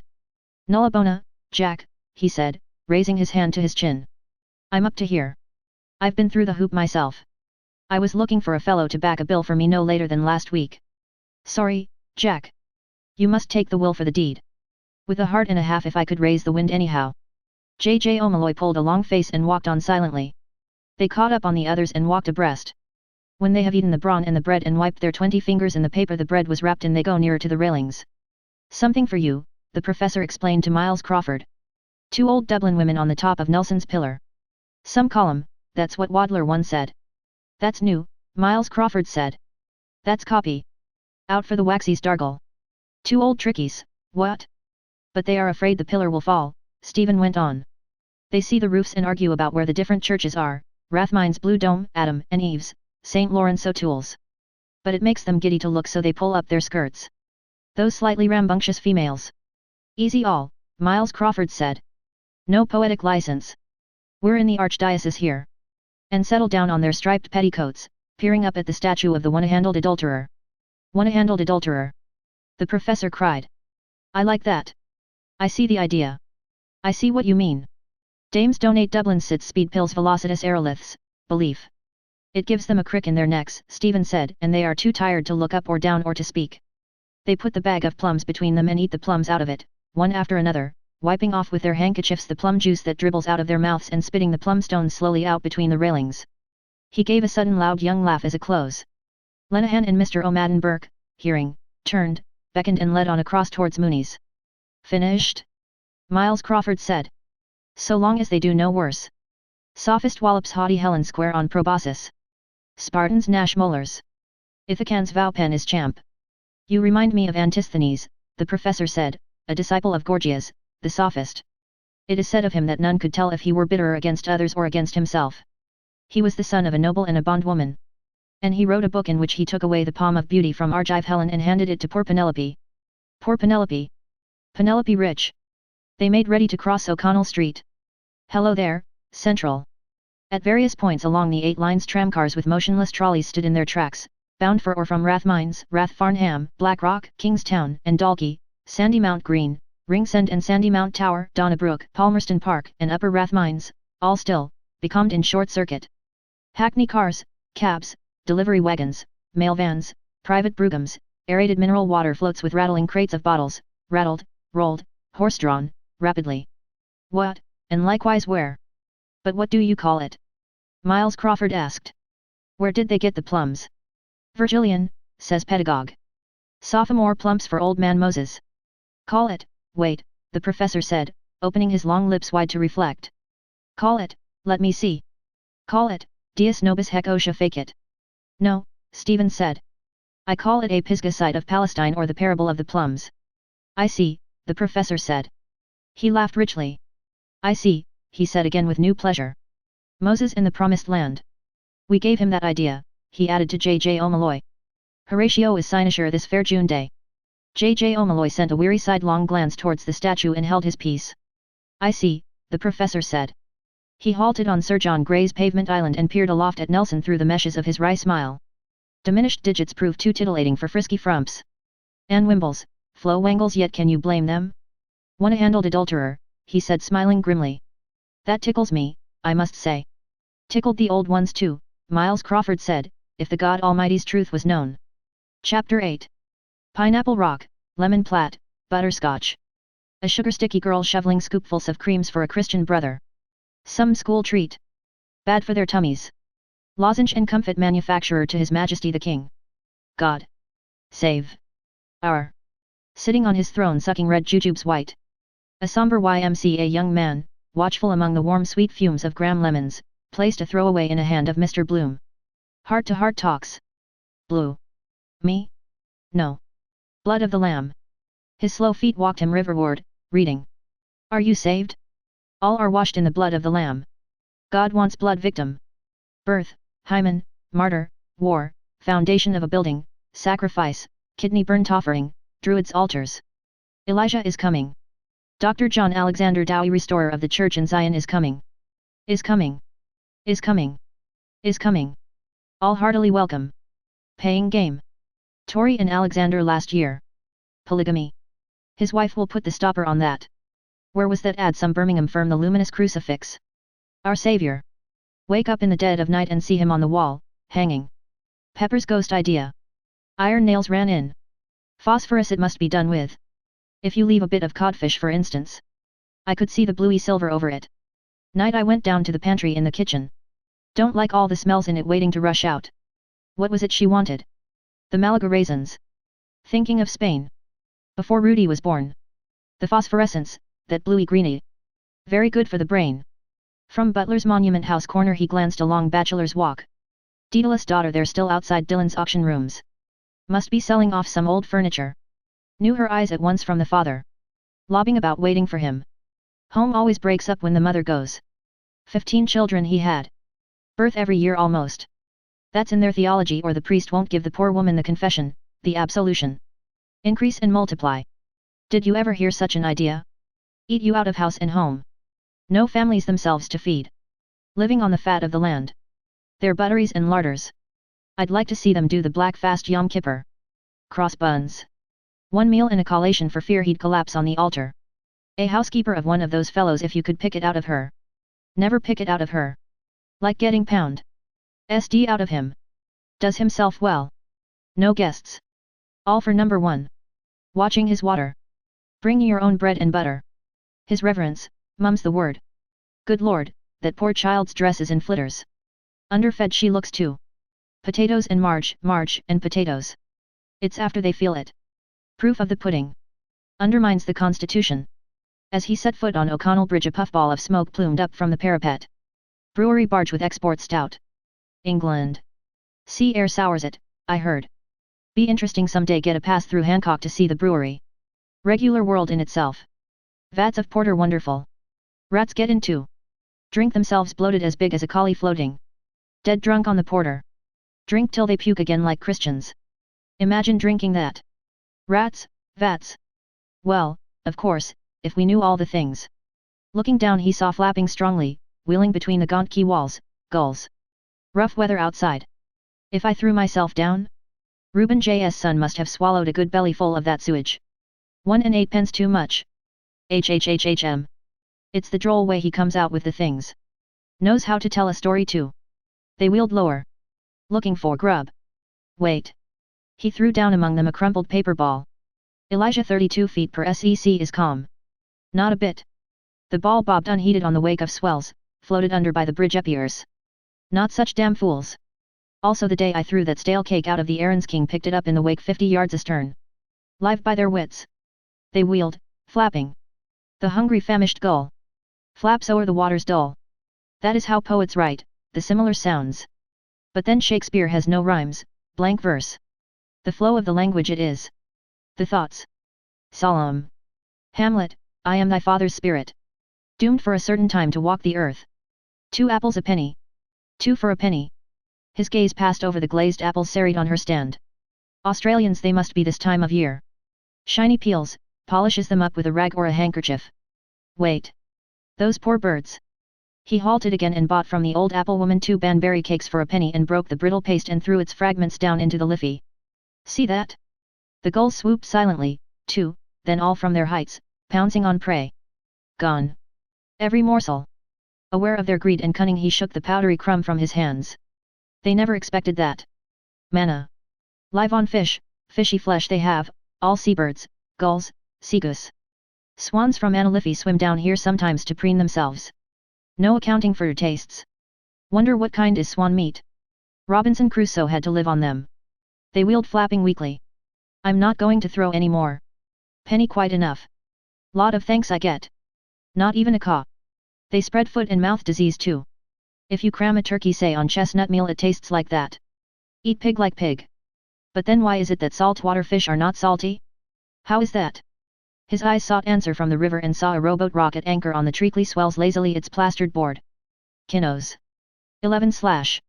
Trousers. Good idea that. Wonder if he pays rent to the corporation. How can you own water really? It's always flowing in a stream, never the same, which in the stream of life we trace. Because life is a stream. All kinds of places are good for ads. That quack doctor for the clap used to be stuck up in all the greenhouses.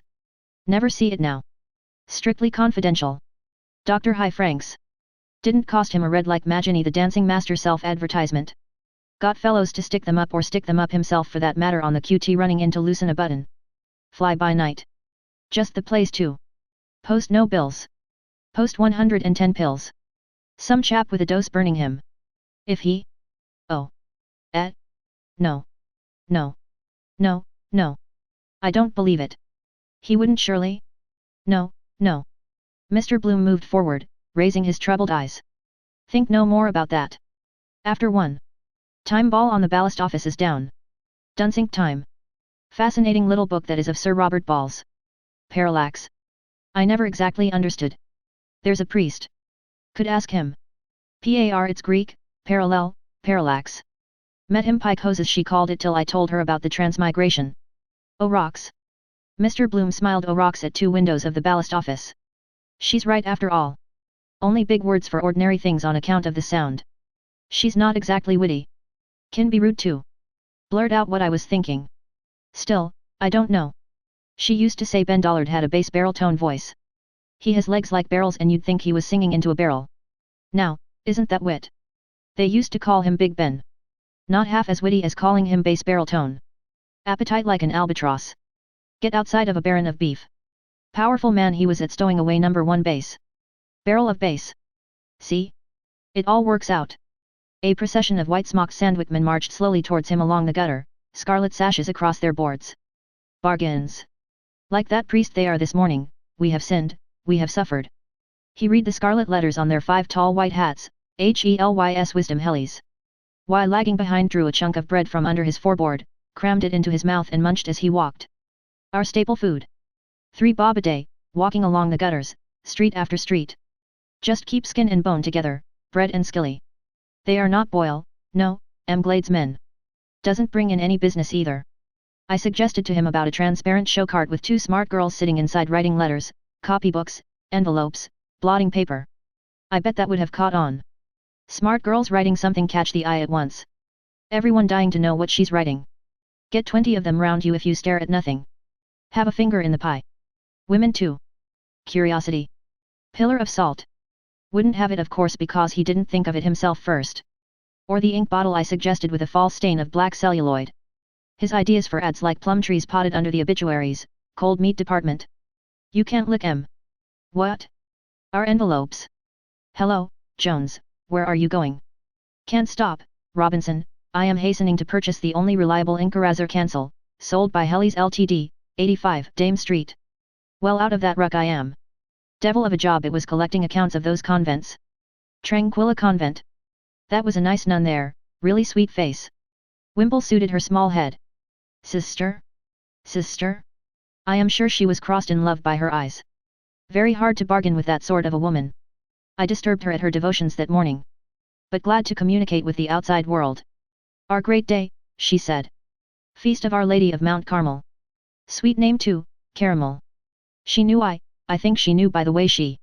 If she had married she would have changed. I suppose they really were short of money. Fried everything in the best butter all the same. No lard for them. My heart's broke eating dripping. They like buttering themselves in and out. Molly tasting it, her veil up. Sister? Pat Claffey, the pawnbroker's daughter. It was a nun they say invented barbed wire. He crossed Westmoreland Street when '*S had plodded by. Rover Cycle Shop. Those races are on today. How long ago is that? Year Phil Gilligan died. We were in Lombard Street West. Wait, was in Tom's. Got the job in Wisdom Helly's year we married. 6 years. 10 years ago, 94 he died. Yes that's right, the big fire at Arnott's. Val Dillon was Lord Mayor. The Glencree dinner. Alderman Robert O'Reilly emptying the port into his soup before the flag fell. Bob lapping it for the inner alderman. Couldn't hear what the band played. For what we have already received may the Lord make us. Millie was a kiddie then. Molly had that elephant grey dress with the braided frogs. Manta eyelid with self-covered buttons. She didn't like it because I sprained my ankle first day she wore choir picnic at the Sugarloaf. As if that. Old Goodwin's tall hat done up with some sticky stuff. Fly's picnic too. Never put a dress on her back like it. Fitted her like a glove, shoulders and hips. Just beginning to plump it out well. Rabbit pie we had that day. People looking after her. Happy. Happier then. Snug little room that was with the red wallpaper. Dockrells, 1 and 9 pence a dozen. Millie's tubbing night. American soap I bought, elderflower. Cozy smell of her bath water. Funny she looked soaked all over. Shapely too. Now photography. Poor Papa's daguerreotype atelier he told me of. Hereditary taste. He walked along the curbstone. Stream of life. What was the name of that priesty-looking chap was always squinting in when he passed? Weak eyes, woman.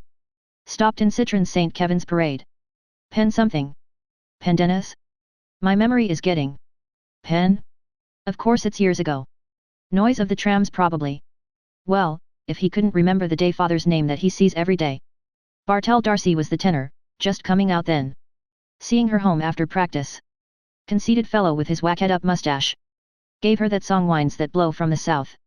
Windy night that was I went to fetch her there was that lodge meeting on about those lottery tickets after Goodwin's concert in the supper room or oak room of the mansion house. He and I behind. Sheet of her music blew out of my hand against the high school railings. Lucky it didn't. Thing like that spoils the effect of a night for her. Professor Goodwin linking her in front. Shaky on his pins, poor old sot. His farewell concerts. Positively last appearance on any stage.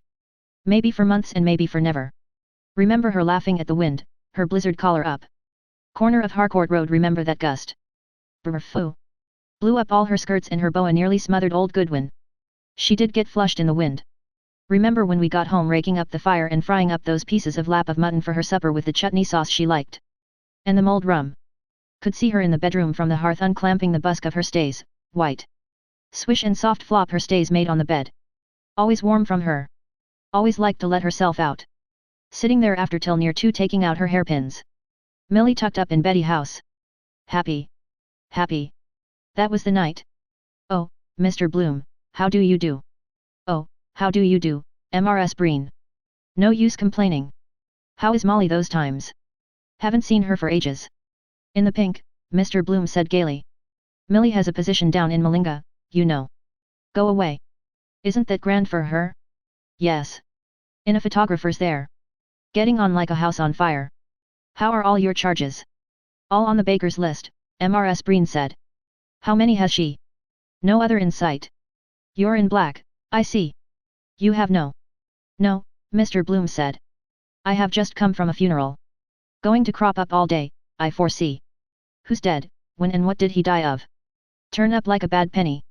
Oh, dear me, Mrs. Breen said. I hope it wasn't any near relation. May as well get her sympathy. Dignam, Mr. Bloom said. An old friend of mine. He died quite suddenly, poor fellow. Heart trouble, I believe. Funeral was this morning. Your funeral's tomorrow. While you're coming through the rye. Diddle diddle dum dum. Diddle diddle.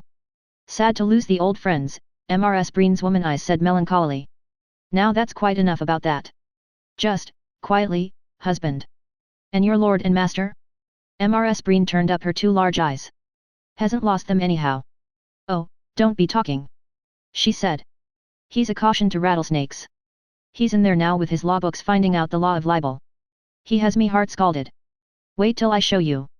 Hot mock turtle vapor and steam of new-baked jam puffs roly-poly poured out from Harrison's.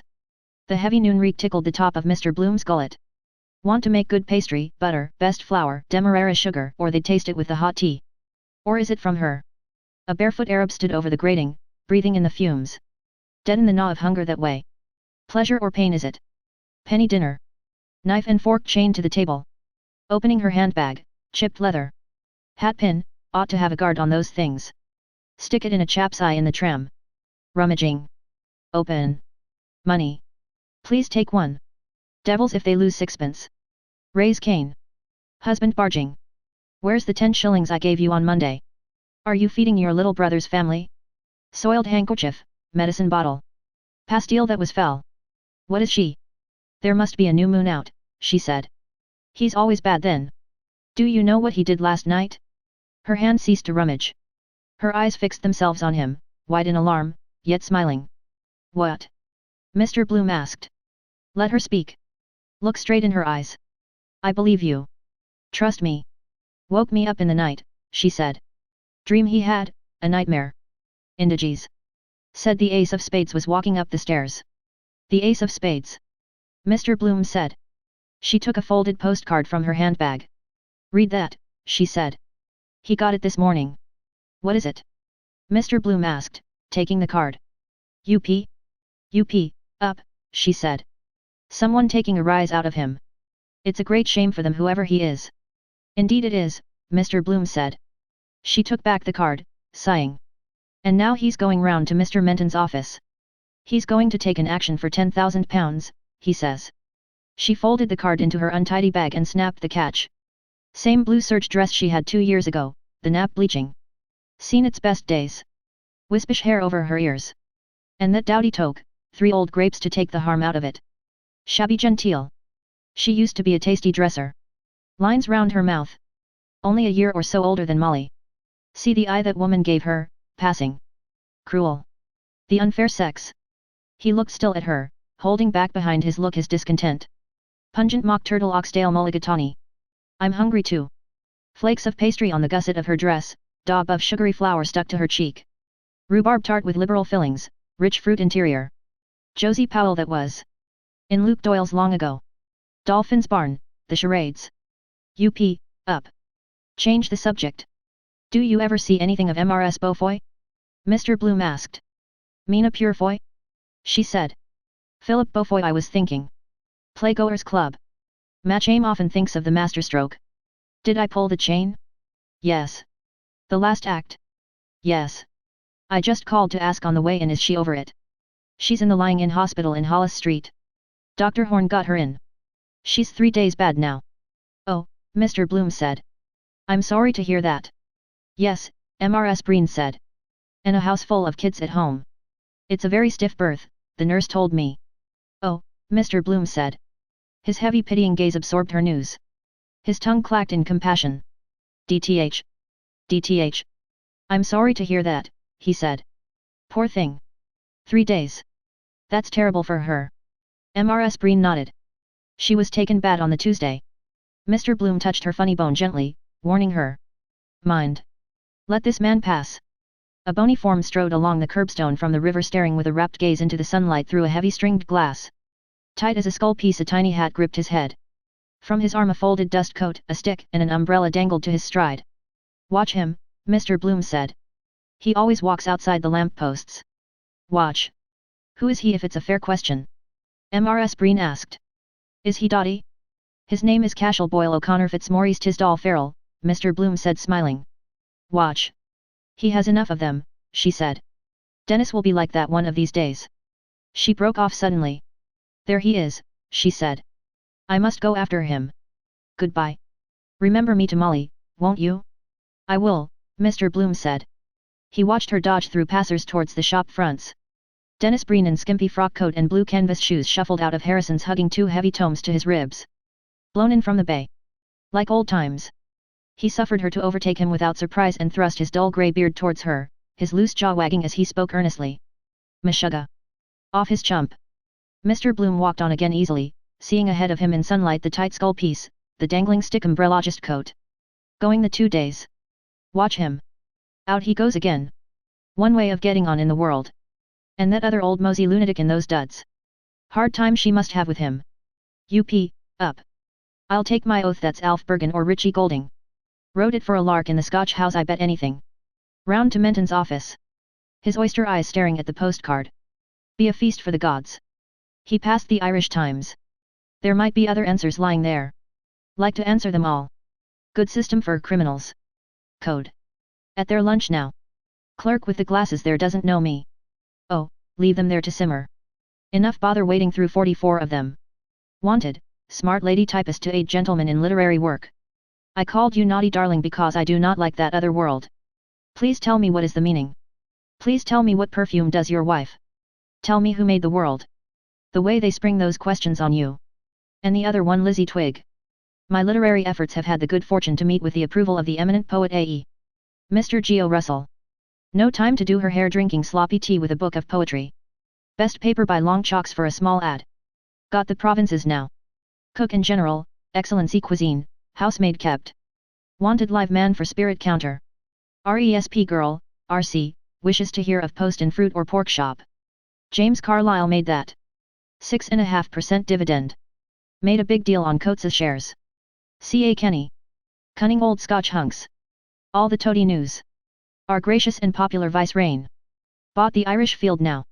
Lady Mountcashel has quite recovered after her confinement and rode out with the Ward Union staghounds at the enlargement yesterday at Rathoath. Uneatable fox. Pot hunters too. Fear injects juices make it tender enough for them.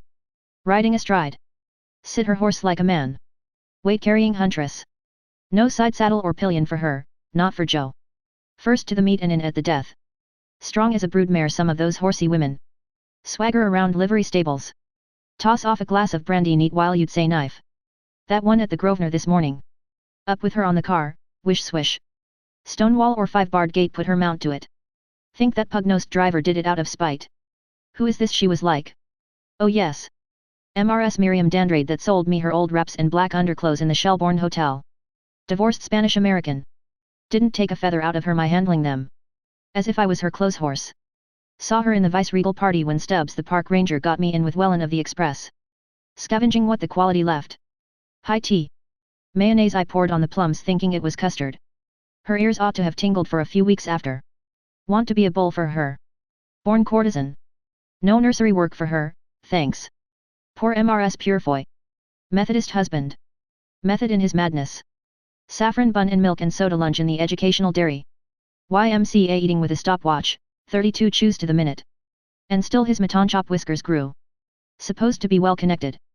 Theodore's cousin in Dublin Castle. One Tony relative in every family. Hearty annuals he presents her with. Saw him out at the 3 Jolly Topers marching along bareheaded and his eldest boy carrying one in a market net. The squalors. Poor thing. Then having to give the breast year after year all hours of the night. Selfish those T.tsr. Dog in the manger. Only 1 lump of sugar in my tea, if you please. He stood at Fleet Street crossing. Luncheon interval. A 6-penny at Rose? Must look up that ad in the National Library. An 8-penny in the Burden. Better. On my way. He walked on past Bolton's Westmoreland house. T. I forgot to tap Tom Kernan. SSS. DTH. 3 days imagine groaning on a bed with a vinegared handkerchief round her forehead, her belly swollen out. Phew. Dreadful simply. Child's head too big, forceps. Doubled up inside her trying to butt its way out blindly, groping for the way out. Kill me that would. Lucky Molly got over hers lightly. They ought to invent something to stop that. Life with hard labor. Twilight sleep idea, Queen Victoria was given that. 9 she had. A good layer. Old woman that lived in a shoe she had so many children. Suppose he was consumptive. Time someone thought about it instead of gassing about the what was it the pensive bosom of the silver effulgence. Flapdoodle to feed fools on. They could easily have big establishments whole thing quite painless out of all the taxes give every child born 5 quid at compound interest up to 21.5% is 100 shillings and 5 tiresome pounds multiply by 20 decimal system encourage people to put by money save 110 and a bit 21 years want to work it out on paper come to a tidy sum more than you think. Not stillborn of course. They are not even registered. Trouble for nothing. Funny sight 2 of them together, their bellies out. Molly and MRS Moisel. Mother's meeting. Thysis retires for the time being, then returns. How flat they look all of a sudden after. Peaceful eyes. Weight off their mind. Old MRS Thornton was a jolly old soul.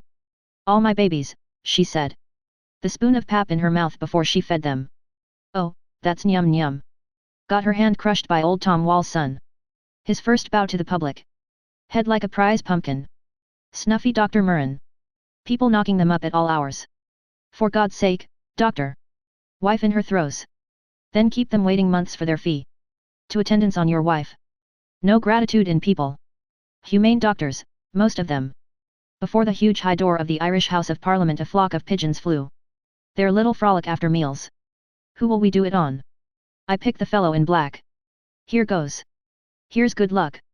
Must be thrilling from the air. Ap John, myself and Owen Goldberg up in the trees near Goose Green playing the monkeys. Mackerel they called me. A squad of constables debouched from College Street, marching in Indian file. Goose step. Food-heated faces, sweating helmets, patting their truncheons. After their feed with a good load of fat soup under their belts. Policeman's lot is off to happy one. They split up in groups and scattered, saluting, towards their beats. Let out to graze. Best moment to attack one in pudding time. A punch in his dinner. A squad of others, marching irregularly, rounded Trinity railings making for the station. Bound for their troughs. Prepare to receive cavalry. Prepare to receive soup.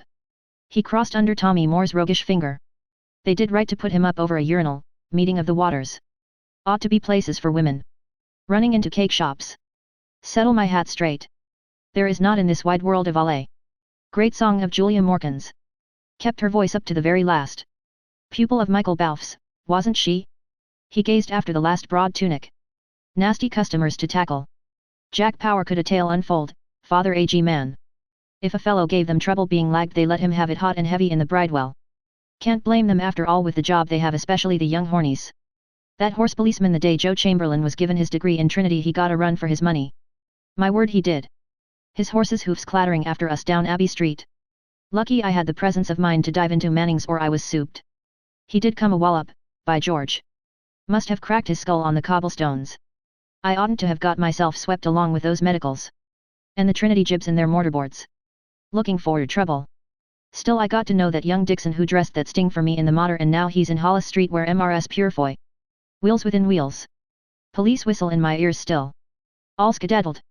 Why he fixed on me. Give me in charge. Right here it began. Up the bores. 3 cheers for DeWitt. We'll hang Joe Chamberlain on a sour apple tree. Silly Billies, mob of young cubs yelling their guts out. Vinegar Hill. The Butter Exchange Band. Few years' time half of them magistrates and civil servants. War comes on, into the army helter-skelter, same fellows used to. Whether on the scaffold high. Never know who you're talking to. Corny Kelleher, he has Harvey Duff in his eye. Like that Peter or Dennis or James Carey that blew the gaff on the Invincibles. Member of the corporation too. Egging raw youths on to get in the know all the time, drawing Secret Service pay from the castle. Drop him like a hot potato. Why those plainclothesmen are always courting slavies. Easily twig a man used to uniform. Square pushing up against a back door. Maul her a bit. Then the next thing on the menu. And who is the gentleman does be visiting there? Was the young master saying anything? Peeping Tom through the keyhole. Decoy duck. Hot-blooded young student fooling round her fat arms ironing. Are those yours, Mary? I don't wear such things. Stop or I'll tell the missus on you. Out half the night. There are great times coming, Mary. Wait till you see. Ah, gay along with your great times coming. Barmaids too. Tobacco shop girls. James Stephen's idea was the best. He knew them. Circles of 10 so that a fellow couldn't round on more than his own ring. Sinn Fein. Back out, you get the knife. Hidden hand. Stay in. The firing squad. Turnkey's daughter got him out of Richmond, off from Lusk. Putting up in the Buckingham Palace Hotel under their very noses. Garibaldi. You must have a certain fascination, Parnell. Arthur Griffith is a square-headed fellow, but he has no go in him for the mob. Or gas about our lovely land. Gammon and spinach. Dublin Bakery Company's tea room. Debating societies. That republicanism is the best form of government. That the language question should take precedence of the economic question. Have your daughters inveigling them to your house. Stuff them up with meat and drink. Michaelmas goose. Here's a good lump of thyme seasoning under the apron for you. Have another quart of goose grease before it gets too cold. Halved enthusiasts. Penny roll and a walk with the band. No grace for the carver. The thought that the other chap pays best sauce in the world. Make themselves thoroughly at home. Show us over those apricots, meaning peaches. The not far distant day. Home rule sun rising up in the northwest. His smile faded as he walked, a heavy cloud hiding the sun slowly, shadowing Trinity's surly front. Trams passed one another, ingoing, outgoing, clanging. Useless words. Things go on same, day after day, squads of police marching out, back, trams in, out. Those 2 loonies mooching about. Dignam carted off. Mina Purefoy swollen belly on a bed groaning to have a child tugged out of her. One born every second somewhere. Other dying every second. Since I fed the birds 5 minutes. 300 kicked the bucket. Other 300 born, washing the blood off, all are washed in the blood of the lamb, bawling ma a. Cityful passing away, other cityful coming, passing away too, other coming on, passing on. Houses, lines of houses, streets, miles of pavements, piled up bricks, stones. Changing hands. This owner, that. Landlord never dies, they say. Other steps into his shoes when he gets his notice to quit. They buy the place up with gold and still they have all the gold. Swindle in it somewhere. Piled up in cities, worn away age after age. Pyramids in sand. Built on bread and onions. Slaves Chinese wall. Babylon. Big stones left. Round towers. Rest rubble, sprawling suburbs, jerry built. Kerwin's mushroom houses built of breeze. Shelter, for the night. No one is anything. This is the very worst hour of the day. Vitality. Dull, gloomy, hate this hour. Feel as if I had been eaten and spewed. Provost's house. The Reverend Dr. Salmon, tinned salmon. Well tinned in there. Like a mortuary chapel. Wouldn't live in it if they paid me. Hope they have liver and bacon today. Nature abhors a vacuum. The sun freed itself slowly and lit glints of light among the silverware opposite in Walter Sexton's window by which John Howard Parnell passed, unseeing. There he is, the brother. Image of him. Haunting face. Now that's a coincidence. Course hundreds of times you think of a person and don't meet him. Like a man walking in his sleep. No one knows him. Must be a corporation meeting today. They say he never put on the city marshal's uniform since he got the job. Charlie Cavanaugh used to come out on his high horse, cocked hat, puffed, powdered and shaved. Look at the woebegone walk of him. Eaten a bad egg. Poached eyes on ghost. I have a pain. Great man's brother, his brother's brother. He'd look nice on the city charger. Drop into the DBC probably for his coffee, play chess there. His brother used men as pawns. Let them all go to pot. Afraid to pass a remark on him.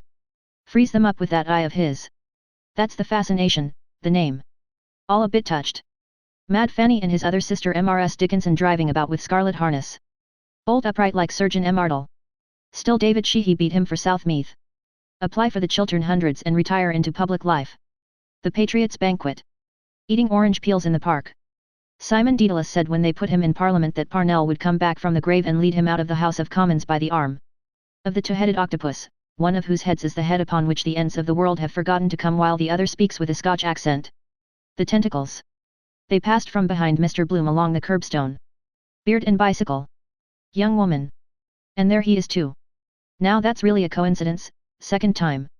Coming events cast their shadows before. With the approval of the eminent poet, Mr. Geo. Russell. That might be Lizzie Twigg with him. AE, what does that mean? Initials perhaps. Albert Edward, Arthur Edmund, Alphonsus E.B. ed L. Esquire. What was he saying? The ends of the world with a Scotch accent. Tentacles, octopus. Something occult, symbolism. Holding forth. She's taking it all in. Not saying a word. To 8 gentlemen in literary work. His eyes followed the high figure in homespun, beard and bicycle, a listening woman at his side. Coming from the vegetarian. Only wedge baubles and fruit. Don't eat a beefsteak. If you do, the eyes of that cow will pursue you through all eternity. They say it's healthier. Wined and watery though. Tried it. Keep you on the run all day. Bad as a bloater. Dreams all night. Why do they call that thing they gave me nuts teak? Nutarians. Fruitarians. To give you the idea you are eating rump steak. Absurd. Salty too. They cook in soda.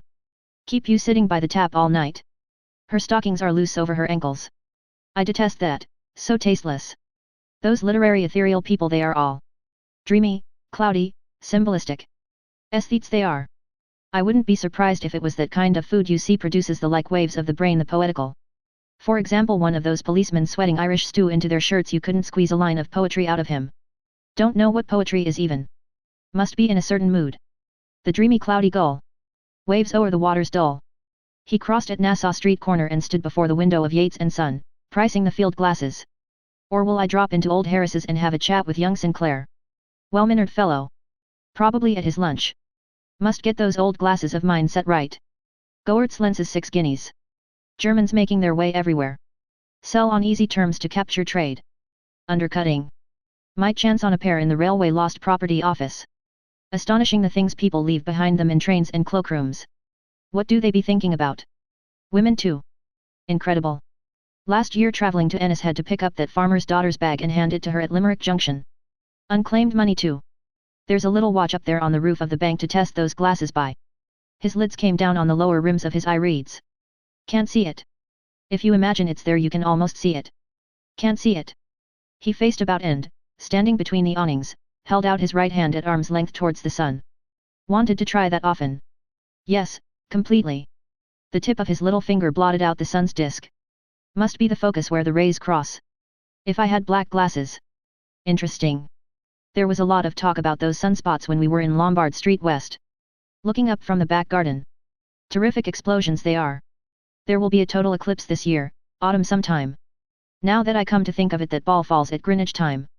It's the clock is worked by an electric wire from Dunsink. Must go out there some first Saturday of the month. If I could get an introduction to Professor Joly or learn up something about his family. That would do too, man always feels complimented. Flattery where least expected. Nobleman proud to be descended from some king's mistress. His foremother. Lay it on with a trowel. Cap in hand goes through the land.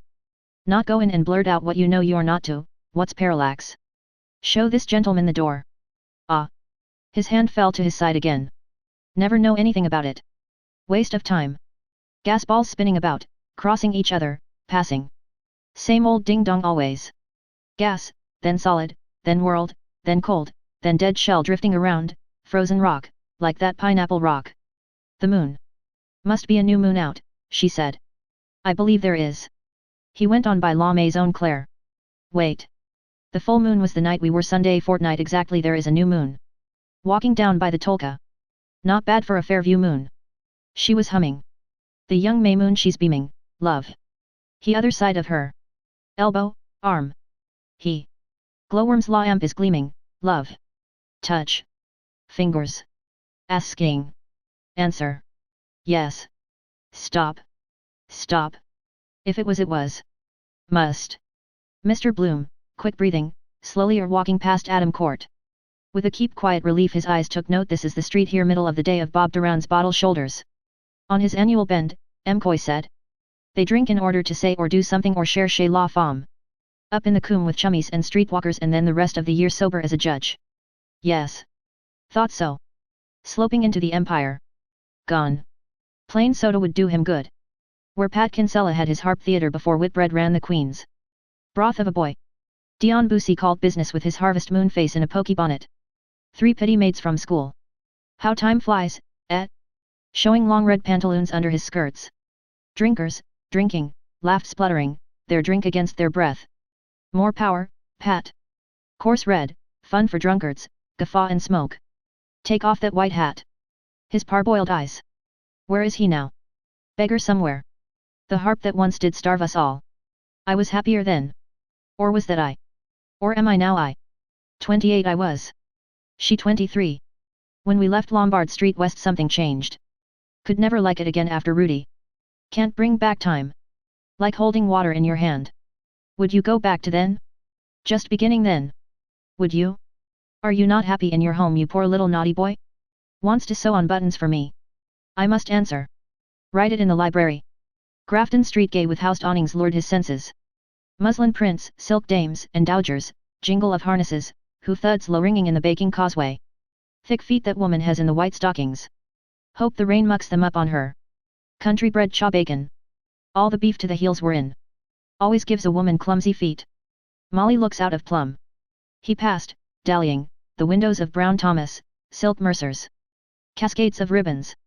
Flimsy china silks. A tilted urn poured from its mouth a flood of bluedewed poplin, lustrous blood. The Huguenots brought that here. La Causati Santa. Terra terra. Great chorus that. Terry terra. Must be washed in rainwater. Meyer beer. Terra, bomb bomb bomb. Pincushions. I'm a long time threatening to buy one. Sticking them all over the place. Needles in window curtains. He bared slightly his left forearm. Scrape, nearly gone. Not today anyhow. Must go back for that lotion. For her birthday perhaps. Junejulyog September 8th. Nearly 3 months off. Then she mightn't like it. Women won't pick up pins. Say it cuts low. Gleaming silks, petticoats on slim brass rails, rays of flat silk stockings. Useless to go back. Had to be. Tell me all. High voices. Sun-warm silk. Jingling harnesses. All for a woman, home and houses, silk webs, silver, rich fruits spicy from Jaffa. Agendeth ni tame. Wealth of the world. A warm human plumpness settled down on his brain. His brain yielded. Perfume of embraces all him assailed. With hungered flesh obscurely, he mutely craved to adore. Duke Street. Here we are. Must eat. The burden. Feel better then. He turned Coleridge's corner, still pursued. Jingling, hoof thuds. Perfumed bodies, warm, full. All kissed, yielded, in deep summer fields, tangled pressed grass, in trickling hallways of tenements, along sofas, creaking beds. Jack, love. Darling. Kiss me, Ricky. My boy. Love. His hardister he pushed in the door of the Burton restaurant. Stink gripped his trembling breath, pungent meat juice, slush of greens. See the animals feed. Men, men, men. Perched on high stools by the bar, hats shoved back, at the tables calling for more bread no charge, swilling, wolfing gobfuls of sloppy food, their eyes bulging, wiping wetted mustaches. A pallid suet-faced young man polished his tumbler knife fork and spoon with his napkin. New set of microbes. A man with an infant's sauce-stained napkin tucked round him shoveled gurgling soup down his gullet. A man spitting back on his plate, half-masticated gristle, gums, no teeth to chew it. Chump chop from the grill. Bolting to get it over. Sad Busser's eyes. Bitten off more than he can chew. Am I like that? See ourselves as others see us. Hungry man is an angry man. Working tooth and jaw. Don't. Oh. A bone. That last pagan king of Ireland Cormac in the school poem choked himself at Sletty southward of the Boyne. Wonder what he was eating. Something galoptious. St. Patrick converted him to Christianity. Couldn't swallow it all however. Roast beef and cabbage. One stew. Smells of men. Spat on sawdust, Swedish warmish cigarette smoke, reek of plug, spilt beer, men's beery piss, the stale of ferment. His gorge rose. Couldn't eat a morsel here. Fellow sharpening knife and fork to eat all before him, old chap picking his toodles. Slight spasm, full, chewing the cud. Before and after. Grace after meals. Look on this picture then on that. Scoffing up stew gravy with sopping sippets of bread. Lick it off the plate, man. Get out of this. He gazed round the stooled and tabled eaters, tightening the wings of his nose. 2 stouts here. 1 corned and cabbage. That fellow ramming a knifeful of cabbage down as if his life depended on it. Good stroke. Give me the fidgets to look. Safer to eat from his 3 hands. Tear it limb from limb. Second nature to him. Born with a silver knife in his mouth. That's witty, I think. Or no. Silver means born rich. Born with a knife. But then the illusion is lost. An ill-girt server gathered sticky clattering plates. Rock, the head bailiff, standing at the bar blew the foamy crown from his tankard. Well up, it splashed yellow near his boot. A diner, knife and fork upright, elbows on table, ready for a second helping stared towards the food lift across his stained square of newspaper. Other chap telling him something with his mouth full. Sympathetic listener. Table talk. I munched hum on Thursday unchanged stir bunk on munch day. Ha? Did you, Faith? Mr. Bloom raised 2 fingers doubtfully to his lips. His eyes said. Not here. Don't see him. Out. I hate dirty eaters. He backed towards the door. Get a light snack and Davy Burns. Stopgap. Keep me going. Had a good breakfast. Roast and mashed here. Pint of stout.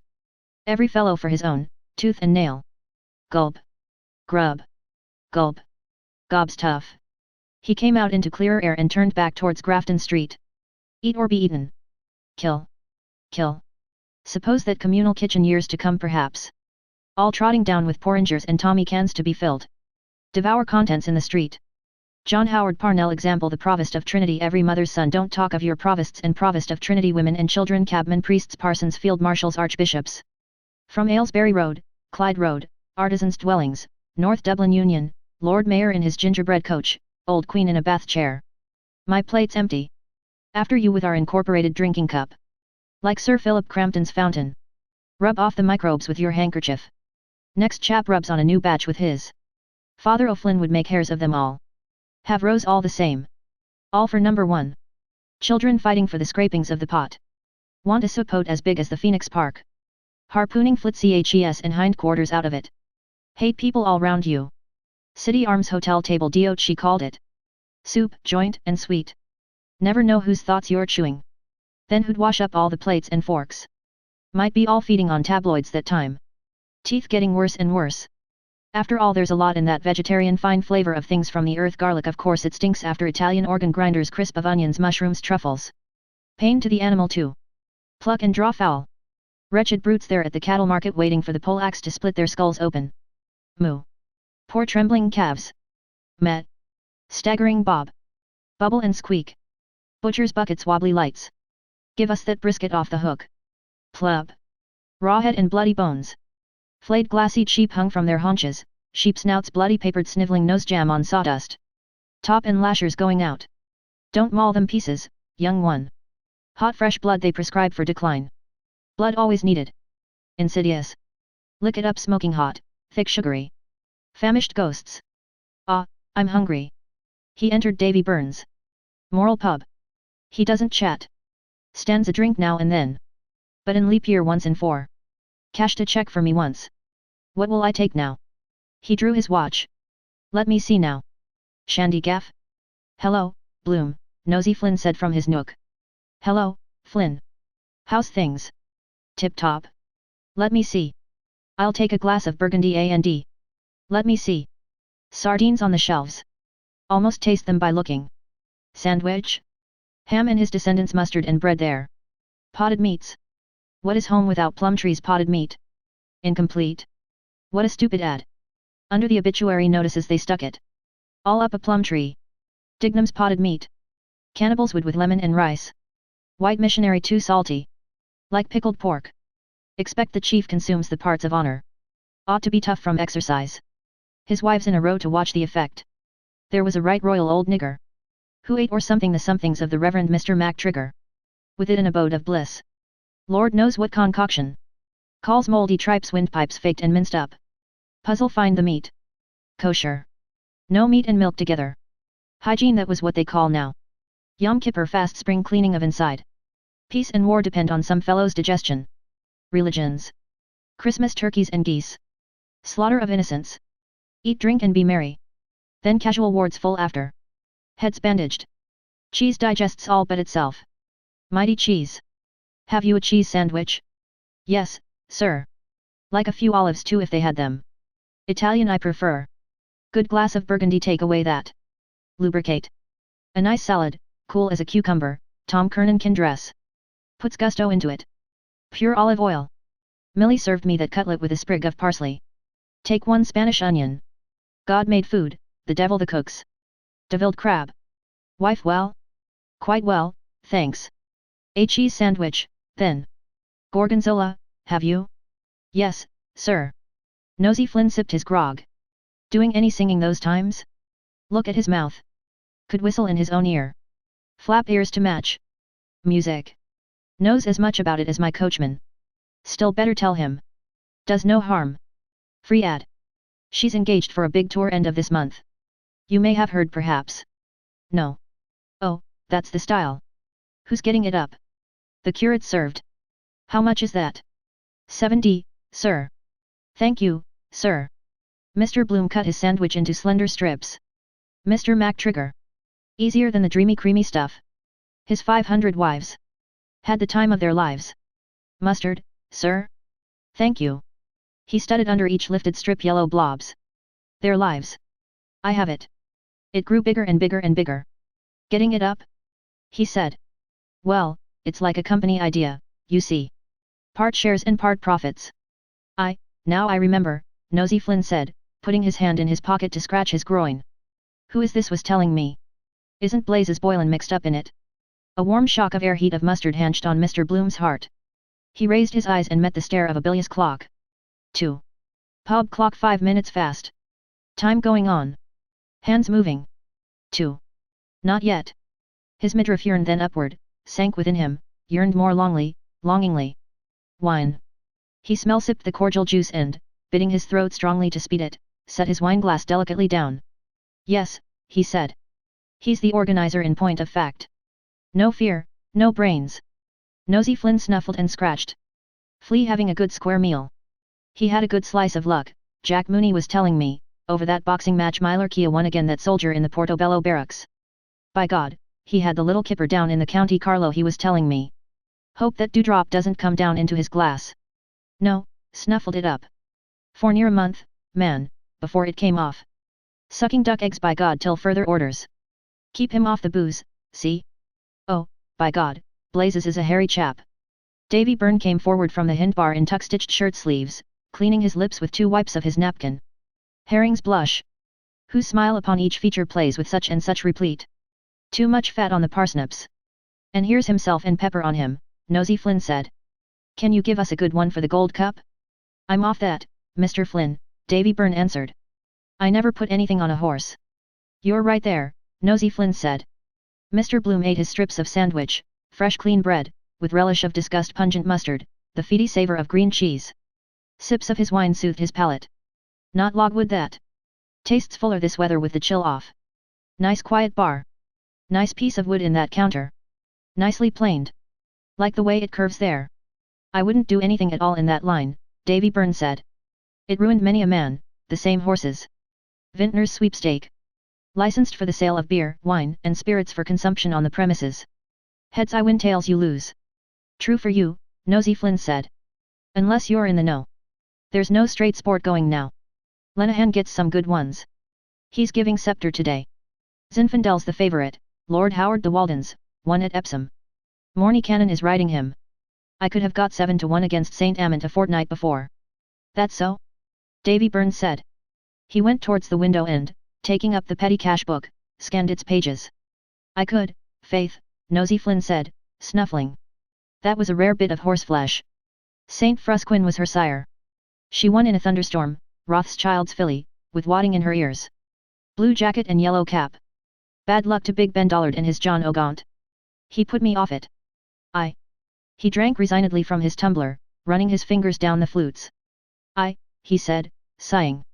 Mr. Bloom, champing, standing, looked upon his sigh. Nosy numbskull. Will I tell him that horse Lenehan? He knows already. Better let him forget. Go and lose more. Fool and his money. Dewdrop coming down again. Cold nose he'd have kissing a woman. Still they might like. Prickly beards they like. Dogs cold noses. Old Mrs. Riordan with the rumbling stomach Skye Terrier in the City Arms Hotel. Molly fondling him in her lap.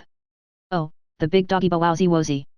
Wine-soaked and softened rolled pith of bread mustard a moment mawkish cheese. Nice wine it is. Taste it better because I'm not thirsty.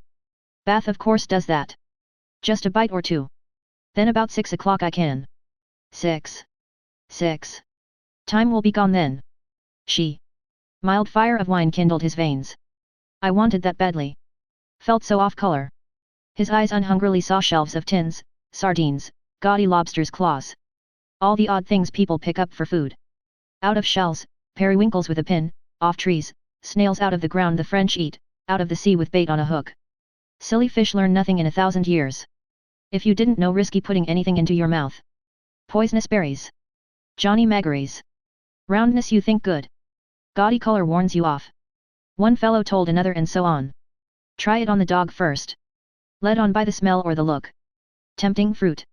Ice cones. Cream. Instinct. Orange groves for instance. Need artificial irrigation. Bleibtreustrasse. Yes, but what about oysters? Unsightly like a clod of phlegm. Filthy shells. Devil to open them too. Who found them out? Garbage, sewage they feed on. Fizz and Red Bank oysters. Effect on the sexual. Aphrodis. He was in the Red Bank this morning. Was he oysters old fish at table perhaps he young flesh in bed no June has no ar no oysters. But there are people like things high. Tainted game. Jugged hare. First catch your hare. Chinese eating eggs 50 years old, blue and green again. Dinner of 30 courses. Each dish harmless might mix inside. Idea for a poison mystery. That Archduke Leopold was it no yes or was it Otto one of those Habsburgs? Or who was it used to eat the scruff off his own head? Cheapest lunch in town. Of course aristocrats, then the others copy to be in the fashion. Millie to rock oil and flour. Raw pastry I like myself. Half the catch of oysters they throw back in the sea to keep up the price. Cheap no one would buy. Caviar. Do the grand. Hawk in green glasses. Swell blowout. Lady this. Powdered bosom pearls. The elite. Creme de la creme. They want special dishes to pretend they're. Hermit with a platter of pulse keep down the stings of the flesh. No me come eat with me. Royal sturgeon high sheriff, coffee, the butcher, right to venizons of the forest from his ex. Send him back the half of a cow. Spread I saw down in the master of the rolls kitchen area. White hat chef like a rabbi. Combustible duck. Curly cabbage à la duchesse de Parme. Just as well to write it on the bill of fare so you can know what you've eaten. Too many drugs spoil the broth. I know it myself. Dosing it with Edward's desiccated soup. Geese stuffed silly for them. Lobsters boiled alive. Do take some ptarmigan. Wouldn't mind being a waiter in a swell hotel. Tips, evening dress, half-naked ladies. May I tempt you to a little more filleted lemon sole, Miss Bedad? Yes, do bedad. And she did bedad. Huguenot name I expect that. A Miss Bedad lived in Killiney, I remember. Du de la is French. Still it's the same fish. Perhaps old Mickey Hanlon of Moore Street ripped the guts out of making money hand over fist. Finger in fish's gills. Can't write his name on a check. Think he was painting the landscape with his mouth twisted. Muhkil ah ignorant as a kish of brogues, worth £50,000. Stuck on the pane. 2 flies buzzed, stuck. Glowing wine on his palate lingered. Swallowed. Crushing in the winepress grapes of Burgundy. Sun's heat it is. Seems to a secret touch telling me memory. Touched his sense moistened remembered.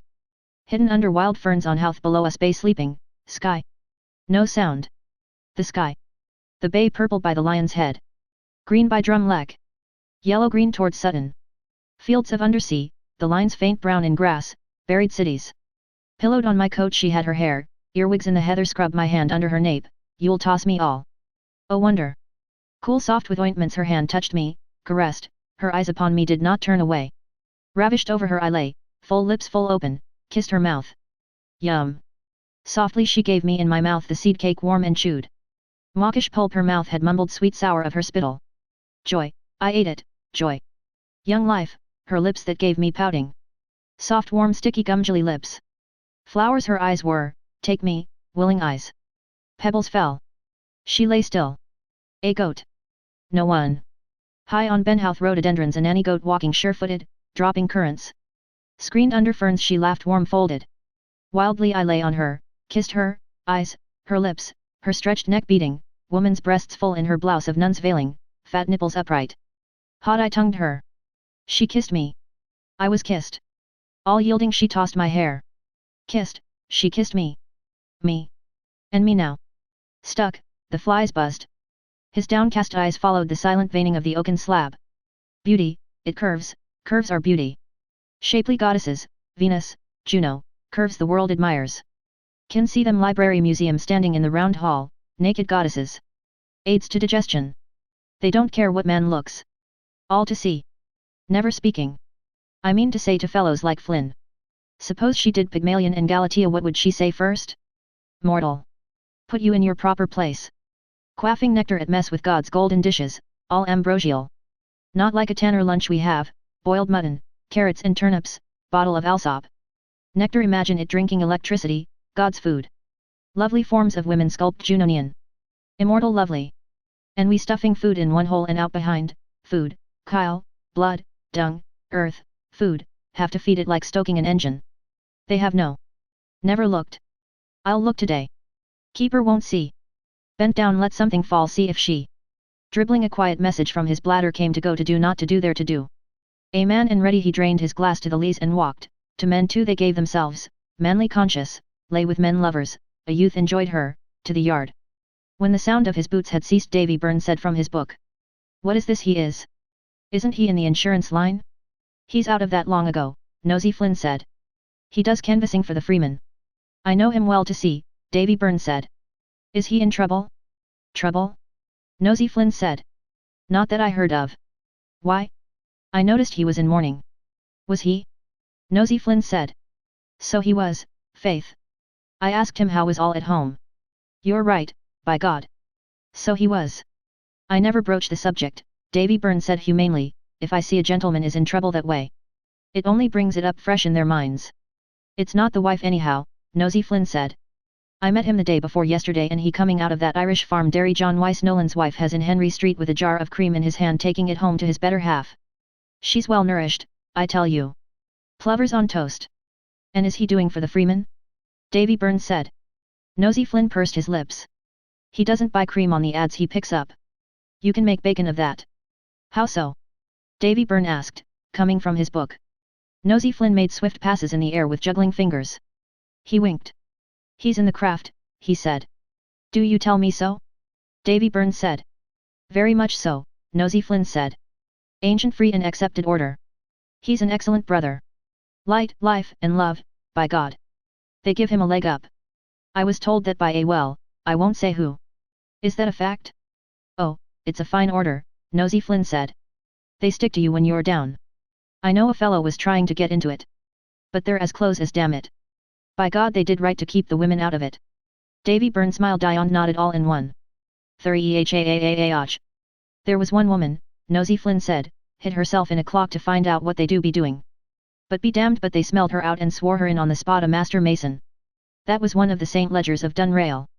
Davy Byrne, sated after his yawn, said with tear-washed eyes. And is that a fact? Decent quiet man he is. I often saw him in here and I never once saw him, you know, over the line. God Almighty couldn't make him drunk, Nosy Flynn said firmly. Slips off when the fun gets too hot. Didn't you see him look at his watch? Ah, you weren't there. If you ask him to have a drink, first thing he does, he outs with the watch to see what he ought to imbibe. Declare to God he does. There are some like that, Davy Byrne said. He's a safe man, I'd say. He's not too bad, Nosy Flynn said, snuffling it up. He's been known to put his hand down too to help a fellow. Give the devil his due. Oh, Bloom has his good points. But there's one thing he'll never do. His hand scrawled a dry pen signature beside his grog. I know, Davy Byrne said. Nothing in black and white, Nosy Flynn said.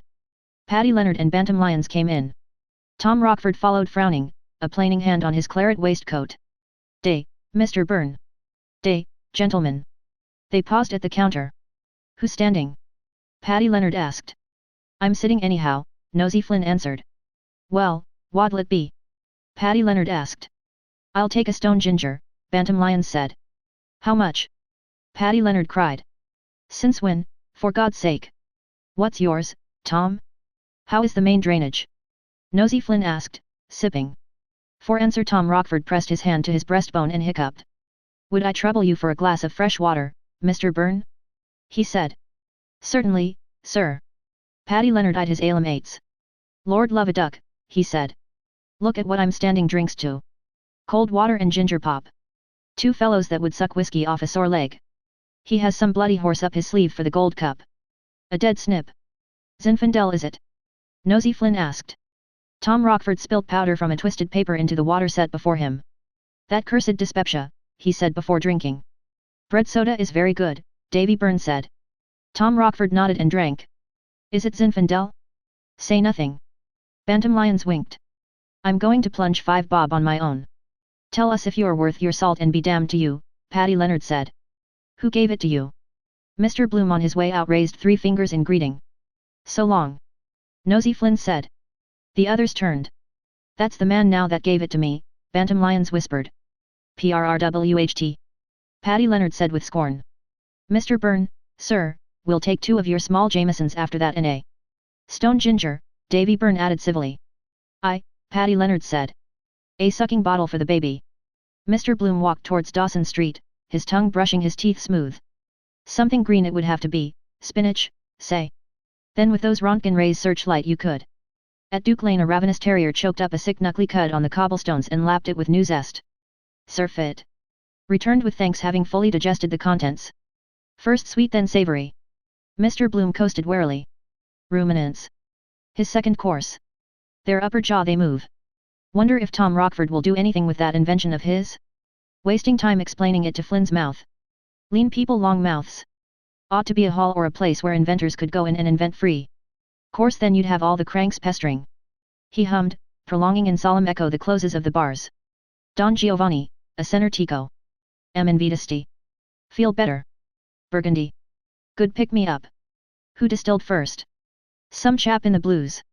Dutch courage. That Kilkenny people in the National Library now I must. Bear clean clothes stools waiting in the window of William Miller, plumber, turned back his thoughts. They could, and watch it all the way down, swallow a pin sometimes come out of the ribs years after, tour round the body changing biliary duct spleen squirting liver gastric juice coils of intestines like pipes. But the poor buffer would have to stand all the time with his insides entrails on show. Science. A center tico. What does that tico mean? Tonight perhaps. Don Giovanni, thou hast me invited. To come to supper tonight? The rum-dum. Doesn't go properly. Keys, 2 months if I get Nanetti too. That'll be £2.10 about £2.8. 3 Heinz owes me. 2.11. Prescott's Dyeworks van over there. If I get Billy Prescott's ad, 2.15. 5 guineas about. On the pig's back. Could buy one of those silk petticoats for Molly, color of her new garters. Today. Not think. Tour the south then. What about English watering places? Brighton, Margate. Piers by moonlight. Her voice floating out. Those lovely seaside girls. Against John Long's a drowsing loafer lounged in heavy thought, gnawing a crusted knuckle. Handyman wants job. Small wages. Will eat anything. Mr. Bloom turned at Gray's confectioner's window of unbought tarts and passed the Reverend Thomas Connellan's bookstore. Why I left the Church of Rome. Bird's nest. Women run him. They say they used to give pauper children soup to change to Protestants in the time of the potato blight. Society over the way Papa went to for the conversion of poor Jews. Same bait. Why we left the Church of Rome. A blind stripling stood tapping the curbstone with his slender cane. No tram in sight. Wants to cross. Do you want to cross? Mr. Bloom asked. The blind stripling did not answer. His wall face frowned weakly. He moved his head uncertainly. You're in Dawson Street, Mr. Bloom said. Molesworth Street is opposite. Do you want to cross? There's nothing in the way. The cane moved out trembling to the left. Mr. Bloom's eye followed its line and saw again the dyeworks van drawn up before Drago's. Where I saw his brilliant hair just when I was. Horse drooping. Driver in John Long's. Slaking his drouth. There's a van there, Mr. Bloom said, but it's not moving. I'll see you across. Do you want to go to Molesworth Street? Yes, the stripling answered. South Frederick Street. Come, Mr. Bloom said.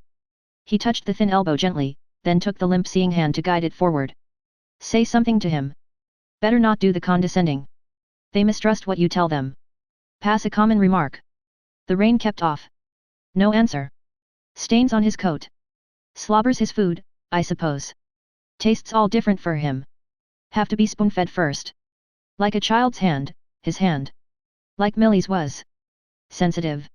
Sizing me up I dare say from my hand. Wonder if he has a name. Van. Keep his cane clear of the horse's legs, tired drudge get his dose. That's right. Clear.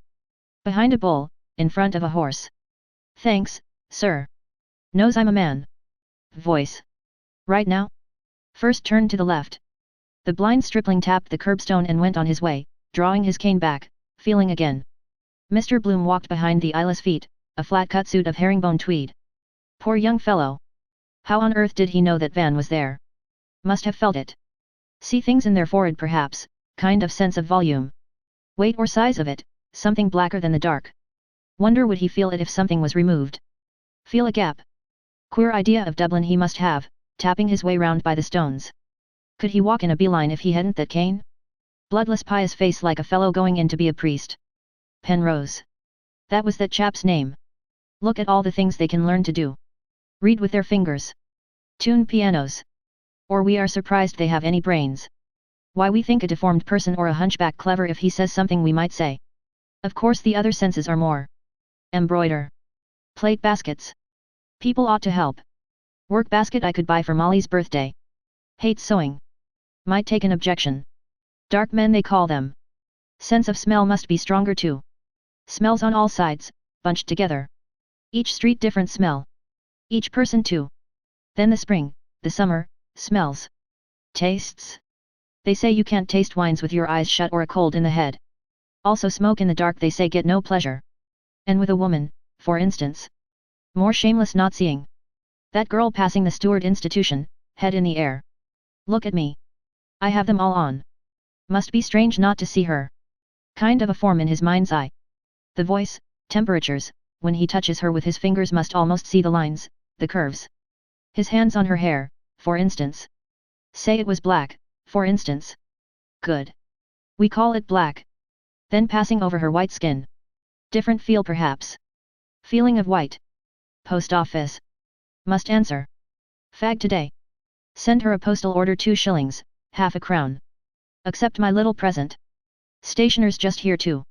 Wait. Think over it. With a gentle finger he felt ever so slowly the hair combed back above his ears. Again. Fibers of fine straw. Then gently his finger felt the skin of his right cheek. Downy hair there too. Not smooth enough. The belly is the smoothest. No one about. There he goes into Frederick Street. Perhaps to Levinston's Dancing Academy piano. Might be settling my braces. Walking by Duran's public house he slid his hand between his waistcoat and trousers and, pulling aside his shirt gently, felt a slack fold of his belly. But I know it's whitey yellow. Want to try in the dark to see. He withdrew his hand and pulled his dress too. Poor fellow. Quite a boy. Terrible. Really terrible. What dreams would he have, not seeing? Life a dream for him. Where is the justice being born that way? All those women and children excursion bean feast burned and drowned in New York. Holocaust. Karma they call that transmigration for sins you did in a past life the reincarnation met him pike hoses. Dear, dear, dear. Pity, of course, but somehow you can't cotton on to them some way. Sir Frederick Faulkner going into the Freemasons' Hall. Solemn as Troy. After his good lunch in Earl's Fort Terrace. Old legal cronies cracking a magnum. Tales of the bench and assizes and annals of the Blue Coat School. I sentenced him to 10 years. I suppose he'd turn up his nose at that stuff I drank. Vintage wine for them, the year marked on a dusty bottle. Has his own ideas of justice in the recorder's court. Well-meaning old man. Police charge sheets crammed with cases get their percentage manufacturing crime. Sends them to the right about. The devil on moneylenders. Gave Reuben J. a great straw calling. Now he's really what they call a dirty Jew. Power those judges have. Crusty old topers in wigs. Bear with a sore paw. And may the Lord have mercy on your soul. Hello, placard. Mirus Bazaar. His Excellency the Lord Lieutenant. 16th. Today it is. In aid of funds for Mercer's Hospital. The Messiah was first given for that. Yes. Handle. What about going out there, Ballsbridge? Drop in on keys. No use sticking to him like a leech. Wear out my welcome. Sure to know someone on the gate. Mr. Bloom came to Kildare Street. First I must. Library. Straw hat and sunlight. Tan shoes. Turned up trousers. It is. It is. His heart quapped softly. To the right. Museum. Goddesses. He swerved to the right. Is it? Almost certain. Won't look. Wine in my face. Why did I? Too heady. Yes, it is. The walk. Not see. Get on. Making for the museum gate with long windy steps he lifted his eyes. Handsome building. Sir Thomas Dean designed. Not following me? Didn't see me perhaps. Light in his eyes. The flutter of his breath came forth in short sighs. Quick. Cold statues, quiet there. Safe in a minute. No. Didn't see me. After two. Just at the gate. My heart. His eyes beating looked steadfastly at cream curves of stone. Sir Thomas Dean was the Greek architecture. Look for something I. His hasty hand went quick into a pocket, took out, read unfolded agendeth ni tame. Where did I? Busy looking. He thrust back quick agendeth. Afternoon she said. I am looking for that. Yes, that. Try all pockets. Handgear. Freeman. Where did I? Ah, yes. Trousers. Potato. Purse. Where? Hurry. Walk quietly. Moment more. My heart. His hand looking for the where did I put found in his hip pocket soap lotion have to call tepid paper stuck. Ah soap there I yes. Gate. Safe. Chapter 9. Urbane, to comfort them, the Quaker librarian purred. And we have we not, those priceless pages of Wilhelm Meister. A great poet on a great brother poet. A hesitating soul taking arms against a sea of troubles, torn by conflicting doubts, as one sees in real life. He came a step a syncopace forward on Neat's leather creaking and a step backward a syncopace on the solemn floor. A noiseless attendant setting open the door but slightly made him a noiseless beck. Directly, said he, creaking to go, albeit lingering. The beautiful ineffectual dreamer who comes to grief against hard facts. One always feels that Goethe's judgments are so true. True in the larger analysis. Creakingly analysis he corantoed off. Bald, most zealous by the door he gave his large ear all to the attendant's words, heard them, and was gone. Two left. Monsieur de la Palace, Stephen sneered, was alive 15 minutes before his death. Have you found those 6 brave medicals, John Eglinton asked with elder's gall, to write Paradise Lost at your dictation? The sorrows of Satan he calls it. Smile. Smile Cranley's smile. First he tickled her. Then he patted her. Then he passed the female catheter. For he was a medical. Jolly old Meddy. I feel you would need one more for Hamlet. 7 is dear to the mystic mind. The shining 7 WB calls them. Glitter-eyed his rufous skull close to his green-capped desk lamp sought the face bearded amid dark greener shadow, an olive, holy-eyed. He laughed low, a sizar's laugh of Trinity, unanswered. Orchestral Satan, weeping many a rude. Tears such as angels weep. Ed egli via del col fatto trombetta. He holds my follies hostage. Cranley's 11 true Wicklow men to free their sire land. Gap to fit Kathleen, her 4 beautiful green fields, the stranger in her house. And one more to hail him, Ave, Rabbi, the Tina Heli 12. In the shadow of the glen he cooees for them. My soul's youth I gave him, night by night. Godspeed. Good hunting. Mulligan has my telegram. Folly. Persist. Our young Irish bards, John Eglinton censured, have yet to create a figure which the world will set beside Saxon Shakespeare's Hamlet, though I admire him, as old Ben did, on this side idolatry. All these questions are purely academic, Russell oracled out of his shadow. I mean, whether Hamlet is Shakespeare or James I or Essex. Clergymen's discussions of the historicity of Jesus. Art has to reveal to us ideas, formless spiritual essences. The supreme question about a work of art is out of how deep a life does it spring. The painting of Gustave Moreau is the painting of ideas. The deepest poetry of Shelley, the words of Hamlet bring our minds into contact with the eternal wisdom, Plato's world of ideas. All the rest is the speculation of schoolboys for schoolboys. A.E. has been telling some Yankee interviewer. Wall, tarnation strike me. The schoolmen were schoolboys first, Stephen said super politely. Aristotle was once Plato's schoolboy. And has remained so, one should hope, John Eglinton sedately said. One can see him, a model schoolboy with his diploma under his arm. He laughed again at the now smiling bearded face. Formless spiritual. Father, Word, and Holy Breath. Alphather, the heavenly man. Hysos Christos, magician of the beautiful, the Logos who suffers in us at every moment. This verily is that. I am the fire upon the altar. I am the sacrificial butter. Dunlop, judge, the noblest Roman of them all, A.E., Arvel, the name ineffable, in heaven height, K.H., their master, whose identity is no secret to adepts. Brothers of the Great White Lodge always watching to see if they can help. The Christ with the bride sister, moisture of light, born of an ensouled virgin, repentant Sophia, departed to the plain of Budhai. The life esoteric is not for ordinary person. OP must work off bad karma first. M.R.S. Cooper Oakley once glimpsed our very illustrious sister H.P.B.S. Elemental. Oh, fie. Out on tea. Pfoot you full. You not on tea to look, missus, so you not on tea when a lady's a showing of her elemental. Mr. Best entered, tall, young, mild, light. He bore in his hand with grace a notebook, new, large, clean, bright.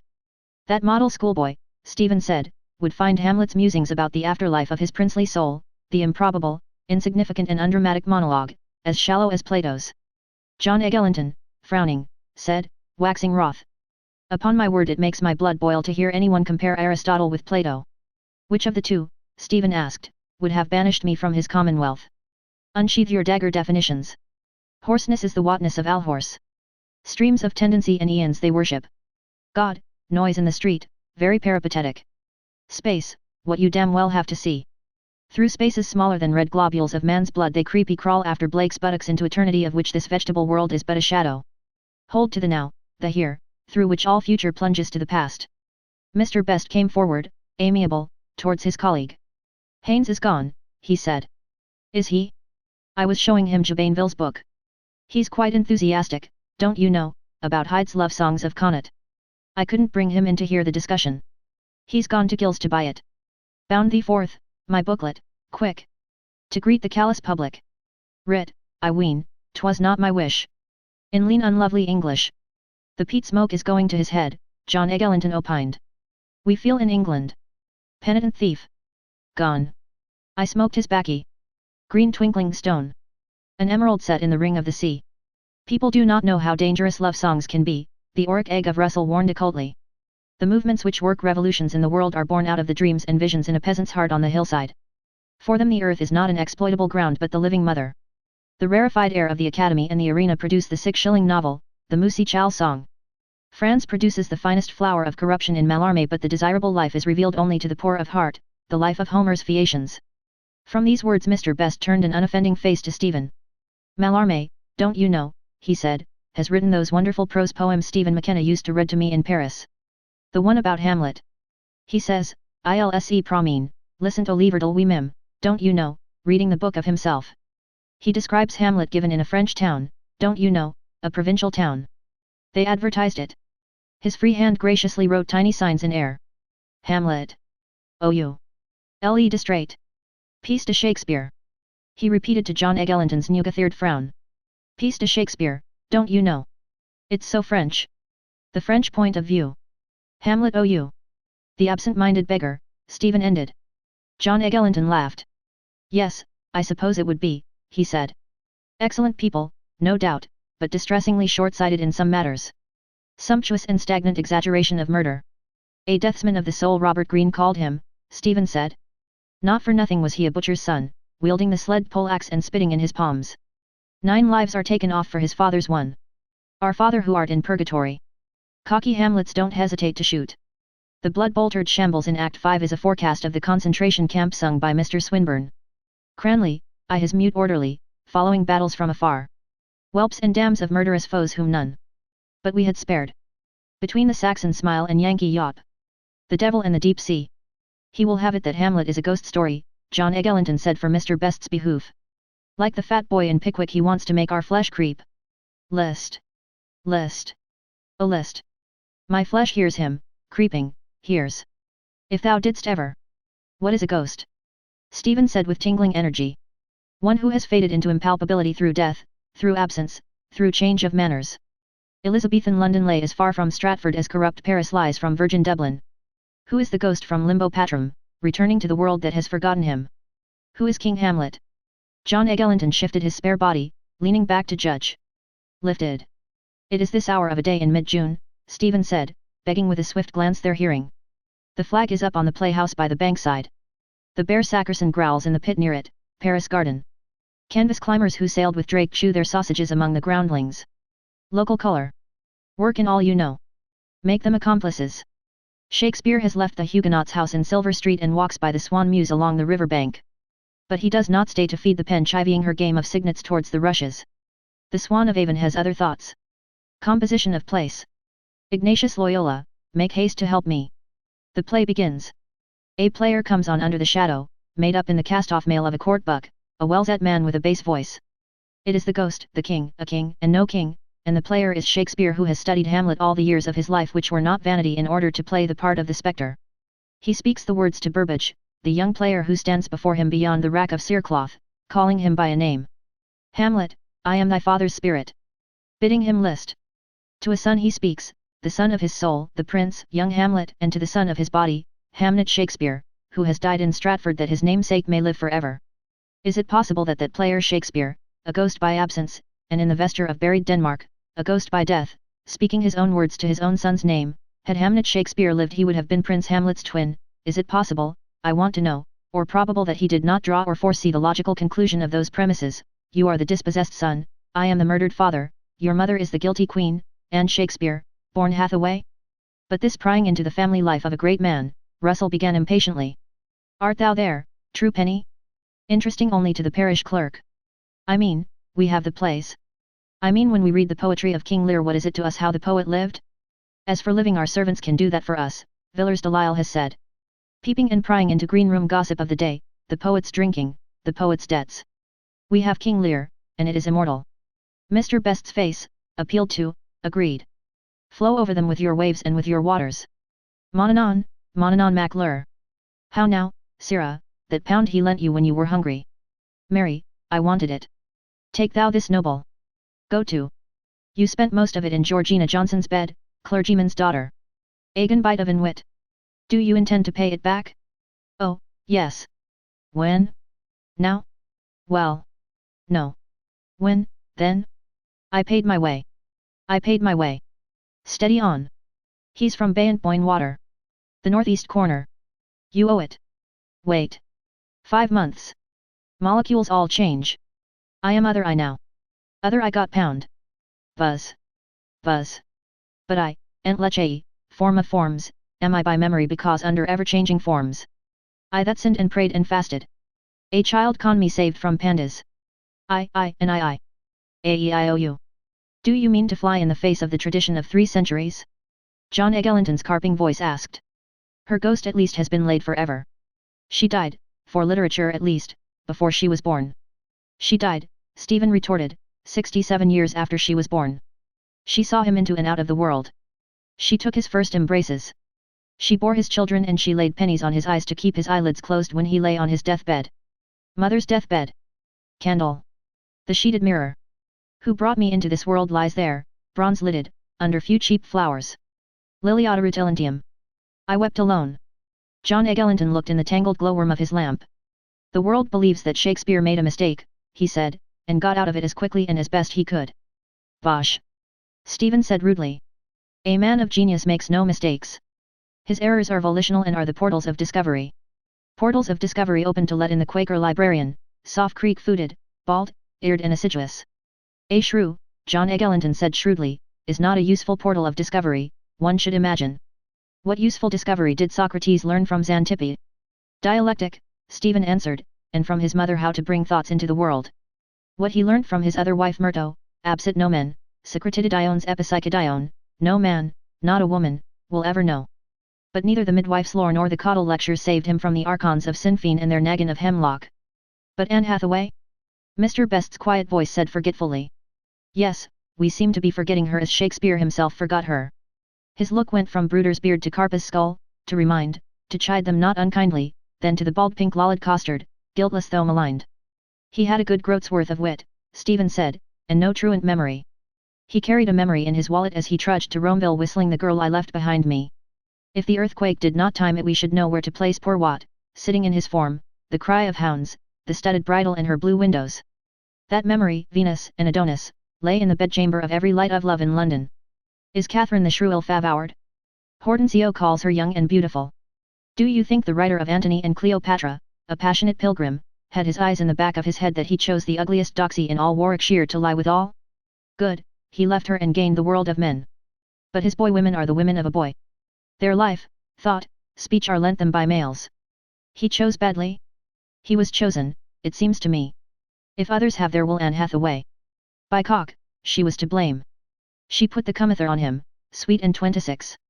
The grey-eyed goddess who bends over the boy Adonis, stooping to conquer, as prologue to the swelling act, is a bold-faced Stratford wench who tumbles in a cornfield a lover younger than herself. And my turn? When? Come. Ryfield, Mr. Best said brightly, gladly, raising his new book, gladly, brightly. He murmured then with blonde delight for all. Between the acres of the rye. These pretty country folk would lie. Paris, the well-pleased pleaser. A tall figure in bearded homespun rose from shadow and unveiled its cooperative watch. I am afraid I am due at the homestead. Whither away? Exploitable ground. Are you going? John Eglinton's active eyebrows asked. Shall we see you at Moore's tonight? Piper is coming. Piper. Mr. Best piped. Is Piper back? Peter Piper pecked a peck of pickled pepper. I don't know if I can. Thursday. We have our meeting. If I can get away in time. Yogiboji box in Dawson Chambers. Isis unveiled. Their polybook we tried to pawn. Cross-legged under an umbral umbershoot he thrones and Aztec logos, functioning on astral levels, their oversoul, Mahamahatma. The faithful Hermetists await the light, ripe for keelship, ring round about him. Louis H. Victory. T. Caulfield Irwin. Lotus ladies tend them the eyes, their pineal glands aglow. Filled with his god, he thrones, boot under plantain. Gulfer of souls, engulfer. Hesouls, shesouls, shoals of souls. Engulfed with wailing cree cries, whirled, whirling, they bewail. In quintessential triviality. For years in this flesh case a shesoul dwelt. They say we are to have a literary surprise, the Quaker librarian said, friendly and earnest. Mr. Russell, rumor has it, is gathering together a sheaf of our younger poets' verses. We are all looking forward anxiously. Anxiously he glanced in the cone of lamplight where three faces, lighted, shone. See this. Remember. Stephen looked down on a wide headless cobbin, hung on his ash plant handle over his knee. My cask and sword. Touch lightly with 2 index fingers. Aristotle's experiment. 1 or 2. Necessity is that in virtue of which it is impossible that one can be otherwise. Argal, one hat is one hat. Listen. Young Cullum and Starkey. George Roberts is doing the commercial part. Longworth will give it a good puff in the Express. Oh, will he? I liked Cullum's Drover. Yes, I think he has that queer thing genius. Do you think he has genius really? Yeats admired his line, as in Wild Earth a Grecian vase. Did he? I hope you'll be able to come tonight.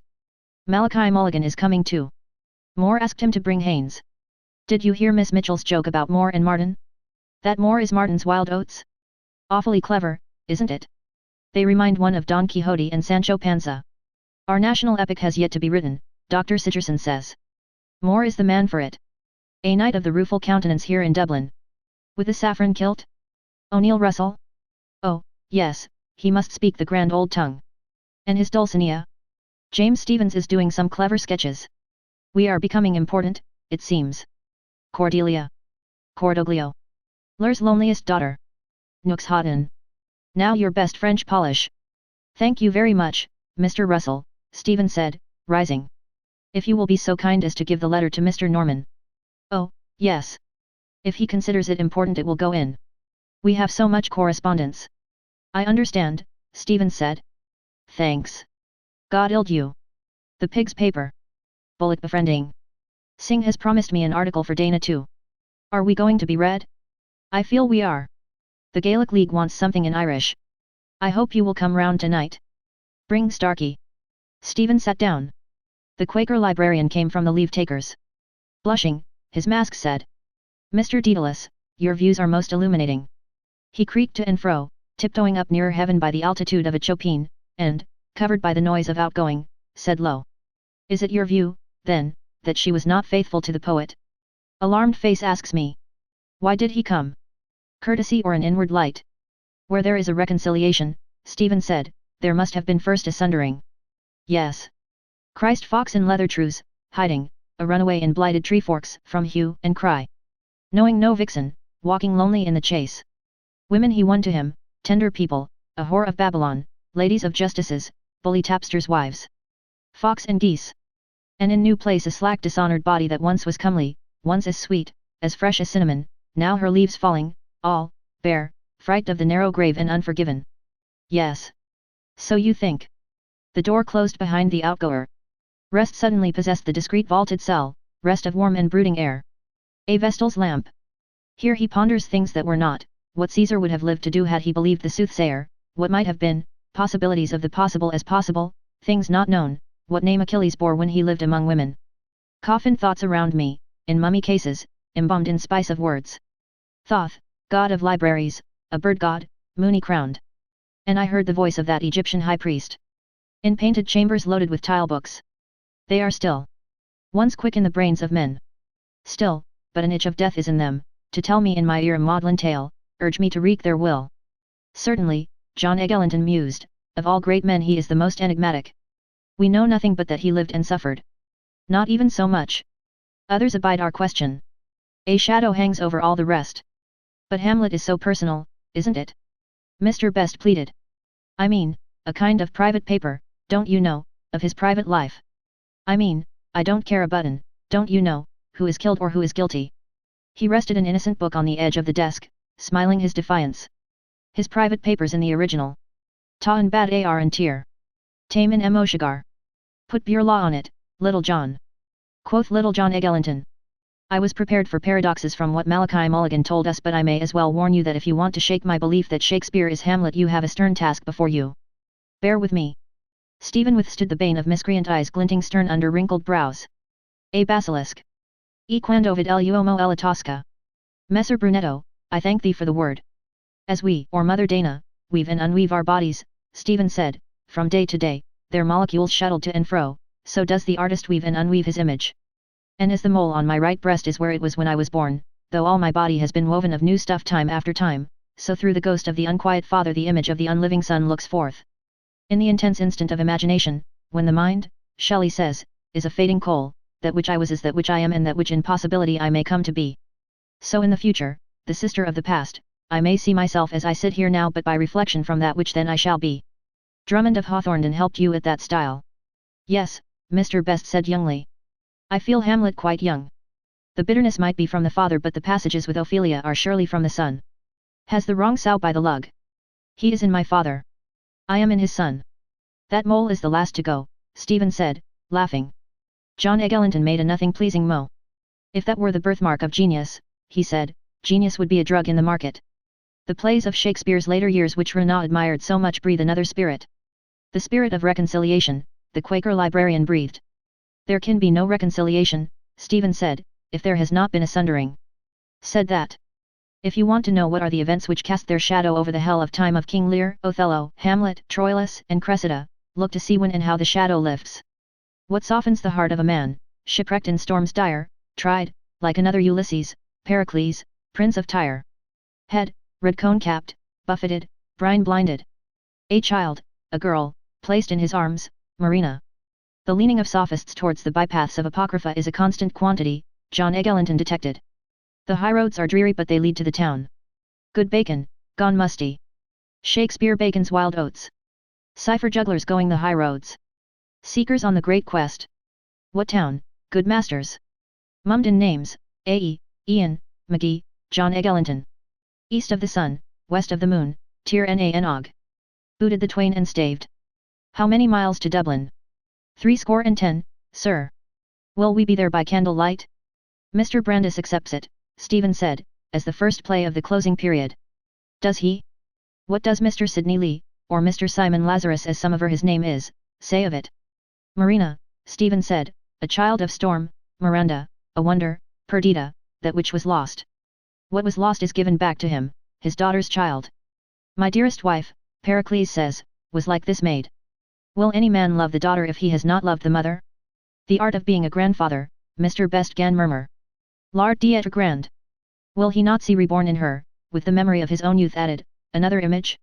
Do you know what you are talking about? Love, yes. Word known to all men. Amor vero aliquidaliqui bonum volt unde eta qui concupissimus. His own image to a man with that queer thing genius is the standard of all experience, material and moral. Such an appeal will touch him. The images of other males of his blood will repel him. He will see in them grotesque attempts of nature to foretell or to repeat himself. The benign forehead of the Quaker librarian enkindled rosily with hope. I hope Mr. Daedalus will work out his theory for the enlightenment of the public. And we ought to mention another Irish commentator, Mr. George Bernard Shaw. Nor should we forget Mr. Frank Harris. His articles on Shakespeare in the Saturday Review were surely brilliant. Oddly enough he too draws for us an unhappy relation with the dark lady of the sonnets. The favoured rival is William Herbert, Earl of Pembroke. I own that if the poet must be rejected such a rejection would seem more in harmony with what shall I say, our notions of what ought not to have been. Felicitously he ceased and held a meek head among them, ox egg, prize of their fray. He thous and these her with grave husband words. Dost love, Miriam? Dost love thy man? That may be too, Stephen said. There's a saying of Goethe's which Mr. McGee likes to quote. Beware of what you wish for in youth because you will get it in middle life. Why does he send to one who is a buonaroba, a bay where all men ride, a maid of honor with a scandalous girlhood, a lordling to woo for him? He was himself a lord of language and had made himself a coistrel gentleman and he had written Romeo and Juliet. Why? Belief in himself has been untimely killed. He was overborn in a cornfield first, ryefield, I should say, and he will never be a victor in his own eyes after nor play victoriously the game of laugh and lie down. Assumed Don Giovannism will not save him. No later undoing will undo the first undoing. The tusk of the boar has wounded him there where love lies ableding. If the shrew is worsted yet there remains to her woman's invisible weapon. There is, I feel in the words, some goad of the flesh driving him into a new passion, a darker shadow of the first, darkening even his own understanding of himself. A like fate awaits him and the two rages commingle in a whirlpool. They list. And in the porches of their ears I pour. The soul has been before stricken mortally, a poison poured in the porch of a sleeping ear. But those who are done to death in sleep cannot know the manner of their quell unless their Creator endow their souls with that knowledge in the life to come. The poisoning and the beast with two backs that urged it King Hamlet's ghost could not know of were he not endowed with knowledge by his Creator. That is why the speech, his lean unlovely English, is always turned elsewhere, backward. Ravisher and ravished, what he would but would not, go with him from Lucarist's blue-circled ivory globes to Imogen's breast, bare, with its mole sink spotted. He goes back, weary of the creation he has piled up to hide him from himself, an old dog licking an old sore. But, because loss is his gain, he passes on towards eternity in undiminished personality, untaught by the wisdom he has written or by the laws he has revealed. His beaver is up. He is a ghost, a shadow now, the wind by Elsinore's rocks or what you will, the sea's voice, a voice heard only in the heart of him who is the substance of his shadow, the Son consubstantial with the Father. Amen. Was responded from the doorway. Hast thou found me, O mine enemy? Entract. A ribald face, sullen as a dean's, Buck Mulligan came forward, then blithe and motley, towards the greeting of their smiles. My telegram. You were speaking of the gaseous vertebrate, if I mistake not? He asked of Stephen. Primrose vested he greeted gaily with his doffed Panama as with a bauble. They make him welcome. Was du verlaxt wirst du noch dienen. Brood of mockers, Photius, Pseudo-Malachi, Johann most. He who himself begot Middler the Holy Ghost and himself sent himself, Agenbier, between himself and others, who, put upon by his fiends, stripped and whipped, was nailed like bat to barn door, starved on cross tree, who let him bury, stood up, harrowed hell, fared into heaven, and there these 1900 years sitteth on the right hand of his own self, but yet shall come in the latter day to doom the quick and dead, when all the quick shall be dead already. Gloria in excelsis Deo. He lifts his hands. Veils fall. Oh, flowers. Bells with bells acqui ring. Yes, indeed, the Quaker librarian said. A most instructive discussion. Mr. Mulligan, I'll be bound, has his theory too of the play and of Shakespeare. All sides of life should be represented. He smiled on all sides equally. Buck Mulligan thought, puzzled. Shakespeare? He said. I seem to know the name. A flying sunny smile rayed in his loose features. To be sure, he said, remembering brightly. The chap that writes like Sing. Mr. Best turned to him. Haynes missed you, he said. Did you meet him? He'll see you after at the DBC. He's gone to Gills to buy Hyde's love songs of Connaught. I came through the museum, Buck Mulligan said. Was he here? The Bard's fellow countryman, John Eglinton answered, are rather tired perhaps of our brilliancies of theorizing. I hear that an actress played Hamlet for the 408th time last night in Dublin. Vining held that the prince was a woman. Has no one made him out to be an Irishman? Judge Barton, I believe, is searching for some clues. He swears, His Highness not his lordship, by St. Patrick. The most brilliant of all is that story of Wilde's, Mr. Best said, lifting his brilliant notebook. That portrait of Mr. W.H. where he proves that the sonnets were written by a Willie Hughes, a man all Hughes. For Willie Hughes, is it not? The Quaker librarian asked. Or Hughie Wills? Mr. William himself. W.H., who am I? I mean, for Willie Hughes, Mr. Best said, amending his gloss easily. Of course it's all paradox, don't you know, Hughes and Hughes and Hughes, the color, but it's so typical the way he works it out. It's the very essence of Wilde, don't you know? The light touch. His glance touched their faces lightly as he smiled, a blonde ephebe. Tame essence of Wilde. You're darned witty.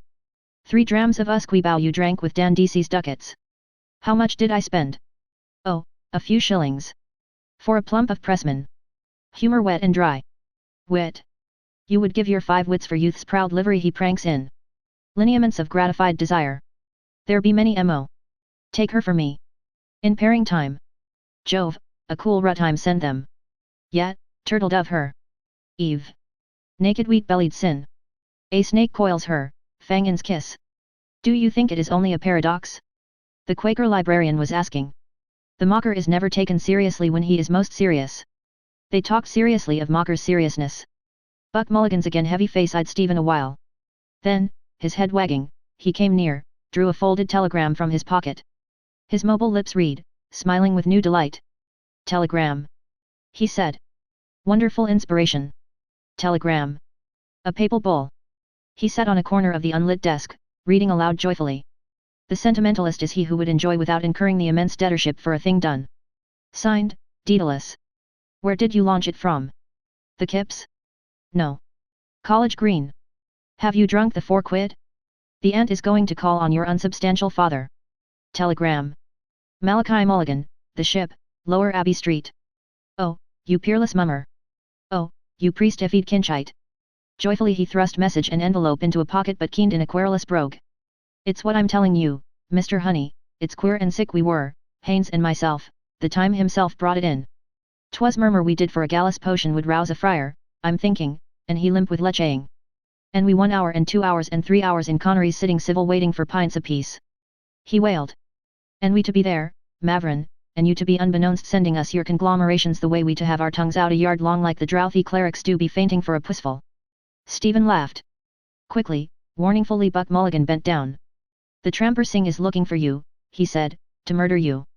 He heard you pissed on his hall door in Glasthully. He's out in Pamputties to murder you. Me? Stephen exclaimed. That was your contribution to literature. Buck Mulligan gleefully bent back, laughing to the dark eavesdropping ceiling. Murder you? He laughed. Harsh gargoyle face that warred against me over our mess of hash of lights in Rue Saint-André des Arts. In words of words for words, palabras. Oisin with Patrick. Fonman he met in Clamart Woods, brandishing a wine bottle. Say Vendredi Saint. Murthering Irish. His image, wandering, he met. I mine. I met a fool I the forest. Mr. Lister, an attendant said from the door ajar. In which everyone can find his own. So Mr. Justice Madden in his diary of Master William Silence has found the hunting terms. Yes? What is it? There's a gentleman here, sir, the attendant said, coming forward and offering a card. From the Freeman. He wants to see the files of the Kilkenny people for last year. Certainly, certainly, certainly. Is the gentleman? He took the eager card, glanced, not saw, laid down unglanced, looked, asked, creaked, asked. Is he? Oh, there. Brisk in a galliard he was off, out. In the daylit corridor he talked with voluble pains of zeal, in duty bound, most fair, most kind, most honest broad brim. This gentleman? Freeman's Journal? Kilkenny people? To be sure. Good day, sir. Kilkenny. We have certainly. A patient silhouette waited, listening. All the leading provincial. Northern Whig, Cork Examiner, Enniscorthy Guardian, 1903. Will you please? Evans, conduct this gentleman. If you just follow the Eden. Or, please allow me. This way. Please, sir. Voluble, dutiful, he led the way to all the provincial papers, a bowing dark figure following his hasty heels. The door closed. The Sheeny. Buck Mulligan cried. He jumped up and snatched the card. What's his name? Icky Moses? Bloom. He rattled on. Jehovah, collector of prepuces, is no more. I found him over in the museum where I went to hail the foam-born Aphrodite. The Greek mouth that has never been twisted in prayer. Every day we must do homage to her. Life of life, thy lips enkindle. Suddenly he turned to Stephen. He knows you. He knows your old fellow. Oh, I fear me, he is Greeker than the Greeks. His pale Galilean eyes were upon her mesial groove. Venus Callipyge. Oh, the thunder of those loins. The god pursuing the maiden hid. We want to hear more, John Eglinton decided with Mr. Best's approval. We begin to be interested in MRSS. Till now we had thought of her, if at all, as a patient Griselda, a Penelope stay à thome. Antisthenes, pupil of Gorgias, Stephen said, took the palm of beauty from Kyrios Menelaus Brudam, Argive Helen, the wooden mare of Troy in whom a score of heroes slept, and handed it to poor Penelope. 20 years he lived in London and, during part of that time, he drew a salary equal to that of the Lord Chancellor of Ireland. His life was rich. His art, more than the art of feudalism as Walt Whitman called it, is the art of surfeit. Hot herring pies, green mugs of sack, honey sauces, sugar of roses, marchpane, gooseberried pigeons, Ringo candies. Sir Walter Raleigh, when they arrested him, had £500,000 on his back including a pair of fancy stays. The Gamine woman Eliza Tudor had underlinen enough to vie with her of Sheba. 20 years he dallied there between conjugal love and its chaste delights and scortatory love and its foul pleasures. You know Manningham's story of the burgher's wife who bade Dick Burbage to her bed after she had seen him in Richard III, and how Shakespeare, overhearing, without more ado about nothing, took the cow by the horns and, when Burbage came knocking at the gate, answered from the capon's blankets, William the Conqueror came before Richard III. And the gay Lakin, Mistress Fitton, mount and cry oh, and his dainty bird sneeze, Lady Penelope Rich, a clean quality woman is suited for a player, and the punks of the bankside, a penny a time. Cours la reine. Encore 20 sous. Nous ferons de petites cochonneries. Minette. Tu veux? The height of fine society. And Sir William Davenant of Oxford's mother with her cup of canary for any cock canary. Buck Mulligan, his pious eyes upturned, prayed. Blessed Margaret Mary Anycock. And Harry of Six Wives' daughter. And other lady friends from neighbour seats as Lon Tennyson, gentleman poet, sings. But all those 20 years what do you suppose poor Penelope in Stratford was doing behind the diamond panes? Do and do. Thing done. In a rosary of Fetter Lane of Gerard, herbalist, he walks, great auburn. An azured harebell like her veins. Lids of Juno's eyes, violets. He walks. One life is all. One body. Do. But do. Afar, in a reek of lust and squalor, hands are laid on whiteness. Buck Mulligan rapped John Eglinton's desk sharply. Whom do you suspect? He challenged. Say that he is the spurned lover in the sonnets. Once spurned, twice spurned. But the court wanton spurned him for a lord, his dear my love. Love that dare not speak its name. As an Englishman, you mean, John Sturdy Eglinton put in, he loved a lord. Old wall where sudden lizards flash. At Charenton I watched them. It seems so, Stephen said, when he wants to do for him, and for all other and singular uneared wombs, the holy office an ostler does for the stallion. Maybe, like Socrates, he had a midwife to mother as he had a shrew to wife. But she, the giglet wanton, did not break a bed vow. 2 deeds are rank in that ghost's mind, a broken vow and the dull-brained yokel on whom her favour has declined, deceased husband's brother. Sweet Anne, I take it, was hot in the blood. Once a wooer, twice a wooer. Stephen turned boldly in his chair. The burden of proof is with you, not with me, he said, frowning. If you deny that in the 5th scene of Hamlet he has branded her with infamy, tell me why there is no mention of her during the 34 years between the day she married him and the day she buried him.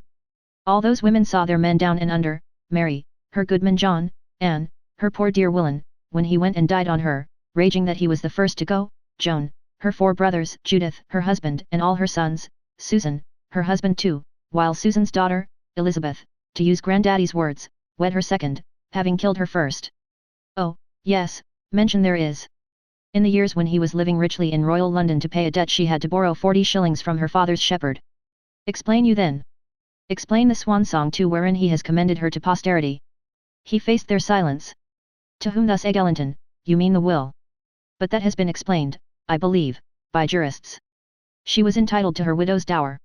At common law. His legal knowledge was great. Our judges tell us. Him Satan fleers. Mocker. And therefore he left out her name. From the first draft, but he did not leave out the presents for his granddaughter, for his daughters, for his sister, for his old cronies in Stratford, and in London. And therefore when he was urged, as I believe, to name her, he left her his second best bed. Punct. Leftheries. Second best. Leftheries. Best a bed. Seek a best. Left a bed. Woa. Pretty country folk had few chattels then, John Eglinton observed, as they have still if our peasant plays are true to type. He was a rich country gentleman, Stephen said, with a coat of arms and landed estate at Stratford in a house in Ireland Yard, a capitalist shareholder, a bill promoter, a tithe farmer. Why did he not leave her his best bed if he wished her to snore away the rest of her nights in peace? It is clear that there were 2 beds, a best and a second best, Mr. Second Best said finely. Separatio immensa et athalamo, bettered Buck Mulligan and was smiled on. Antiquity mentions famous beds, Second Eglinton puckered, bed smiling. Let me think. Antiquity mentions that stagey right school urchin and bald heathen sage, Stephen said, who when dying in exile frees and endows his slaves, pays tribute to his elders, wills to be laid in earth near the bones of his dead wife and bids his friends be kind to an old mistress, don't forget Nelgwyn her pilus, and let her live in his villa.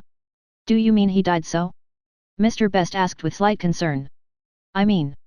He died dead drunk, Buck Mulligan capped. A quart of ale is a dish for a king. Oh, I must tell you what Dowden said. What? Asked Best Eglinton. William Shakespeare and Company, Limited. The People's William. For terms apply, E. Dowden, Highfield House. Lovely. Buck Mulligan suspired amorously. I asked him what he thought of the charge of pederasty brought against the bard.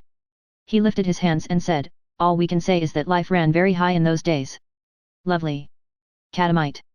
The sense of beauty leads us astray, said beautiful in sadness Best to ugling Eglinton. Steadfast John replied severe. The doctor can tell us what those words mean. You cannot eat your cake and have it. Sayest thou so? Will they wrest from us, from me, the palm of beauty? And the sense of property, Stephen said. He drew Shylock out of his own long pocket. The son of a malt jobber and moneylender, he was himself a corn jobber and moneylender, with 10 tods of corn hoarded in the famine riots. His borrowers are no doubt those divers of worship mentioned by Chettle Falstaff who reported his uprightness of dealing. He sued a fellow player for the price of a few bags of malt and exacted his pound of flesh in interest for every money lent. How else could Aubrey's ostler and callboy get rich quick? All events brought grist to his mill. Shylock chimes with the jobaiting that followed the hanging and quartering of the Queen's leech Lopez, his Jew's heart being plucked forth while the Sheeny was yet alive, Hamlet and Macbeth with the coming to the throne of a Scotch philosopher with a turn for witch roasting. The Lost Armada is his jeer in Love's Labour Lost. His pageants, the histories, sail full-bellied on a tide of mafficking enthusiasm. Warwickshire Jesuits are tried and we have a Porter's theory of equivocation. The Sea Venture comes home from Bermudas and the play Renaud admired is written with Patsy Caliban, our American cousin. The sugared sonnets follow Sidney's. As for Fay Elizabeth, otherwise Carity Bess, the gross virgin who inspired the Merry Wives of Windsor, let some Mainher from Almany grope his life long for deep-hid meanings in the depths of the buck basket. I think you're getting on very nicely. Just mix up a mixture of theologico-philological. Mingo, Minxie, Mictum, Mingery. Prove that he was a Jew, John Eglinton dared, expectantly. Your Dean of Studies holds he was a Holy Roman. Sufflaminandus sum. He was made in Germany, Stephen replied, as the champion French polisher of Italian scandals. A myriad-minded man, Mr. Best reminded. Coleridge called him myriad-minded. Amplius. In societate humana hoc est maxime necessarium ut sit amicitia in tumultos. St. Thomas, Stephen began. Ora pro nobis, Monk Mulligan groaned, sinking to a chair. There he keened a wailing rune. Pog Mahone. Akush Lamacree. It's destroyed we are from this day. It's destroyed we are surely. All smiled their smiles. St. Thomas, Stephen smiling said, whose gore-bellied works I enjoy reading in the original, writing of incest from a standpoint different from that of the new Viennese school Mr. McGee spoke of, likens it in his wise and curious way to an avarice of the emotions. He means that the love so given to one near in blood is covetously withheld from some stranger who, it may be, hungers for it. Jews, whom Christians tax with avarice, are of all races the most given to intermarriage. Accusations are made in anger. The Christian laws which built up the hordes of the Jews, for whom, as for the Lollards, storm was shelter, bound their affections too with hoops of steel. Whether these be sins or virtues old Nobo Daddy will tell us at Doomsday Leet. But a man who holds so tightly to what he calls his rights over what he calls his debts will hold tightly also to what he calls his rights over her whom he calls his wife. No sir smile neighbor shall covet his ox or his wife or his manservant or his maidservant or his jackass. Or his genius, Buck Mulligan antiphoned. Gentle will is being roughly handled, gentle Mr. Best said gently. Which will? Gagged sweetly Buck Mulligan. We are getting mixed. The will to live, John Egelanton philosophist, for poor Anne, Will's widow, is the will to die. Requiescat. Stephen prayed. What of all the will to do? It has vanished long ago. She lies laid out in stark stiffness in that second best bed, the mobled queen, even though you prove that a bed in those days was as rare as a motor car is now and that its carvings were the wonder of 7 parishes. In old age she takes up with gospelers, one stayed with her at New Place and drank a quart of sack the town council paid for but in which bed he slept it skills not to ask, and heard she had a soul. She read or had read to her his chapbooks preferring them to the Merry Wives and, loosing her nightly waters on the Jordan, she thought over hooks and eyes for believers' breeches and the most spiritual snuff-box to make the most devout souls sneeze.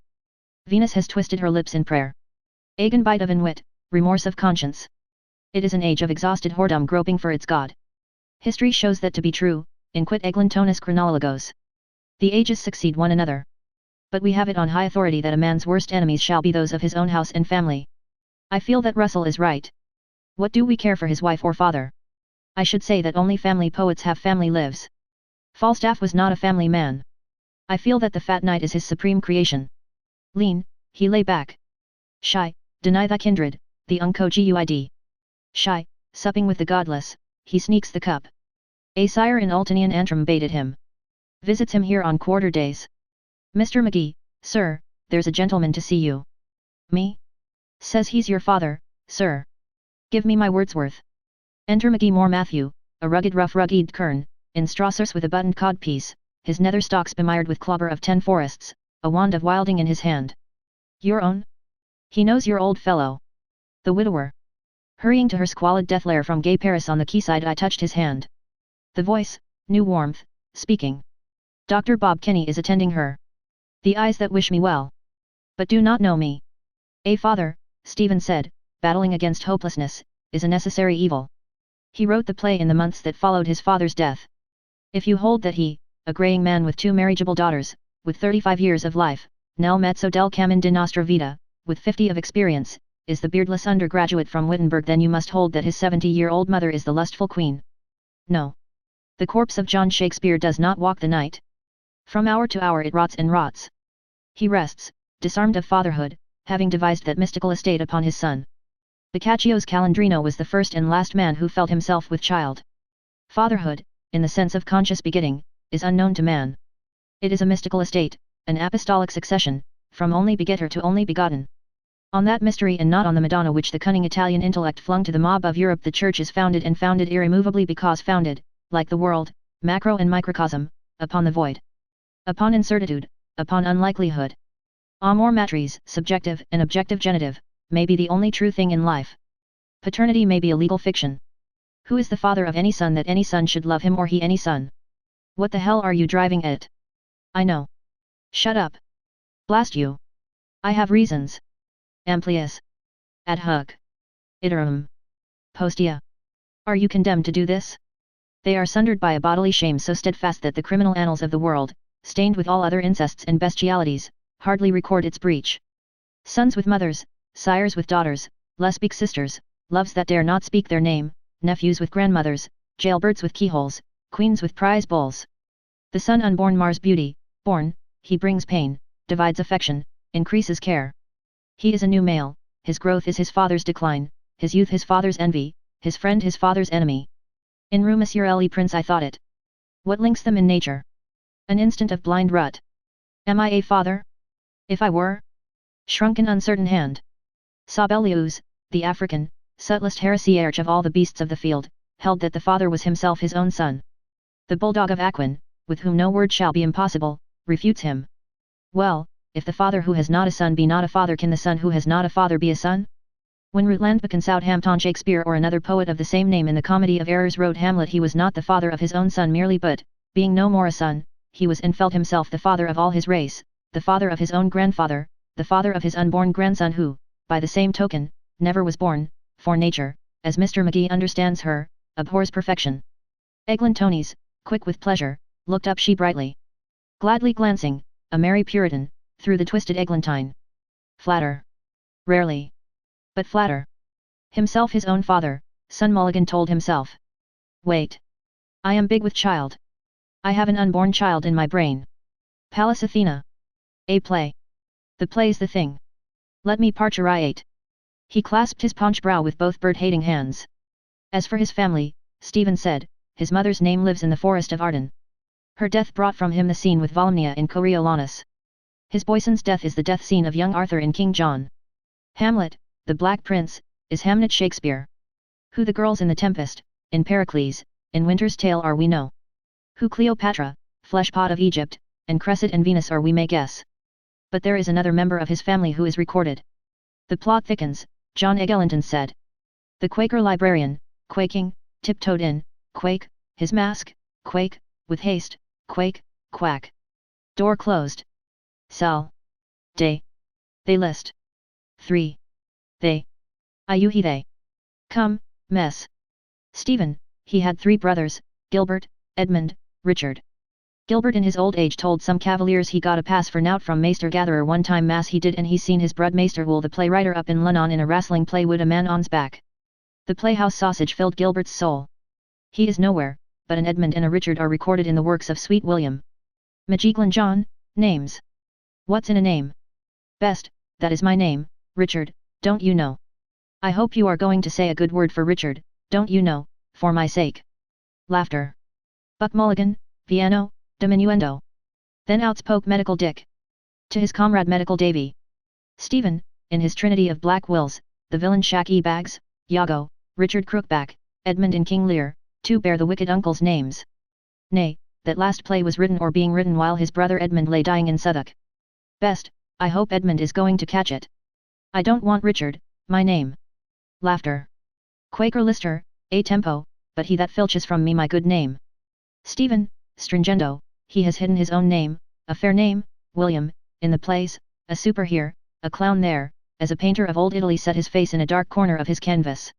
He has revealed it in the sonnets where there is will and overplus. Like John O'Gaunt his name is dear to him, as dear as the coat and crest he toadied for, on a bend sable a spear or steeled argent, honorific abilitudinita tibius, dearer than his glory of greatest shake scene in the country. What's in a name? That is what we ask ourselves in childhood when we write the name that we are told is ours. A star, a day star, a fire drake, rose at his birth. It shone by day in the heavens alone, brighter than Venus in the night, and by night it shone over Delta in Cassiopeia, the recumbent constellation which is the signature of his initial among the stars. His eyes watched it, lollying on the horizon, eastward of the Bear, as he walked by the slumberous summer fields at midnight returning from Shottery and from her arms. Both satisfied. I too. Don't tell them he was 9 years old when it was quenched. And from her arms. Wait to be wooed and won. I, Miakok. Who will woo you? Read the skies. Audentomoruminos. Booz Stephanuminos. Where's your configuration? Stephen, Stephen, cut the bread even. SD, Sua Donna. Gia, Dilwe. Gelindo resolved denominary SD. What is that, Mr. Daedalus? The Quaker librarian asked. Was it a celestial phenomenon? A star by night, Stephen said. A pillar of the cloud by day. What more's to speak? Stephen looked on his hat, his stick, his boots. Stephanos, my crown. My sword. His boots are spoiling the shape of my feet. Buy a pair. Holes in my socks. Handkerchief too.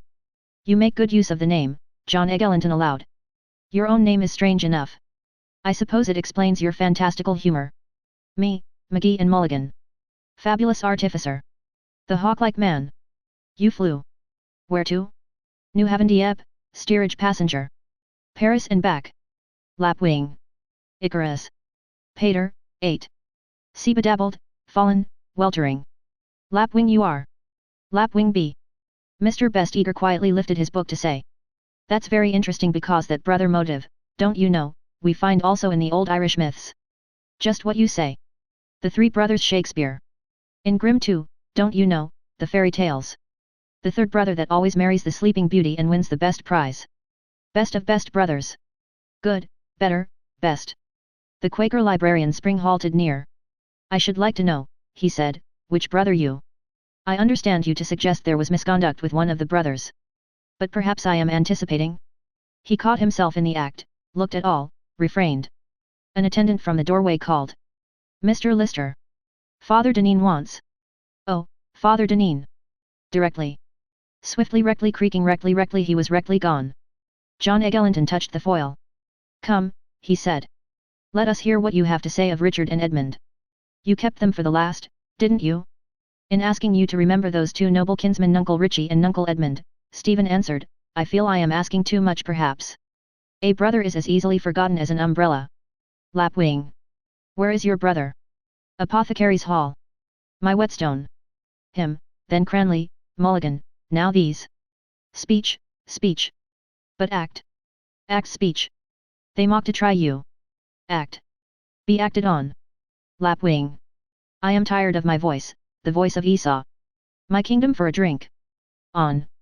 You will say those names were already in the chronicles from which he took the stuff of his plays. Why did he take them rather than others? Richard, a whoreson crookback, misbegotten, makes love to a widowed Anne, what's in a name, woos and wins her, a whoreson merry widow. Richard the Conqueror, third brother, came after William the Conquered. The other 4 acts of that play hang limply from that first. Of all his kings Richard is the only king unshielded by Shakespeare's reverence, the angel of the world. Why is the underplot of King Lear in which Edmund figures lifted out of Sidney's Arcadia and spatchcocked onto a Celtic legend older than history? That was Will's way, John Eglinton defended.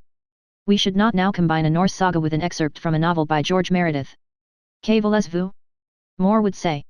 He puts Bohemia on the seacoast and makes Ulysses quote Aristotle. Why? Stephen answered himself.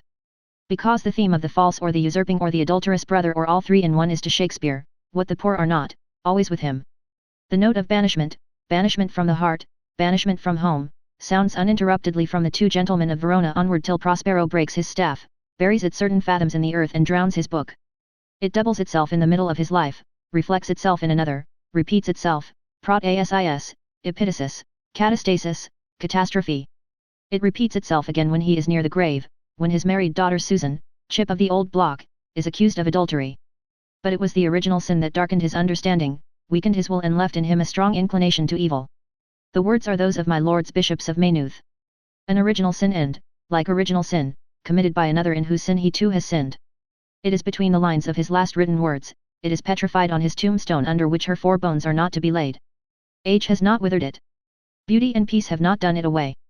It is in infinite variety everywhere in the world he has created, in Much Ado About Nothing, twice in As You Like It, in The Tempest, in Hamlet, in Measure for Measure and in all the other plays which I have not read.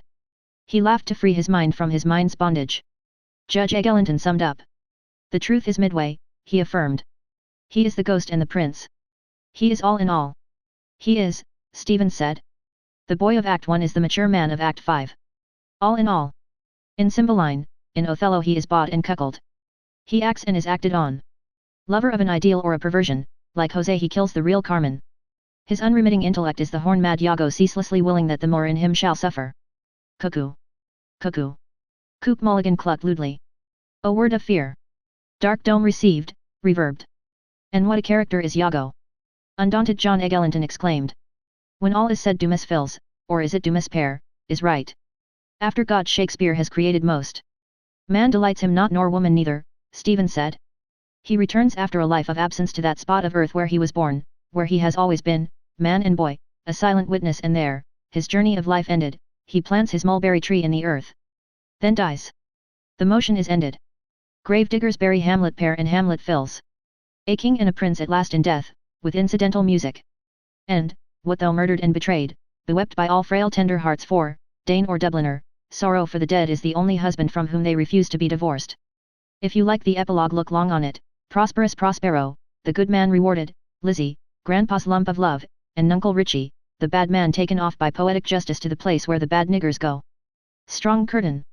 He found in the world without as actual what was in his world within as possible. Maeterlinck says, if Socrates leave his house today he will find the sage seated on his doorstep. If Judas go forth tonight it is to Judas his steps will tend. Every life is many days, day after day. We walk through ourselves, meeting robbers, ghosts, giants, old men, young men, wives, widows, brothers in love, but always meeting ourselves. The playwright who wrote the folio of this world and wrote it badly, he gave us light first and the sun 2 days later, the Lord of things as they are whom the most Roman of Catholics call Dio Boia, hangman God, is doubtless all in all of us, ostler and butcher, and would be bought and cuckolded too, but that in the economy of heaven, foretold by Hamlet, there are no more marriages, glorified man, an androgynous angel, being a wife unto himself. Eureka! Buck Mulligan cried. Eureka! Suddenly happy he jumped up and reached in astride John Eglinton's desk. May I? He said. The Lord has spoken to Malachi. He began to scribble on a slip of paper. Take some slips from the counter going out. Those who are married, Mr. Best, Dowse Herald, said, all save one, shall live. The rest shall keep as they are. He laughed, unmarried, at Eglinton Johannes, of arts a bachelor. Unwed, unfancied, where of whiles, they finger ponder nightly each his very orm edition of the Taming of the Shrew. You are a delusion, said roundly John Eglinton to Stephen. You have brought us all this way to show us a French triangle. Do you believe your own theory? No, Stephen said promptly. Are you going to write it? Mr. Best asked. You ought to make it a dialogue, don't you know, like the Platonic dialogues Wilde wrote. John Eclecticon doubly smiled. Well, in that case, he said, I don't see why you should expect payment for it since you don't believe it yourself. Dowden believes there is some mystery in Hamlet but will say no more. Herr Bleibtreu, the man Piper met in Berlin, who is working up that Rutland theory, believes that the secret is hidden in the Stratford monument. He is going to visit the present Duke, Piper says, and prove to him that his ancestor wrote the plays. It will come as a surprise to his grace. But he believes his theory. I believe, O Lord, help my unbelief. That is, help me to believe or help me to unbelieve. Who helps to believe? Ego men. Who to unbelieve? Other chap. You are the only contributor to Dana who asks for pieces of silver. Then I don't know about the next number. Fred Ryan wants space for an article on economics. Fredrian. 2 pieces of silver he lent me. Tide you over. Economics. For a guinea, Stephen said, you can publish this interview. Buck Mulligan stood up from his scribbling, laughing, and then gravely said, honeying malice. I called upon the Bard Kinch at his summer residence in Upper Mecklenburg Street and found him deep in the study of the Summa contra Gentiles in the company of 2 gonorrheal ladies, Fresh Nelly and Rosalie, the coal key whore. He broke away. Come, Kinch. Come, wandering Engus of the birds. Come, Kinch. You have eaten all we left. I will serve you your orts and offals. Stephen rose. Life is many days. This will end. We shall see you tonight, John Eglinton said. Notre Ami Moore says Malachi Mulligan must be there. Buck Mulligan flaunted his slip and Panama. Monsieur Moore, he said, lecturer on French letters to the youth of Ireland. I'll be there. Come, Kinch, the bards must drink. Can you walk straight? Laughing, he swill till 11. Irish Night's Entertainment. Lubber. Stephen followed a lubber. One day in the National Library we had a discussion. Shakes. After his loop back, I followed. I call his kibe. Stephen, greeting, then a la mort, followed a lubber jester, a well-kempt head, new-barbered, out of the vaulted cell into a shattering daylight of no thought. What have I learned? Of them? Of me? Walk like Haynes now. The Constant Reader's Room. In the Reader's Book Cashel Boyle O'Connor Fitzmaurice Tisdall Farrell Paraphs his polysyllables. Item, was Hamlet mad?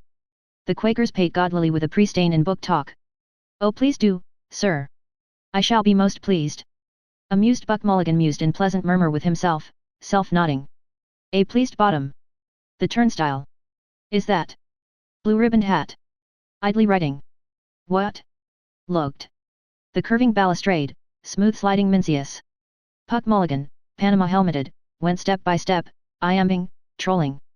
John Eglinton, my Joe, John. Why won't you wed a wife? He spluttered to the air.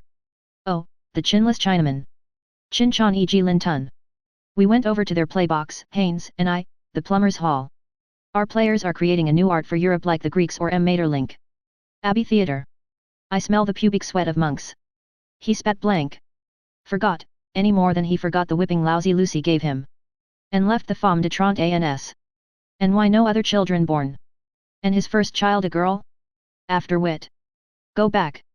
The dour recluse still there, he has his cake, and the douse youngling, minion of pleasure, fatuous toyable fair hair. I just wanted. I forgot, he. Longworth and M. Curdy Atkinson were there. Puck Mulligan footed featly, trilling. I hardly hear the purlieu cry. Or a Tommy talk as I pass one by. Before my thoughts begin to run. On F. M. Curdy Atkinson. The same that had the wooden leg. And that filibustering Philibeg. That never dared to slake his drouth. McGee that had the chinless mouth. Being afraid to marry on earth. They masturbated for all they were worth. Jest on. Know thyself. Halted, below me, a quizzer looks at me. I halt. Mournful mummer, Buck Mulligan moaned. Sing has left off wearing black to be like nature. Only crows, priests and English coal are black. A laugh tripped over his lips. Longworth is awfully sick, he said, after what you wrote about that old hake Gregory. Oh, you inquisitional drunken Jesuit. She gets you a job on the paper and then you go and slay her drivel to Jesus. Couldn't you do the Yeats touch? He went on and down, mopping, chanting with waving graceful arms. The most beautiful book that has come out of our country in my time. One thinks of Homer. He stopped at the stairfoot. I have conceived a play for the mummers, he said solemnly. The pillared Moorish hall, shadows entwined. Gone the 9 men's Morris with caps of indices. In sweetly varying voices Buck Mulligan read his tablet. Every man his own wife. Or. A honeymoon in the hand. A national immorality in 3 orgasms. By. Balaky Mulligan. He turned a happy patches smirk to Stephen, saying. The disguise, I fear, is thin. But listen. He read, Marcato. Characters.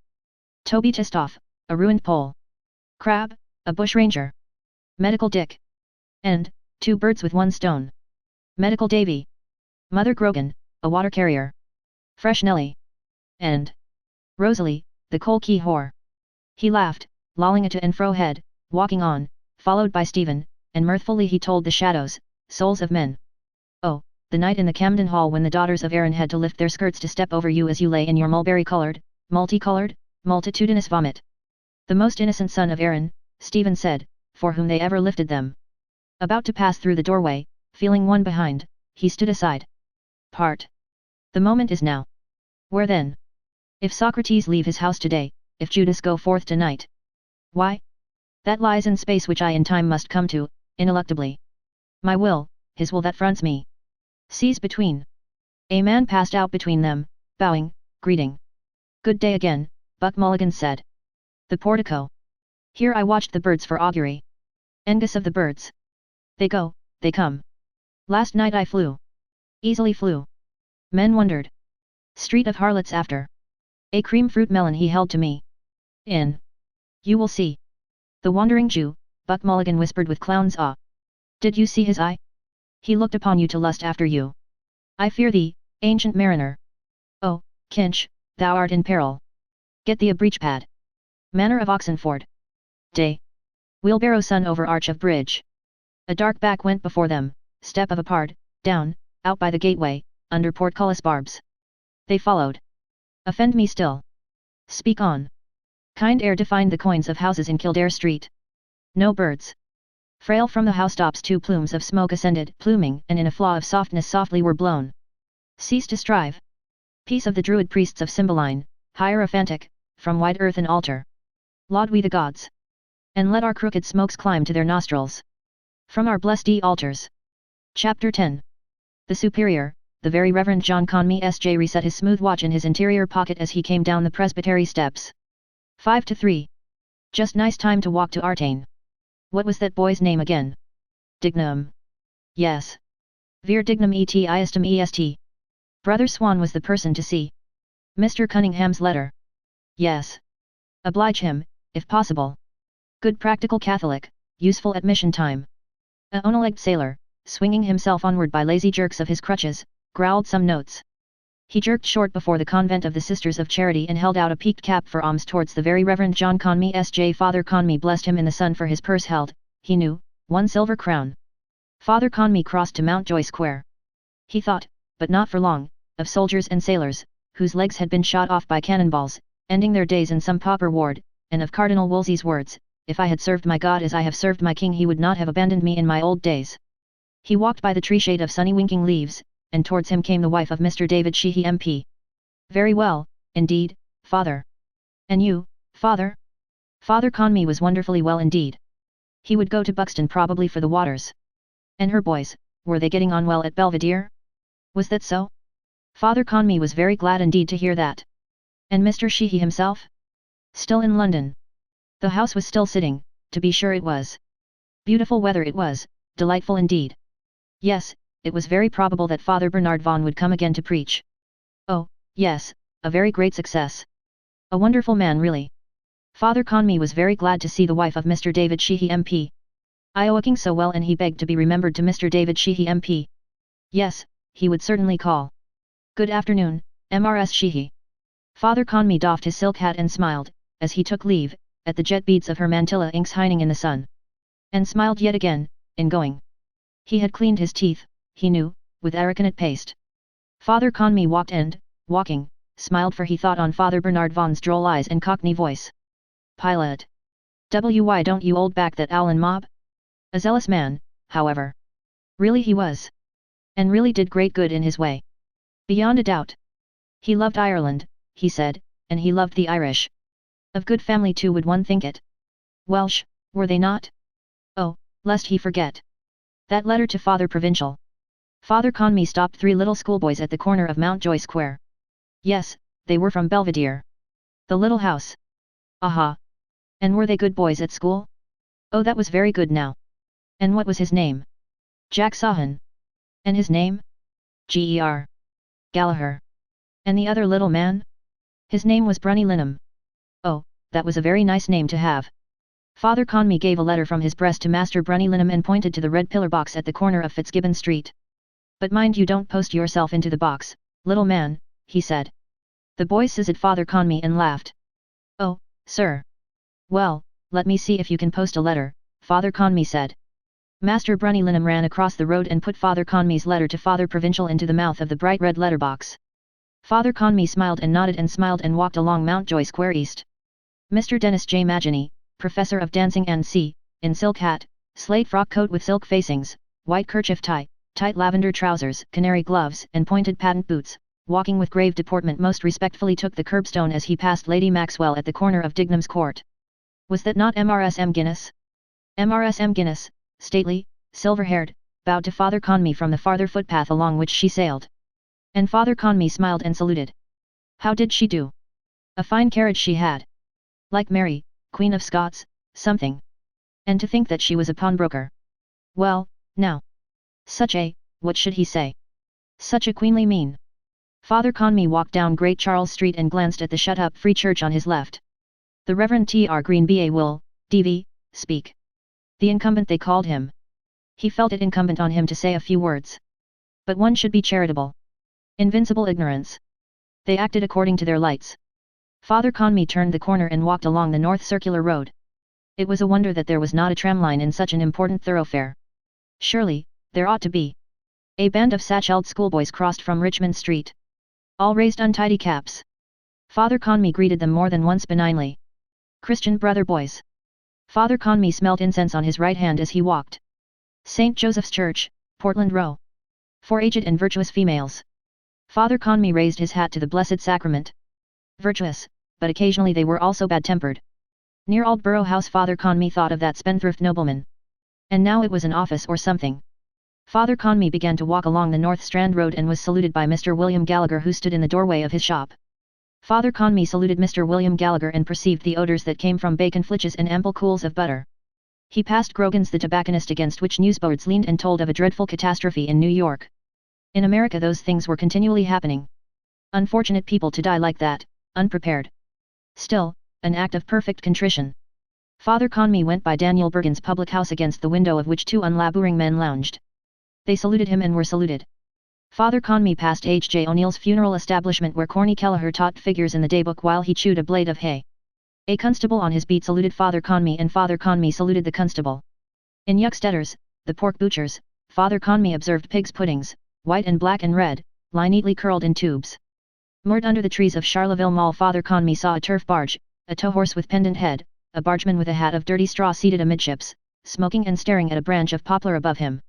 It was idyllic, and Father Conmee reflected on the providence of the Creator who had made turf to be in bogs whence men might dig it out and bring it to town and hamlet to make fires in the houses of poor people.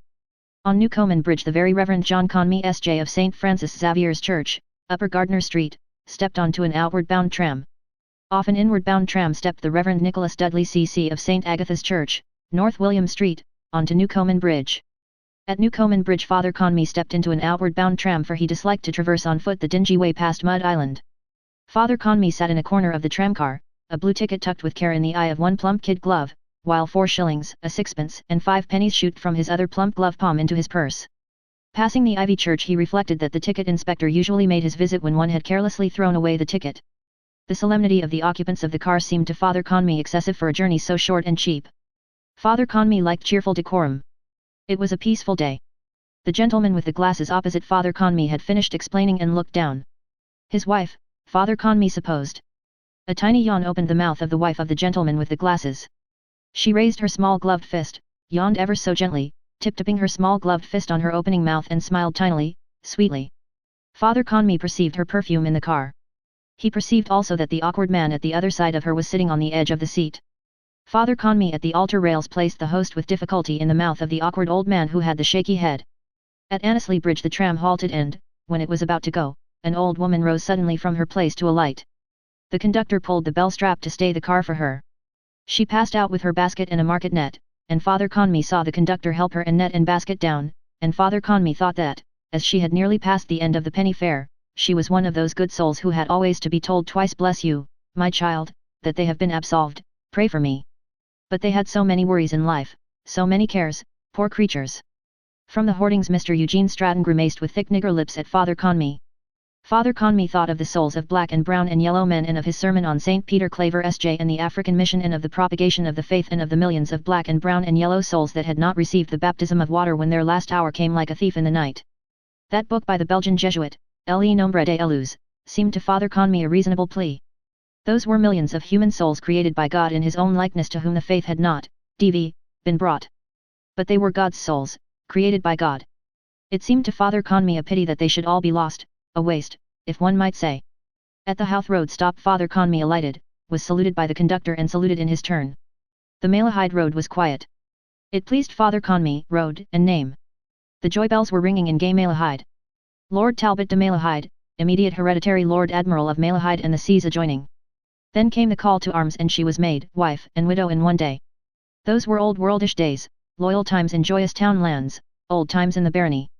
Father Conmee, walking, thought of his little book Old Times in the Barony, and of the book that might be written about Jesuit houses, and of Mary Rochfort, daughter of Lord Molesworth, 1st Countess of Belvedere. A listless lady, no more young, walked alone the shore of Loch Ennell, Mary, 1st Countess of Belvedere, listlessly walking in the evening, not startled when an otter plunged. Who could know the truth? Not the jealous Lord Belvedere, and not her confessor if she had not committed adultery fully, assolatio seminis inter vas natural mulieris, with her husband's brother? She would half confess if she had not all sinned as women did. Only God knew, and she and he, her husband's brother. Father Conmee thought of that tyrannous incontinence, needed however for man's race on earth, and of the ways of God which were not our ways. Don John Conmee walked and moved in times of yore. He was humane and honoured there. He bore in mind secrets confessed, and he smiled at smiling noble faces in a beeswaxed drawing-room, sealed with full fruit clusters. And the hands of a bride and of a bridegroom, noble to noble, were impalmed by Don John Conmee. It was a charming day. The lit gate of a field showed Father Conmee breadths of cabbages, curtsying to him with ample under leaves. The sky showed him a flock of small white clouds going slowly down the wind. Moutonner, the French said. A just and homely word. Father Conmee, reading his office, watched a flock of muttoning clouds over Rath Coffee. His thin-socked ankles were tickled by the stubble of Clongowes Field. He walked there, reading in the evening, and heard the cries of the boys' lines at their play, young cries in the quiet evening. He was their rector. His reign was mild. Father Conmee drew off his gloves and took his reed-edged breviary out. An ivory bookmark told him the page. Nones. He should have read that before lunch. But Lady Maxwell had come. Father Conmee read in secret Pater and Ave and crossed his breast. Dies in adiatorium. He walked calmly and read mutely the nones, walking and reading till he came to residential in Bede Immaculati, Principium verborum tuorum veritas, in aeternum omnia iudicia iustitia tui. A flushed young man came from a gap of a hedge and after him came a young woman with wild nodding daisies in her hand. The young man raised his cap abruptly, the young woman abruptly bent and with slow care detached from her light skirt a clinging twig. Father Conmee blessed both gravely and turned a thin page of his breviary. Sin, principes persecuti sunt me gratis, et a verbis tuis formidavit cor meum. Corny Kelleher closed his long daybook and glanced with his drooping eye at a pine coffin lid sentried in a corner. He pulled himself erect, went to it and, spinning it on its axle, viewed its shape and brass furnishings. Chewing his blade of hay he laid the coffin lid by and came to the doorway. There he tilted his hat brim to give shade to his eyes and leaned against the door case, looking idly out. Father John Conmee stepped into the Dollymount tram on Newcomen Bridge. Corny Kelleher locked his large-footed boots and gazed, his hat down tilted, chewing his blade of hay. Constable 57C, on his beat, stood to pass the time of day.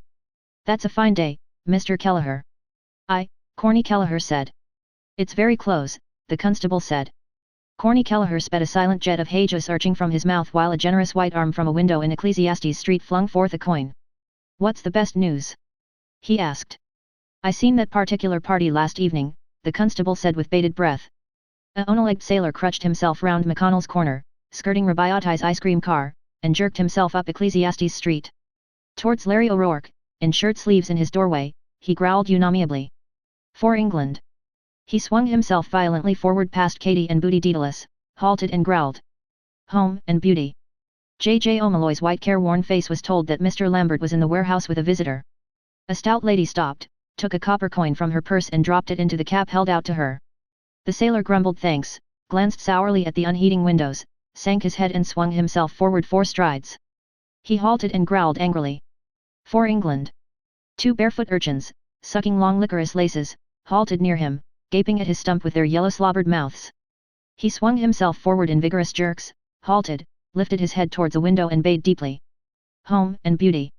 The gay sweet chirping whistling within went on a bar or two, ceased. The blind of the window was drawn aside. A card unfurnished apartment slipped from the sash and fell. A plump bare generous arm shone, was seen, held forth from a white petticoat bodice and taut shift straps. A woman's hand flung forth a coin over the area railings. It fell on the path. One of the urchins ran to it, picked it up and dropped it into the minstrel's cap, saying, There, sir. Katy and Booty Daedalus shoved in the door of the close-steaming kitchen. Did you put in the books? Booty asked. Maggie at the range rammed down a greyish mass beneath bubbling suds twice with her potstick and wiped her brow. They wouldn't give anything on them, she said. Father Conmee walked through Clongowes fields, his thin-socked ankles tickled by stubble. Where did you try? Booty asked. Guinness's.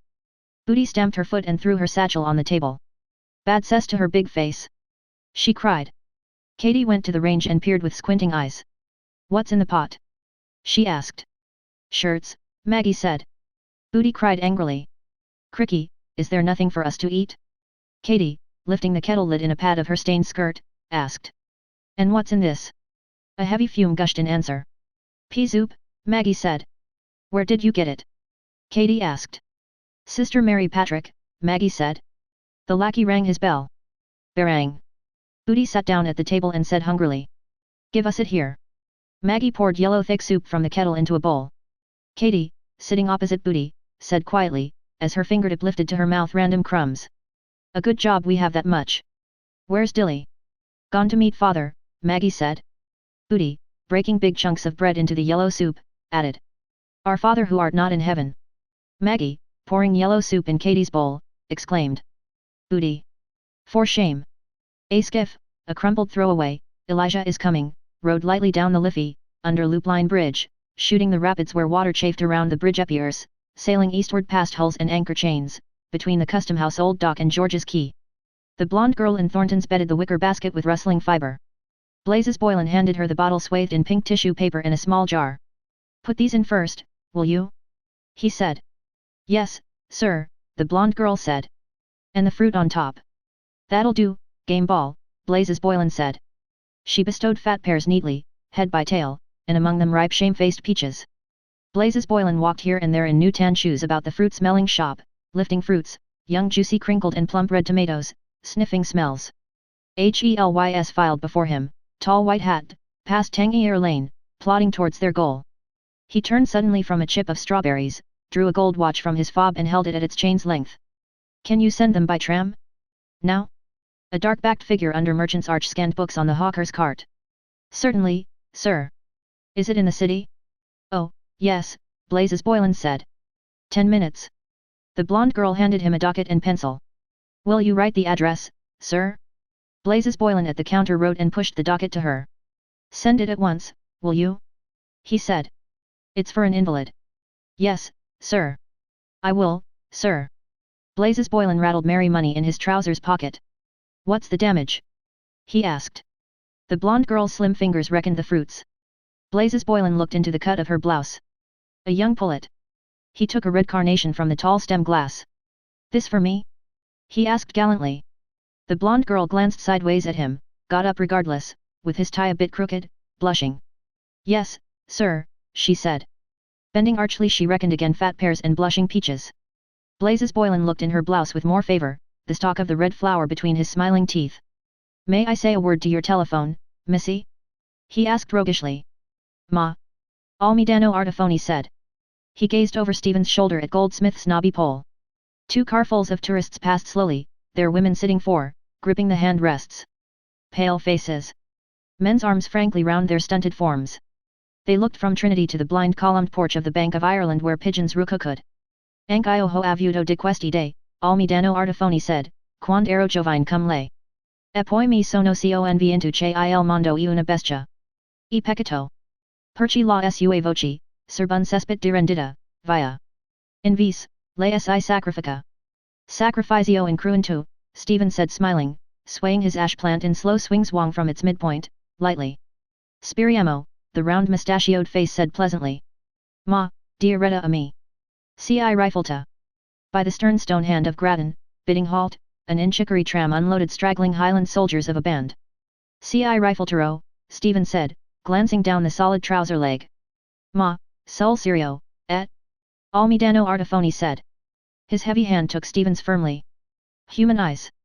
They gazed curiously an instant and turned quickly towards a Dalkey tram. Eccolo, Almidano Artifoni said in friendly haste. Venga a trovarmi eci pensi. Addio, caro. Arrived Erla, maestro, Stephen said, raising his hat when his hand was freed. E grazie. Dice? Almidano Artifoni said. Scusi, et? Tant bel cose. Almidano Artifoni, holding up a baton of rolled music as a signal, trotted on stout trousers after the Dalkey tram. In vain he trotted, signalling in vain among the rout of bare-kneed gillies smuggling implements of music through Trinity gates.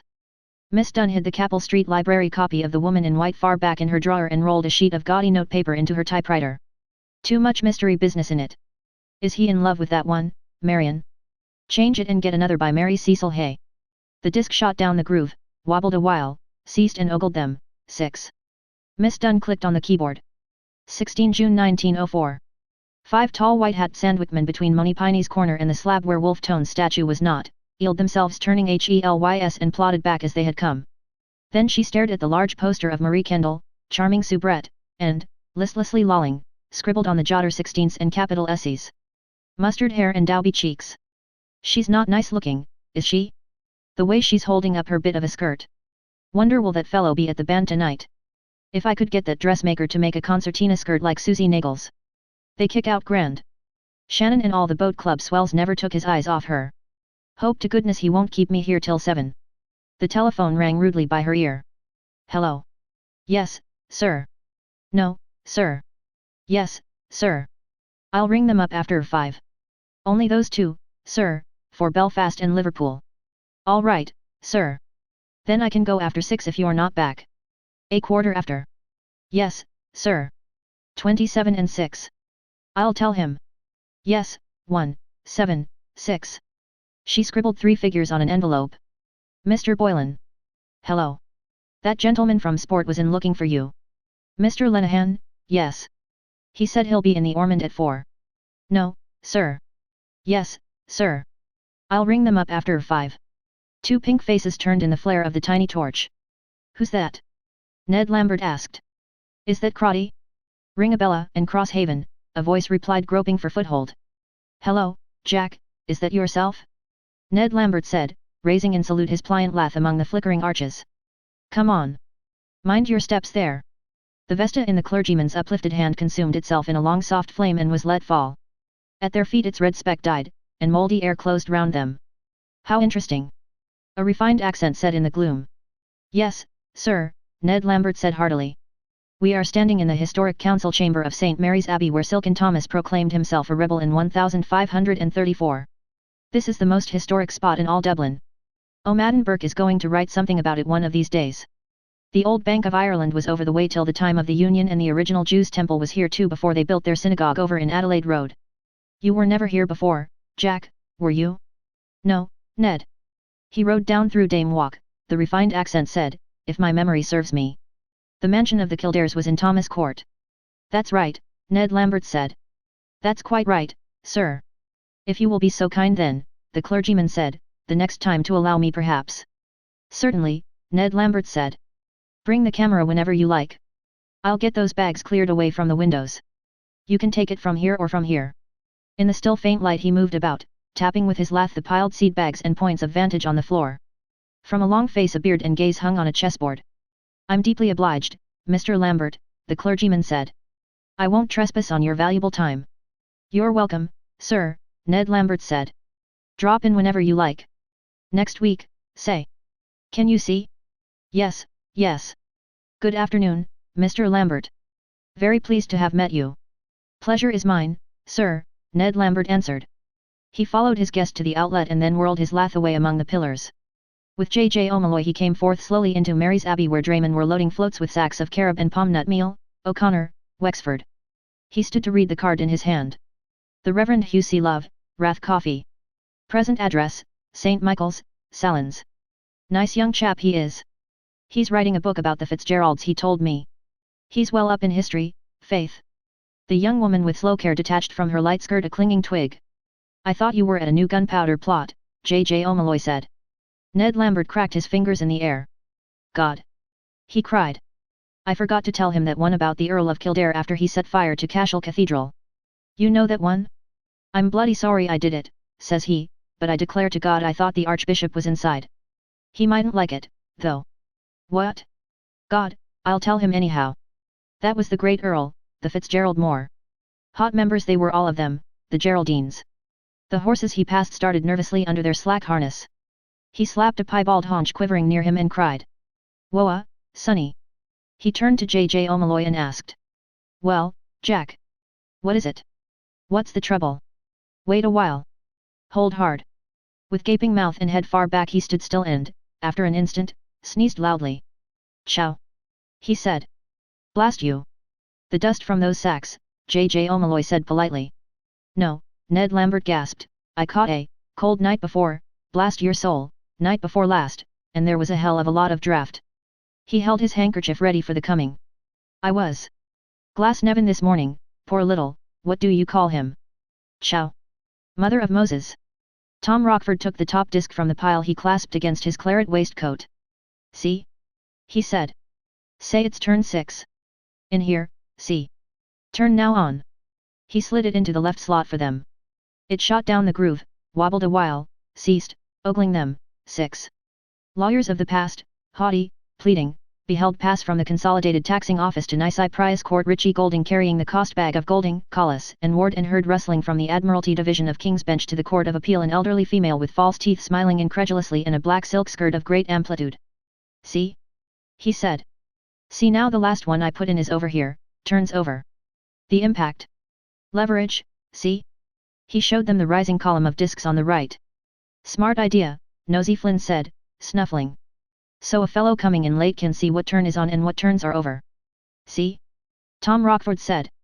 He slid in a disc for himself, and watched it shoot, wobble, ogle, stop, 4. Turn now on.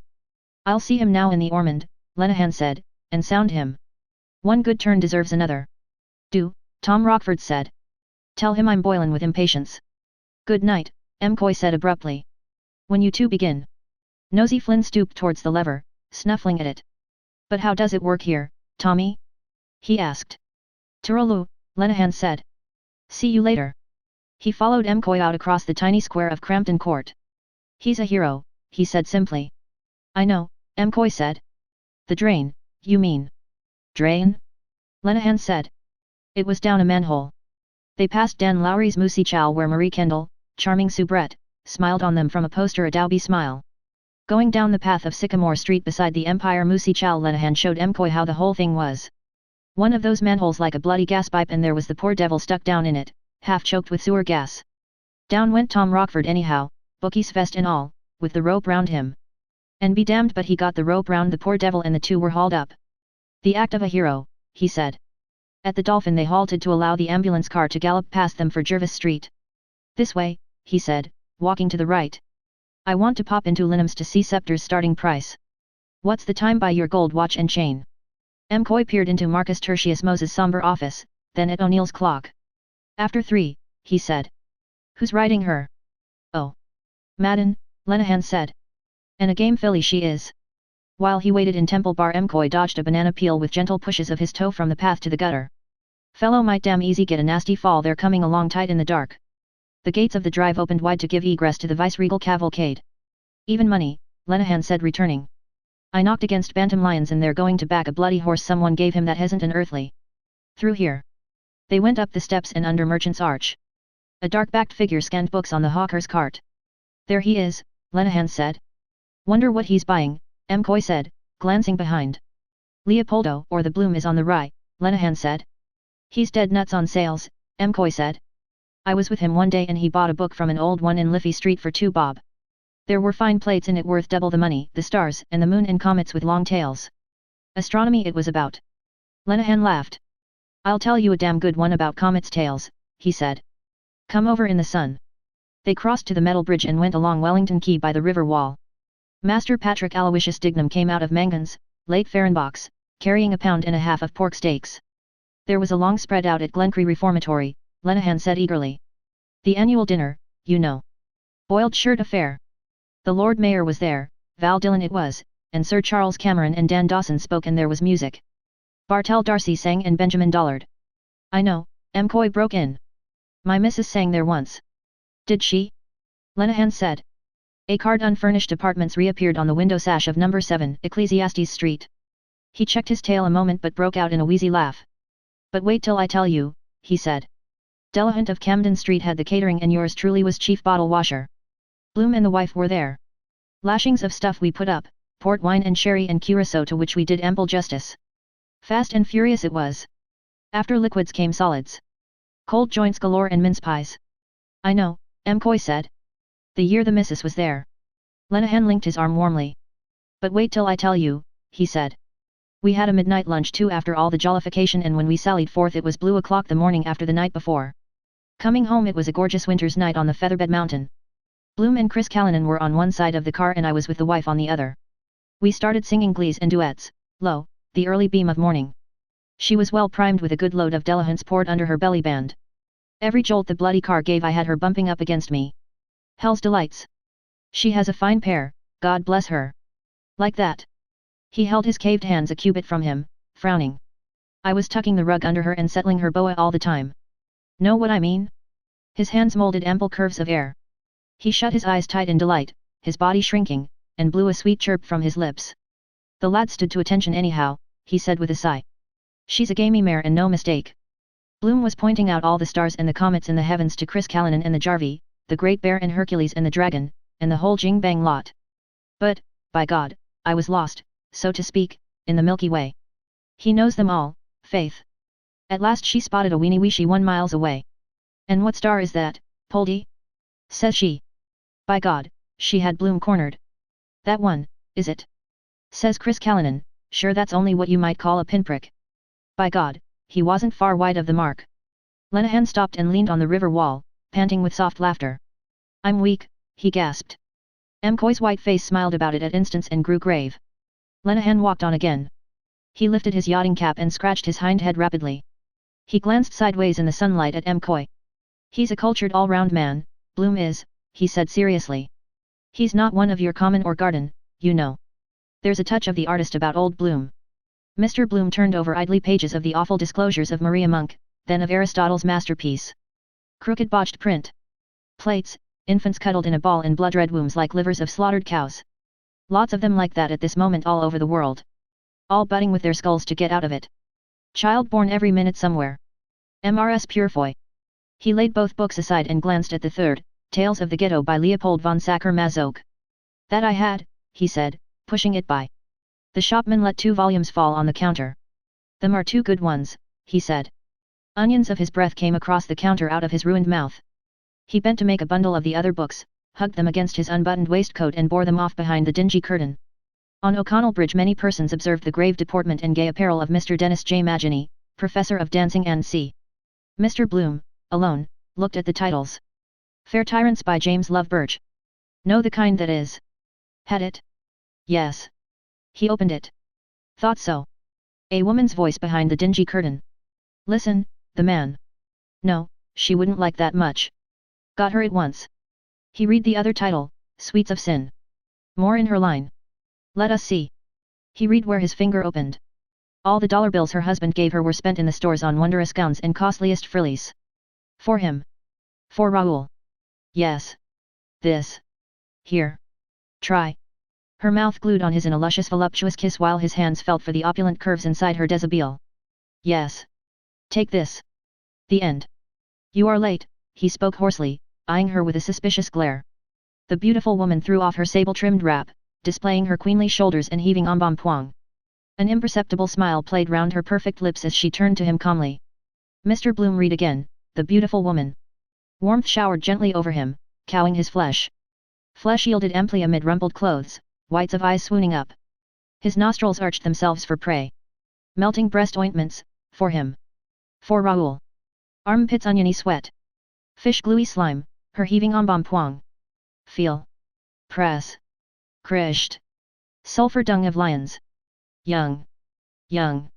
An elderly female, no more young, left the building of the Courts of Chancery, King's Bench, Exchequer and Common Pleas, having heard in the Lord Chancellor's Court the case in lunacy of Potterton, in the Admiralty Division the summons, ex parte motion, of the owners of the Lady Cairns versus the owners of the bark Mona, in the Court of Appeal reservation of judgment in the case of Harvey versus the Ocean Accident and Guarantee Corporation.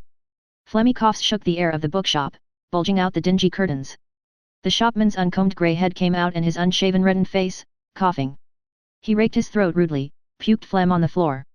He put his boot on what he had spat, wiping his sole along it, and bent, showing a raw-skinned crown, scantily haired.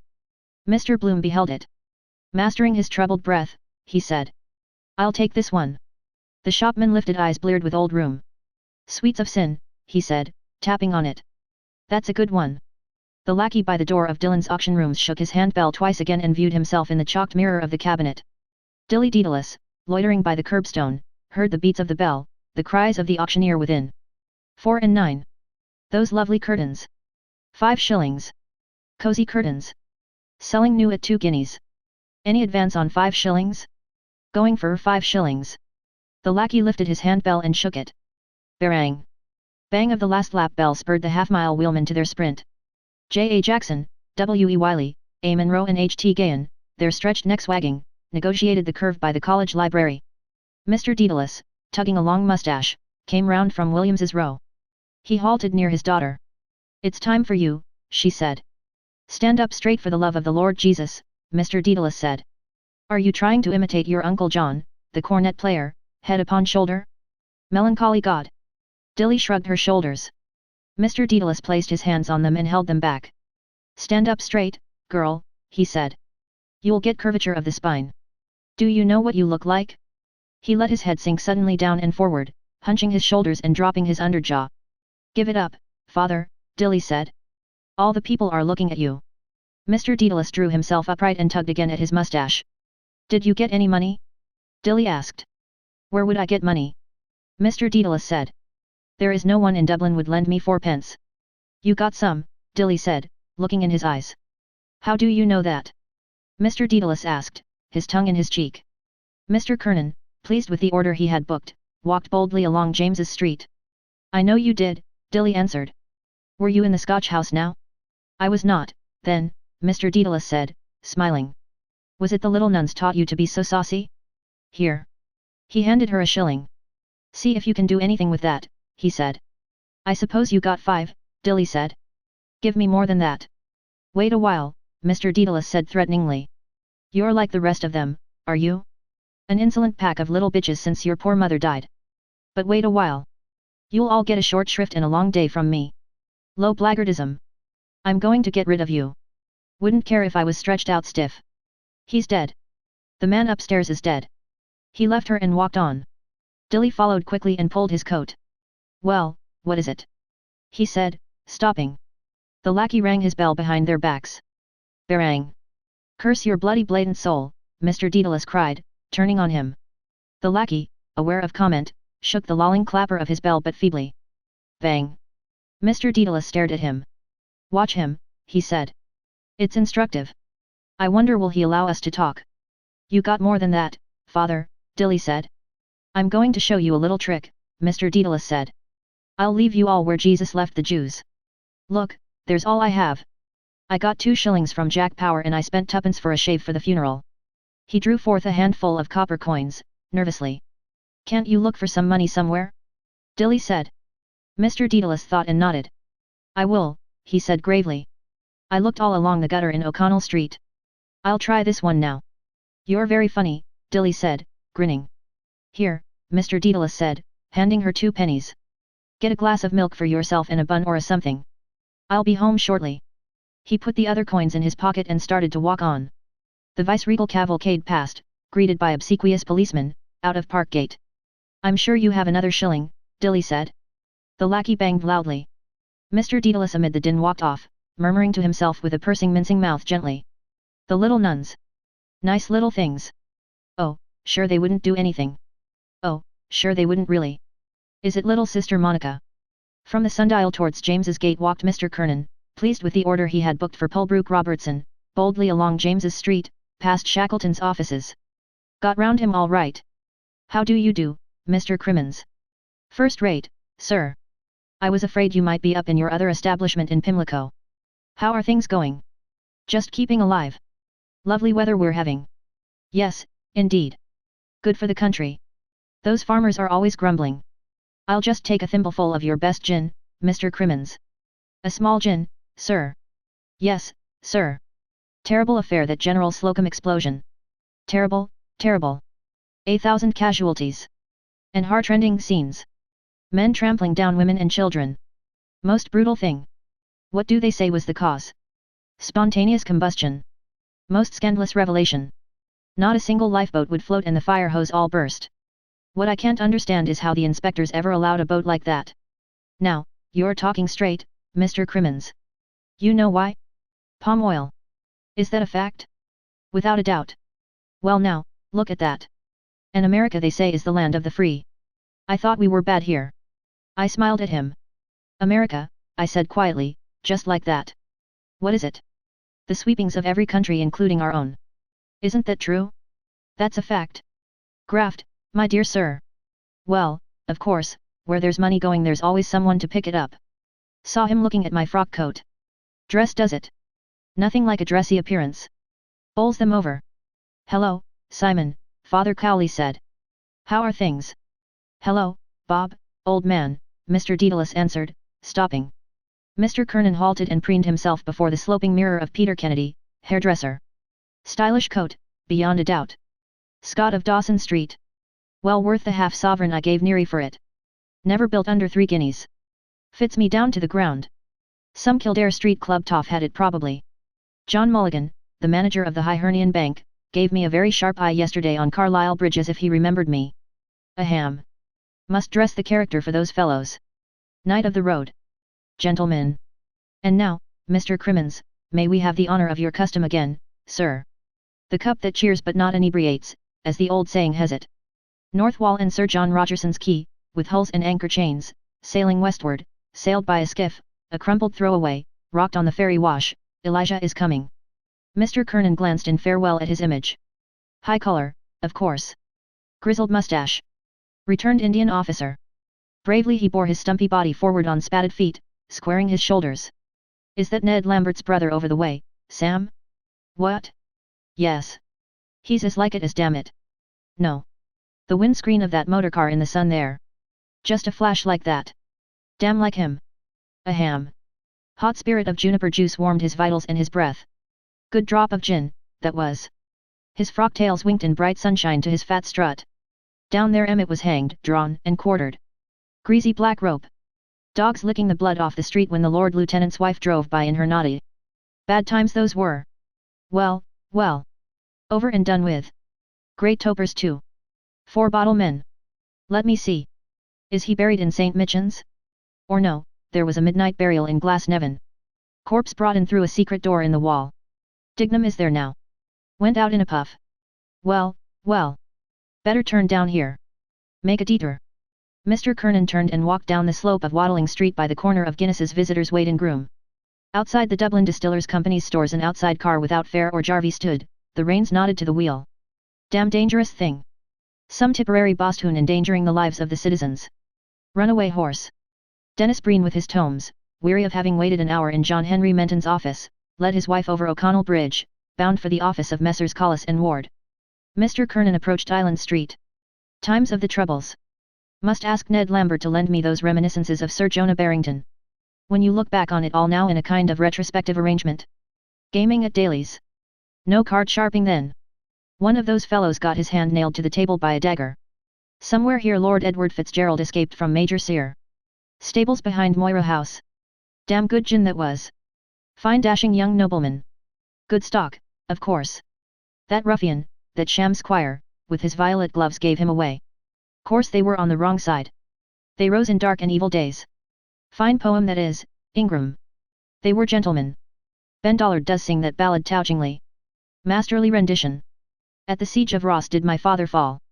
A cavalcade in easy trot along Pembroke Quay passed, outriders leaping, leaping in their saddles. Frock coats. Cream sunshades. Mr. Kernan hurried forward, blowing pursily. His Excellency. Too bad. Just missed that by a hair. Damn it. What a pity. Stephen Dedalus watched through the webbed window the lapidary's fingers prove a time-dulled chain. Dust webbed the window and the show trays. Dust darkened the toiling fingers with their vulture nails. Dust slept on dull coils of bronze and silver, lozenges of cinnabar, on rubies, leprous and wine-dark stones. Born all in the dark wormy earth, cold specks of fire, evil, lights shining in the darkness. Where fallen archangels flung the stars of their brows. Muddy swine snouts, hands, root, gripe and rest them. She dances in a foul gloom where gum bums with garlic. A sailorman, rust-bearded, sips from a beaker rum and eyes her. A long and seafed silent rut. She dances, capers, wagging her sowish haunches and her hips, on her gross belly flapping a ruby egg. Old Russell with a smeared chamois rag burnished again his gem, turned it and held it at the point of his Moses beard. Grandfather ape gloating on a stolen hoard. And you who wrest old images from the burial earth? The brainsick words of sophists, Antisthenes. A lore of drugs. Orient and immortal wheat standing from everlasting to everlasting. 2 old women fresh from their whiff of the briny trudged through Irish Town along London Bridge Road, one with a sanded-tired umbrella, one with a midwife's bag in which 11 cockles rolled. The whir of flapping leathern bands and hum of dynamos from the powerhouse urged Stephen to be on. Beingless beings. Stop. Throb always without you and the throb always within. Your heart you sing of. I between them. Where? Between 2 roaring worlds where they swirl, I shatter them, one and both. But stun myself too in the blow. Shatter me you who can. Bawd and butcher were the words. I say. Not yet a while. A look around. Yes, quite true. Very large and wonderful and keeps famous time. You say right, sir. A Monday morning, 'twas so, indeed. Stephen went down Bedford Row, the handle of the ash clacking against his shoulder blade. In Clohissey's window a faded 1860 print of Heenan boxing sayers held his eye. Staring backers with square hats stood round the roped prize ring. The heavyweights in tight loincloths proposed gently each to other his bulbous fists. And they are throbbing, heroes' hearts. He turned and halted by the slanted book cart. 2d each, the huckster said. 4 for 6d. Tattered pages. The Irish Beekeeper. Life and Miracles of the Cure of Ars. Pocket Guide to Killarney. I might find here one of my Pond School prizes. Stefano Dedalo, alumno optimo, pal mam Firenti. Father Conmee, having read his little hours, walked through the hamlet of Donny Carney, murmuring vespers. Binding too good probably. What is this? 8th and 9th Book of Moses. Secret of all secrets. Seal of King David. Thumbed pages, read and read. Who has passed here before me? How to soften chapped hands. Recipe for white wine vinegar. How to win a woman's love. For me this. Say the following talisman 3 times with hands folded. Sel ulona bricata femininum. Amor me solo. Sanctus. Amen. Who wrote this? Charms and invocations of the most blessed Abbot Peter Salinksa to all true believers divulged. As good as any other abbot's charms, as mumbling Joachim's. Down, baldy noddle, or wool your wool. What are you doing here, Stephen? Dilly's high shoulders and shabby dress. Shut the book quick. Don't let's see. What are you doing? Stephen said. A steward face of none such Charles, lank locks falling at its sides. It glowed as she crouched feeding the fire with broken boots. I told her of Paris. Late lie bed under a quilt of old overcoats, fingering a pinchbeck bracelet, Dan Kelly's token. Nabricata femininum. What have you there? Stephen asked. I bought it from the other cart for a penny, Dilly said, laughing nervously. Is it any good? My eyes they say she has. Do others see me so? Quick, far and daring. Shadow of my mind. He took the coverless book from her hand. Chardinal's French primer. What did you buy that for? He asked. To learn French? She nodded, reddening and closing tight her lips. Show no surprise. Quite natural. Here, Stephen said. It's all right. Mind Maggie doesn't pawn it on you. I suppose all my books are gone. Some, Dilly said. We had to. She is drowning. Agenbite. Save her. Agenbite. All against us. She will drown me with her eyes and hair. Lank coils of seaweed hair around me, my heart, my soul. Salt green death. We. Agenbite of Inwit. Inwit's Agenbite. Misery. Misery. Hello, Simon, Father Cowley said. How are things? Hello, Bob, old man, Mr. Daedalus answered, stopping. They clasped hands loudly outside Reddy and Daughters. Father Cowley brushed his mustache off and downward with a scooping hand. What's the best news? Mr. Daedalus said. Why then not much, Father Cowley said. I'm barricaded up, Simon, with 2 men prowling around the house trying to effect an entrance. Jolly, Mr. Daedalus said. Who is it? Oh, Father Cowley said. A certain gamine man of our acquaintance. With a broken back, is it? Mr. Daedalus asked. The same, Simon, Father Cowley answered. Reuben of that ilk. I'm just waiting for Ben Dollard. He's going to say a word to Long John to get him to take those 2 men off. All I want is a little time. He looked with vague hope up and down the quay, a big apple bulging in his neck. I know, Mr. Daedalus said, nodding. Poor old Bokdy Ben. He's always doing a good turn for someone. Hold hard. He put on his glasses and gazed towards the metal bridge an instant. There he is, by God, he said, arse in pockets. Ben Dollard's loose blue cutaway and square hat above large slops crossed the quay in full gait from the metal bridge. He came towards them at an amble, scratching actively behind his coattails. As he came near, Mr. Daedalus greeted. Hold that fellow with the bad trousers. Hold him now, Ben Dollard said. Mr. Daedalus eyed with cold wandering scorn various points of Ben Dollard's figure. Then, turning to Father Cowley with a nod, he muttered sneeringly. That's a pretty garment, isn't it, for a summer's day? Why, God eternally curse your soul, Ben Dollard growled furiously, I threw out more clothes in my time than you ever saw. He stood beside them beaming, on them first and on his roomy clothes from points of which Mr. Daedalus flicked fluff, saying. They were made for a man in his health, Ben, anyhow. Bad luck to the gentleman that made them, Ben Dollard said. Thanks be to God he's not paid yet. And how is that basso profondo, Benjamin? Father Cowley asked. Cashel Boyle O'Connor Fitzmaurice Tisdall Farrell, murmuring, Glass Side, strode past the Kildare Street Club. Ben Dollard frowned and, making suddenly a chanter's mouth, gave forth a deep note. Ah! He said. That's the style, Mr. Daedalus said, nodding to its drone. What about that? Ben Dollard said. Not too dusty? What? He turned to both. That'll do, Father Cowley said, nodding also. The Reverend Hugh C. Love walked from the old chapter house of St. Mary's Abbey past James and Charles Kennedy's, rectifiers, attended by Geraldine's tall and personable, towards the Thulsel beyond the ford of Hurdles. Ben Dollard with a heavy list towards the shop fronts led them forward, his joyful fingers in the air. Come along with me to the sub-sheriff's office, he said. I want to show you the new beauty Rock has for a bailiff. He's a cross between Lobengula and Linky Hown. He's well worth seeing, mind you. Come along. I saw John Henry Menton casually in the bodega just now and it will cost me a fall if I don't. Wait a while. We're on the right lay, Bob, believe you me. For a few days tell him, Father Cowley said anxiously. Ben Dollard halted and stared, his loud orifice open, a dangling button of his coat wagging bright-backed from its thread as he wiped away the heavy shrooms that clogged his eyes to hear aright. What few days? He boomed. Hasn't your landlord dist arranged for rent? He has, Father Cowley said. Then our friend's writ is not worth the paper it's printed on, Ben Dollard said. The landlord has the prior claim. I gave him all the particulars. 29 Windsor Avenue. Love is the name? That's right, Father Cowley said. The Reverend Mr. Love. He's a minister in the country somewhere. But are you sure of that? You can tell Barabbas from me, Ben Dollard said, that he can put that writ where Jacko put the nuts. He led Father Cowley boldly forward, linked to his bulk. Filberts I believe they were, Mr. Dedalus said, as he dropped his glasses on his coat front, following them. The youngster will be all right, Martin Cunningham said, as they passed out of the castle yard gate. The policeman touched his forehead. God bless you, Martin Cunningham said, cheerily. He signed to the waiting Jarvey who chucked at the reins and set on towards Lord Edward Street.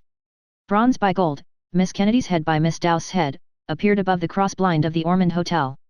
Yes, Martin Cunningham said, fingering his beard. I wrote to Father Conmee and laid the whole case before him. You could try our friend, Mr. Power suggested backward. Boyd? Martin Cunningham said shortly. Touch me not. John Wyse Nolan, lagging behind, reading the list, came after them quickly down Cork Hill. On the steps of the City Hall Councillor Nanetti, descending, hailed Alderman Cowley and Councillor Abraham Lyon ascending. The castle car wheeled empty into Upper Exchange Street. Look here, Martin, John Wyse Nolan said, overtaking them at the mail office. I see Bloom put his name down for 5 shillings. Quite right, Martin Cunningham said, taking the list. And put down the 5 shillings too. Without a second word either, Mr. Power said. Strange but true, Martin Cunningham added. John Wyse Nolan opened wide eyes. I'll say there is much kindness in the Jew, he quoted, elegantly. They went down Parliament Street. There's Jimmy Henry, Mr. Power said, just heading for Kavanagh's. Righto, Martin Cunningham said. Here goes. Outside La Maison Claire Blazes Boylan waylaid Jack Mooney's brother-in-law, Humpy, tight, making for the Liberties. John Wyse Nolan fell back with Mr. Power, while Martin Cunningham took the elbow of a dapper little man in a shower of hail suit, who walked uncertainly, with hasty steps past Mickey Anderson's watches. The assistant town clerk's corns are giving him some trouble, John Wyse Nolan told Mr. Power. They followed round the corner towards James Kavanagh's wine rooms. The empty castle car fronted them at rest in Essex Gate. Martin Cunningham, speaking always, showed often the list at which Jimmy Henry did not glance. And Long John Fanning is here too, John Wyse Nolan said, as large as life. The tall form of Long John Fanning filled the doorway where he stood. Good day, Mr. Sub-Sheriff, Martin Cunningham said, as all halted and greeted. Long John Fanning made no way for them. He removed his large Henry Clay decisively and his large fierce eyes scowled intelligently over all their faces. Are the conscript fathers pursuing their peaceful deliberations? He said with rich acrid utterance to the assistant town clerk. Hell open to Christians they were having, Jimmy Henry said pettishly, about their damned Irish language. Where was the marshal, he wanted to know, to keep order in the council chamber? And old Barlow the mace-bearer laid up with asthma, no mace on the table, nothing in order, no quorum even, and Hutchinson, the Lord Mayor in Llandudno and little Lorcan Sherlock doing locum tenens for him. Damned Irish language, language of our forefathers.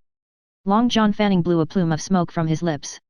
Martin Cunningham spoke by turns, twirling the peak of his beard, to the assistant town clerk and the sub-sheriff, while John Wyse Nolan held his peace. What dignum was that? Long John Fanning asked. Jimmy Henry made a grimace and lifted his left foot. Oh, my corns!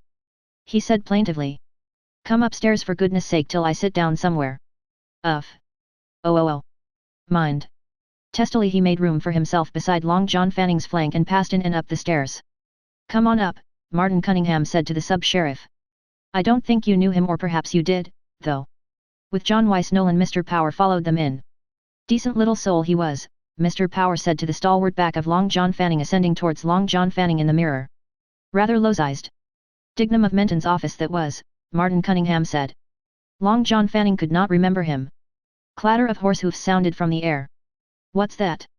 Martin Cunningham said. All turned where they stood. John Wyse Nolan came down again. From the cool shadow of the doorway he saw the horses pass Parliament Street, harness and glossy pasterns in sunlight shimmering. Gaily they went past before his cool unfriendly eyes, not quickly. In saddles of the leaders, leaping leaders, rode outriders. What was it? Martin Cunningham asked, as they went on up the staircase. The Lord Lieutenant General and General Governor of Ireland, John Wyse Nolan answered from the stairfoot. As they trod across the thick carpet, Buck Mulligan whispered behind his Panama to Haines. Parnell's brother. They're in the corner. They chose a small table near the window, opposite a long-faced man whose beard and gaze hung intently down on a chessboard. Is that he? Haines asked, twisting round in his seat. Yes, Mulligan said. That's John Howard, his brother, our city marshal. John Howard. Parnell translated a white bishop quietly, and his grey claw went up again to his forehead whereat it rested. An instant after, under its screen, his eyes looked quickly, ghost bright, at his foe and fell once more upon a working corner. I'll take a mélange, Haines said to the waitress. 2 mélanges, Buck Mulligan said. And bring us some scones and butter and some cakes as well. When she had gone he said, laughing. We call it DBC because they have damn bad cakes. Oh, but you missed Daedalus on Hamlet. Haines opened his new-bought book. I'm sorry, he said. Shakespeare is the happy hunting ground of all minds that have lost their balance. The one-legged sailor growled at the area of 14 Nelson Street. England expects. Buck Mulligan's primrose waistcoat shook gaily to his laughter.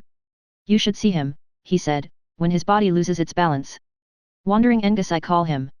I am sure he has an idée fixe, Haines said, pinching his chin thoughtfully with thumb and forefinger. Now I am speculating what it would be likely to be. Such persons always have. Buck Mulligan bent across the table gravely. They drove his wits astray, he said, by visions of hell. He will never capture the attic note. The note of Swinburne, of all poets, the White Death and the Ruddy Birth. That is his tragedy. He can never be a poet. The joy of creation.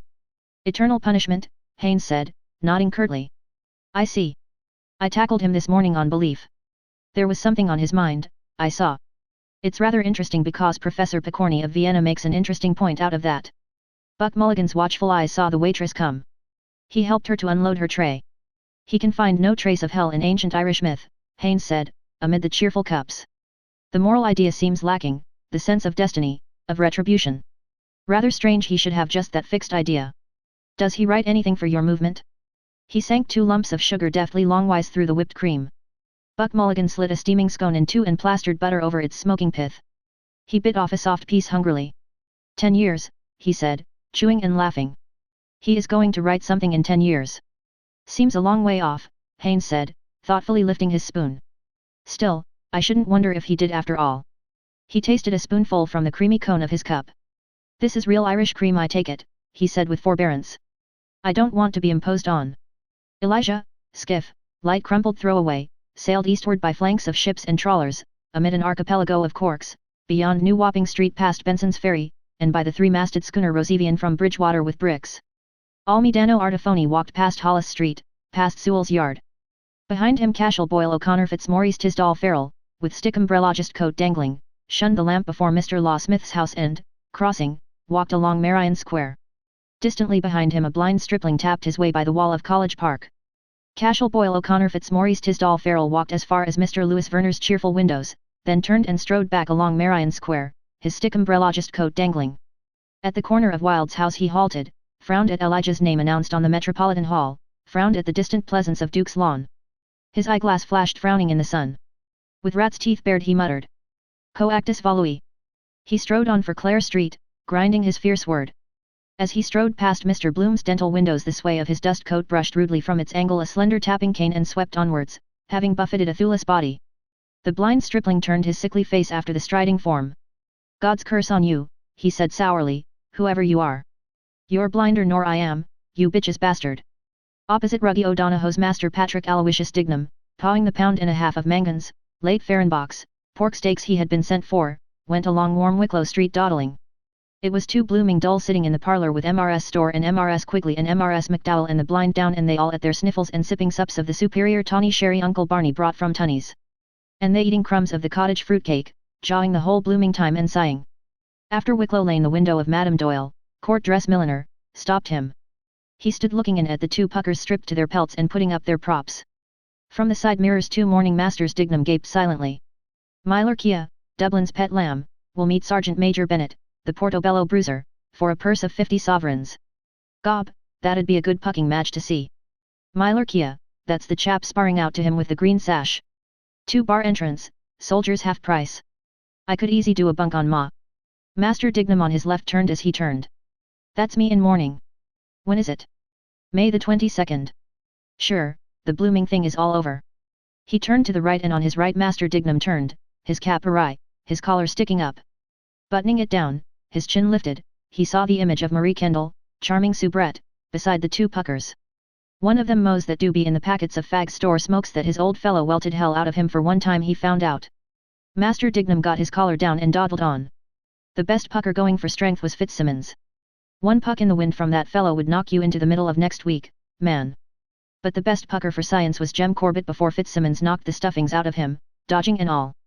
In Grafton Street Master Dignam saw a red flower in a toff's mouth and a swell pair of kicks on him and he listening to what the drunk was telling him and grinning all the time. No Sandymount tram. Master Dignam walked along Nassau Street, shifted the pork steaks to his other hand. His collar sprang up again and he tugged it down. The blooming stud was too small for the buttonhole of the shirt, blooming end to it. He met schoolboys with satchels. I'm not going tomorrow either, stay away till Monday. He met other schoolboys. Do they notice I'm in mourning? Uncle Barney said he'd get it into the paper tonight.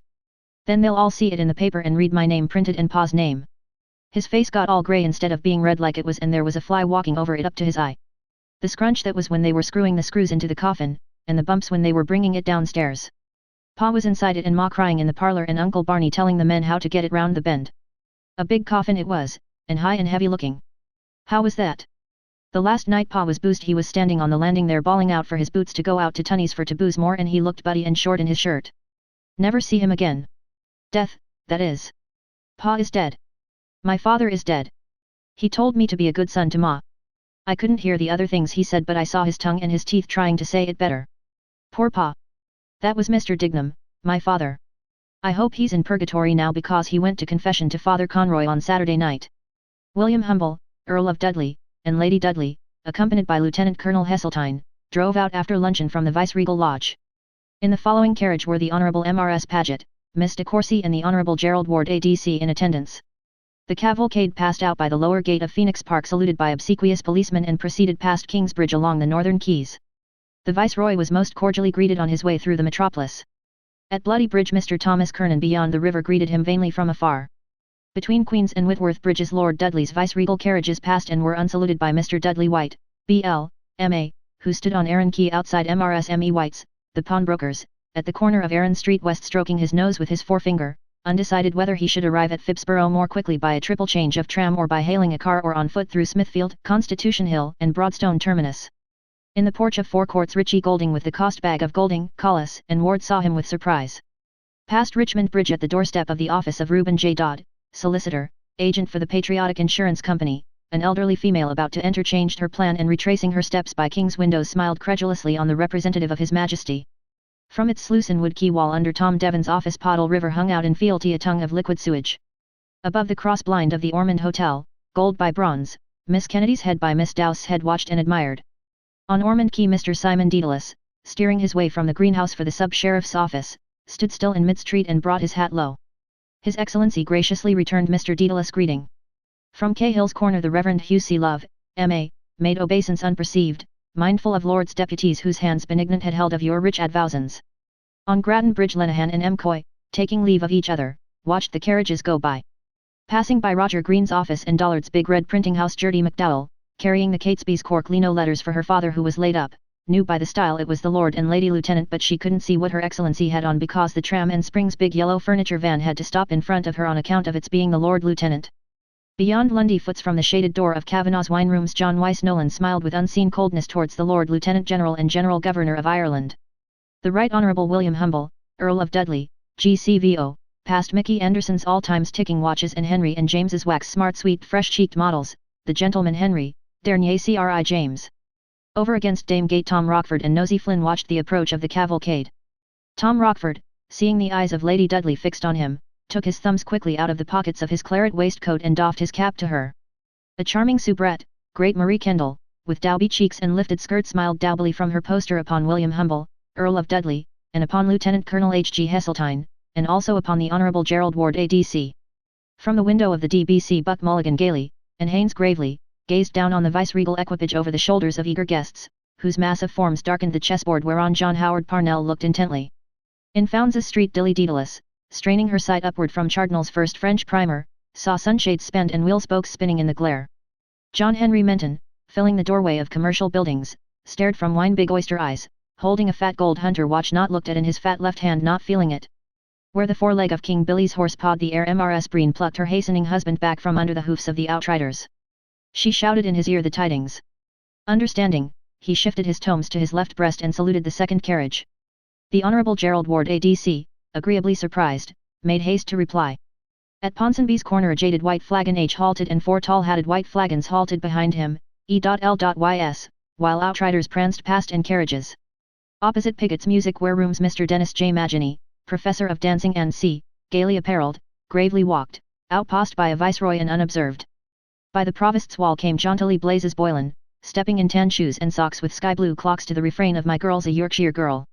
Blazes Boylan presented to the leaders sky-blue frontlets in high action a sky-blue tie, a wide-brimmed straw hat at a rakish angle and a suit of indigo serge. His hands in his jacket pockets forgot to salute, but he offered to the 3 ladies the bold admiration of his eyes and the red flower between his lips. As they drove along Nassau Street His Excellency drew the attention of his bowing consort to the program of music which was being discoursed in College Park. Unseen brazen Highland laddies blared and drum-thumped after the cortege. But though she's a factory lass, and wears no fancy clothes, barabum, yet I've a sort of a Yorkshire relish for my little Yorkshire rose. Barabum.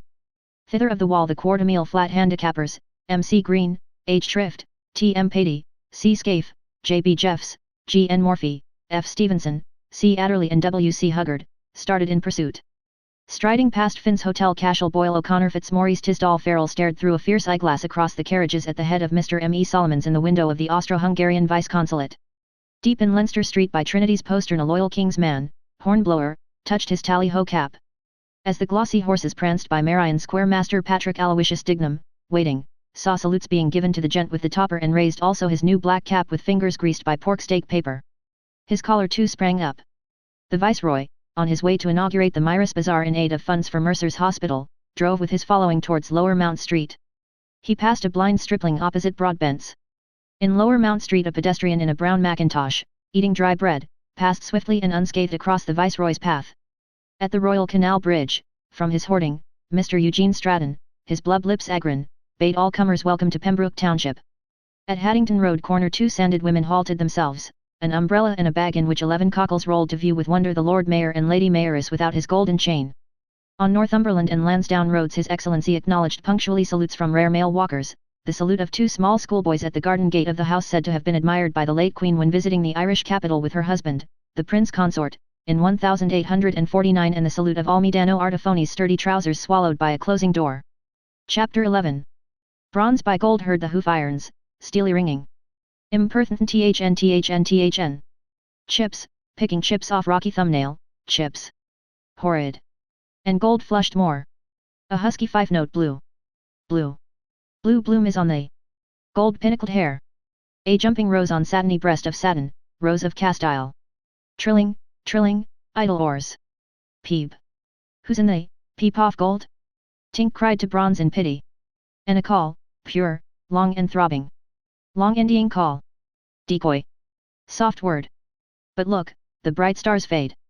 Notes chirruping answer. O rose. Cast style. The morn is breaking. Jingle jingle jaunted jingling. Coin rang. Clock clacked. Avowal. Sonnet. I could. Rebound of garter. Not leave thee. Smack. La cloche. Thigh smack. Avowal. Warm. Sweetheart, goodbye. Jingle. Blue. Boomed crashing chords. When love absorbs. War. War. The tympanum. A sail. A veil a wave upon the waves. Lost. Throstle fluted. All is lost now. Horn. Ha horn. When first he saw. Alas. Full tup. Full throb. Warbling. Ah, lure. Alluring. Martha. Come. Clap clap. Clip clap. Clappy clap. Good God henna our heard inal. Deaf bald Pat brought pad knife took up. A moonlit night call, far, far. I feel so sad. P.S. So lonely blooming. Listen. The spiked and winding cold seahorn. Have you they? Each, and for other, plash and silent roar. Pearls, when she lists rhapsodies. Hiss. You don't? Did not, no, believe, lidlid. With a cock with a cara. Black. Deep sounding. Do, Ben, do. Wait while you wait. He. Wait while you he. But wait. Low in dark middle earth. Embedded or. Naminedamine. Preacher is he. All gone. All fallen. Tiny, her tremulous fern foils of maidenhair. Amen. He gnashed in fury. Fro. To, fro. A baton cool protruding. Bronze Lydia by Mina gold. By bronze, by gold, in ocean green of shadow. Bloom. Old bloom. One wrapped, one tapped, with a cara, with a cock. Pray for him. Pray, good people. His gouty fingers knackering. Big Ben Ben. Big Ben. Last rose cast isle of summer left bloom I feel so sad alone. Pwee. Little wind piped wee. True men. Lid cur cowda and doll. I. Like you men. Will lift your chink with chunk. FFF. Oh. Where bronze from anear. Where gold from afar. Where hoofs. RRRPR. Crat. Crondle. Then not till then. Maya pripftaf. Beep for it. Done. Begin. Bronze by gold, Miss Douse's head by Miss Kennedy's head, over the cross blind of the Ormond bar heard the vice-regal hoofs go by, ringing steel. Is that her? Asked Miss Kennedy. Miss Douse said yes, sitting with his ex, Pearl Grey and Eau de Nil. Exquisite contrast, Miss Kennedy said. When all agog Miss Douse said eagerly. Look at the fellow in the tall silk. Who? Where? Gold asked more eagerly. In the second carriage, Miss Douse's sweat lips said, laughing in the sun. He's looking. Mind till I see. She darted, bronze, to the backmost corner, flattening her face against the pane in a halo of hurried breath. Her wet lips tittered. He's killed looking back. She laughed. Oh wept. Aren't men frightful idiots? With sadness. Miss Kennedy sauntered sadly from bright light, twining a loose hair behind an ear. Sauntering sadly, gold no more, she twined a hair. Sadly she twined in sauntering gold hair behind a curving ear. It's them has the fine times, sadly then she said. Amen. Bloha went by Mulang's pipes bearing in his breast the sweets of sin, by wine's antiques, in memory bearing sweet sinful words, by Carol's dusky battered plate, for Raoul. The boots to them in the bar, them barmaids came. For them unheeding him he banged on the counter his tray of chattering china. And there's your teas, he said. Miss Kennedy with manners transposed the tea tray down to an upturned lithia crate, safe from eyes, lo. What is it? Lao Boots unmannerly asked. Find out, Miss Douse retorted, leaving her spying point. Your beau, is it? A haughty bronze replied. I'll complain to Mrs. de Massey on you if I hear any more of your impertinent insolence.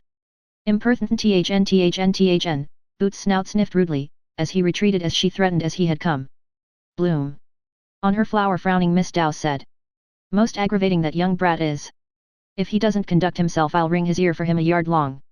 Ladylike in exquisite contrast. Take no notice, Miss Kennedy rejoined. She poured in a teacup tea, then back in the teapot tea.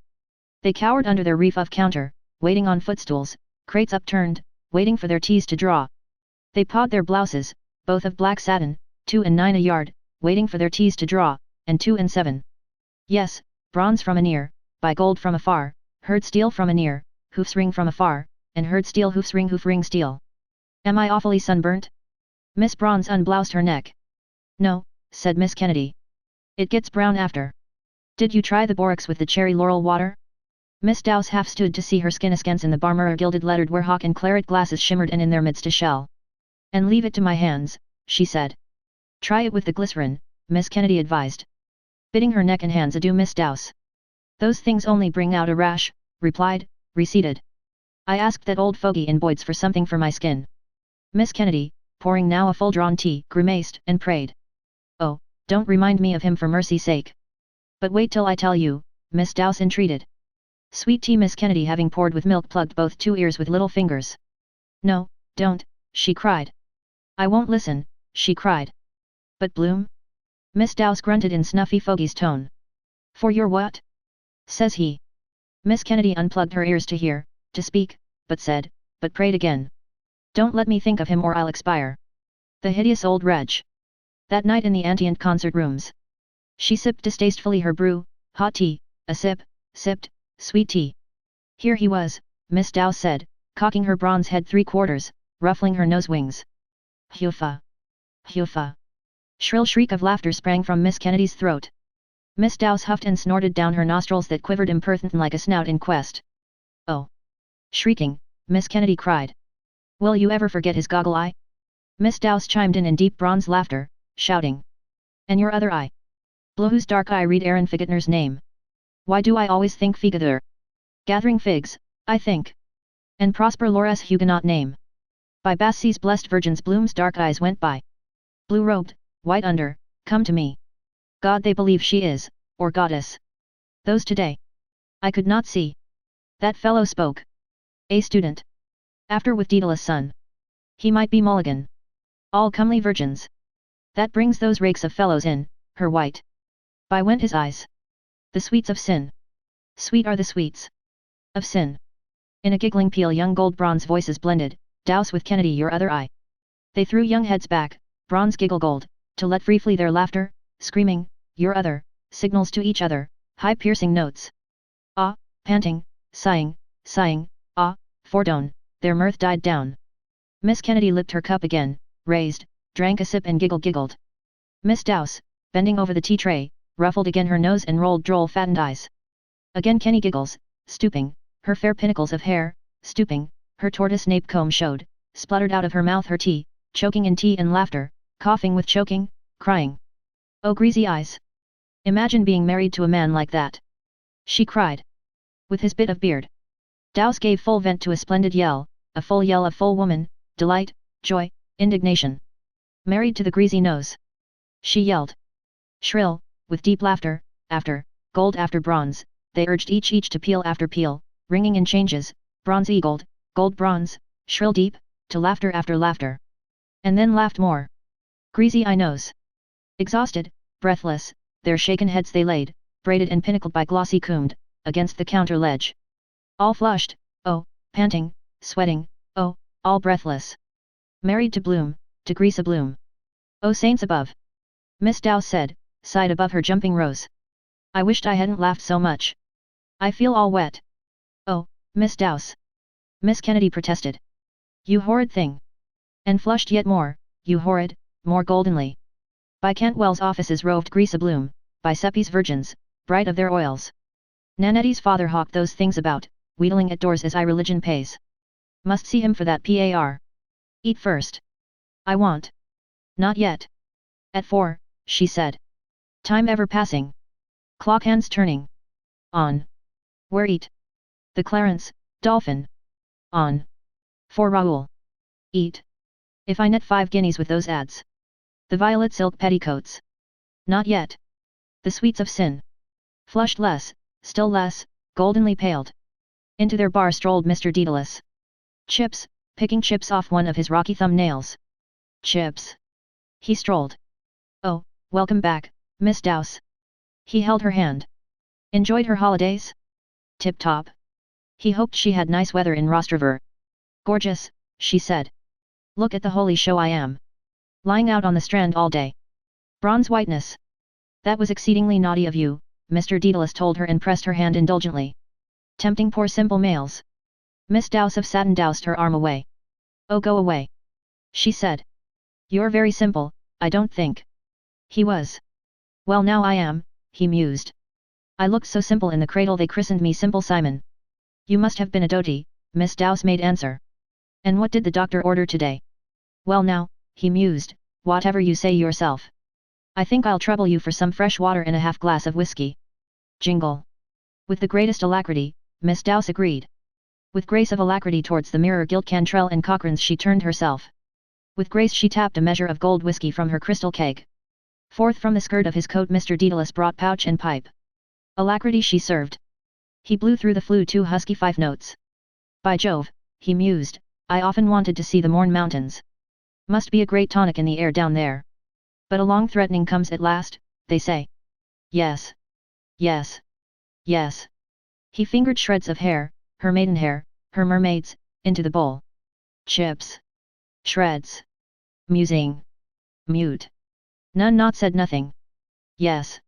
Gaily Miss Dowse polished a tumbler, trilling. Oh, idle oars, Queen of the Eastern Seas. Was Mr. Lidwell in today? In came Lenehan. Round him peered Lenehan. Mr. Bloom reached Essex Bridge. Yes, Mr. Bloom crossed Bridge of Essex. To Martha I must write. By paper. Dailies. Girl they're civil. Bloom. Old Bloom. Blue Bloom is on the Rye. He was in at lunchtime, Miss Dowse said. Lenehan came forward. Was Mr. Boylan looking for me? He asked. She answered. Miss Kennedy, was Mr. Boylan in while I was upstairs? She asked. Miss Voice of Kennedy answered, a second teacup poised, her gaze upon a page. No. He was not. Miss Gaze of Kennedy, heard, not seen, read on. Lenehan round the sandwich bell wound his round body round. Peep. Who's in the corner? No glance of Kennedy rewarding him he yet made overtures. To mind her stops. To read only the black ones, round O and crooked S. Jingle jaunty jingle. Girl gold she read and did not glance. Take no notice. She took no notice while he read by wrote a soul fa fable for her, plappering flatly. Ah fox met ah stork. Said the fox to the stork, will you put your bill down in my troth and pull up ah bone? He droned in vain. Miss Dowse turned to her tea aside. He sighed aside. Ah me. Oh my. He greeted Mr. Dedalus and got a nod. Greetings from the famous son of a famous father. Who may he be? Mr. Dedalus asked. Lenehan opened most genial arms. Who? Who may he be? He asked. Can you ask? Stephen, the youthful bard. Dry. Mr. Dedalus, famous father, laid by his dry-filled pipe. I see, he said. I didn't recognize him for the moment. I hear he is keeping very select company. Have you seen him lately? He had. I quaffed the nectar bowl with him this very day, said Lenehan. In Mooney's Anvil and in Mooney's-sur-Mer. He had received the rhino for the labour of his muse. He smiled at Bronze's tea-bathed lips, at listening lips and eyes. The elite of Erin hung upon his lips. The ponderous pundit, Hugh MacHugh, Dublin's most brilliant scribe and editor and that minstrel boy of the wild wet west who is known by the euphonious appellation of the O'Madden Burke. After an interval Mr. Dedalus raised his grog and. That must have been highly diverting, said he. I see. He see. He drank. With faraway morning mountain eye. Set down his glass. He looked towards the saloon door. I see you have moved the piano. The tuner was in today, Miss Dowse replied, tuning it for the smoking concert and I never heard such an exquisite player. Is that a fact? Didn't he, Miss Kennedy? The real classical, you know. And blind too, poor fellow. Not 20 I'm sure he was. Is that a fact? Mr. Dedalus said. He drank and strayed away. So sad to look at his face, Miss Dowse condoled. God's curse on bitch's bastard. Tink to her pity cried a diner's bell. To the door of the bar and dining room came bald Pat, came bothered Pat, came Pat, waiter of Ormond. Lager for a diner. Lager without alacrity she served. With patience Lenehan waited for Boylan with impatience, for jingle jaunty Blazes boy. Upholding the lid he, who, gazed in the coffin, at the oblique triple, piano, wires. He pressed, the same who pressed indulgently her hand, soft peddling, a triple of keys to see the thicknesses of felt advancing, to hear the muffled hammer fall in action. 2 sheets cream vellum paper 1 reserve 2 envelopes when I was in Wisdom Helly's Wise Bloom and Daly's Henry Flower bought. Are you not happy in your home? Flower to console me in a pin cuts low. Means something, language of flow. Was it a daisy? Innocence that is. Respectable girl meet after mass. Thanks awfully muchly. Wise Bloom eyed on the door a poster, a swaying mermaid smoking mid nice waves. Smoke mermaids, coolest whiff of all. Hair streaming, lovelorn. For some man.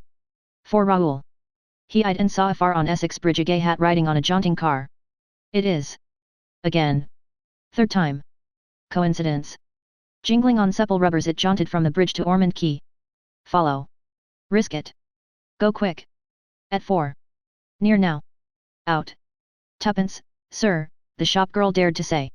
Aha. I was forgetting. Excuse. And 4. At 4 she.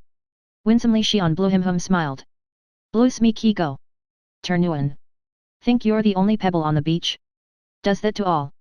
4 men. In drowsy silence gold bent on her page. From the saloon a call came, long in dying. That was a tuning fork the tuner had that he forgot that he now struck. A call again. That he now poised that it now throbbed. You hear? It throbbed, purer, softly and softlier, its buzzing prongs. Longer in dying call. Pat paid for diner's pop-corked bottle, and over tumbler, tray and pop-corked bottle ere he went he whispered, bald and bothered, with Miss Dowse. The bright stars fade. A voiceless song sang from within, singing.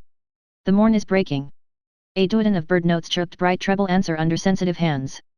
Brightly the keys, all twinkling, linked, all harpsichording, called to a voice to sing the strain of dewy morn, of youth, of love's leave-taking, love's morn. The dewdrops purl. Lenehan's lips over the counter lisped a low whistle of decoy. But look this way, he said, Rose of Castile.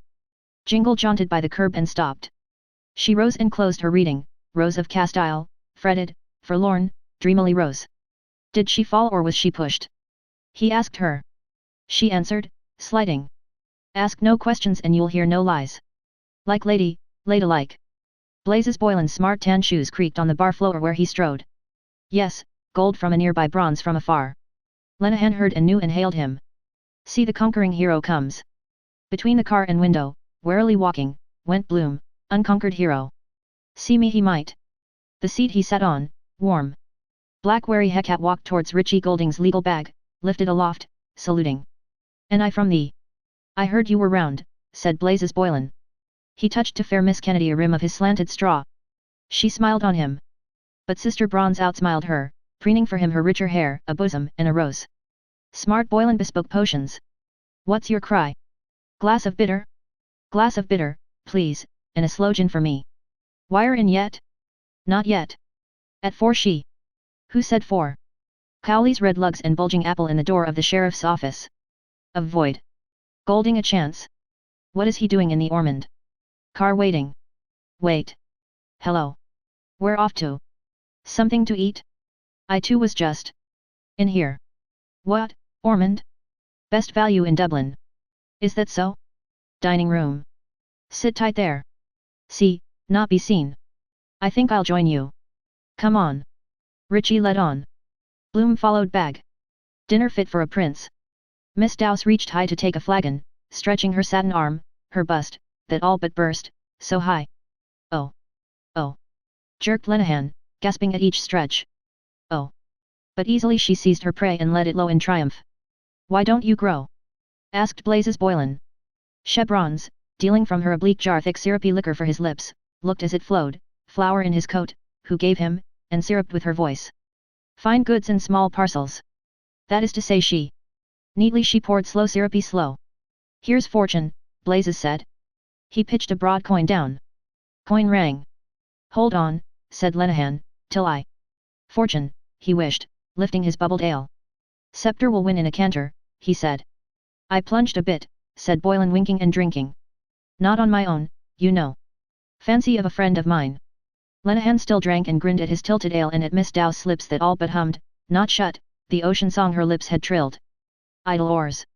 The eastern seas. Clock word. Miss Kennedy passed their way, flower, wonder who gave, bearing away tea tray. Clock clacked. Miss Dowse took Boylan's coin, struck boldly the cash register. It clanged.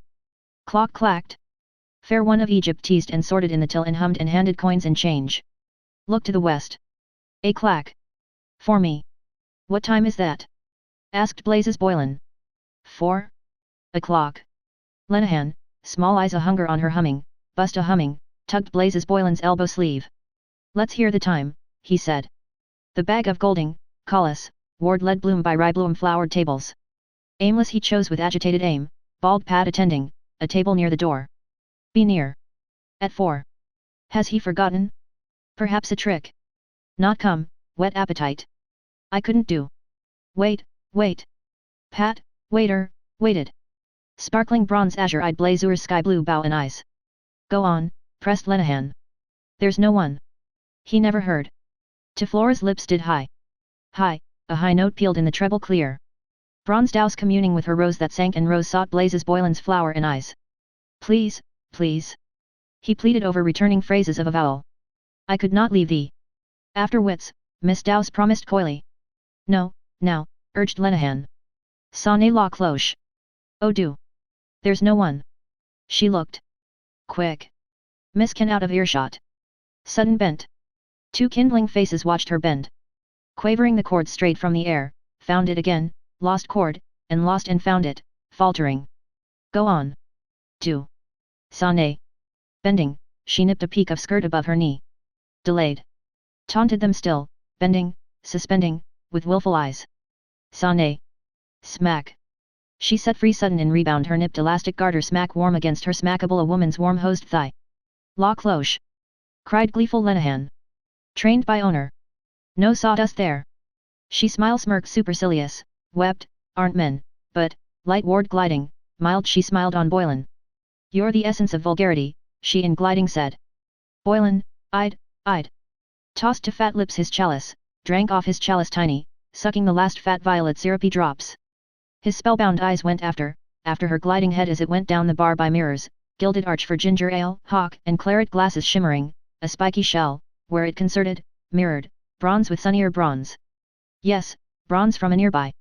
Sweetheart, goodbye. I'm off, said Boylan with impatience. He slid his chalice brisk away, grasped his change. Wait a shake, begged Lenehan, drinking quickly. I wanted to tell you. Tom Rockford. Come on to Blazes, said Blazes Boylan, going. Lenehan gulped to go. Got the horn or what? He said. Wait. I'm coming. He followed the hasty creaking shoes but stood by nimbly by the threshold, saluting forms, a bulky with a slender. How do you do, Mr. Dollard? How do? How do? Ben Dollard's vague bass answered, turning an instant from Father Cowley's woe. He won't give you any trouble, Bob. Alf Bergen will speak to the long fellow. We'll put a barley straw in that Judas Iscariot's ear this time. Sighing Mr. Daedalus came through the saloon, a finger soothing an eyelid. Ho ho, we will, Ben Dollard yodeled jollily. Come on, Simon. Give us a ditty. We heard the piano. Bald Pat, bothered waiter, waited for drink orders. Power for a Richie. And Bloom? Let me see. Not make him walk twice. His corns. For now. How warm this black is. Coarse nerves a bit. Refracts, is it, heat? Let me see. Cider. Yes, bottle of cider. What's that? Mr. Daedalus said. I was only vamping, man. Come on, Ben Dollard called. Begone dull care. Come, Bob. He ambled Dollard, bulky slops, before them, hold that fellow with thee, hold him now, into the saloon. He plumped him Dollard on the stool. His gouty paws plumped cords. Plumped, stopped abrupt. Bald Pat in the doorway met Telis Gold returning. Bothered, he wanted power and cider. Bronze by the window, watched, bronze from afar. Jingle a tinkle jaunted. Bloom heard a jing, a little sound. He's off. Light saw above breath Bloom sighed on the silent blue-hued flowers. Jingling. He's gone. Jingle. Here. Love and war, Ben, Mr. Daedalus said. God be with old times. Miss Dow's brave eyes, unregarded, turned from the cross-blind, smitten by sunlight. Gone. Pensive, who knows, smitten, the smiting light, she lowered the drop blind with a sliding cord. She drew down pensive, why did he go so quick when about her bronze, over the bar where Bald stood by Sister Gold, in exquisite contrast, contrast in exquisite non-exquisite, slow cool dim sea green sliding depth of shadow, eau de nil. Poor old Goodwin was the pianist that night, Father Cowley reminded them. There was a slight difference of opinion between himself and the collared grand. There was. A symposium all his own, Mr. Daedalus said. The devil wouldn't stop him. He was a crotchety old fellow in the primary stage of drink. God, do you remember? Ben Bulky Dollard said, turning from the punished keyboard. And by japers I had no wedding garment. They laughed all three. He had no wed. All trio laughed. No wedding garment. Our friend Bloom turned in handy that night, Mr. Daedalus said. Where's my pipe, by the way?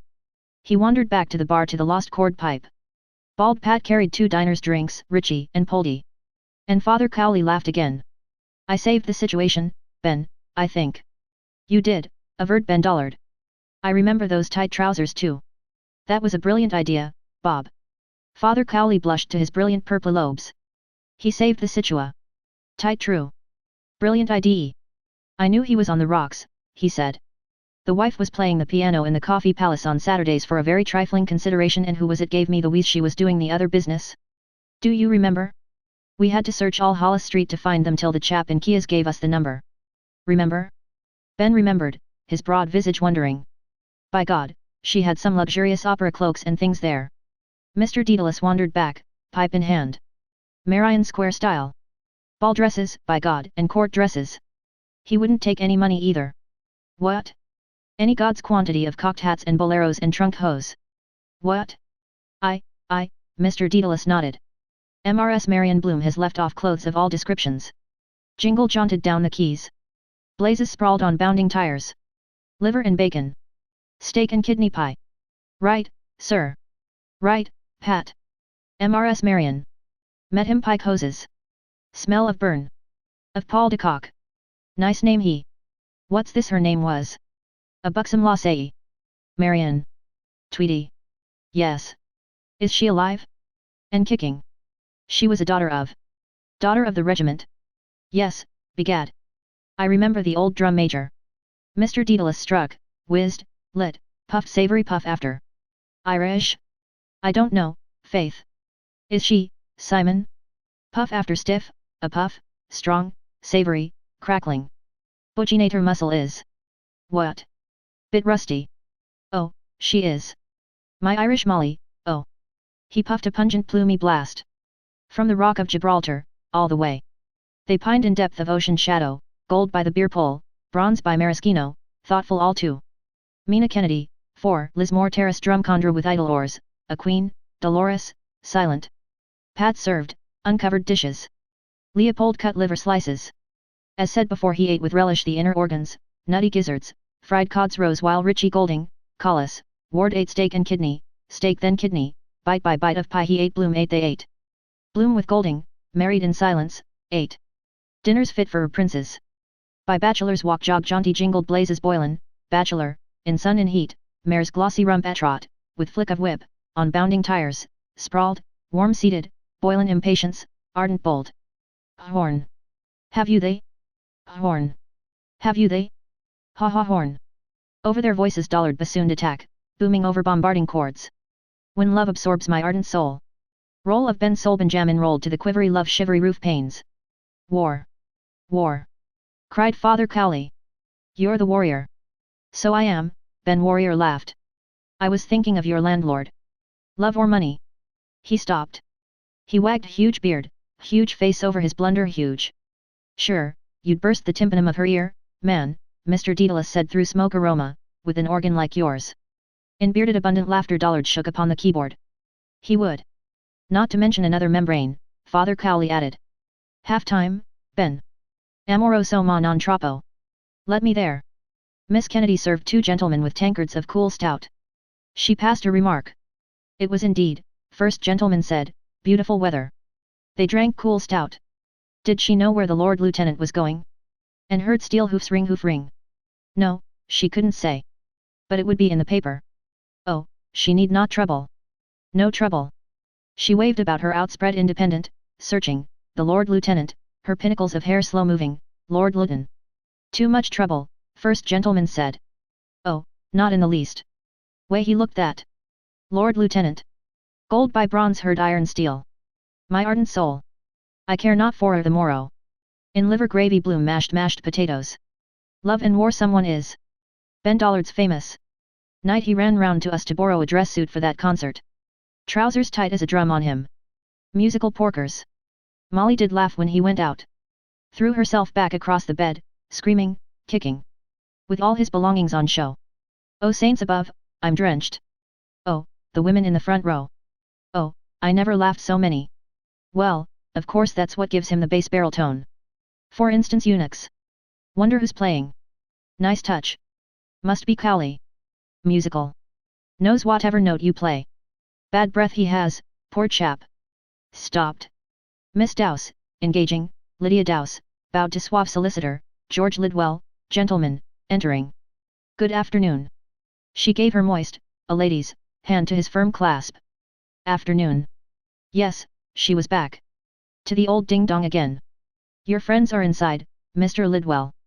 George Lidwell, suave, solicited, held a Lydia hand. Bloom ate live as said before. Clean here at least.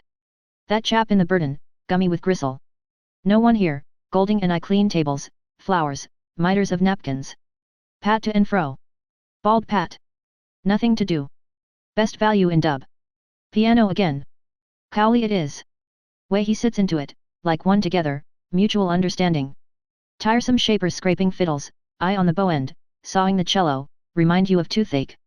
Her high long snore. Night we were in the box. Trombone underblowing like a grampus, between the acts, other brass chap unscrewing, emptying spittle. Conductor's legs too, bags trousers, jigdy jigdy. Do right to hide them. Jigdy jingle jaunty jaunty. Only the harp. Lovely. Gold glowering light. Girl touched it. Poop of a lovely. Gravy's rather good fit for a golden ship. Erin. The harp that once or twice. Cool hands. Ben Houth, the rhododendrons. We are their harps. I.e. Old. Young. Ah, I couldn't, man, Mr. Daedalus said, shy, listless. Strongly. Go on, blast you. Ben Dollard growled. Get it out in bits. Amapery, Simon, Father Cowley said. Downstage he strode some paces, grave, tall in affliction, his long arms outheld. Hoarsely the apple of his throat horsed softly.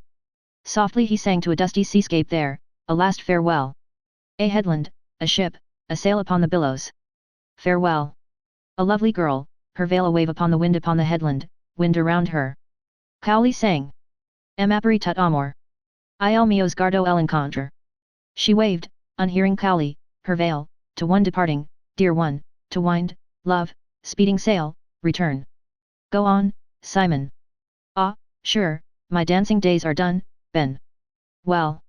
Mr. Daedalus laid his pipe to rest beside the tuning fork and, sitting, touched the obedient keys.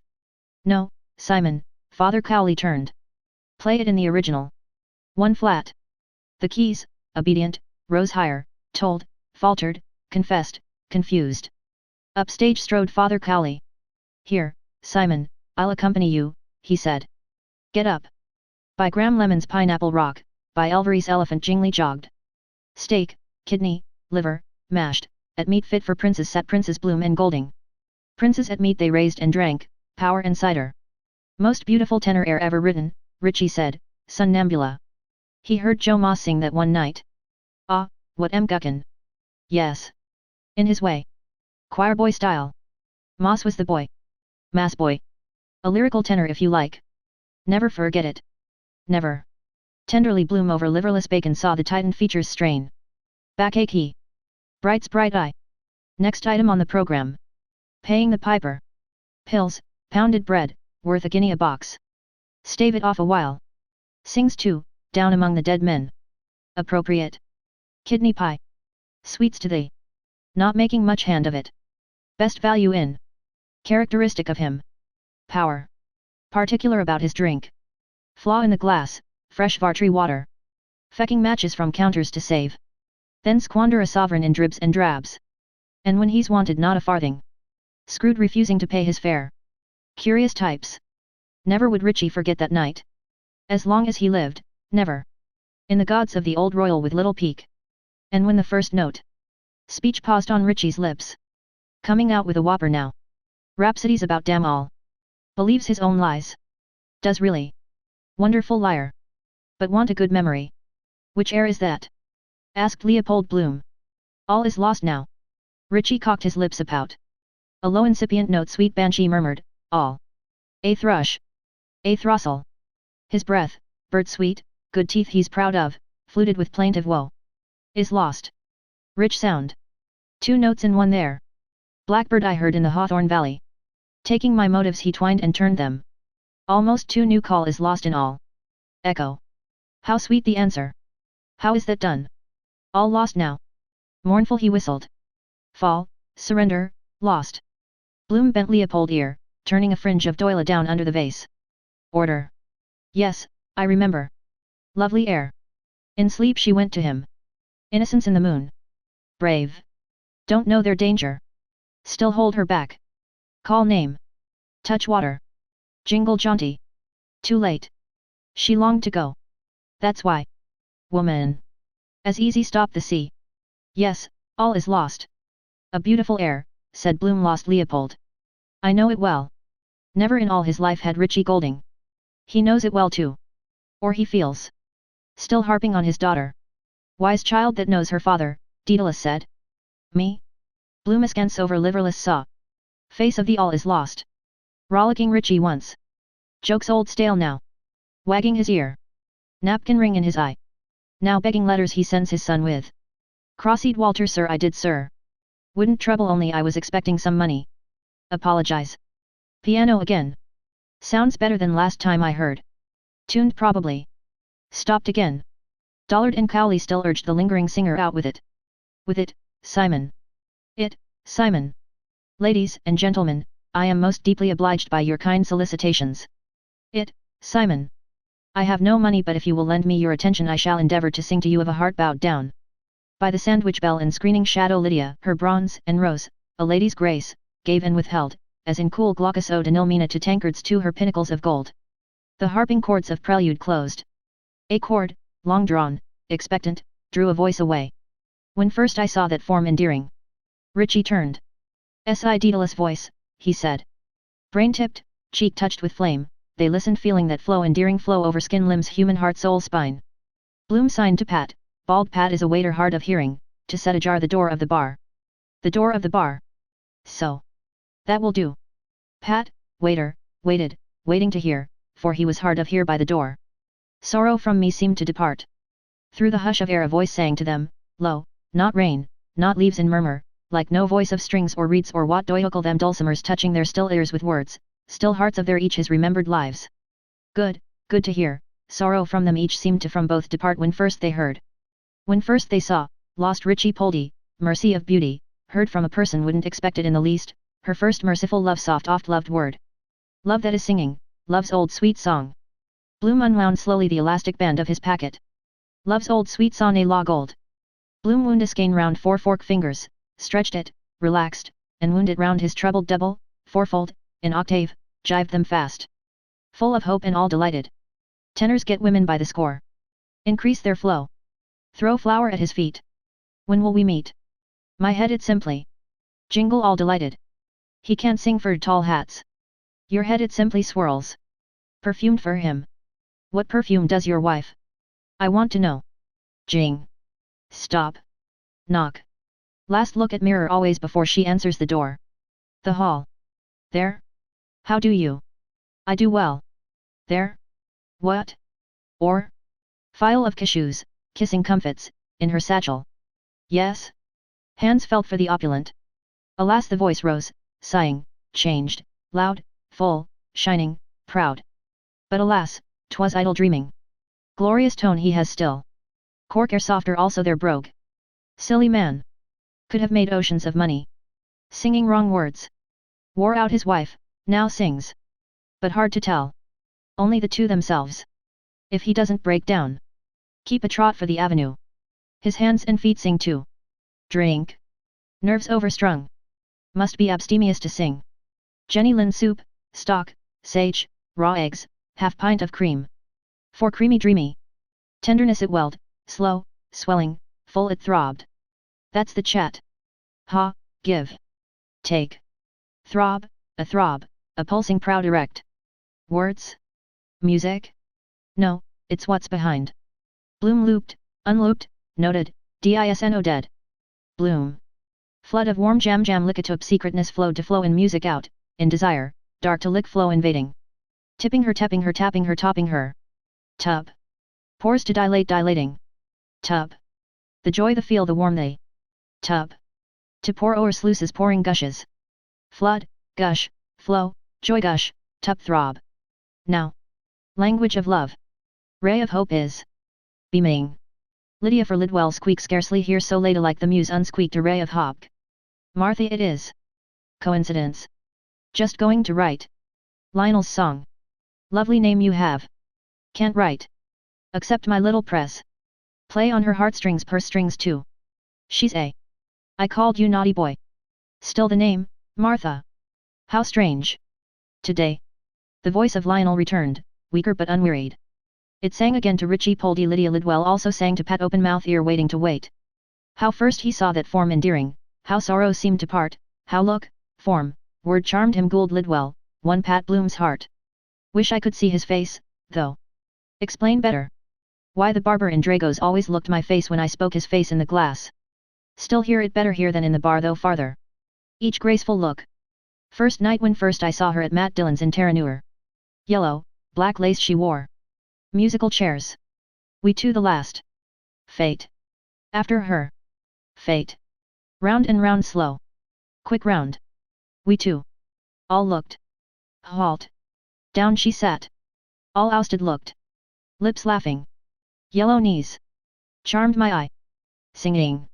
Waiting she sang. I turned her music. Full voice of perfume, of what perfume does your lilac trees? Bosom I saw, both full, throat warbling. First I saw. She thanked me. Why did she me? Fate. Spanishy eyes. Under a pear tree alone patio this hour in old Madrid, one side in shadow Dolores shed olores. At me. Luring. Ah, alluring. Martha. Ah, Martha. Quitting all languor Lionel cried in grief, in cry of passion dominant to love to return with deepening yet with rising chords of harmony. In cry of Lionel loneliness that she should know, must Martha feel. For only her he waited. Where?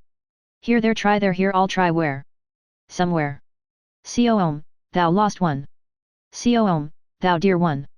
Alone. One love. One hope. One comfort me. Martha, chest note, return. Come. It soared, a bird, it held its flight, a swift pure cry, soar silver orbit leap serene, speeding, sustained, to come, don't spin it out too long long breath he breath long life, soaring high, high resplendent, aflame, crowned, high in the effulgence symbolistic, high, of the ethereal bosom, high, of the high vast irradiation everywhere all soaring all around about the all, the endlessness. To me. Seapold. Consumed. Come. Well sung. All clapped. She ought to. Come. To me, to him, to her, you two, me, us. Bravo. Clap clap. Good man, Simon. Clap a clap clap. Encore. Clap clip clap clap. Sound is a bell. Bravo, Simon. Clap clap clap. Encore, and clap, said, cried, clapped all, Ben Dollard, Lydia Dowse, George Lidwell, Pat, Mina Kennedy, two gentlemen with two tankards, Cowley, first gent with tank and bronze Miss Dowse and gold Miss Mina. Blazes Boylan's smart tan shoes creaked on the bar floor, said before. Jingled by monuments of Sir John Gray, Horatio One-handled Nelson, Reverend Father Theobald Matthew, jaunted, as said before just now. At trot, in heat seated. Cloche. Sonne la. Cloche. Sonne la. Slower the mare went up the hill by the rotunda, Rutland Square. Too slow for Boylan, Blazes Boylan, Impatience Boylan, joggled the mare. An after clang of Cowley's chords closed, died on the air made richer. And Richie Golding drank his power and Leopold Bloom his cider drank, Lidwell his Guinness, second gentleman said they would partake of 2 more tankards if she did not mind. Miss Kennedy smirked, deserving, coral lips, at first, at second. She did not mind. 7 days in jail, Ben Dollard said, on bread and water. Then you'd sing, Simon, like a garden thrush. Lionel Simon, singer, laughed. Father Bob Cowley played. Mina Kennedy served. Second gentleman paid. Tom Kernan strutted in. Lydia, admired. But Bloom sang dumb. Admiring. Richie, admiring, descanted on that man's glorious voice. He remembered one night long ago. Never forget that night. S.I. sang 'twas rank and fame, in Ned Lambert's 'twas. Good God, he never heard in all his life a note like that, he never did then false one, we had better part so clear, so God he never heard since love lives not, a clinking voice lives not, ask Lambert he can tell you too. Golding, a flush struggling in his pale, told Mr. Bloom, face of the night, S.I. in Ned Lambert's, Daedalus house, sang 'twas rank and fame. He, Mr. Bloom, listened while he, Richie Golding, told him, Mr. Bloom, of the night he, Richie, heard him, S.I. Daedalus, sing 'twas rank and fame in his, Ned Lambert's, house. Brothers-in-law, relations. We never speak as we pass by. Rift in the lute I think. Treats him with scorn. See. He admires him all the more. The night S.I. sang. The human voice, 2 tiny silky chords, wonderful, more than all others. That voice was a lamentation. Calmer now. It's in the silence after you feel you hear. Vibrations. Now silent air. Bloom ungaved his crisscrossed hands and with slack fingers plucked the slender catgut thong. He drew and plucked. It buzzed, it twanged. While Golding talked of Barraclough's voice production, while Tom Kernan, harking back in a retrospective sort of arrangement, talked to listening Father Cowley, who played a voluntary, who nodded as he played. While Big Ben Dollard talked with Simon Daedalus, lighting, who nodded as he smoked, who smoked. Thou lost one. All songs on that theme. Yet more Bloom stretched his string. Cruel it seems. Let people get fond of each other, lure them on. Then tear asunder. Death. Express. Knock on the head. Out to hell out oft hat. Human life. Dignum. Ugh, that rat's tail wriggling. 5 bob I gave. Corpus paradisum. Corn crake croaker, belly like a poisoned pup. Gone. They sing. Forgotten. I too. And one day she with. Leave her, get tired. Suffer then. Snivel. Big Spanishy eyes goggling at nothing. Her wave yav yavi have yav yav ivy hair uncombed d. Yet too much happy bores. He stretched more, more. Are you not happy in your? Twang. It snapped. Jingle into Dorset Street. Miss Dowse withdrew her satiny arm, reproachful, pleased. Don't make half so free, said she, till we are better acquainted. George Lidwell told her really and truly, but she did not believe. First gentleman told Mina that was so. She asked him was that so? And second tankard told her so. That was so. Miss Dowse, Miss Lydia, did not believe, Miss Kennedy, Mina, did not believe, George Lidwell, no, Miss Doe did not, the first, gent with the tank, believe, no, did not, Miss Ken, Lydia all, the tank. Better write it here. Quills in the post office chewed and twisted. Bald Pat at a sign drew nigh. A pen and ink. He went. A pad. He went. A pad to blot. He heard, deaf Pat. Yes, Mr. Bloom said, teasing the curling catgut line. It certainly is. Few lines will do. My present. All that Italian florid music is. Who is this wrote? Know the name you know better. Take out sheet note paper, envelope, unconcerned. It's so characteristic. Grandest number in the whole opera, Golding said. It is, Bloom said. Numbers it is. All music when you come to think. 2 multiplied by 2 divided by half is twice 1. Vibrations, chords those are. 1 plus 2 plus 6 is 7. Do anything you like with figures juggling. Always find out this equal to that. Symmetry under a cemetery wall. He doesn't see my morning. Callous, all for his own gut. Muse mathematics. And you think you're listening to the ethereal. But suppose you said it like, Martha, 7 times 9 minus x is 35,000. Fall quite flat. It's on account of the sounds it is. Instance he's playing now. Improvising. Might be what you like, till you hear the words. Want to listen sharp. Hard. Begin all right, then hear chords a bit off, feel lost a bit. In and out of sacks, over barrels, through wire fences, obstacle race. Time makes the tune. Question of mood you're in. Still always nice to hear. Except scales up and down, girls learning. 2 together next door neighbors. Ought to invent dummy pianos for that. Bloom and light I bought for her. The name. Playing it slow, a girl, night I came home, the girl. Door of the stables near Cecilia Street. Millie no taste. Queer because we both, I mean. Bald deaf Pat brought quite flat pad ink. Pat set with ink pen quite flat pad. Pat took plate dish knife fork. Pat went. It was the only language Mr. Daedalus said to Ben. He heard them as a boy in Ringabella, Crosshaven, Ringabella, singing their barcarolles. Queenstown harbor full of Italian ships. Walking, you know, Ben, in the moonlight with those earthquake hats. Blending their voices. God, such music, Ben. Heard as a boy. Cross Ringabella Haven Moon Carol. Sour pipe removed he held a shield of hand beside his lips that cooed a moonlight night call, clear from a near, a call from afar, replying. Down the edge of his Freeman baton ranged Bloom's, your other eye, scanning for where did I see that? Callan, Coleman, Dignam Patrick. Hago. Hago. Fawcett. Aha. Just I was looking. Hope he's not looking, cute as a rat. He held unfurled his Freeman. Can't see now. Remember right Greek EES. Bloom dipped, blow moor, dear sir. Dear Henry wrote, dear matey. Got your let and flow. Hell did I put? Some pock or oth. It is utter impasse. Underline impasse. To write today. Or this. Board Bloom tambourine gently with I am just reflecting fingers on flat pad Pat brought. On. Know what I mean? No, change that ee. Accept my poor lit present clothes. Ask her no answer. Hold on. 5 dig. 2 about here. Penny the gulls. Elijah is calm. 7 Davy Burns. Is 8 about. Say half a crown. My poor little Prez, PO2 and 6. Write me along. Do you despise? Jingle, have you they? So excited. Why do you call me not? You naughty too? Oh, Mary lost the string of her. Bye for today. Yes, yes, we'll tell you. Want to? To keep it up. Call me that other. Other world she wrote. My patience are exhaust. To keep it up. You must believe. Believe. The tank. It. Island. True. Folly am I writing? Husbands don't. That's marriage does, their wives. Because I'm away from. Suppose. But how? She must. Keep young. If she found out. Card in my high grade ha.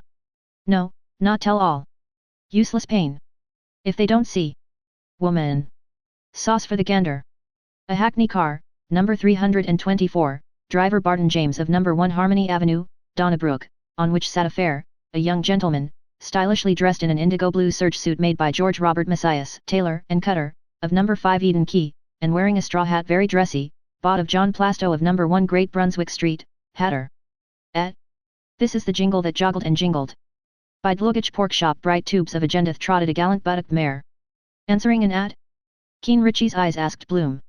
Yes, Mr. Bloom said. Town traveler. Nothing doing, I expect. Bloom Moore, best references.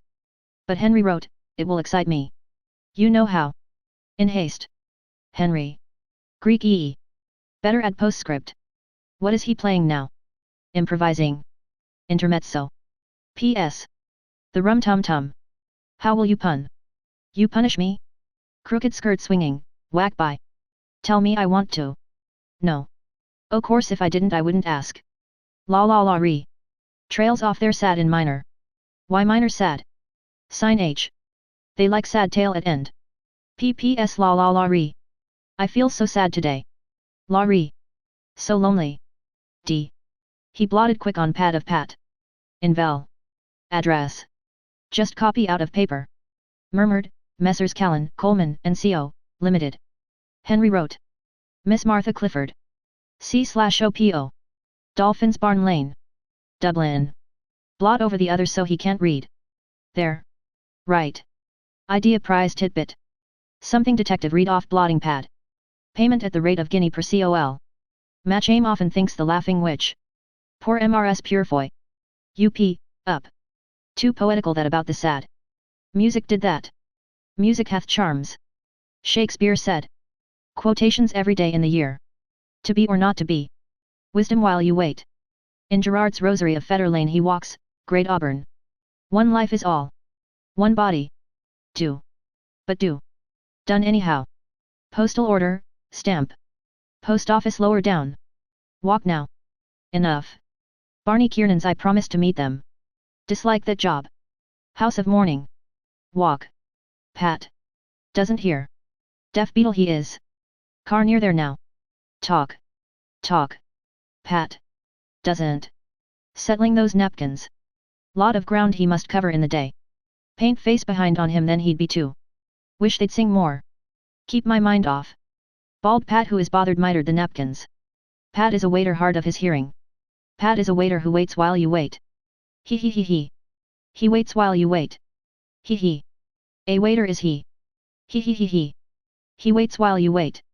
While you wait if you wait he will wait while you wait. He. HOH. Wait while you wait. Douse now. Douse Lydia. Bronze and rose. She had a gorgeous, simply gorgeous, time. And look at the lovely shell she brought. To the end of the bar to him she bore lightly the spiked and winding seahorn that he, George Lidwell, solicitor, might hear. Listen. She bade him.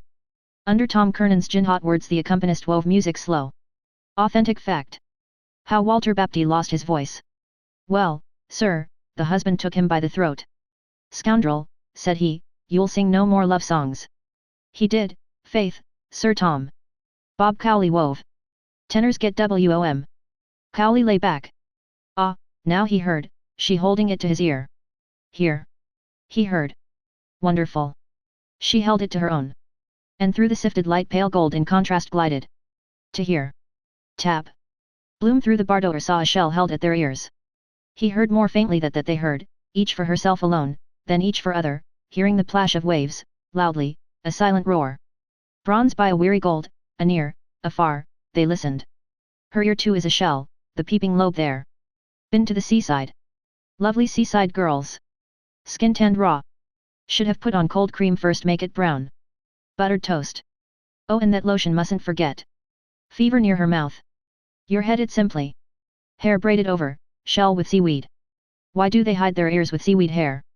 And Turks the mouth, why? Her eyes over the sheet. Yashmak. Find the way in. A cave. No admittance except on business. The sea they think they hear. Singing. A roar. The blood it is. Souse in the ear sometimes. Well, it's a sea. Corpuscle Islands. Wonderful really. So distinct. Again. George Lidwell held its murmur, hearing, then laid it by, gently. What are the wild waves saying? He asked her, smiled. Charming, sea smiling, and unanswering Lydia on Lidwell smiled. Tap. By Larry O'Rourke's, by Larry, bold Larry O, Boylan swayed and Boylan turned. From the forsaken shell Miss Mina glided to her tankards waiting. No, she was not so lonely, archly Miss Dowse had let Mr. Lidwell know. Walks in the moonlight by the sea. No, not alone. With whom? She nobly answered, with a gentleman friend.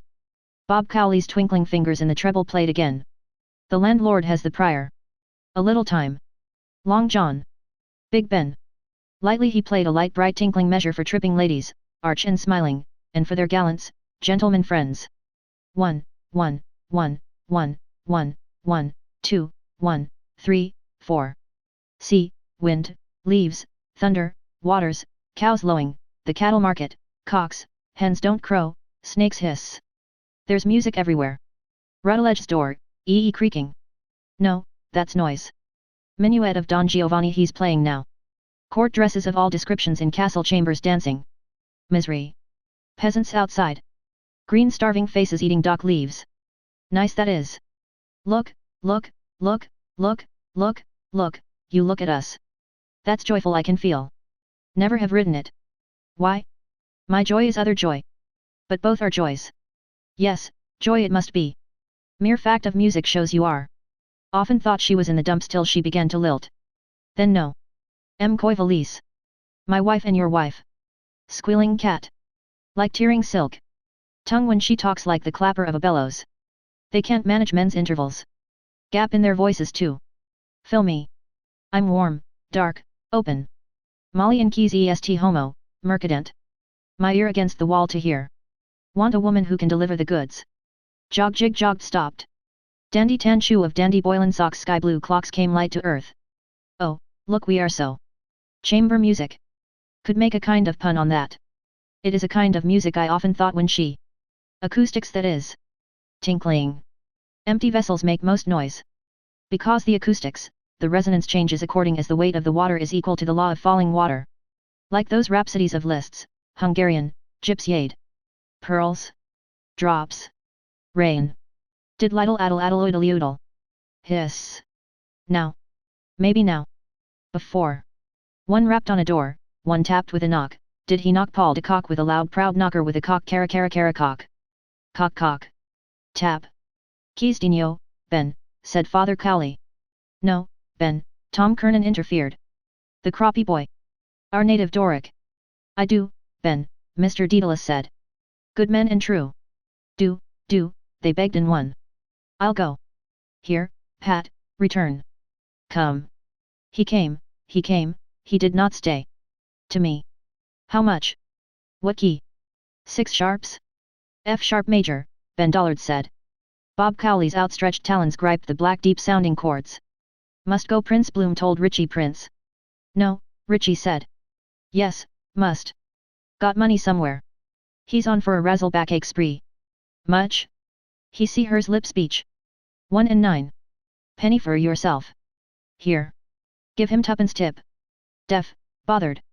But perhaps he has wife and family waiting Paddy come home. He. Deaf wait while they wait. But wait. But here. Chords dark. Lugubrious. Low. In a cave of the dark middle earth. Embedded ore. Lump music. The voice of dark age, of unlove, earth's fatigue made grave approach and painful, come from afar, from hoary mountains, called on good men and true. The priest he sought. With him would he speak a word. Tap. Ben Dollard's voice. Bass barrel tone. Doing his level best to say it. Croak of vast manless moonless womanless marsh. Other come down. Big ship's chandler's business he did once. Remember, Rossini ropes, ship's lanterns. Failed to the tune of £10,000. Now in the Iviac home. Cubicle number so and so. Number 1 bass did that for him. The priest's at home. A false priest's servant bade him welcome. Step in. The Holy Father. With bows a traitor servant. Curly cues of chords. Ruin them. Wreck their lives. Then build them cubicles to end their days in. Hushaby. Lullaby. Die, dog. Little dog, die. The voice of warning, solemn warning, told them the youth had entered a lonely hall, told them how solemn fell his footsteps there, told them the gloomy chamber, the vested priest sitting to shrive. Decent soul. Bit addled now. Thinks he'll win and answers, poet's picture puzzle. We hand you crisp £5 note. Bird sitting hatching in a nest. Lay of the last minstrel he thought it was. C blank T what domestic animal? T-AR most courageous mariner. Good voice he has still. No eunuch yet with all his belongings. Listen. Bloom listened. Richie Golding listened. And by the door deaf Pat, bald Pat, tipped Pat, listened. The chords harped slower. The voice of penance and of grief came slow, embellished, tremulous. Ben's contrite beard confessed. In nomine Domini, in God's name he knelt. He beat his hand upon his breast, confessing, mea culpa. Latin again. That holds them like birdlime. Priest with the communion corpus for those women. Chap in the mortuary, coffin, or coffee, corpus nomini. Wonder where that rat is by now. Scrape. Tap. They listened. Tankards and Miss Kennedy. George Lidwell, I Lidwell expressive, full-busted satin. Kernan. S.I. The sighing voice of sorrow sang. His sins. Since Easter he had cursed 3 times. You bitches bast. And once at mass time he had gone to play. Once by the churchyard he had passed and for his mother's rest he had not prayed. A boy. A croppy boy. Bronze, listening, by the beer pole gazed far away. Soulfully. Doesn't half know I'm. Molly great dab at seeing anyone looking. Bronze gazed far sideways. Mirror there. Is that best side of her face? They always know. Knock at the door. Last tip to TT Vate. Cock cara. What do they think when they hear music? Way to catch rattlesnakes. Knight Michael Gunn gave us the box. Tuning up. Shah of Persia liked that best. Remind him of home sweet home. Wiped his nose in curtain too. Custom his country perhaps. That's music too. Not as bad as it sounds. Tootling. Brasses braying asses threw up trunks. Double basses helpless, gashes in their sides. Woodwinds mooing cows. Semi-ground open crocodile music hath jaws. Woodwind like Goodwin's name. She looked fine. Her crocus dress she wore low-cut, belongings on show. Clove her breath was always in theatre when she bent to ask a question. Told her what Spinoza says in that book of poor papas. Hypnotized, listening. Eyes like that. She bent. Chap in dress circle staring down into her with his opera glass for all he was worth. Beauty of music you must hear twice. Nature woman half a look. God made the countryman the tune. Met him pike hoses. Philosophy. Oh rocks. All gone. All fallen. At the siege of Ross his father, at Gorey all his brothers fell. To Wexford, we are the boys of Wexford, he would. Last of his name and race. I too. Last of my race. Millie young student. Well, my fault perhaps. No son. Rudy. Too late now. Or if not. If not? If still? He bore no hate. Hate. Love. Those are names. Rudy. Soon I am old. Big Ben his voice unfolded.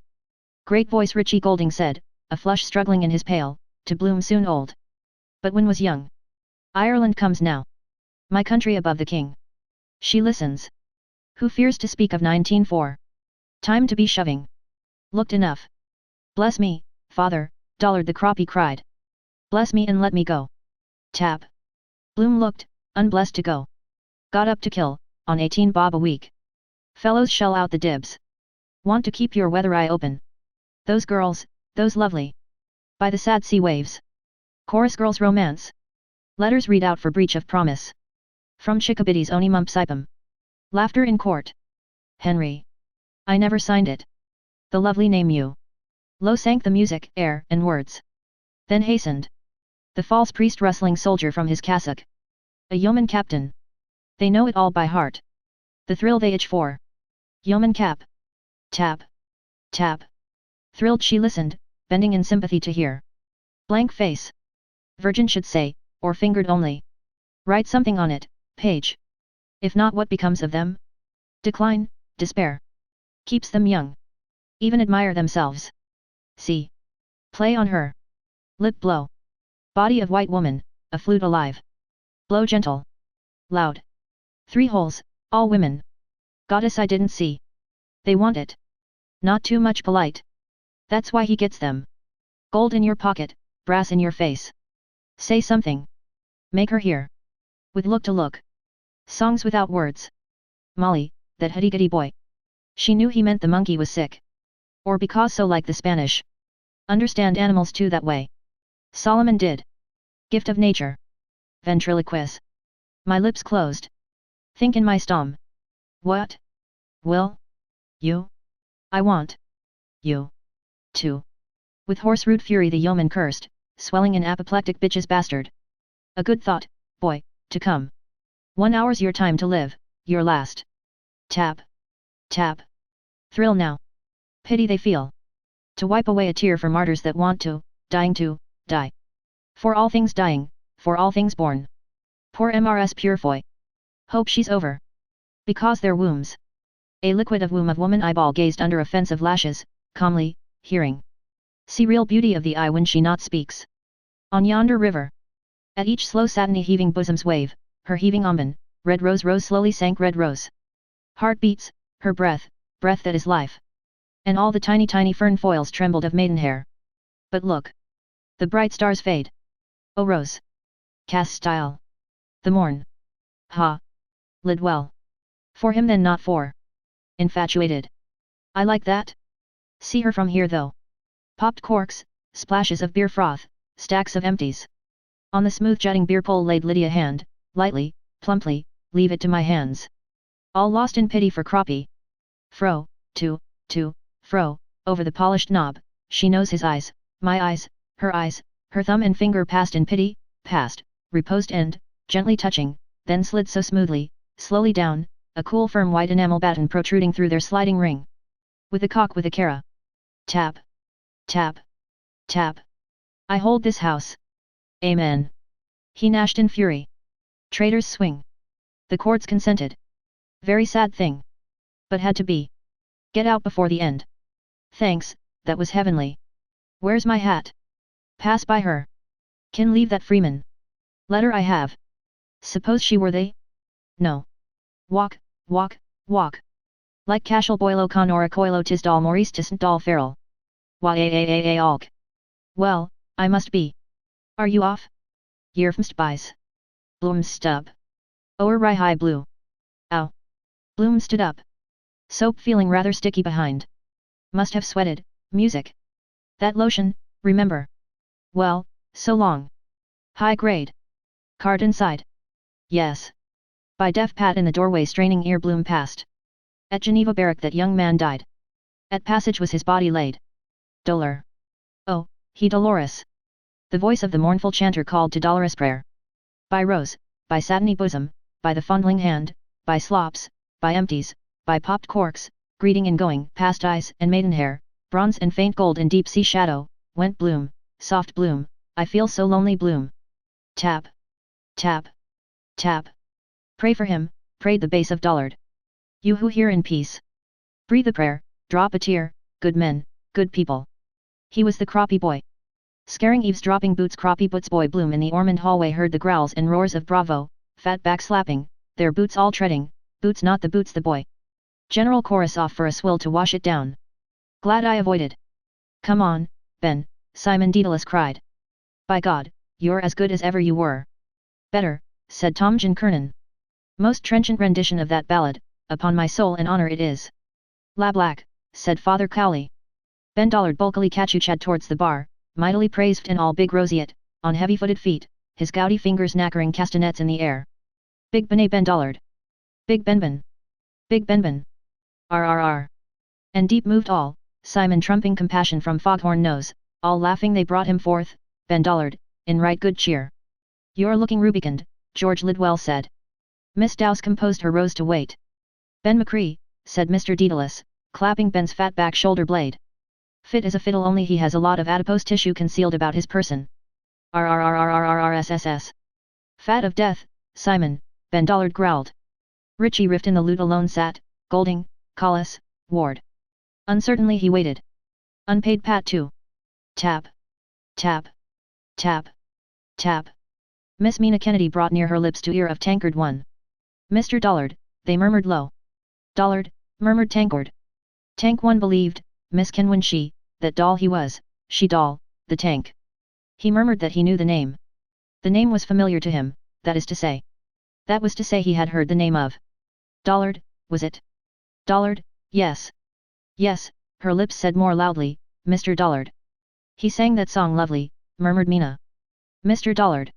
And the last rose of summer was a lovely song. Mina loved that song. Tankard loved the song that Mina.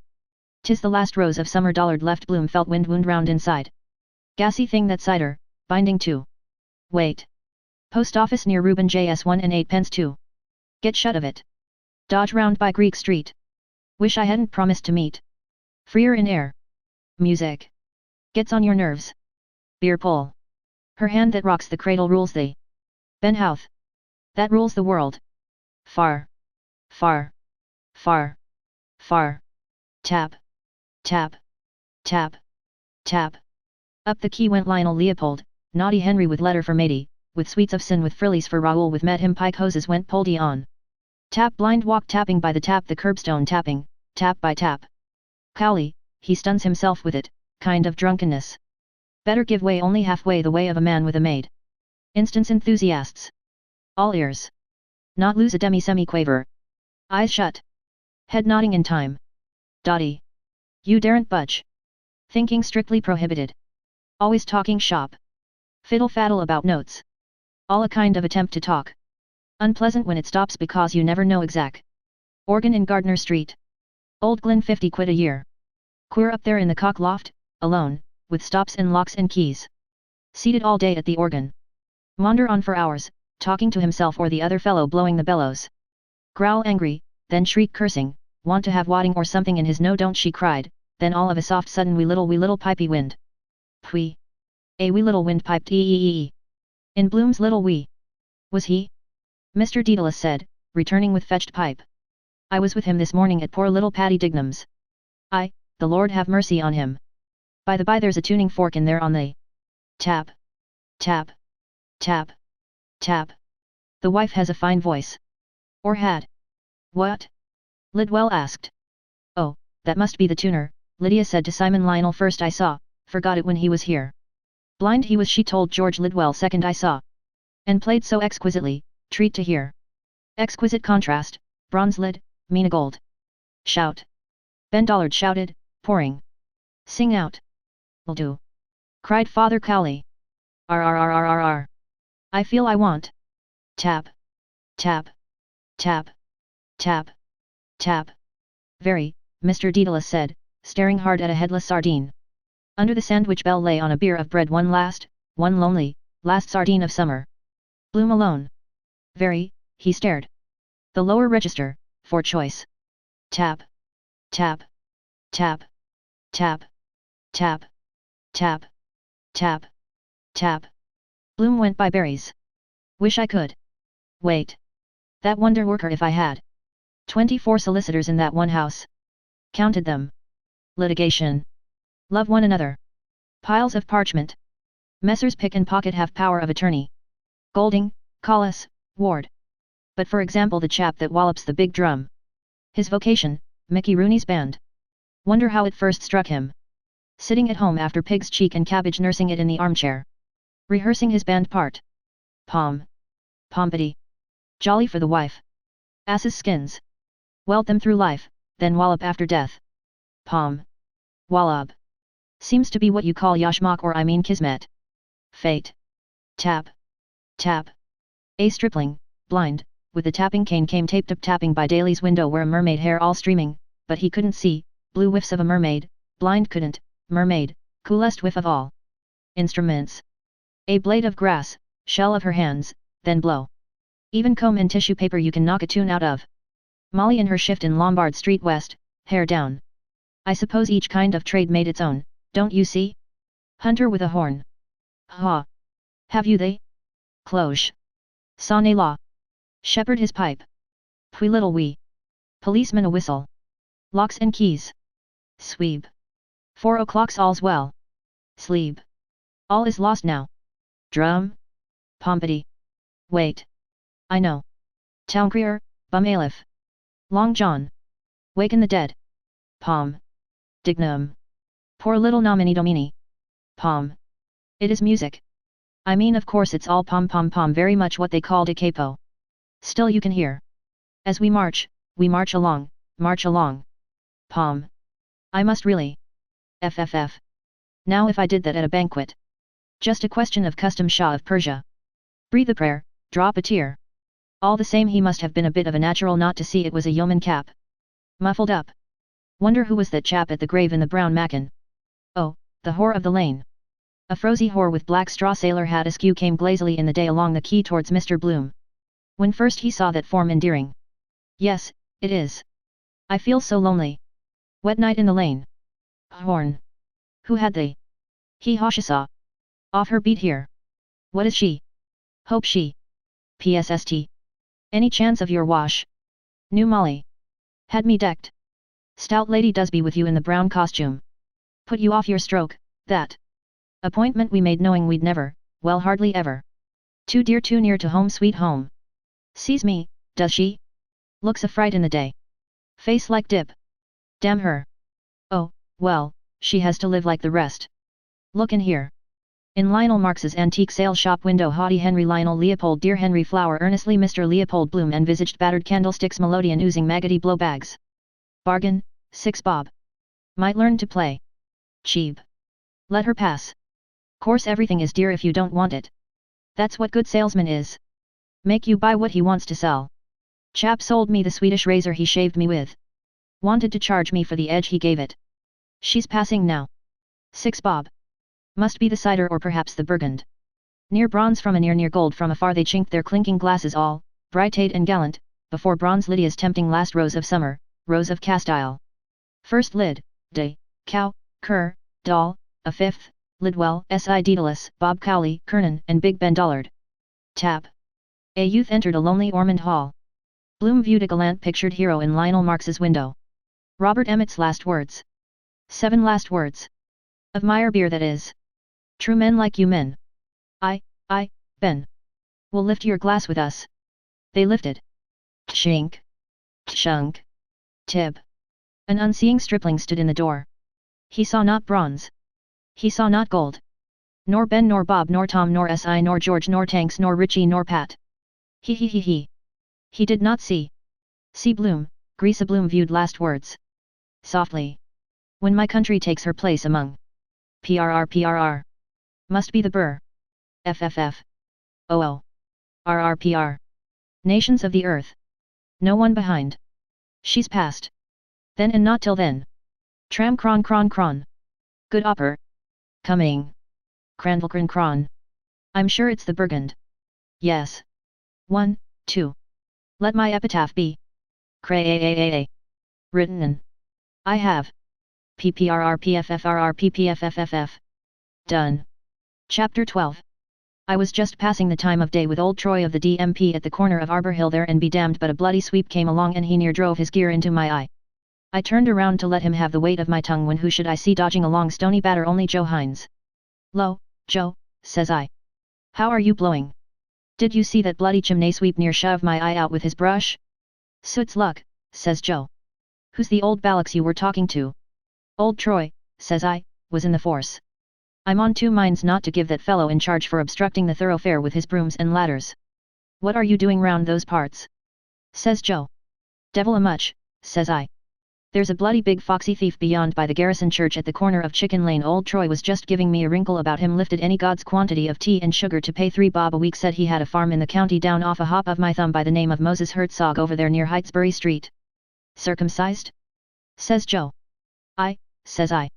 A bit off the top. An old plumber named Garotti. I'm hanging on to his taw now for the past fortnight and I can't get a penny out of him. That the lay you're on now? Says Joe. Says I. How are the mighty fallen? Collector of bad and doubtful debts. But that's the most notorious bloody robber you'd meet in a day's walk, and the face on him all pockmarks would hold a shower of rain.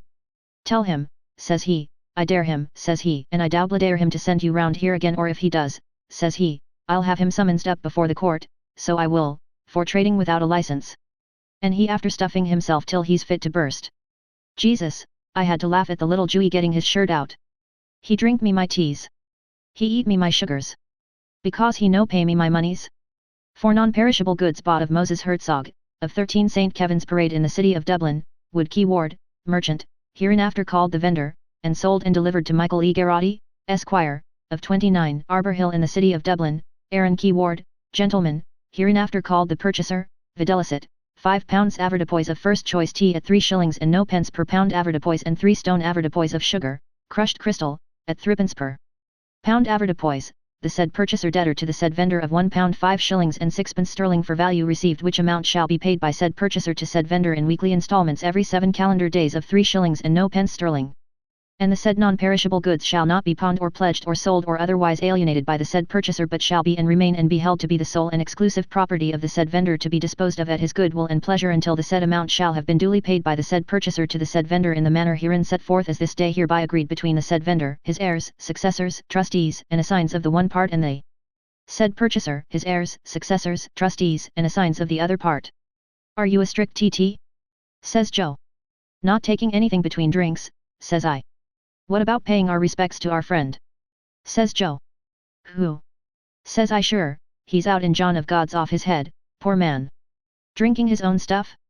Says Joe. Says I. Whiskey and water on the brain. Come around to Barney Kiernan's, says Joe. I want to see the citizen. Barney Mavourneen's be it, says I. Anything strange or wonderful, Joe? Not a word, says Joe. I was up at that meeting in the City Arms. What was that, Joe? Says I. Cattle traders, says Joe, about the foot and mouth disease. I want to give the citizen the hard word about it. So we went around by the Linen Hall barracks in the back of the courthouse talking of one thing or another. Decent fellow Joe when he has it, but sure like that he never has it. Jesus, I couldn't get over that bloody foxy Garotti, the daylight robber. For trading without a license, says he. In Innisfail the fair there lies a land, the land of Holy Mitchin. There rises a watchtower beheld of men afar. There sleep the mighty dead as in life they slept, warriors and princes of high renown. A pleasant land it is in sooth, of murmuring waters, fishful streams where sport the gurnard, the plaice, the roach, the halibut, the gibbed haddock, the grilse, the dab, the brill, the flounder, the pollock, the mixed coarse fish generally, and other denizens of the aqueous kingdom too numerous to be enumerated. In the mild breezes of the west and of the east the lofty trees wave in different directions their first-class foliage, the wafty sycamore, the Lebanonian cedar, the exalted plane tree, the eugenic eucalyptus, and other ornaments of the arboreal world with which that region is thoroughly well supplied. Lovely maidens sit in close proximity to the roots of the lovely trees, singing the most lovely songs while they play with all kinds of lovely objects, as for example golden ingots, silvery fishes, crans of herrings, drafts of eels, codlings, creels of fingerlings, purple sea gems, and playful insects. And heroes voyage from afar to woo them, from Eblana to Slivemargy, the peerless princes of unfettered Munster and of Connaught the just, and of smooth sleek Leinster, and of Cruachan's land, and of Armagh the splendid, and of the noble district of Boyle, princes, the sons of kings. And there rises a shining palace whose crystal glittering roof is seen by mariners who traverse the extensive sea in barks built expressly for that purpose, and thither come all herds and fatlings and first fruits of that land, for O'Connell Fitzsimon takes toll of them, a chieftain descended from chieftains. Thither the extremely large wains bring foison of the fields, flaskets of cauliflowers, floats of spinach, pineapple chunks, rangoon beans, strikes of tomatoes, drums of figs, drills of swedes, spherical potatoes, and tallies of iridescent kale, York and Savoy, and trays of onions, pearls of the earth, and punnets of mushrooms, and custard marrows, and fat vetches, and bear and rape, and red, green, yellow, brown, russet, sweet, big, bitter, ripe, pomelated apples, and chips of strawberries, and sieves of gooseberries, pulpy and pelurious, and strawberries fit for princes, and raspberries from their canes. I dare him, says he, and I doubly dare him. Come out here, Garotti, you notorious bloody hill and dale robber. And by that way wend the herds innumerable of bellwethers and flushed ewes and shearling rams and lambs and stubble geese and medium steers and roaring mares and polled calves and long wools and store sheep and cuffs prime springers and culls and sow pigs and bacon hogs and the various different varieties of highly distinguished swine and Angus heifers and polly bull locks of immaculate pedigree together with prime premiated milch cows and beeves, and there is ever heard a trampling, cackling, roaring, lowing, bleating, bellowing, rumbling, grunting, champing, chewing, of sheep and pigs and heavy-hoofed kine from pasture lands of Lusk and Rush and Carrick mines and from the streamy vales of Thomond, from the Amgillicuddies reeks the inaccessible and lordly Shannon the unfathomable, and from the gentle declivities of the place of the race of Keir. Their udders distended with superabundance of milk and butts of butter and rennets of cheese and farmers' firkins and targets of lamb and crannocks of corn and oblong eggs in great hundreds, various in size, the agate with this done. So we turned into Barney Kiernan's and there, sure enough, was the citizen up in the corner having a great confab with himself and that bloody mangy mongrel, Gary Owen, and he waiting for what the sky would drop in the way of drink. There he is, says I, in his glory hole, with his Cruiskeen lawn and his load of papers, working for the cause. The bloody mongrel let a grouse out of him would give you the creeps. Be a corporal work of mercy if someone would take the life of that bloody dog. I'm told for a fact he ate a good part of the breeches off a constabulary man in Santry that came round one time with a blue paper about a license. Stand and deliver, says he. That's all right, citizen, says Joe. Friends here. Pass, friends, says he. Then he rubs his hand in his eye and says he. What's your opinion of the times? Doing the rapary and rory of the hill. But, begob, Joe was equal to the occasion. I think the markets are on a rise, says he, sliding his hand down his fork. So begob the citizen claps his paw on his knee and he says. Foreign wars is the cause of it. And says Joe, sticking his thumb in his pocket. It's the Russians' wish to tyrannize. Ara, give over your bloody codding, Joe, says I. I've a thirst on me I wouldn't sell for half a crown. Give it a name, citizen, says Joe. Wine of the country, says he. What's yours? Says Joe. Ditto make an ass be, says I. 3 pints, Terry, says Joe. And how's the old heart, citizen? Says he. Never better, Achara, says he. What Gary? Are we going to win? And with it he took the bloody old Towser by the scruff of the neck and, by Jesus, he near throttled him.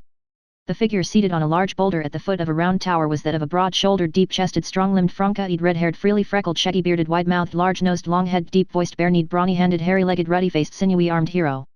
From shoulder to shoulder he measured several ells and his rock-like mountainous knees were covered, as was likewise the rest of his body wherever visible, with a strong growth of tawny prickly hair in hue and toughness similar to the mountain gorse, Ulex europaeus. The wide-winged nostrils, from which bristles of the same tawny hue projected, were of such capaciousness that within their cavernous obscurity the field lark might easily have lodged her nest. The eyes in which a tear and a smile strove ever for the mastery were of the dimensions of a good-sized cauliflower. A powerful current of warm breath issued at regular intervals from the profound cavity of his mouth while in rhythmic resonance the loud strong hail reverberations of his formidable heart thundered rumblingly causing the ground, the summit of the lofty tower and the still loftier walls of the cave to vibrate and tremble. He wore a long unsleeved garment of recently flayed ox hide reaching to the knees in a loose kilt and this was bound about his middle by a girdle of plaited straw and rushes. Beneath this he wore trews of deerskin, roughly stitched with gut. His nether extremities were encased in high balbriggan buskins dyed in lichen purple, the feet being shod with brogues of salted cowhide laced with the windpipe of the same beast.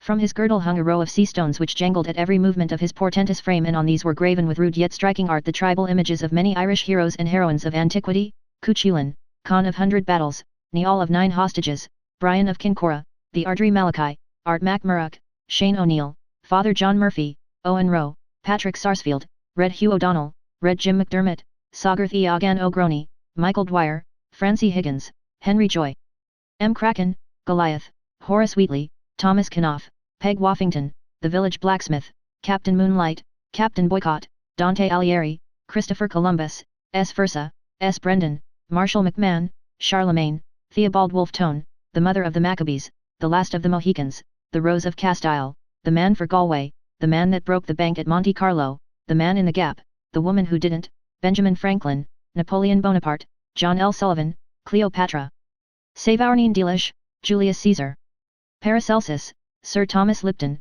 William Tell, Michelangelo Hayes, Muhammad, the Bride of Lammermoor, Peter the Hermit, Peter the Packer, Dark Rosaline, Patrick W. Shakespeare, Brian Confucius, Murtaugh Gutenberg, Patricio Velasquez, Captain Nemo, Tristan and Isolde, the first Prince of Wales, Thomas Cook and Son, the Bold Soldier Boy, Ara N. Apog, Dick Turpin, Ludwig Beethoven, the Colleen Bown, Wadler Healy, Angus the Cool D, Dolly Mount, Sydney Parade, Ben Houth, Valentine Greatrax, Adam and Eve, Arthur Wellesley, Boss Croker, Herodotus, Jack the Giant Killer, Gautama Buddha, Lady Godiva, the Lily of Killarney, Baylor of the Evil Eye, the Queen of Sheba, Aki Nagel, Joe Nagel, Alessandro Volta, Jeremiah O'Donovan Rosa, Don Philip O'Sullivan Beer. A couched spear of acuminated granite rested by him, while at his feet reposed a savage animal of the canine tribe whose stertorous gasps announced that he was sunk in uneasy slumber, a supposition confirmed by hoarse growls and spasmodic movements which his master repressed from time to time by tranquilizing blows of a mighty cudgel rudely fashioned out of Paleolithic stone. So anyhow Terry brought the 3 pints. Joe was standing, and begob the sight nearly left my eyes when I saw him land out a quid. Oh, as true as I'm telling you. A good-looking sovereign. And there's more where that came from, says he. Were you robbing the poor box, Joe? Says I. Sweat of my brow, says Joe. 'Twas the prudent member gave me the wheeze.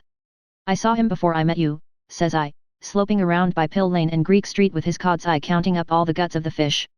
Who comes through Mitchen's land, bedight in sable armor? Oh Bloom, the son of Rory, it is he.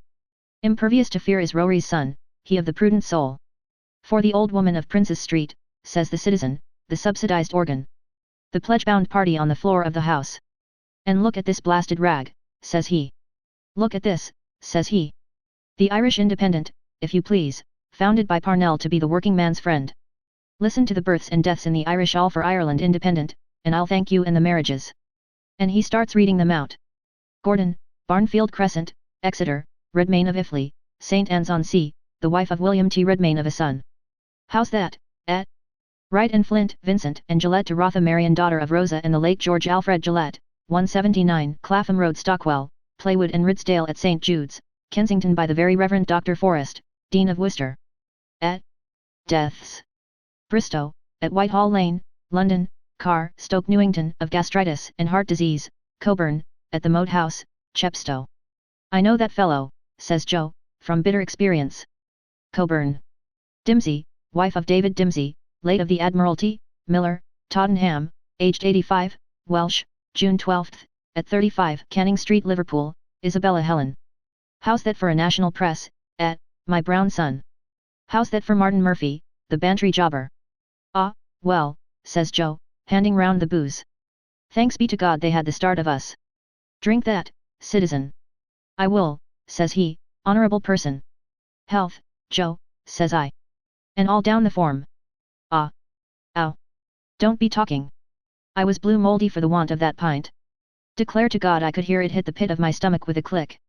And lo, as they quaffed their cup of joy, a godlike messenger came swiftly in, radiant as the eye of heaven, a comely youth, and behind him there passed an elder of noble gait and countenance, bearing the sacred scrolls of law, and with him his lady wife, a dame of peerless lineage, fairest of her race. Little Alf Bergen popped in round the door and hid behind Barney's snug, squeezed up with the laughing. And who was sitting up there in the corner that I hadn't seen, snoring drunk blind to the world, only Bob Doran. I didn't know what was up, and Alf kept making signs out of the door. And begob what was it only that bloody old pantaloon Dennis Breen in his bath slippers with 2 bloody big books tucked under his oxter, and the wife hot foot after him, unfortunate wretched woman, trotting like a poodle. I thought Alf would split. Look at him, says he. Breen. He's traipsing all round Dublin with a postcard someone sent him with UP, up on it to take a li.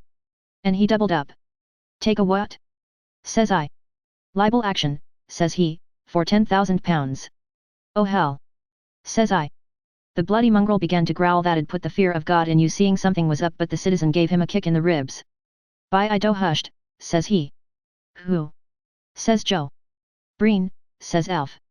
He was in John Henry Menton's, and then he went round to Collis and Ward's, and then Tom Rockford met him and sent him round to the sub-sheriff's for a lark. Oh God, I've a pain laughing. Up. The long fellow gave him an eye as good as a process, and now the bloody old lunatic is gone round to Green Street to look for A.G. Man. When is Long John going to hang that fellow in Mountjoy? Says Joe. Bergen, says Bob Doran, waking up. Is that Alf Bergen? Yes, says Alf. Hanging? Wait till I show you. Here, Terry, give us a pony. That bloody old fool. £10,000. You should have seen Long John's eye. And he started laughing. Who are you laughing at? Says Bob Doran. Is that Bergen? Hurry up, Terry boy, says Alf. Terence O'Ryan heard him and straightway brought him a crystal cup full of the foamy ebon ale which the noble twin brothers Bungavig and Bungard alone brew ever in their divine alavots, cunning as the sons of deathless Leda. For they garner the succulent berries of the hop and mass and sift and bruise and brew them and they mix therewith sour juices and bring the must to the sacred fire and cease not night or day from their toil, those cunning brothers, lords of the vat. Then did you, chivalrous Terence, hand forth, as to the manner born, that nectarous beverage and you offered the crystal cup to him that thirsted, the soul of chivalry, in beauty akin to the immortals. But he, the young chief of the Aubergons, could ill brook to be outdone in generous deeds but gave therefore with gracious gesture a testoon of costliest bronze. Thereon embossed in excellent smithwork was seen the image of a queen of regal port, scion of the house of Brunswick, Victoria her name, her most excellent majesty, by grace of God of the United Kingdom of Great Britain and Ireland and of the British dominions beyond the sea, queen, defender of the faith, empress of India, even she, who bore rule, a victress over many peoples, the well-beloved, for they knew and loved her from the rising of the sun to the going down thereof, the pale, the dark, the ruddy and the Ethiop. What's that bloody Freemason doing, says the citizen, prowling up and down outside. What's that? Says Joe. Here you are, says Alf, chucking out the rhino. Talking about hanging, I'll show you something you never saw. Hangman's letters. Look at here. So he took a bundle of wisps of letters and envelopes out of his pocket. Are you codding? Says I. Honest Injun, says Alf. Read them. So Joe took up the letters. Who are you laughing at? Says Bob Doran. So I saw there was going to be a bit of a dust.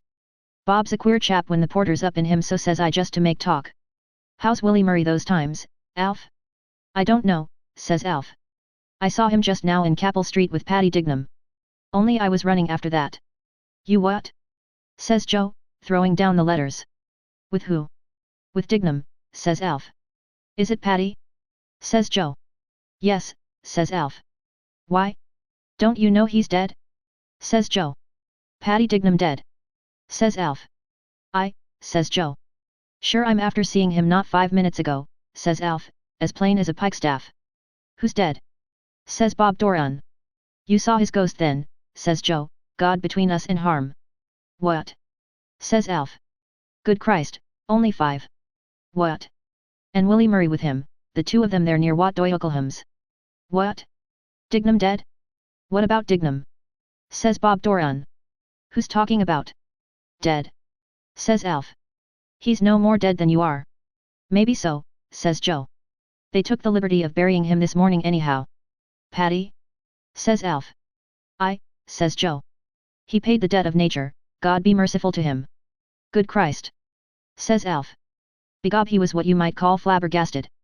In the darkness spirit hands were felt to flutter, and when prayer by Tuntras had been directed to the proper quarter, a faint but increasing luminosity of ruby light became gradually visible, the apparition of the etheric double being particularly lifelike owing to the discharge of jivic rays from the crown of the head and face. Communication was effected through the pituitary body and also by means of the orange fiery and scarlet rays emanating from the sacral region and solar plexus. Questioned by his earth name as to his whereabouts in the heaven world, he stated that he was now on the path of pralaya or return, but was still submitted to trial at the hands of certain bloodthirsty entities on the lower astral levels. In reply to a question as to his first sensations in the great divide beyond, he stated that previously he had seen as in a glass darkly, but that those who had passed over had some possibilities of itmic development opened up to them. Interrogated as to whether life there resembled our experience in the flesh, he stated that he had heard from more favored beings now in the spirit that their abodes were equipped with every modern home comfort such as Tala Fana, Al-Avatar, Hatakalda, Wataklaysat, and that the highest adepts were steeped in waves of volupcy of the very purest nature. Having requested a quart of buttermilk, this was brought and evidently afforded relief. Asked if he had any message for the living, he exhorted all who were still at the wrong side of Maya to acknowledge the true path, for it was reported in Devanic circles that Mars and Jupiter were out for mischief on the eastern angle where the Ram has power.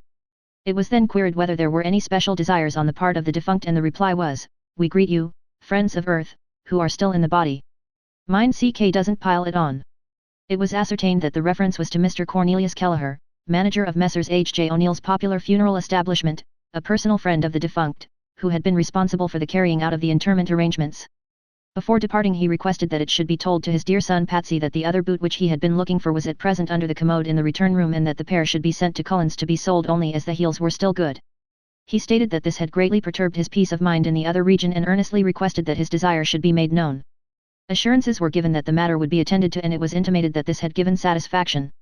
He is gone from mortal haunts, O Dignam, son of our morning. Fleet was his foot on the bracken, Patrick of the beamy brow. Wail, Banba, with your wind, and wail, O ocean, with your whirlwind. There he is again, says the citizen, staring out. Who? Says I. Bloom, says he. He's on point duty up and down there for the last 10 minutes. And, begob, I saw his fisoke do a peep in and then slither off again. Little Alf was knocked baways. Faith, he was. Good Christ! Says he. I could have sworn it was him. And says Bob Doran, with the hat on the back of his pole, lowest blackguard in Dublin when he's under the influence. Who said Christ is good? I beg your parsnips, says Alf. Is that a good Christ, says Bob Doran, to take away poor little Willie Dignam? Ah, well, says Alf, trying to pass it off. He's over all his troubles. But Bob Doran shouts out of him. He's a bloody ruffian, I say, to take away poor little Willie Dignam. Terry came down and tipped him the wink to keep quiet, that they didn't want that kind of talk in a respectable licensed premises. And Bob Doran starts doing the weeps about Paddy Dignam, true as you're there. The finest man, says he, snivelling, the finest purest character. The tear is bloody near your eye. Talking through his bloody hat. Fitter for him go home to the little sleepwalking bitch he married, Mooney, the bum bailiff's daughter. Mother kept a kip in Hardwick Street, that used to be stravaging about the landings. Bantam Lyons told me that was stopping there at 2 in the morning without a stitch on her, exposing her person, open to all comers, Fairfield, and no favour. The noblest, the truest, says he. And he's gone, poor little Willie, poor little Paddy Dignam. And mournful and with a heavy heart he bewept the extinction of that beam of heaven. Old Gary Owen started growling again at Bloom that was skeezing round the door. Come in, come on, he won't eat you, says the citizen. So Bloom slopes in with his cod's eye on the dog and he asks Terry was Martin Cunningham there. Oh, Christ M. Keown, says Joe, reading one of the letters. Listen to this, will you? And he starts reading out 1. 7 Hunter Street. Liverpool. To the High Sheriff of Dublin. Dublin. Honoured Sir, I beg to offer my services in the above-mentioned painful case. I hanged Joe Gann in Boodle Jail on the 12th of February 1900 and I hanged. Show us, Joe, says I. Private Arthur Chase for foul murder of Jesse Tilsit in Pentonville Prison and I was assistant when. Jesus, says I. Billington executed the awful murderer Toad Smith. The citizen made a grab at the letter. Hold hard, says Joe, I have a special knack of putting the noose once and he can't get out. Hoping to be favoured I remain, honoured sir, my terms is 5 guineas. H. Rumbold. Master Barber. And a barbarous bloody barbarian he is too, says the citizen. And the dirty scrawl of the wretch, says Joe. Here, says he, take them to hell out of my sight, Alf. Hello, Bloom, says he, what will you have? So they started arguing about the point, Bloom saying he wouldn't and he couldn't and excuse him no offence and all to that, and then he said well he'd just take a cigar. Gob, he's a prudent member and no mistake. Give us one of your prime stinkers, Terry, says Joe. And Alf was telling us there was one chap sent in a mourning card with a black border round it. They're all barbers, says he, from the black country that would hang their own fathers for 5 quid down and travelling expenses. And he was telling us there's 2 fellows waiting below to pull his heels down when he gets the drop and choke him properly, and then they chop up the rope after and sell the bits for a few bob a skull. In the dark land they bide, the vengeful knights of the razor. Their deadly coil they grasp, yet, and therein they lead to Erebus. Whatsoever white hath done a deed of blood, for I will on no wise suffer it, even so saith the Lord. So they started talking about capital punishment, and of course Bloom comes out with the why and the wherefore and all the codology of the business, and the old dog smelling him all the time. I'm told those Jewies does have a sort of a queer odor coming off them for dogs, about I don't know what all deterrent effect and so forth and so on. There's one thing it hasn't a deterrent effect on, says Alf. What's that?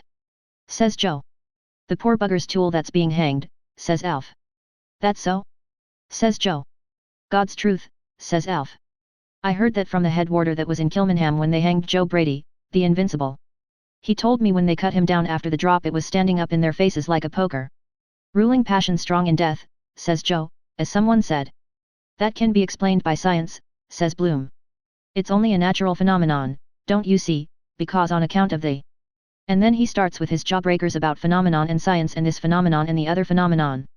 The distinguished scientist Herr Professor Luitpold Blumenduff tendered medical evidence to the effect that the instantaneous fracture of the cervical vertebrae and consequent scission of the spinal cord would, according to the best approved tradition of medical science, be calculated to inevitably produce in the human subject a violent ganglionic stimulus of the nerve centers of the genital apparatus, thereby causing the elastic pores of the corpora cavernosa to rapidly dilate in such a way as to instantaneously facilitate the flow of blood to that part of the human anatomy known as the penis or male organ, resulting in the phenomenon which has been denominated by the faculty a morbid upwards and outwards philoprogenitive erection in articulo mortis per diminutionem capitis.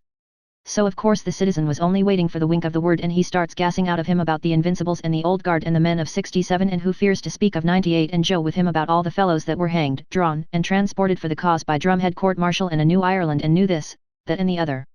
Talking about New Ireland, he ought to go and get a new dog, so he ought. Mangy ravenous brute, sniffing and sneezing all round the place and scratching his scabs.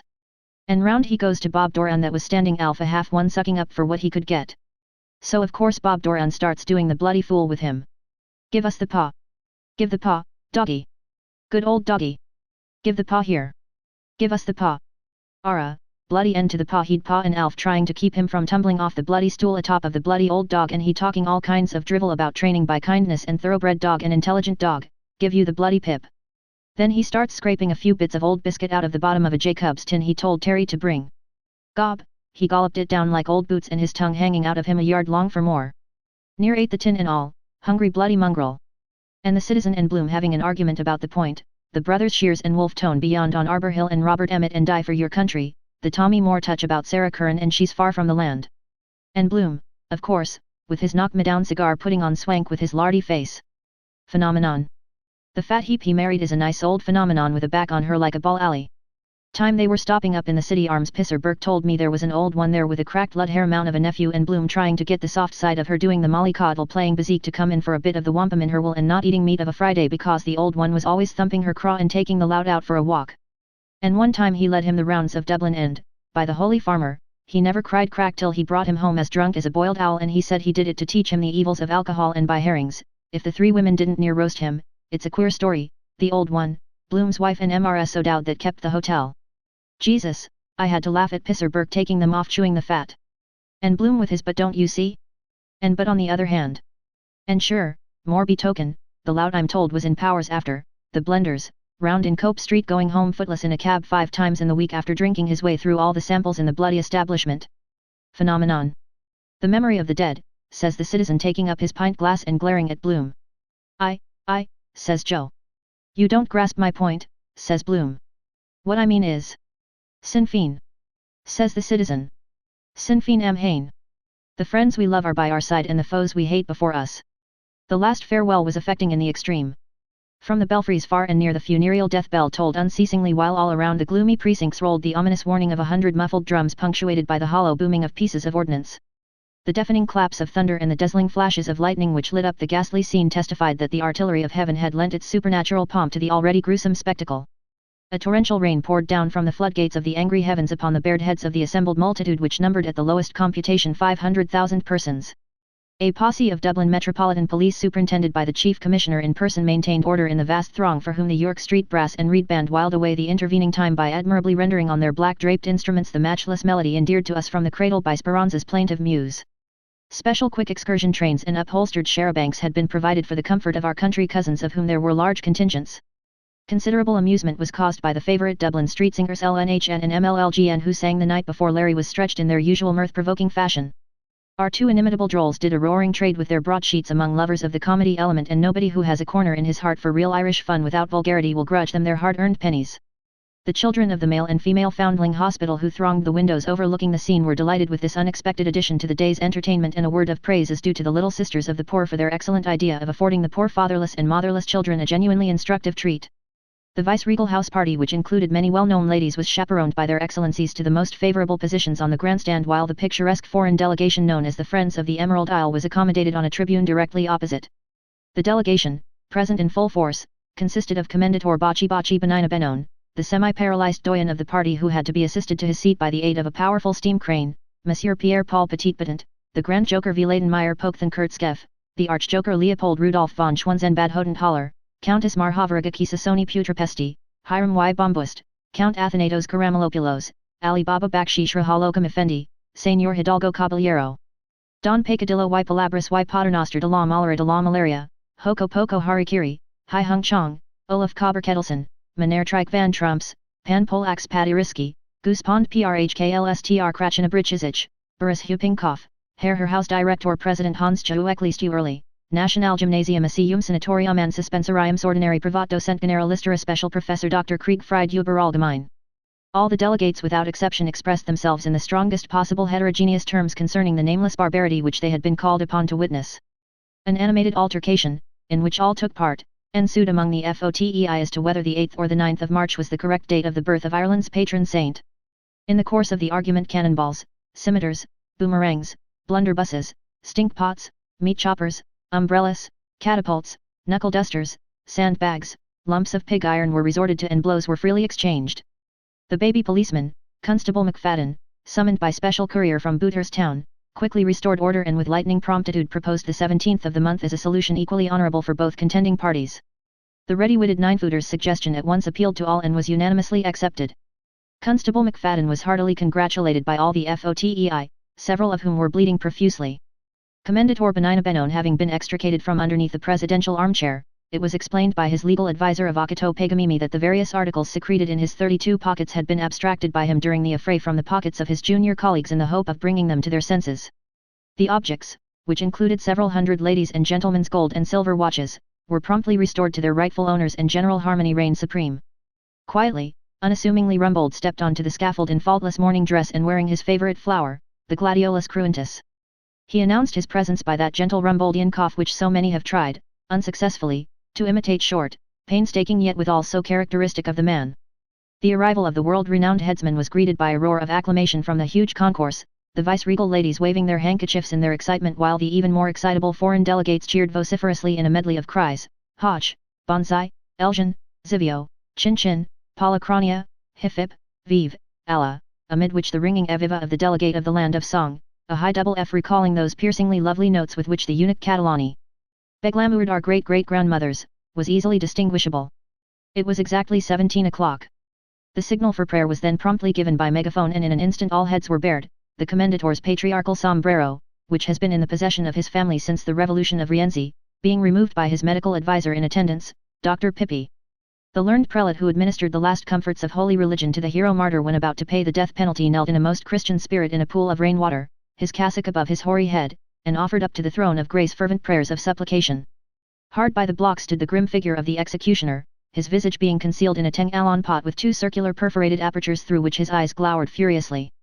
As he awaited the fatal signal he tested the edge of his horrible weapon by honing it upon his brawny forearm or decapitated in rapid succession a flock of sheep which had been provided by the admirers of his fell but necessary office. On a handsome mahogany table near him were neatly arranged the quartering knife, the various finely tempered disemboweling appliances, specially supplied by the world-famous firm of cutlers, Messrs. John Round and Sons, Sheffield, a terracotta saucepan for the reception of the duodenum, colon, blind intestine, and appendix etc. when successfully extracted, and two commodious milk jugs destined to receive the most precious blood of the most precious victim. The house steward of the Amalgamated Cats and Dogs Home was in attendance to convey these vessels when replenished to that beneficent institution.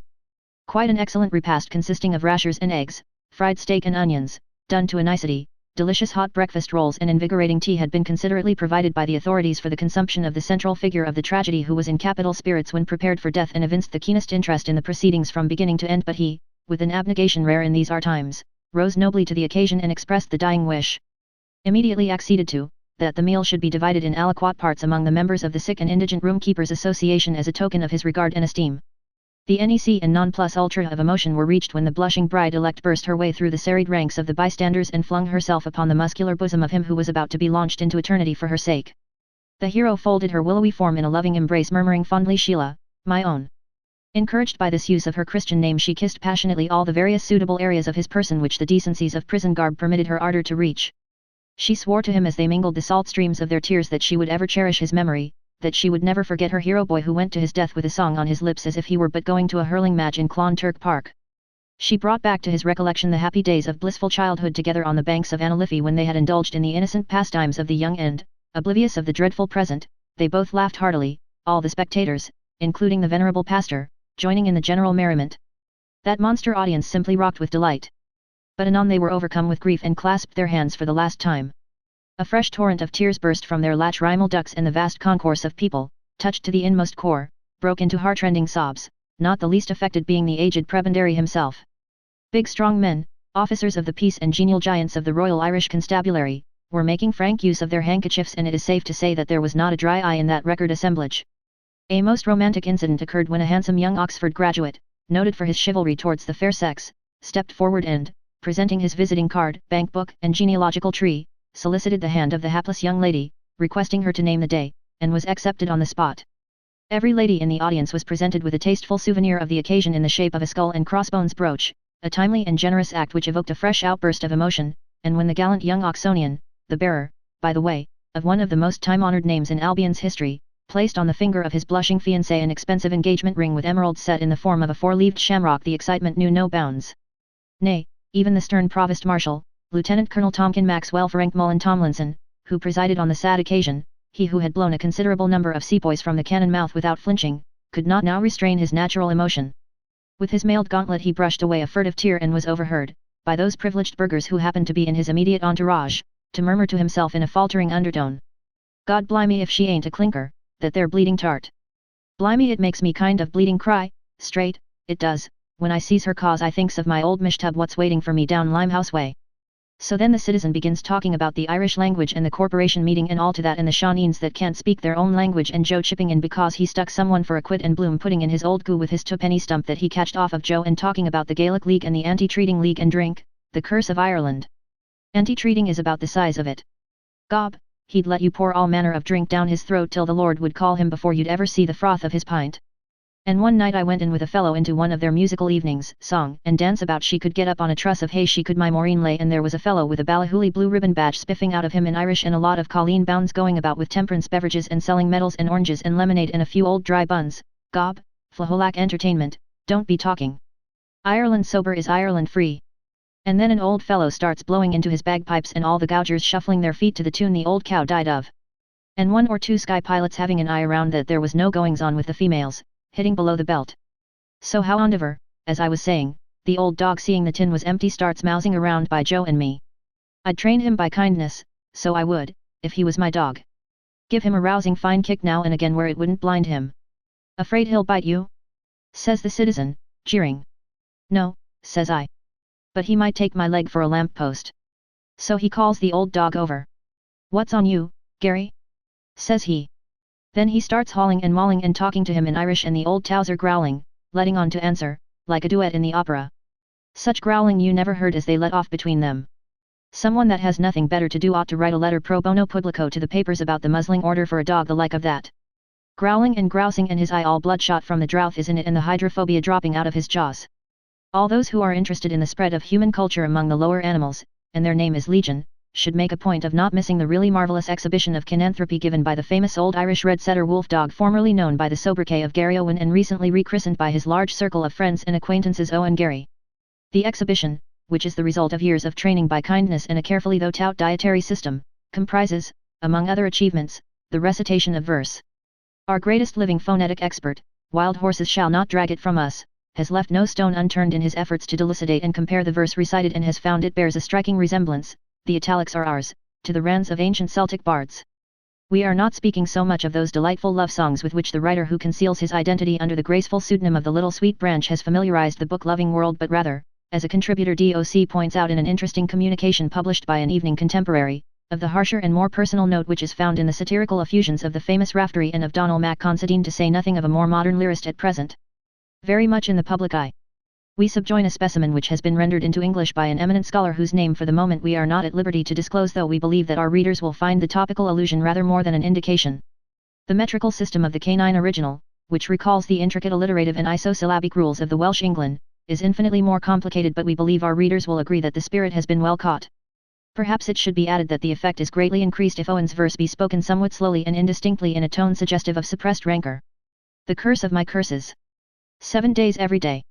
And 7 dry Thursdays. On you, Barney Kiernan. Has no sup of water. To cool my courage. And my guts red roaring. After Lowry's lights. So he told Terry to bring some water for the dog, and, gob, you could hear him lapping it up a mile off. And Joe asked him would he have another. I will, says he, a chara, to show there's no ill feeling. Gob, he's not as green as he's cabbage looking. Arsing around from one pub to another, leaving it to your own honor, with old Giltrop's dog, and getting fed up by the ratepayers and corporators. Entertainment for man and beast. And says Joe. Could you make a hole in another pint? Could a swim duck? Says I. Same again, Terry, says Joe. Are you sure you won't have anything in the way of liquid refreshment? Says he. Thank you, no, says Bloom. As a matter of fact, I just wanted to meet Martin Cunningham, don't you see, about this insurance of poor Dignam's. Martin asked me to go to the house. You see, he, Dignam, didn't serve any notice of the assignment on the company at the time, and nominally under the act the mortgagee can't recover on the policy.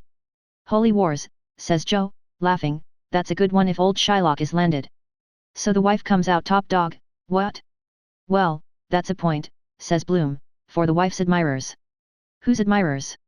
Says Joe. The wife's advisors, says Bloom.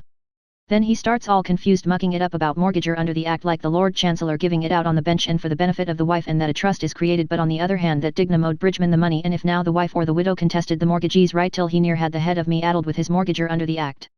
He was bloody safe he wasn't run in himself under the act that time as a rogue and vagabond, only he had a friend in court. Selling bazaar tickets, or what do you call it, Royal Hungarian Privileged Lottery. True as you're there. Oh, commend me to an Israelite. Royal and Privileged Hungarian Robbery. So Bob Doran comes lurching around asking Bloom to tell Mrs. Dignam he was sorry for her trouble, and he was very sorry about the funeral, and to tell her that he said, and everyone who knew him said, that there was never a truer, a finer than poor little Willie that's dead, to tell her. Choking with bloody foolery. And shaking Bloom's hand, doing the tragic to tell her that. Shake hands, brother. You're a rogue and I'm another. Let me, said he, so far presume upon our acquaintance, which, however slight it may appear if judged by the standard of mere time, is founded, as I hope and believe, on a sentiment of mutual esteem, as to request of you this favour. But, should I have overstepped the limits of reserve, let the sincerity of my feelings be the excuse for my boldness.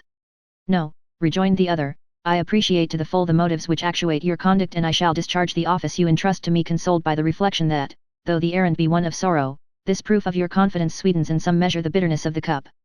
Then suffer me to take your hand, said he. The goodness of your heart, I feel sure, will dictate to you better than my inadequate words the expressions which are most suitable to convey an emotion whose poignancy, were I to give vent to my feelings, would deprive me even of speech. And off with him and out, trying to walk straight. Boozed at 5 o'clock. Night he was near being lagged, only Paddy Leonard knew the bobby, 1-4-A. Blind to the world, up in a shebeen in Bride Street after closing time, fornicating with 2 shawls and a bully on guard, drinking porter out of teacups. And calling himself a Frenchie for the shawls, Joseph Magno, and talking against the Catholic religion, and he serving mass in Adam and Eve's when he was young with his eyes shut, who wrote the New Testament, and the Old Testament, and hugging and smugging. And the 2 shawls killed with the laughing, picking his pockets, the bloody fool, and he spilling the porter all over the bed, and the 2 shawls screeching laughing at one another. How is your testament? Have you got an Old Testament? Only Paddy was passing there, I tell you what. Then see him of a Sunday with his little concubine of a wife, and she wagging her tail up the aisle of the chapel with her patent boots on her, no less, and her violets, nice as pie, doing the little lady. Jack Mooney's sister. And the old prostitute of a mother procuring rooms to street couples. Gob, Jack made him toe the line. Told him if he didn't patch up the pot, Jesus, he'd kick the shite out of him. So Terry brought the 3 pints. Here, says Joe, doing the honors. Here, citizen. Slinleet, says he. Fortune, Joe, says I. Good health, citizen. Gob, he had his mouth halfway down the tumbler already. Want a small fortune to keep him in drinks. Who is the long fellow running for the mayoralty, Alf? Says Joe. Friend of yours, says Alf. Nanan? Says Joe. The member? I won't mention any names, says Alf. I thought so, says Joe. I saw him up at that meeting now with William Field, MP, the cattle traders. Harry Iopas, says the citizen, that exploded volcano, the darling of all countries and the idol of his own.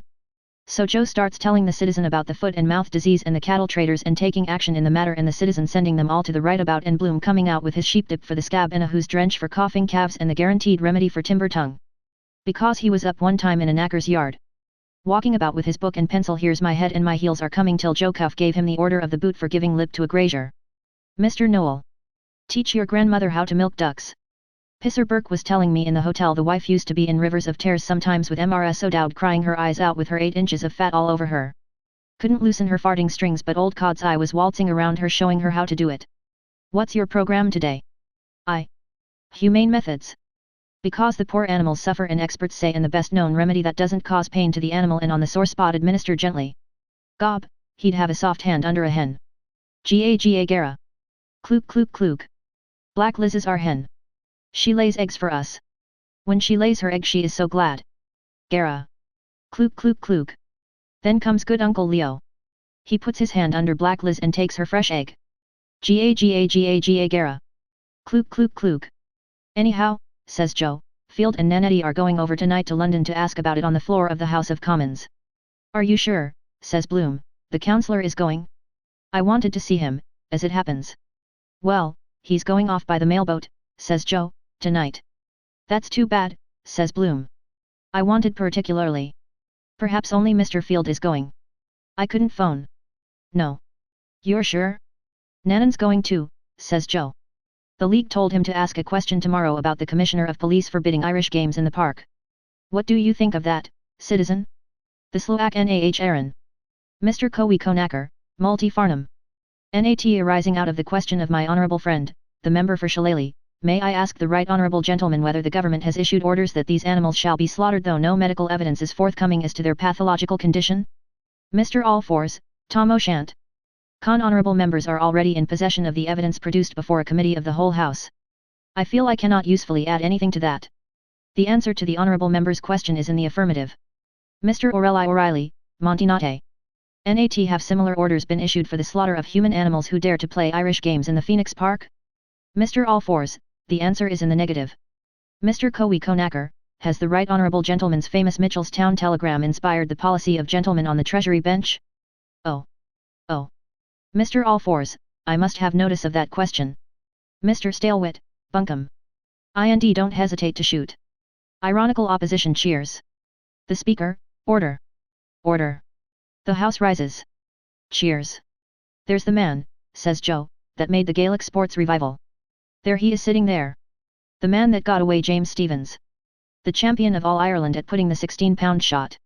What was your best throw, citizen?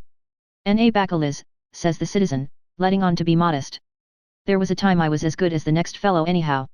Put it there, citizen, says Joe. You were in a bloody sight better. Is that really a fact? Says Alf. Yes, says Bloom. That's well known.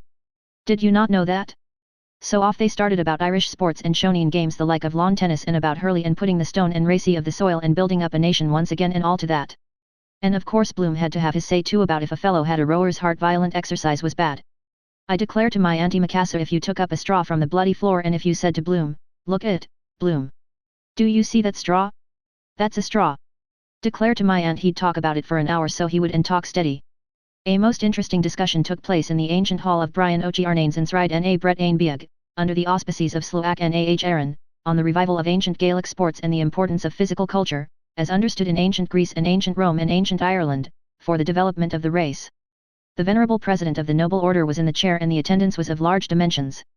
After an instructive discourse by the chairman, a magnificent oration eloquently and forcibly expressed, a most interesting and instructive discussion of the usual high standard of excellence ensued as to the desirability of the revivability of the ancient games and sports of our ancient Panceltic forefathers. The well-known and highly respected worker in the cause of our old tongue, Mr. Joseph M. Carthy Hines, made an eloquent appeal for the resuscitation of the ancient Gaelic sports and pastimes practiced morning and evening by Finn Mac Cool, as calculated to revive the best traditions of manly strength and prowess handed down to us from ancient ages. L. Bloom, who met with a mixed reception of applause and hisses, having espoused the negative, the vocalist chairman brought the discussion to a close, in response to repeated requests and hearty plaudits from all parts of a bumper house, by a remarkably noteworthy rendering of the immortal Thomas Osborne Davis evergreen verses, happily too familiar to need recalling here, a nation once again in the execution of which the veteran patriot champion may be said without fear of contradiction to have fairly excelled himself. The Irish Caruso Garibaldi was in superlative form and his stentorian notes were heard to the greatest advantage in the time-honoured anthem sung as only our citizen can sing it. His superb high-class vocalism, which by its super quality greatly enhanced his already international reputation, was vociferously applauded by the large audience among which were to be noticed many prominent members of the clergy as well as representatives of the press and the bar and the other learned professions. The proceedings then terminated. Amongst the clergy present were the very Rev. William Delaney, S.J., LL.D., the R.T. Rev. Gerald Malloy, D.D., the Rev. P.J. Kavanagh, C.S.S.P., the Rev. T. Waters, C.C., the Rev. John M. Ivers, P.P., the Rev. P.J. Cleary, O.S.F., the Rev. L.J. Hickey, O.P., the very Rev. Father Nicholas, O.S.F.C., the very Rev. B. Gorman, O.D.C., the Rev. T. Marr, S.J., the very Rev. James Murphy, S.J., the Rev. John Lavery, V.F., the very Rev. William Doherty, D.D., the Rev. Peter Fagan, O.M., the Rev. T. Brangan, O.S.A., the Rev. J. Flavin, C.C., the Rev. M.A. Hackett, C.C., the Rev. W. Hurley, C.C., the R.T. Rev. MGRM Manus, VG, the Rev BR Slattery, OMI, the very Rev MD Scally, PP, the Rev FT Purcell, OP, the very Rev.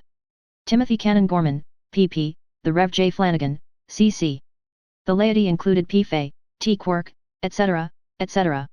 Talking about violent exercise, says Alf, were you at that Kia Bennett match? No, says Joe. I heard so and so made a cool £100 over it, says Alf. Who? Blazes? Says Joe. And says Bloom. What I meant about tennis, for example, is the agility and training the eye. Blazes, says Alf. He let out that Myler was on the beard to run up the odds and he's swatting all the time. We know him, says the citizen. The trader's son. We know what put English gold in his pocket. True for you, says Joe. And Bloom cuts in again about lawn tennis and the circulation of the blood, asking Alf. Now, don't you think, Bergen? Myler dusted the floor with him, says Alf. Heenan and Sayers was only a bloody fool to it. Handed him the father and mother of a beating.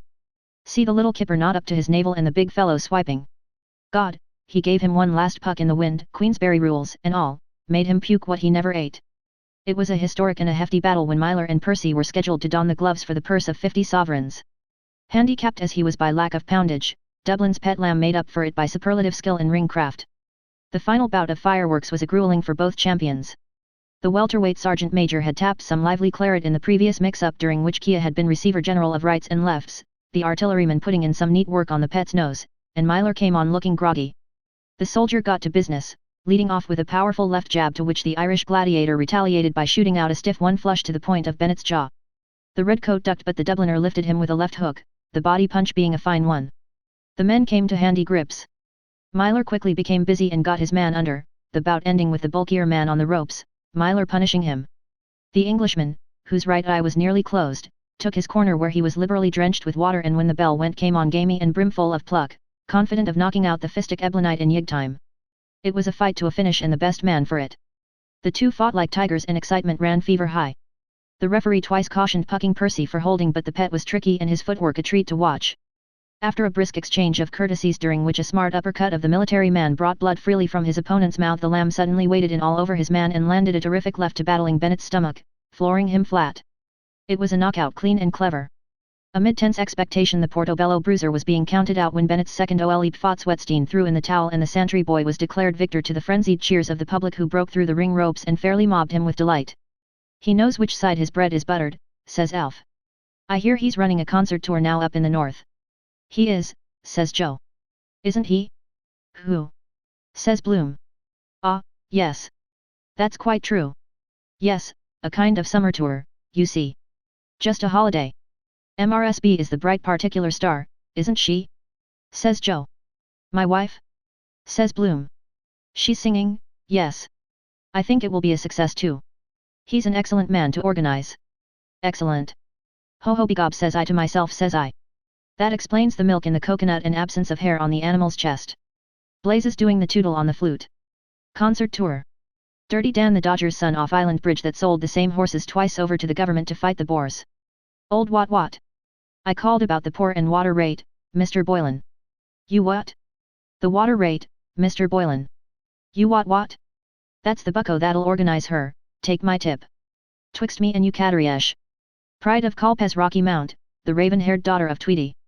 There grew she to peerless beauty where loquat and almond scent the air. The gardens of Alameda knew her step, the garths of olives knew and bowed. The chaste spouse of Leopold is she, Marion of the bountiful bosoms. And lo, there entered one of the clan of the O'Malloys, a comely hero of white face yet withal somewhat ruddy, his majesty's counsel learned in the law, and with him the prince and heir of the noble line of Lambert. Hello, Ned. Hello, Alf. Hello, Jack. Hello, Joe. God save you, says the citizen. Save you kindly, says JJ. What'll it be, Ned? Half one, says Ned. So JJ ordered the drinks. Were you round at the court? Says Joe. Yes, says JJ. He'll square that, Ned, says he. Hope so, says Ned. Now what were those two it? JJ getting him off the grand jury list and the other give him a leg over the stile. With his name in Stubbs's.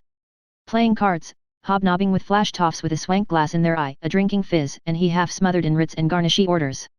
Pawning his gold watch in Cummins of Francis Street where no one would know him in the private office when I was there with Pisser releasing his boots out of the pop. What's your name, sir? Dunn, says he. And Dunn says I gob, he'll come home by Weeping Cross one of those days, I'm thinking. Did you see that bloody lunatic Breen round there? Says Alf. Up. Yes, says JJ looking for a private detective. Says Ned. And he wanted right go wrong to address the court only Corny Kelleher got round him telling him to get the handwriting examined first. £10,000, says Alf, laughing. God, I'd give anything to hear him before a judge and jury. Was it you did it, Alf? Says Joe.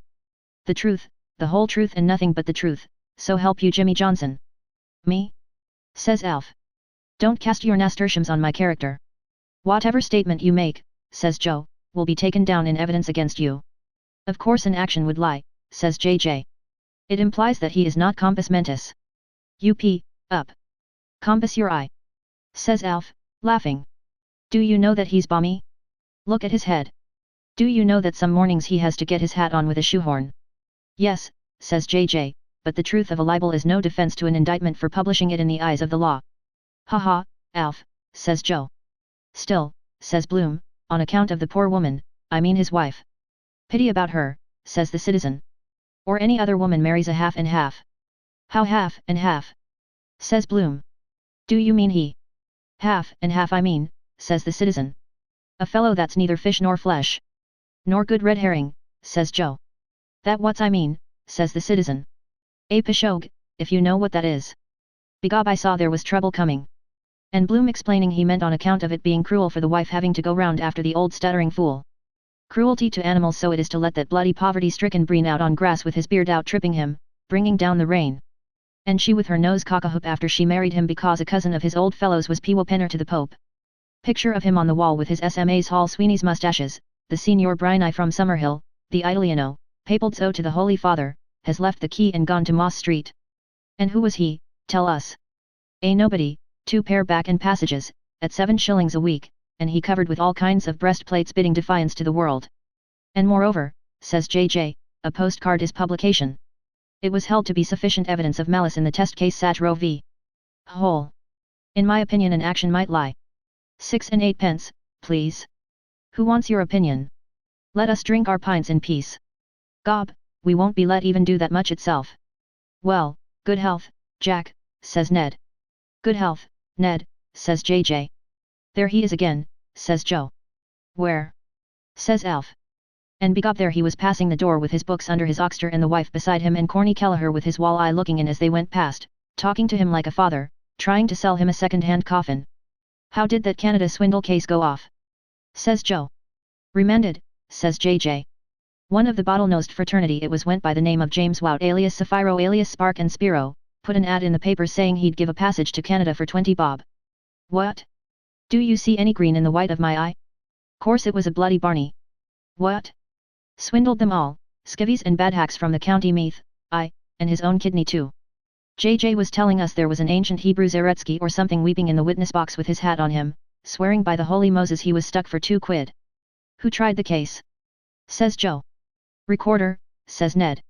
Poor old Sir Frederick, says Alf, you can cod him up to the 2 eyes. Heart as big as a lion, says Ned. Tell him a tale of woe about arrears of rent and a sick wife and a squad of kids and, faith, he'll dissolve in tears on the bench. Says Alf. Reuben J. was bloody lucky he didn't clap him in the dock the other day for suing poor little Gumley that's minding stones, for the corporation there near Butt Bridge. And he starts taking off the old recorder letting on to cry. A most scandalous thing. This poor hard-working man. How many children? 10, did you say? Yes, your worship. And my wife has the typhoid. And the wife with typhoid fever. Scandalous. Leave the court immediately, sir. No, sir, I'll make no order for payment. How dare you, sir, come up before me and ask me to make an order? A poor hard-working industrious man. I dismiss the case. And whereas on the 16th day of the month of the Oxide Goddess and in the 3rd week after the feast day of the Holy and Undivided Trinity, the daughter of the skies, the Virgin Moon being then in her 1st quarter, it came to pass that those learned judges repaired them to the halls of law. Their Master Courtenay, sitting in his own chamber, gave his reed and Master Justice Andrews, sitting without a jury in the probate court, weighed well and pondered the claim of the first chargeant upon the property in the matter of the will propounded and final testamentary disposition in re the real and personal estate of the late lamented Jacob Halliday, vintner, deceased, versus Livingstone, an infant, of unsound mind, and another. And to the solemn court of Green Street there came Sir Frederick the Falconer. And he sat him there about the hour of 5 o'clock to administer the law of the Brehons at the Commission for all that in those parts to be holden in and for the county of the city of Dublin. And there sat with him the high Sanhedrim of the 12 tribes of Ur, for every tribe one man, of the tribe of Patrick and of the tribe of Hugh and of the tribe of Owen and of the tribe of Con and of the tribe of Oscar and of the tribe of Fergus and of the tribe of Finn and of the tribe of Dermot and of the tribe of Cormac and of the tribe of Kevin and of the tribe of Colt and of the tribe of Ossian, there being in all 12 good men and true. And he conjured them by him who died en route that they should well and truly try and true deliverance make in the issue joined between their sovereign lord the king and the prisoner at the bar and true verdict give according to the evidence so help them God and kiss the book. And they rose in their seats, those 12 of Ur, and they swore by the name of him who is from everlasting that they would do his rightwiseness. And straightway the minions of the law led forth from their dungeon keep one whom the sleuthhounds of justice had apprehended in consequence of information received. And they shackled him hand and foot and would take of him any bail any main prize but preferred a charge against him for he was a malefactor. Those are nice things, says the citizen, coming over here to Ireland filling the country with bugs. So Bloom lets on he heard nothing and he starts talking with Joe, telling him he needn't trouble about that little matter till the first but if he would just say a word to Mr. Crawford. And so Joe swore high and holy by this and by that he'd do the devil and all. Because, you see, says Bloom, for an advertisement you must have repetition. That's the whole secret. Rely on me, says Joe. Swindling the peasants, says the citizen, and the poor of Ireland. We want no more strangers in our house. Oh, I'm sure that will be all right, Hines, says Bloom. It's just that keys, you see. Consider that done, says Joe. Very kind of you, says Bloom. The strangers, says the citizen. Our own fault. We let them come in. We brought them in. The adulteress and her paramour brought the Saxon robbers here. Decree nisi, says JJ. And Bloom letting on to be awfully deeply interested in nothing, a spider's web in the corner behind the barrel, and the citizen scowling after him and the old dog at his feet looking up to know who to bite and win. A dishonored wife, says the citizen, that's what's the cause of all our misfortunes. And here she is, says Alf, that was giggling over the Police Gazette with Terry on the counter, in all her war paint. Give us a squint at her, says I. And what was it only one of the smutty Yankee pictures Terry borrows off of Corny Kelleher? Secrets for enlarging your private parts. Misconduct of Society Belle. Norman W. Tupper, wealthy Chicago contractor, finds pretty but faithless wife in lap of Officer Taylor. Belle in her bloomers misconducting herself, and her fancy man feeling for her tickles and Norman W. Tupper bouncing in with his pea shooter just in time to be late after she doing the trick of the loop with Officer Taylor. Oh Jakers, Jenny, says Joe, how short your shirt is. There's hair, Joe, says I get a queer old tail end of corned beef off of that one, what? So anyhow in came John Weiss Nolan and Lenehan with him with a face on him as long as a late breakfast. Well, says the citizen, what's the latest from the scene of action? What did those tinkers in the city hall at their caucus meeting decide about the Irish language? Oh Nolan, clad in shining armour, low bending made obeisance to the puissant and high and mighty chief of all Erin and did him to wit of that which had befallen, how that the grave elders of the most obedient city, second of the realm, had met them in the Thulsel, and there, after due prayers to the gods who dwell in ether supernal, had taken solemn counsel whereby they might, if so be it might be, bring once more into honour among mortal men the winged speech of the sea-divided gale. It's on the march, says the citizen. To hell with the bloody brutal Sassenachs and their patois. So JJ puts in a word, doing the toff about one story was good till you heard another and blinking facts and the Nelson policy, putting your blind eye to the telescope and drawing up a bill of attainder to impeach a nation, and Bloom trying to back him up moderation and Boderation and their colonies and their civilization. Their civilization, you mean, says the citizen. To hell with them. The curse of a good for nothing god light sideways on the bloody thick-lugged sons of whores gets. No music and no art and no literature worthy of the name. Any civilization they have they stole from us. Tongue-tied sons of bastards ghosts. The European family, says JJ. They're not European, says the citizen. I was in Europe with Kevin Egan of Paris. You wouldn't see a trace of them or their language anywhere in Europe except in a cabinet d'essence. And says John Weiss. Full many a flower is born to blush unseen. And says Lenehan that knows a bit of the lingo. Conspuse l'anglais. Perfide Albion. He said and then lifted he in his rude great brawny strengthy hands the medher of dark strong foamy ale and, uttering his tribal slogan Lamite dear Gabu, he drank to the undoing of his foes, a race of mighty valorous heroes, rulers of the waves, who sit on thrones of alabaster silent as the deathless gods. What's up with you, says I to Lenehan. You look like a fellow that had lost a bob and found a tanner. Gold cup, says he. Who won, Mr. Lenehan? Says Terry. Throw away, says he, at 20 to 1. A rank outsider. And the rest nowhere. And base's mare? Says Terry. Still running, says he. We're all in a cart. Boylan plunged 2 quid on my tip scepter for himself and a lady friend. I had half a crown myself, says Terry, on Zinfandel that Mr. Flynn gave me. Lord Howard the Waldens. 20 to 1, says Lenehan. Such is life in an outhouse. Throw away, says he. Takes the biscuit, and talking about bunions. Frailty, thy name is Scepter. So he went over to the biscuit tin bob door and left to see if there was anything he could lift on the nod, the old cur after him backing his luck with his mangy snout up. Old Mother Hubbard went to the cupboard. Not there, my child, says he. Keep your pecker up, says Joe. She'd have won the money only for the other dog. And JJ and the citizen arguing about law and history with Bloom sticking in an odd word. Some people, says Bloom, can see the mote in others' eyes but they can't see the beam in their own. Ramice, says the citizen. There's no one as blind as the fellow that won't see, if you know what that means. Where are our missing 20 millions of Irish should be here today instead of 4, our lost tribes. And our potteries and textiles, the finest in the whole world. And our wool that was sold in Rome in the time of Juvenal and our flax and our damask from the looms of Antrim and our Limerick lace, our tanneries and our white flint glass down there by Ballybough and our Huguenot poplin that we have since Jacquard de Lion and our woven silk and our Foxford tweeds and ivory raised point from the Carmelite convent in New Ross, nothing like it in the whole wide world. Where are the Greek merchants that came through the pillars of Hercules, the Gibraltar now grabbed by the foe of mankind, with gold and Tyrian purple to sell in Wexford at the fair of Carmen? Read Tacitus and Ptolemy, even Giraldus Cambrensis. Wine, peltries, Connemara marble, silver from Tipperary, second to none, are far-famed horses even today, the Irish hobbies, with King Philip of Spain offering to pay customs duties for the right to fish in our waters. What do the Yellow Johns of Anglia owe us for our ruined trade and our ruined hearths? And the beds of the Barrow and Shannon they won't deepen with millions of acres of marsh and bog to make us all die of consumption. As treeless as Portugal will be soon, says John Weiss, or Heligoland with its one tree if something is not done to reforest the land.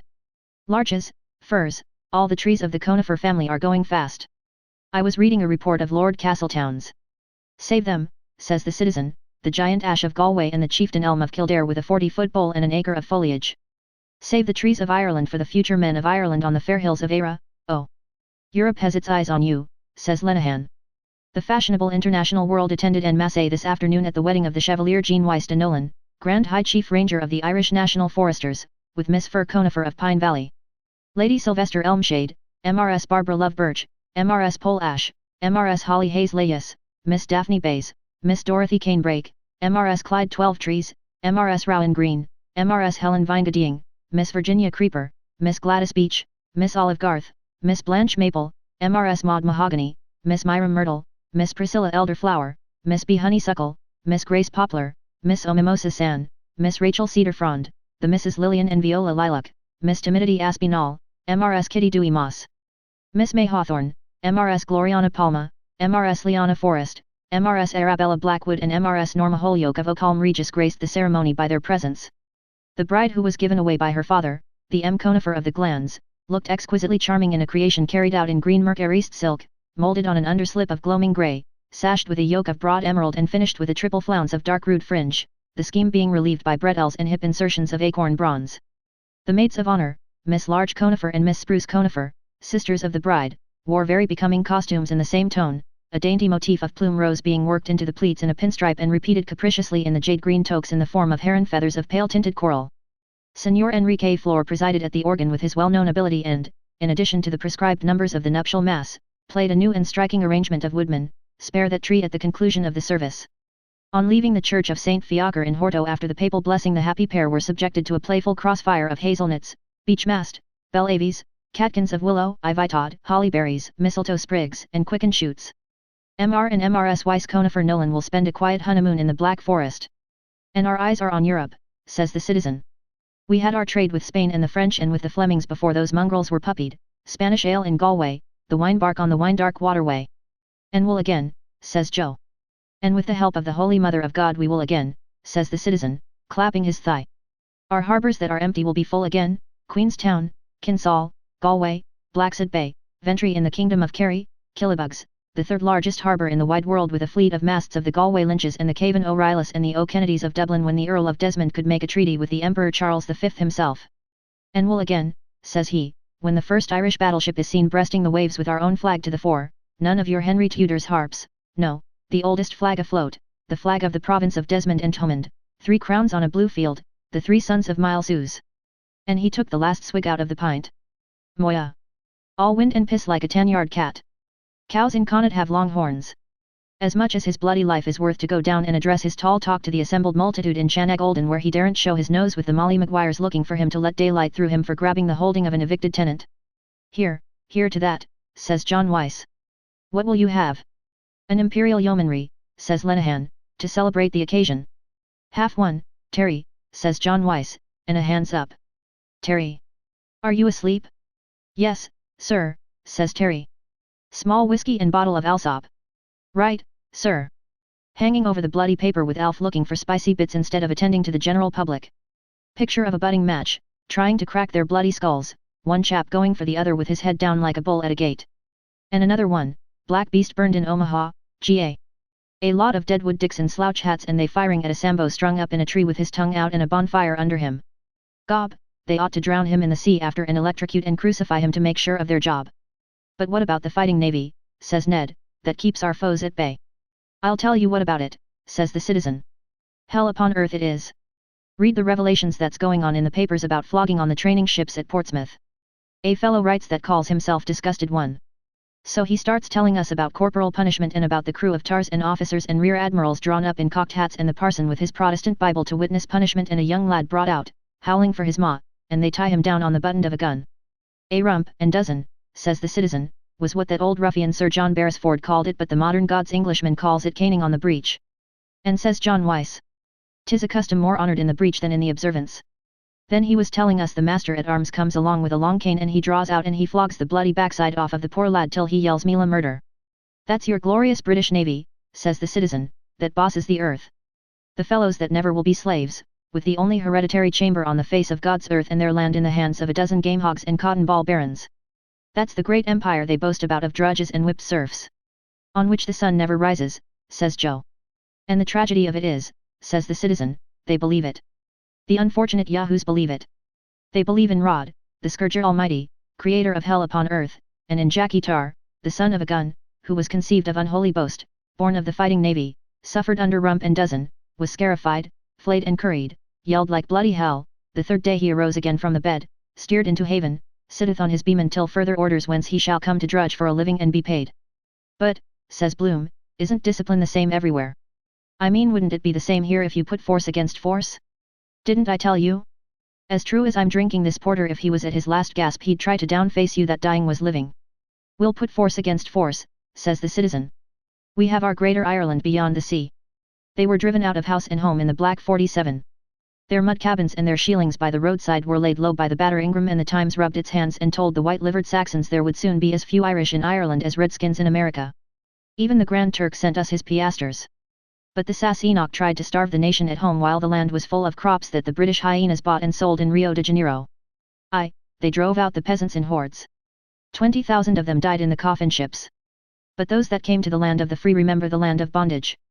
And they will come again, and with a vengeance, no cravens, the sons of Granuaile, the champions of Kathleen and Iholihan. Perfectly true, says Bloom. But my point was, we are a long time waiting for that day, citizen, says Ned. Since the poor old woman told us that the French were on the sea and landed at Killala. Says John Wyse. We fought for the royal Stuarts that reneged us against the Williamites and they betrayed us. Remember Limerick and the broken treaty stone? We gave our best blood to France and Spain, the wild geese. Fontenoy, and Sarsfield and O'Donnell, Duke of Tetuan in Spain, and Ulysses Brown of Camus that was Field Marshal to Maria Theresa. But what did we ever get for it? The French. Says the citizen. Set of dancing masters. Do you know what it is? They were never worth a roasted fart to Ireland. Aren't they trying to make an entente cordiale now at Taipei's dinner party with perfidious Albion? Firebrands of Europe, and they always were. Conspues les Français, says Lenehan, nobbling his beer. And as for the Prussians and the Hanoverians, says Joe, haven't we had enough of those sausage-eating bastards on the throne from George the Elector down to the German lad and the flatulent old bitch that's dead? Jesus, I had to laugh at the way he came out with that about the old one with the winkers on her, blind drunk in her royal palace every night of God, old Vic, with her jorum of Mountain Dew and her coachman carting her up body and bones to roll into bed and she pulling him by the whiskers and singing him old bits of songs about Erin on the Rhine and come where the booze is cheaper. Well, says JJ. We have Edward the peacemaker now. Tell that to a fool, says the citizen. There's a bloody sight more pox than pax about that boyo. Edward Guelph-Wedden. And what do you think, says Joe, of the holy boys, the priests and bishops of Ireland doing up his room in Maynooth in his satanic majesty's racing colours and sticking up pictures of all the horses his jockeys rode? The Earl of Dublin, no less. They ought to have stuck up all the women he rode himself, says little Alf. And says JJ. Considerations of space influenced their lordship's decision. Will you try another, citizen? Says Joe. Yes, sir, says he. I will. You? Says Joe. Beholden to you, Joe, says I may your shadow never grow less. Repeat that dose, says Joe. Bloom was talking and talking with John Weiss and he quite excited with his Dunduck a timid collared mug on him and his old plum eyes rolling about. Persecution, says he, all the history of the world is full of it. Perpetuating national hatred among nations. But do you know what a nation means? Says John Weiss. Yes, says Bloom. What is it? Says John Weiss. A nation? Says Bloom. A nation is the same people living in the same place. By God, then, says Ned, laughing, if that's so I'm a nation for I'm living in the same place for the past 5 years. So of course everyone had the laugh at Bloom and says he, trying to muck out of it. Or also living in different places. That covers my case, says Joe. What is your nation if I may ask? Says the citizen. Ireland, says Bloom. I was born here. Ireland. The citizen said nothing only cleared the spit out of his gullet and, gob, he spat a red bank oyster out of him right in the corner. After you with the push, Joe, says he, taking out his handkerchief to swab himself dry. Here you are, citizen, says Joe. Take that in your right hand and repeat after me the following words. The much treasured and intricately embroidered ancient Irish face cloth attributed to Solomon of Droma and Manus Tom Altic Og Mac Dunoke, authors of the Book of Balamote, was then carefully produced and called forth prolonged admiration. No need to dwell on the legendary beauty of the corner pieces, the acme of art, wherein one can distinctly discern each of the 4 evangelists in turn presenting to each of the 4 masters his evangelical symbol, a bog oak scepter, a North American puma, a far nobler king of beasts than the British article, be it said in passing, a Kerry calf and a golden eagle from Carrantoul. The scenes depicted on the emunctory field, showing our ancient duns and raths and cromlechs and grionons and seats of learning and maledictive stones, are as wonderfully beautiful and the pigments as delicate as when the Sligo illuminators gave free rein to their artistic fantasy long ago in the time of the Barmecides. Glendalough, the lovely lakes of Killarney, the ruins of Clonmacnois, Cong Abbey, Glen Inach and the 12 Pins, Ireland's Eye, the green hills of Tallaght, Croagh Patrick, the brewery of Messrs. Arthur Guinness, Son and Company, Limited, Loch Nees Banks, the Vale of Avoca, Isolde's Tower, the Mappus Obelisk, Sir Patrick Dunn's Hospital, Cape Clear, the Glen of Aherlow, Lynch's Castle, the Scotch House, Rathdown Union Workhouse at Loughlin's Town, Tullamore Jail, Castle Connell Rapids. Kilballymacshanakill, the Cross at Monaster Boyce, Jury's Hotel, S. Patrick's Purgatory, the Salmon Leap, Maynooth College Refectory, Cully's Hole, the 3 birthplaces of the first Duke of Wellington, the Rock of Cashel, the Bog of Allen, the Henry Street Warehouse, Fingal's Cave. All these moving scenes are still there for us today, rendered more beautiful still by the waters of sorrow which have passed over them and by the rich incrustations of time. Show us over the drink, says I. Which is which? That's mine, says Joe, as the devil said to the dead policeman. And I belong to a race too, says Bloom, that is hated and persecuted. Also now. This very moment. This very instant. Gob, he near burnt his fingers with the butt of his old cigar. Robbed, says he. Plundered. Insulted. Persecuted. Taking what belongs to us by right. At this very moment, says he, putting up his fist, sold by auction in Morocco like slaves or cattle. Are you talking about the New Jerusalem? Says the citizen. I'm talking about injustice, says Bloom. Right, says John Weiss. Stand up to it then with force like men. That's an almanac picture for you. Mark for a soft-nosed bullet. Old lardy face standing up to the business end of a gun. Gob, he'd adorn a sweeping brush, so he would, if he only had a nurse's apron on him. And then he collapses all of a sudden, twisting around all the opposite, as limp as a wet rag. But it's no use, says he.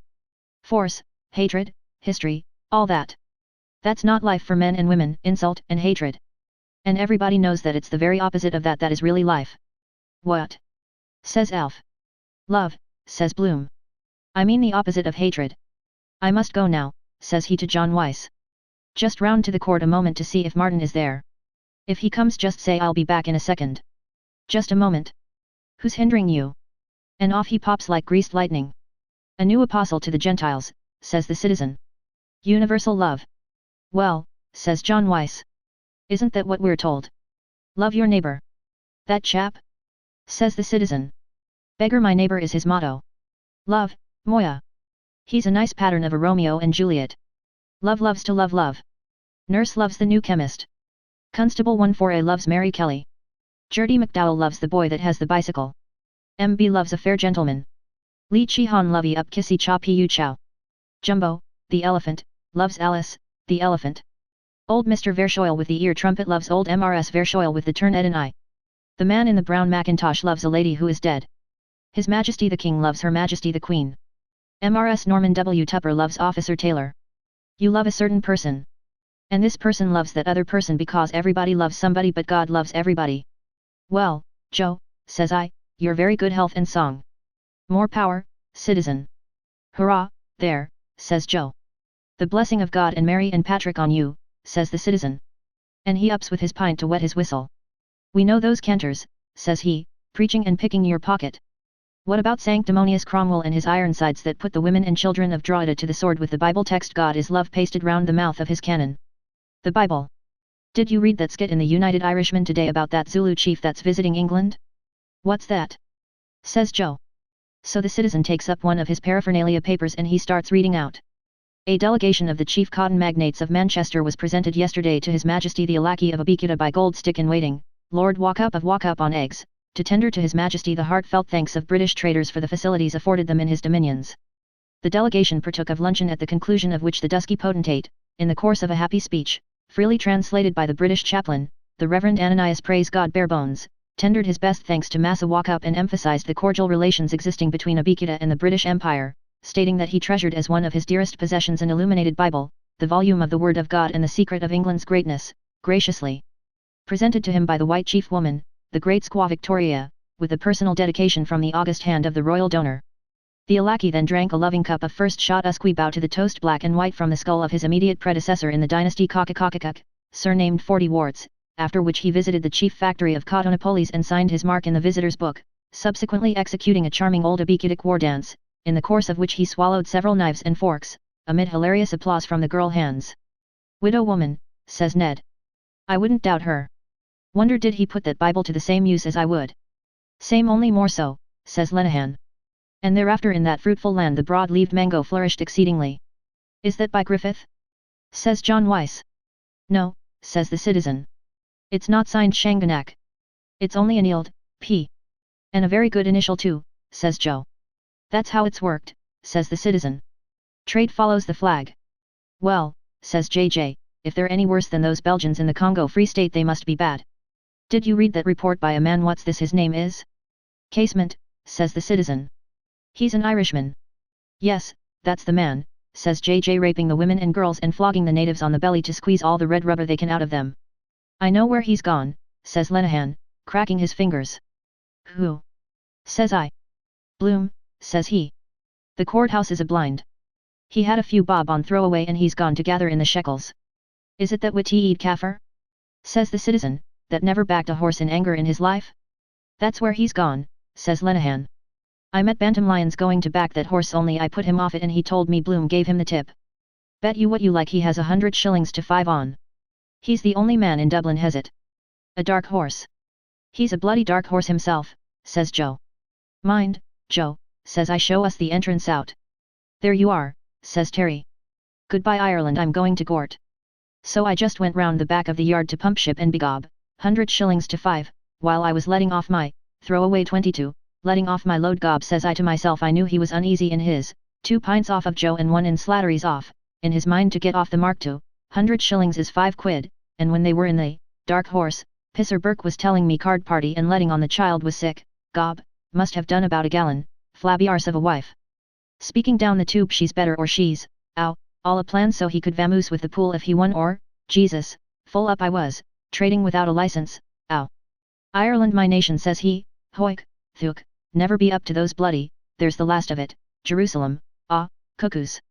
So anyhow when I got back they were at it ding dong, John Wyse saying it was Bloom gave the ideas for Sinn Féin to Griffith to put in his paper all kinds of gerrymandering, packed juries and swindling the taxes off of the government and appointing consuls all over the world to walk about selling Irish industries. Robbing Peter to pay Paul. Gob, that puts the bloody kibosh on it if old Sloppy Eyes is mucking up the show. Give us a bloody chance.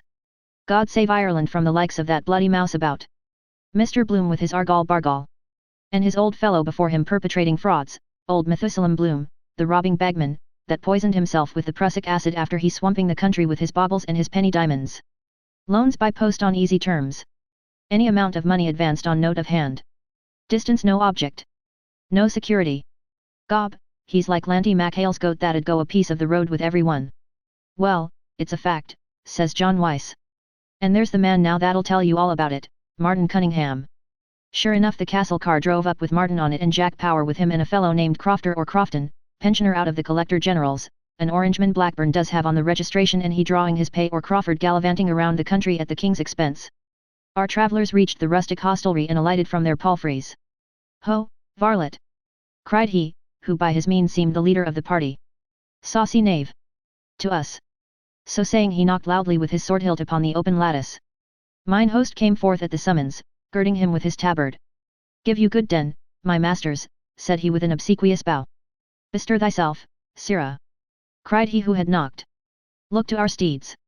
And for ourselves give us of your best, for i'faith we need it. Lack-a-day, good masters, said the host, my poor house has but a bare larder. I know not what to offer your lordships. How now, fellow? Cried the second of the party, a man of pleasant countenance, so servest thou the king's messengers, Master Tape Ton?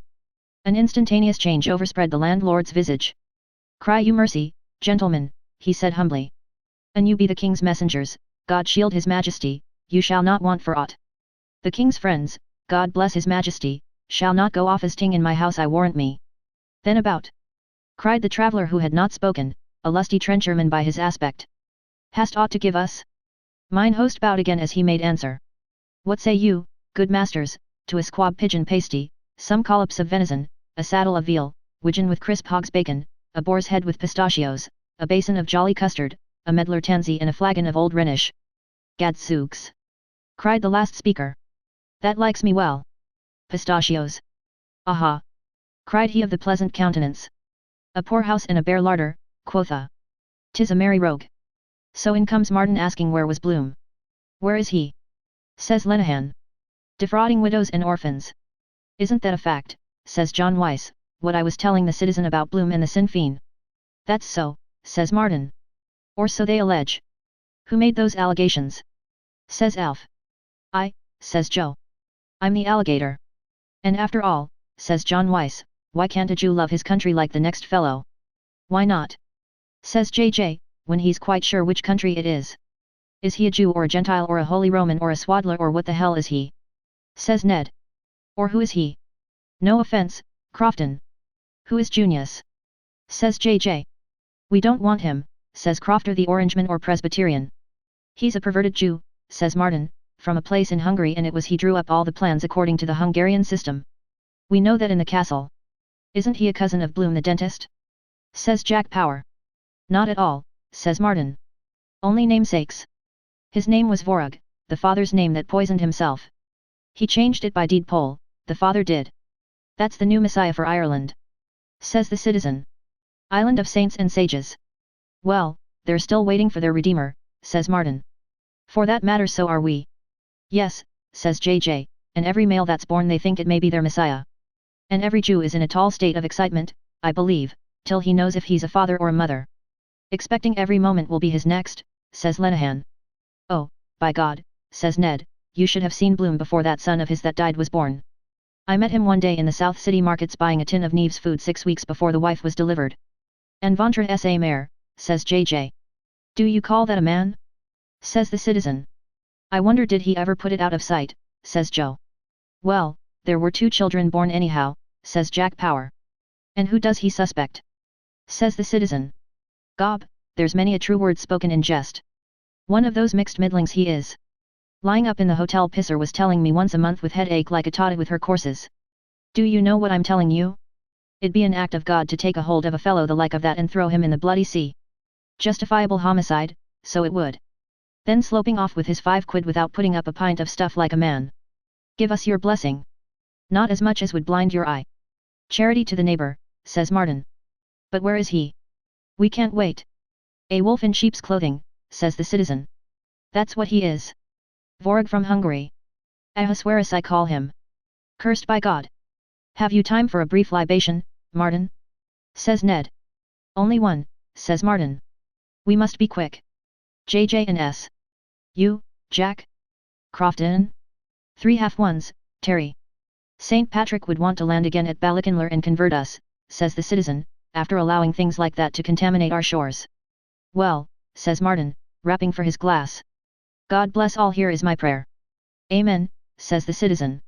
And I'm sure he will, says Joe. And at the sound of the sacring bell, headed by a crucifer with acolytes, Thursday effectors, boat-bearers, readers, ostiarii, deacons, and subdeacons, the blessed company drew nigh of mitred abbots and priors and guardians and monks and friars, the monks of Benedict of Spoleto, Carthusians and Camaldolese, Cistercians and Olivetans, Oratorians and Valombrosans, and the friars of Augustine, Brigittines, Premonstratensians, Servi, Trinitarians, and the children of Peter Nolasco, and therewith from Carmel. Mount the children of Elijah prophet led by Albert Bishop and by Teresa of Avila, Calct and other, and friars, brown and grey, sons of poor Francis, Capuchins, Cordeliers, Minims and observants, and the daughters of Clara, and the sons of Dominic, the friars preachers, and the sons of Vincent, and the monks of S. Wolstan, and Ignatius his children, and the confraternity of the Christian brothers led by the Reverend Brother Edmund Ignatius Rice. And after came all saints and martyrs, virgins and confessors, S. Cyr and S. Isidore Erater and S. James the Less and S. Phocas of Sinope and S. Julian Hospitalator and S. Felix de Cantalis and S. Simon Stylites and S. Stephen Protomartyr and S. John of God and S. Fariol and S. Lugard and S. Theodotus and S. Volmer and S. Richard and S. Vincent de Paul and S. Martin of Todi and S. Martin of Tours and S. Alfred and S. Joseph and S. Dennis and S. Cornelius and S. Leopold and S. Bernard and S. Terence and S. Edward and S. Owen Caniculus and S. Anonymous and S. Eponymous and S. Pseudonymous and S. Homonymous and S. Peronimaus and S. Synonymous and S. Lawrence O'Toole and S. James of Dingle and Compostela and S. Columcille and S. Columba and S. Celestine and S. Coleman and S. Kevin and S. Brendan and S. Frigidian and S. Senon and S. Fachna and S. Columbanus and S. Gall and S. Fursey and S. Finton and S. Fiaker and S. John Nepomuc and S. Thomas Aquinas and S. Ives of Brittany and S. Mitchin and S. Herman Joseph and the 3 patrons of Holy Youth S. Aloysius Gonzaga and S. Stanislaus Kostka and S. John Birchmans and the saints Gervasius, Servasuus and Bonifacius and S. Bride and S. Kieran and S. Canis of Kilkenny and S. Jarlath of Tuam and S. Finbear and S. Papin of Ballimon and brother Aloysius Pacificus and brother Louis Bellicosus and the saints Rose of Lima and of Viterbo and S. Martha of Bethany and S. Mary of Egypt and S. Lucy and S. Bridget and S. Attracta and S. Dimpna and S. Ida and S. Marian Calpenses and the Blessed Sister Teresa of the Child Jesus and S. Barbara and S. Scholastica and S. Ursula with 11,000 virgins. And all came with nimbi and aureoles and glory, bearing palms and harps and swords and olive crowns, in robes whereon were woven the blessed symbols of their efficacies, inkhorns, arrows, loaves, crosses, fetters, axes, trees, bridges, babes in a bathtub, shells, wallets, shears, keys, dragons, lilies, buckshot, beards, hogs, lamps, bellows, beehives, soup ladles, stars, snakes, anvils, boxes of Vaseline, bells, crutches, forceps, stag's horns, watertight boots, hawks, millstones, eyes on a dish, wax candles, aspergills, unicorns. And as they wended their way by Nelson's Pillar, Henry Street, Mary Street, Capel Street, Little Britain Street, chanting the introit in Epiphania Domini which beginneth surge, illuminare, and thereafter most sweetly the gradual omnes which saith de sub avenient, they did divers wonders such as casting out devils, raising the dead to life, multiplying fishes, healing the halt and the blind, discovering various articles which had been mislaid, interpreting and fulfilling the scriptures, blessing and prophesying. And last, beneath a canopy of cloth of gold came the Reverend Father O'Flynn attended by Malachi and Patrick. And when the good fathers had reached the appointed place, the house of Bernard Kiernan and Co., Limited, 8, 9 and 10 Little Britain Street wholesale grocers, wine and brandy shippers, licensed for the sale of beer, wine and spirits for consumption on the premises, the celebrant blessed the house and censed the mullioned windows and the groins and the vaults and the arrises and the capitals and the pediments and the cornices and the engrailed arches and the spires and the cupolas, and sprinkled the lintels thereof with blessed water, and prayed that God might bless that house as he had blessed the house of Abraham and Isaac and Jacob, and make the angels of his light to inhabit therein. And entering he blessed the viands and the beverages, and the company of all the blessed answered his prayers. Adiatorium nostrum in nomine Domini. Qui facit caelum et terram. Dominus vobiscum. Et cum spiritu tuo. And he laid his hands upon that, he blessed and gave thanks, and he prayed, and they all with him prayed. Dies, quies verbo sanctificantur omnia, benedictionem tuum effundus super creaturas istis, et presta ut keys eis secundum legem et voluntatem tuum cum gratiarum action usus fuerit per invocationem sanctissimae nominis tui corporis sanitatem et animi tutelam te octari percipiat per Christum Dominum nostrum. And so say all of us, says Jack. 1,000 a year, Lambert, says Crofton, or Crawford. Right, says Ned, taking up his John Jameson. And butter for fish. I was just looking around to see who the happy thought would strike when be damned, but and he comes again letting on to be in a hell of a hurry. I was just round at the courthouse, says he, looking for you. I hope I'm not. No, says Martin, we're ready. Courthouse, my eye, and your pockets hanging down with gold and silver. Mean bloody scut. Stand us a drink itself. Devil a sweet fear. There's a Jew for you. All for number 1. Cute as a shithouse rat. 100 to 5. Don't tell anyone, says the citizen. Beg your pardon, says he. Come on boys, says Martin, seeing it was looking blue. Come along now. Don't tell anyone, says the citizen, letting a ball out of him. It's a secret. And the bloody dog woke up and let a growl. Bye bye all, says Martin. And he got them out as quick as he could, Jack Power and Crofton, or whatever you call him, and him in the middle of them, letting on to be all at sea, and up with them on the bloody jaunting car. Off with you, says Martin to the jarvey. The milk-white dolphin tossed his main end, rising in the golden poop. The helmsman spread the bellying sail upon the wind and stood off forward with all sail set, the spinnaker to larboard. A many comely nymphs drew nigh to starboard and to larboard end, clinging to the sides of the noble bark. They linked their shining forms as doth the cunning wheelwright when he fashions about the heart of his wheel the equidistant rays whereof each one is sister to another, and he binds them all with an outer ring, and giveth speed to the feet of men when as they ride to a hosting or contend for the smile of ladies fair. Even so did they come and set them, those willing nymphs, the undying sisters. And they laughed, sporting in a circle of their foam, and the bark clave the waves. But begob I was just lowering the heel of the pint when I saw the citizen getting up to waddle to the door, puffing and blowing with the dropsy, and he cursing the curse of Cromwell on him, bell, book and candle in Irish, spitting and spatting out of him, and Joe and little Alf round him like a leprechaun trying to peacify him. Let me alone, says he. And begob he got as far as the door, and they holding him, and he bawls out of him. 3 cheers for Israel. Ara, sit down on the parliamentary side of your arse for Christ's sake, and don't be making a public exhibition of yourself. Jesus, there's always some bloody clown or other kicking up a bloody murder about bloody nothing. Gob, it'd turn the porter sour in your guts, so it would.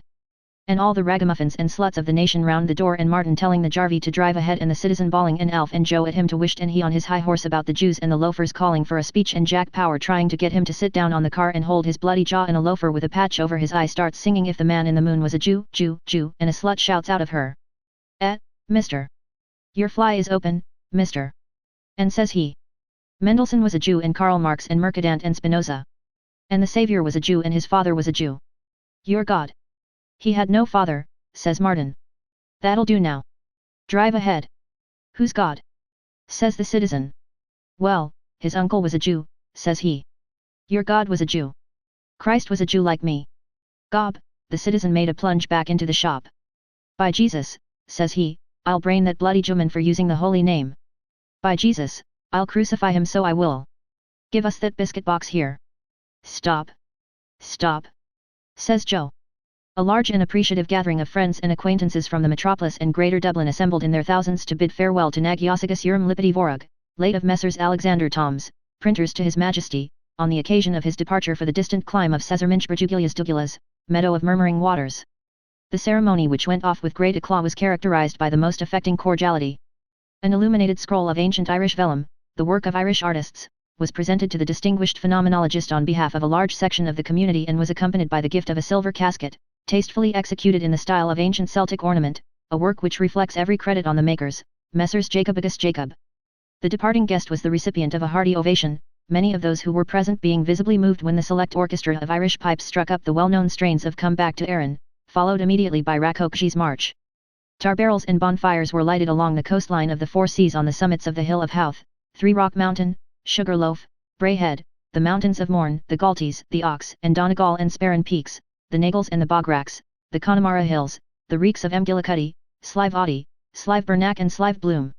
Amid cheers that rent the welkin, responded to by answering cheers from a big muster of henchmen on the distant Cambrian and Caledonian hills, the mastodontic pleasure ship slowly moved away, saluted by a final floral tribute from the representatives of the fair sex who were present in large numbers, while, as it proceeded down the river, escorted by a flotilla of barges, the flags of the ballast office and custom house were dipped in salute, as were also those of the electrical power station at the pigeon house and the pull-bag light.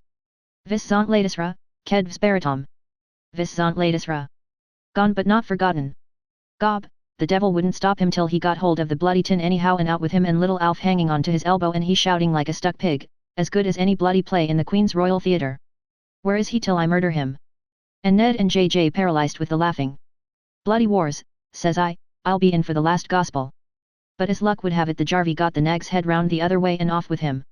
Hold on, citizen, says Joe. Stop. Begob, he drew his hand and made a swipe and let fly. Mercy of God, the sun was in his eyes, or he'd have left him for dead. Gob, he near sent it into the county Longford. The bloody nag took fright and the old mongrel after the car like bloody hell, and all the populace shouting and laughing and the old tin box clattering along the street. The catastrophe was terrific and instantaneous in its effect. The observatory of Dunsink registered in all 11 shocks, all of the 5th grade of Mercalli's scale, and there is no record extant of a similar seismic disturbance in our island since the earthquake of 1534, the year of the rebellion of Silken Thomas. The epicenter appears to have been that part of the metropolis which constitutes the Inns Quay ward and parish of St. Michan, covering a surface of 14 acres, 2 roots, and 1 square pole or perch. All the lordly residences in the vicinity of the Palace of Justice were demolished, and that noble edifice itself, in which at the time of the catastrophe important legal debates were in progress, is literally a mass of ruins beneath which it is to be feared all the occupants have been buried alive. From the reports of eyewitnesses it transpires that the seismic waves were accompanied by a violent atmospheric perturbation of cyclonic character. An article of headgear since ascertained to belong to the much respected clerk of the Crown and Peace Mr. George Fottrell, and a silk umbrella with gold handle with the engraved initials, crest, coat of arms and house number of the erudite and worshipful chairman of Quarter Sessions Sir Frederick Falconer, Recorder of Dublin, have been discovered by search parties in remote parts of the island respectively, the former on the 3rd basaltic ridge of the Giant's Causeway, the latter embedded to the extent of 1 foot 3 inches in the sandy beach of Whole Open Bay near the old head of Kinsale. Other eyewitnesses depose that they observed an incandescent object of enormous proportions hurtling through the atmosphere at a terrifying velocity in a trajectory directed southwest by west. Messages of condolence and sympathy are being hourly received from all parts of the different continents, and the Sovereign Pontiff has been graciously pleased to decree that a special Missa pro defunctus shall be celebrated simultaneously by the ordinaries of each and every cathedral church of all the episcopal dioceses subject to the spiritual authority of the Holy See, in suffrage of the souls of those faithful departed who have been so unexpectedly called away from our midst. The work of salvage, removal of debris, human remains etc. has been entrusted to Messrs. Michael Mead and Son, 159 Great Brunswick Street, and Messrs. T. and C. Martin, 77, 78, 79 and 80 North Wall, assisted by the men and officers of the Duke of Cornwall's Light Infantry under the general supervision of H.R.H., Rear Admiral, the Right Honourable Sir Hercules Hannibal Habeas Corpus Anderson, K.G., K.P., K.T., P.C., K.C.B., M.P., J.P., M.B., D.S.O., S.O.D., M.F.H., M.R.I.A., B. L. Muse. Document, PLG, FTCD, FRUI, FRCPI and FRCSI. You never saw the like of it in all your born puff. Gob, if he got that lottery ticket on the side of his pole he'd remember the gold cup, he would so, but begob the citizen would have been lagged for assault and battery and Joe for aiding and abetting. The Jarvey saved his life by furious driving as sure as God made Moses. What? Oh, Jesus, he did. And he let a volley of oaths after him. Did I kill him, says he, or what? And he shouting to the bloody dog. After him, Gary. After him, boy. And the last we saw was the bloody car rounding the corner and old Sheep's face on it gesticulating, and the bloody mongrel after it with his lugs back, for all he was bloody well worth to tear him limb from limb. 100-5. Jesus, he took the value of it out of him, I promise you. When, lo, there came about them all a great brightness, and they beheld the chariot wherein he stood ascend to heaven. And they beheld him in the chariot, clothed upon in the glory of the brightness, having raiment as of the sun, fair as the moon, and terrible that for awe they durst not look upon him. And there came a voice out of heaven, calling, Elijah! Elijah! And he answered with a main cry, Abba! Adonai! And they beheld him, even him, Ben Bloom Elijah, amid clouds of angels ascend to the glory of the brightness at an angle of 45 degrees over Donahoe's in Little Green Street like a shot off a shovel. Chapter 13. The summer evening had begun to fold the world in its mysterious embrace. Far away in the west the sun was setting, and the last glow of all too fleeting day lingered lovingly on sea and strand, on the proud promontory of dear old Howth guarding as ever the waters of the bay, on the weed-grown rocks along sandy Mount Shore, and, last but not least, on the quiet church whence there streamed forth at times upon the stillness the voice of prayer to her who is in her pure radiance a beacon ever to the storm-tossed heart of man, Mary, Star of the Sea. The 3 girl friends were seated on the rocks, enjoying the evening scene and the air, which was fresh but not too chilly. Many a time and oft were they wont to come there to that favorite nook to have a cozy chat beside the sparkling waves and discuss matters feminine. Sissy Caffrey and Eddie Boardman with the baby in the pushcar, and Tommy and Jackie Caffrey, two little curly-headed boys, dressed in sailor suits with caps to match and the name HMS Belle-Isle printed on both. For Tommy and Jackie Caffrey were twins, scarce 4 years old and very noisy and spoiled twins sometimes, but for all that darling little fellows with bright merry faces and endearing ways about them. They were dabbling in the sand with their spades and buckets, building castles as children do, or playing with their big colored ball, happy as the day was long. And Eddie Boardman was rocking the chubby baby to and fro in the pushcar while that young gentleman fairly chuckled with delight. He was but 11 months and 9 days old and, though still a tiny toddler, was just beginning to lisp his first babyish words. Sissy Caffrey bent over to him to tease his fat little plucks and the dainty dimple in his chin. "Now, baby," Sissy Caffrey said. "Say out big, big. I want a drink of water." And baby prattled after her. "A jinka jinka jabo." Sissy Caffrey cuddled the wee chap, for she was awfully fond of children, so patient with little suffers, and Tommy Caffrey could never be got to take his castor oil unless it was Sissy Caffrey that held his nose and promised him the scatty heel of the loaf or brown bread with golden syrup on. What a persuasive power that girl had! But to be sure, baby Boardman was as good as gold, a perfect little dote in his new fancy bib. None of your spoilt beauties, Flora Mac flimsy sort, was Sissy Caffrey. A truer-hearted lass never drew the breath of life, always with a laugh in her gypsy-like eyes and a frolicsome word on her cherry-ripe red lips, a girl lovable in the extreme. And Eddie Boardman laughed too at the quaint language of little brother. But just then there was a slight altercation between Master Tommy and Master Jackie. Boys will be boys, and our two twins were no exception to this golden rule. The apple of discord was a certain castle of sand which Master Jackie had built, and Master Tommy would have it right go wrong that it was to be architecturally improved by a front door like the Martello Tower had. But if Master Tommy was headstrong, Master Jackie was self-willed too, and, true to the maxim that every little Irishman's house is his castle, he fell upon his hated rival, and to such purpose that the would-be assailant came to grief and, alas to relate, the coveted castle too. Needless to say, the cries of discomfited Master Tommy drew the attention of the girl friends. "Come here, Tommy," his sister called imperatively. "At once. And you, Jackie, for shame to throw poor Tommy in the dirty sand. Wait till I catch you for that." His eyes misty with unshed tears, Master Tommy came at her call, for their big sister's word was law with the twins. And in a sad plight he was too after his misadventure. His little man-o'-war top and unmentionables were full of sand, but Sissy was a past mistress in the art of smoothing over life's tiny troubles, and very quickly not one speck of sand was to be seen on his smart little suit. Still the blue eyes were glistening with hot tears that would well up, so she kissed away the hurtness and shook her hand at Master Jackie the culprit, and said if she was near him she wouldn't be far from him, her eyes dancing in admonition. "Nasty bold Jackie!" she cried. She put an arm round the little mariner and coaxed winningly. "What's your name? Butter and cream? Tell us who is your sweetheart," spoke Eddie Boardman. "Is Sissy your sweetheart?" "Now," tearful Tommy said. "Is Eddie Boardman your sweetheart?" Sissy queried. "Now," Tommy said. "I know," Eddie Boardman said none too amiably with an arch glance from her short-sighted eyes. "I know who is Tommy's sweetheart. Gertie is Tommy's sweetheart." "Now," Tommy said on the verge of tears.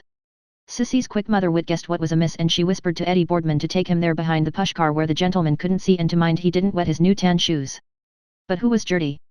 Gertie McDowell, who was seated near her companions, lost in thought, gazing far away into the distance, was, in very truth, as fair a specimen of winsome Irish girlhood as one could wish to see. She was pronounced beautiful by all who knew her, though, as folks often said, she was more a Giltrap than a McDowell.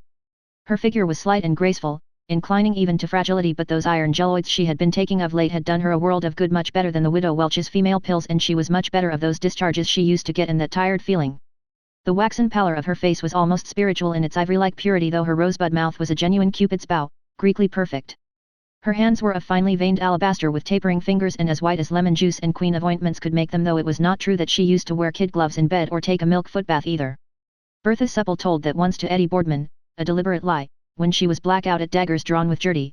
The girl chums had of course their little tiffs from time to time like the rest of mortals, and she told her not to let on whatever she did that it was her that told her or she'd never speak to her again.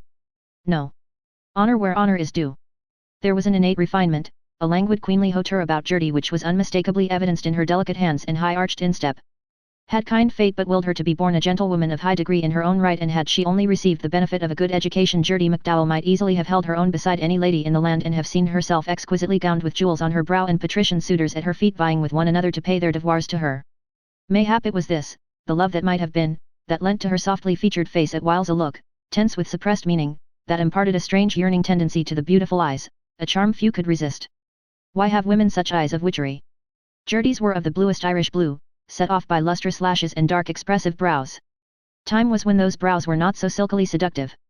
It was Madame Vera Verity, directress of the Woman Beautiful page of the Princess Novelette, who had first advised her to try eyebrow lane, which gave that haunting expression to the eyes, so becoming in leaders of fashion, and she had never regretted it. Then there was blushing, scientifically cured in how to be tall. Increase your height and you have a beautiful face, but your nose? That would suit Mrs. Dignam because she had a button one. But Gertie's crowning glory was her wealth of wonderful hair. It was dark brown with a natural wave in it. She had cut it that very morning on account of the new moon, and it nestled about her pretty head in a profusion of luxuriant clusters, and paired her nails too, Thursday for wealth. And just now at Edie's words, as a telltale flush, delicate as the faintest rose bloom, crept into her cheeks, she looked so lovely in her sweet girlish shyness that of a surety God's fair land of Ireland did not hold her equal. For an instant she was silent with rather sad downcast eyes. She was about to retort, but something checked the words on her tongue. Inclination prompted her to speak out, dignity told her to be silent. The pretty lips pouted a while, but then she glanced up and broke out into a joyous little laugh which had in it all the freshness of a young May morning. She knew right well, no one better, what made Squinty Eddie say that because of him cooling in his attentions when it was simply a lover's quarrel. As per usual, somebody's nose was out of joint about the boy that had the bicycle off the London Bridge Road, always riding up and down in front of her window. Only now his father kept him in the evenings studying hard to get an exhibition in the intermediate that was on, and he was going to go to Trinity College to study for a doctor when he left the high school, like his brother W.E. Wiley, who was racing in the bicycle races in Trinity College University.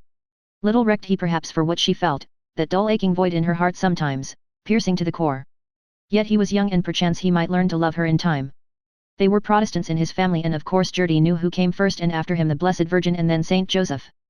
But he was undeniably handsome with an exquisite nose, and he was what he looked, every inch a gentleman, the shape of his head too at the back without his cap on, that she would know anywhere something off the common, and the way he turned the bicycle at the lamp with his hands off the bars, and also the nice perfume of those good cigarettes, and besides they were both of a size 2, he and she, and that was why Eddie Boardman thought she was so frightfully clever, because he didn't go and ride up and down in front of her bit of a garden. Gertie was dressed simply, but with the instinctive taste of a votary of dame fashion, for she felt that there was just a mite that he might be out. A neat blouse of electric blue, self-tinted by Dolly dyes, because it was expected in the ladies' pictorial that electric blue would be worn, with a smart V opening down to the division and kerchief pocket, in which she always kept a piece of cotton wool scented with her favorite perfume because the handkerchief spoiled the sit, and a navy 3/4 skirt cut to the stride showed off her slim graceful figure to perfection. She wore a coquettish little love of a hat of wide-leaved nigger straw contrast trimmed with an under-brim of egg blue chenille, and at the side a butterfly bow of silk to tone. All Tuesday week afternoon she was hunting to match that chenille, but at last she found what she wanted at Clary's summer sales, the very it, slightly shop-soiled but you would never notice, 7 fingers 2 and a penny. She did it up all by herself, and what joy was hers when she tried it on then, smiling at the lovely reflection which the mirror gave back to her. And when she put it on the water jig to keep the shape, she knew that that would take the shine out of some people she knew. Her shoes were the newest thing in footwear. Eddie Boardman prided herself that she was very petite, but she never had a foot like Gertie McDowell, a 5, and never would ash, oak, or elm, with patent toe caps and just one smart buckle over her high-arched instep. Her well-turned ankle displayed its perfect proportions beneath her skirt, and just the proper amount and no more of her shapely limbs encased in fine spun hose with high-spliced heels and wide garter tops. As for undies, they were Gertie's chief care, and who that knows the fluttering hopes and fears of sweet 17, though Gertie would never see 17 again, can find it in his heart to blame her? She had 4 dinky sets with awfully pretty stitchery, 3 garments and nighties extra, and each set slotted with different colored ribbons, rose pink, pale blue, mauve and pea green, and she aired them herself and blued them when they came home from the wash, and ironed them, and she had a brick bat to keep the iron on because she wouldn't trust those washerwomen as far as she'd see them scorching the things. She was wearing the blue for luck, hoping against hope, her own color, and lucky too for a bride to have a bit of blue somewhere on her, because the green she wore that day week brought grief because his father brought him in to study for the intermediate exhibition, and because she thought perhaps he might be out, because when she was dressing that morning she nearly slipped up the old pair on her inside out, and that was for luck and lovers meeting if you put those things on inside out, or if they got untied, that he was thinking about you so long as it wasn't of a Friday. And yet, that strained look on her face. A gnawing sorrow is there all the time. Her very soul is in her eyes, and she would give worlds to be in the privacy of her own familiar chamber where, giving way to tears, she could have a good cry and relieve her pent-up feelings, though not too much, because she knew how to cry nicely before the mirror. "You are lovely, Gertie," it said. The polly light of evening falls upon a face infinitely sad and wistful. Gertie McDowell yearns in vain.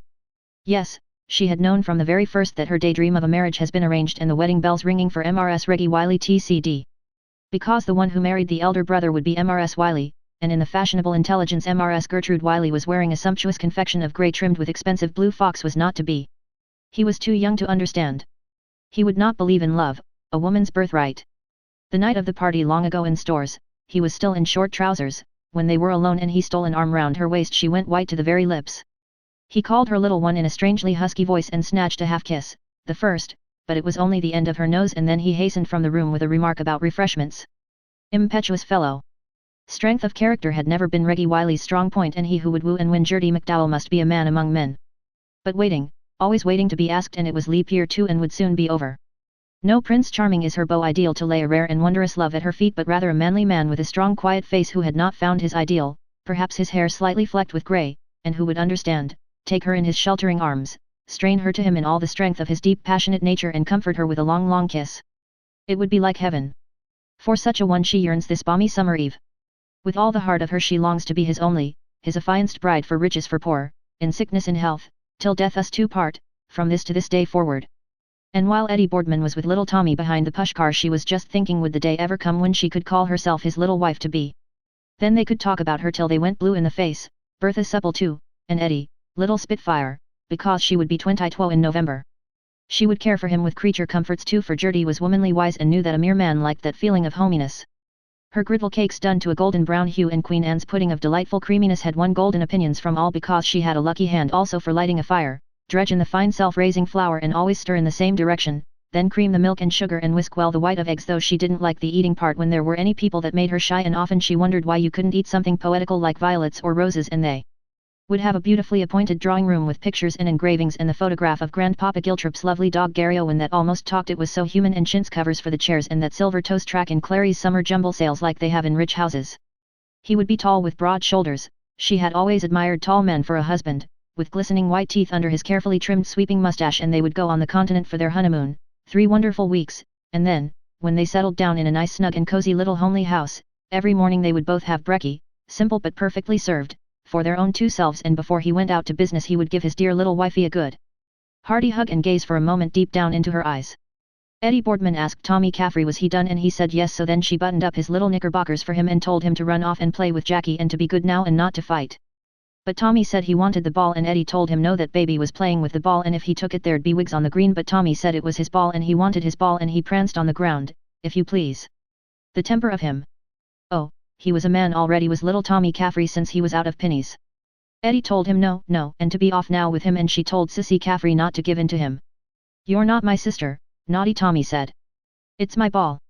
But Sissy Caffrey told baby Boardman to look up high at her finger, and she snatched the ball quickly and threw it along the sand, and Tommy after it in full career, having won the day.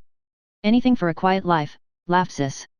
And she tickled Tiny Tot's 2 cheeks to make him forget, and played here's the Lord Mayor, here's his 2 horses, here's his gingerbread carriage, and here he walks in, chin chopper, chin chopper, chin chopper chin. But Eddie got as cross as 2 sticks about him getting his own way like that from everyone always petting him. I'd like to give him something, she said, so I would, where I won't say. On the BOT Tom, laughed Sissy merrily. Gertie McDowell bent down her head and crimsoned at the idea of Sissy saying an unladylike thing like that out loud. She'd be ashamed of her life to say, flushing a deep rosy red, and Eddie Boardman said she was sure the gentleman opposite heard what she said. But not a pin cared Sis. Let him. She said with a pert toss of her head and a piquant tilt of her nose. Give it to him too on the same place as quick as I'd look at him. Madcap Sis with her gollywog curls. You had to laugh at her sometimes. For instance, when she asked you would you have some more Chinese tea and jaspberry ram, and when she drew the jugs too and the men's faces on her nails with red ink make you split your sides, or when she wanted to go where you know she said she wanted to run and pay a visit to the Miss White. That was just like Sissy comes. Oh, and will you ever forget her the evening she dressed up in her father's suit and hat and the burned cork mustache and walked down Tritonville Road, smoking a cigarette? There was none to come up to her for fun. But she was sincerity itself, one of the bravest and truest hearts heaven ever made, not one of your toughest things, too sweet to be wholesome. And then there came out upon the air the sound of voices and the pealing anthem of the organ. It was the men's temperance retreat conducted by the missioner, the Reverend John Hughes S.J. Rosary, sermon, and benediction of the most blessed sacrament. They were there gathered together without distinction of social class, and a most edifying spectacle it was to see, in that simple fane beside the waves, after the storms of this weary world, kneeling before the feet of the Immaculate, reciting the litany of Our Lady of Loreto, beseeching her to intercede for them, the old familiar words, Holy Mary, Holy Virgin of Virgins. How sad to poor Gertie's ears. Had her father only avoided the clutches of the demon drink, by taking the pledge or those powders the drink habit cured in Pearson's Weekly, she might now be rolling in her carriage, second to none. Over and over had she told herself that as she mused by the dying embers in a brown study without the lamp because she hated two lights, or oftentimes gazing out of the window dreamily by the hour at the rain falling on the rusty bucket, thinking. But that vile decoction which has ruined so many hearths and homes had cast its shadow over her childhood days. Nay, she had even witnessed in the home circle deeds of violence caused by intemperance, and had seen her own father, a prey to the fumes of intoxication, forget himself completely, for if there was one thing of all things that Gertie knew, it was that the man who lifts his hand to a woman save in the way of kindness, deserves to be branded as the lowest of the low. And still the voices sang in supplication to the Virgin most powerful, Virgin most merciful. And Gertie, wrapped in thought, scarce saw or heard her companions or the twins at their boyish gambols, or the gentleman off Sandy Mount Green that Sissy Caffrey called the man that was so like himself passing along the Strand taking a short walk. You never saw him anyway screwed, but still, and for all that she would not like him for a father because he was too old or something, or on account of his face, it was a palpable case of Dr. Fell, or his carbuncly nose with the pimples on it and his sandy mustache a bit white under his nose. Poor father! With all his faults she loved him still when he sang Tell Me, Mary, How to Woo Thee, or My Love in Cottage near Rochelle, and they had stewed cockles and lettuce with Lazenby's salad dressing for supper, and when he sang The Moon Hath Raised with Mr. Dignam that died suddenly and was buried, God have mercy on him, from a stroke. Her mother's birthday that was, and Charlie was home on his holidays, and Tom and Mr. Dignam and MRS and Patsy and Freddie Dignam, and they were to have had a group taken. No one would have thought the end was so near. Now he was laid to rest. And her mother said to him to let that be a warning to him for the rest of his days, and he couldn't even go to the funeral on account of the gout, and she had to go into town to bring him the letters and samples from his office about Catesby's cork lino, artistic, standard designs, fit for a palace, gives tip-top wear and always bright and cheery in the home. A sterling good daughter was Gertie, just like a second mother in the house, a ministering angel too, with a little heart worth its weight in gold. And when her mother had those raging splitting headaches, who was it rubbed the menthol cone on her forehead? But Gertie, though she didn't like her mother's taking pinches of snuff, and that was the only single thing they ever had words about, taking snuff. Everyone thought the world of her for her gentle ways. It was Gertie who turned off the gas at the main every night, and it was Gertie who tacked up on the wall of that place where she never forgot every fortnight the chlorid of lime Mr. Tunney the grocer's Christmas almanac, the picture of halcyon days where a young gentleman in the costume they used to wear then with a three-cornered hat was offering a bunch of flowers to his ladylove with old-time chivalry through her lattice window. You could see there was a story behind it. The colors were done something lovely. She was in a soft clinging white in a studied attitude, and the gentleman was in chocolate, and he looked a thorough aristocrat. She often looked at them dreamily when she went there for a certain purpose, and felt her own arms that were white and soft just like hers with the sleeves back, and thought about those times because she had found out in Walker's pronouncing dictionary that belonged to Grandpapa Giltrap about the halcyon days what they meant.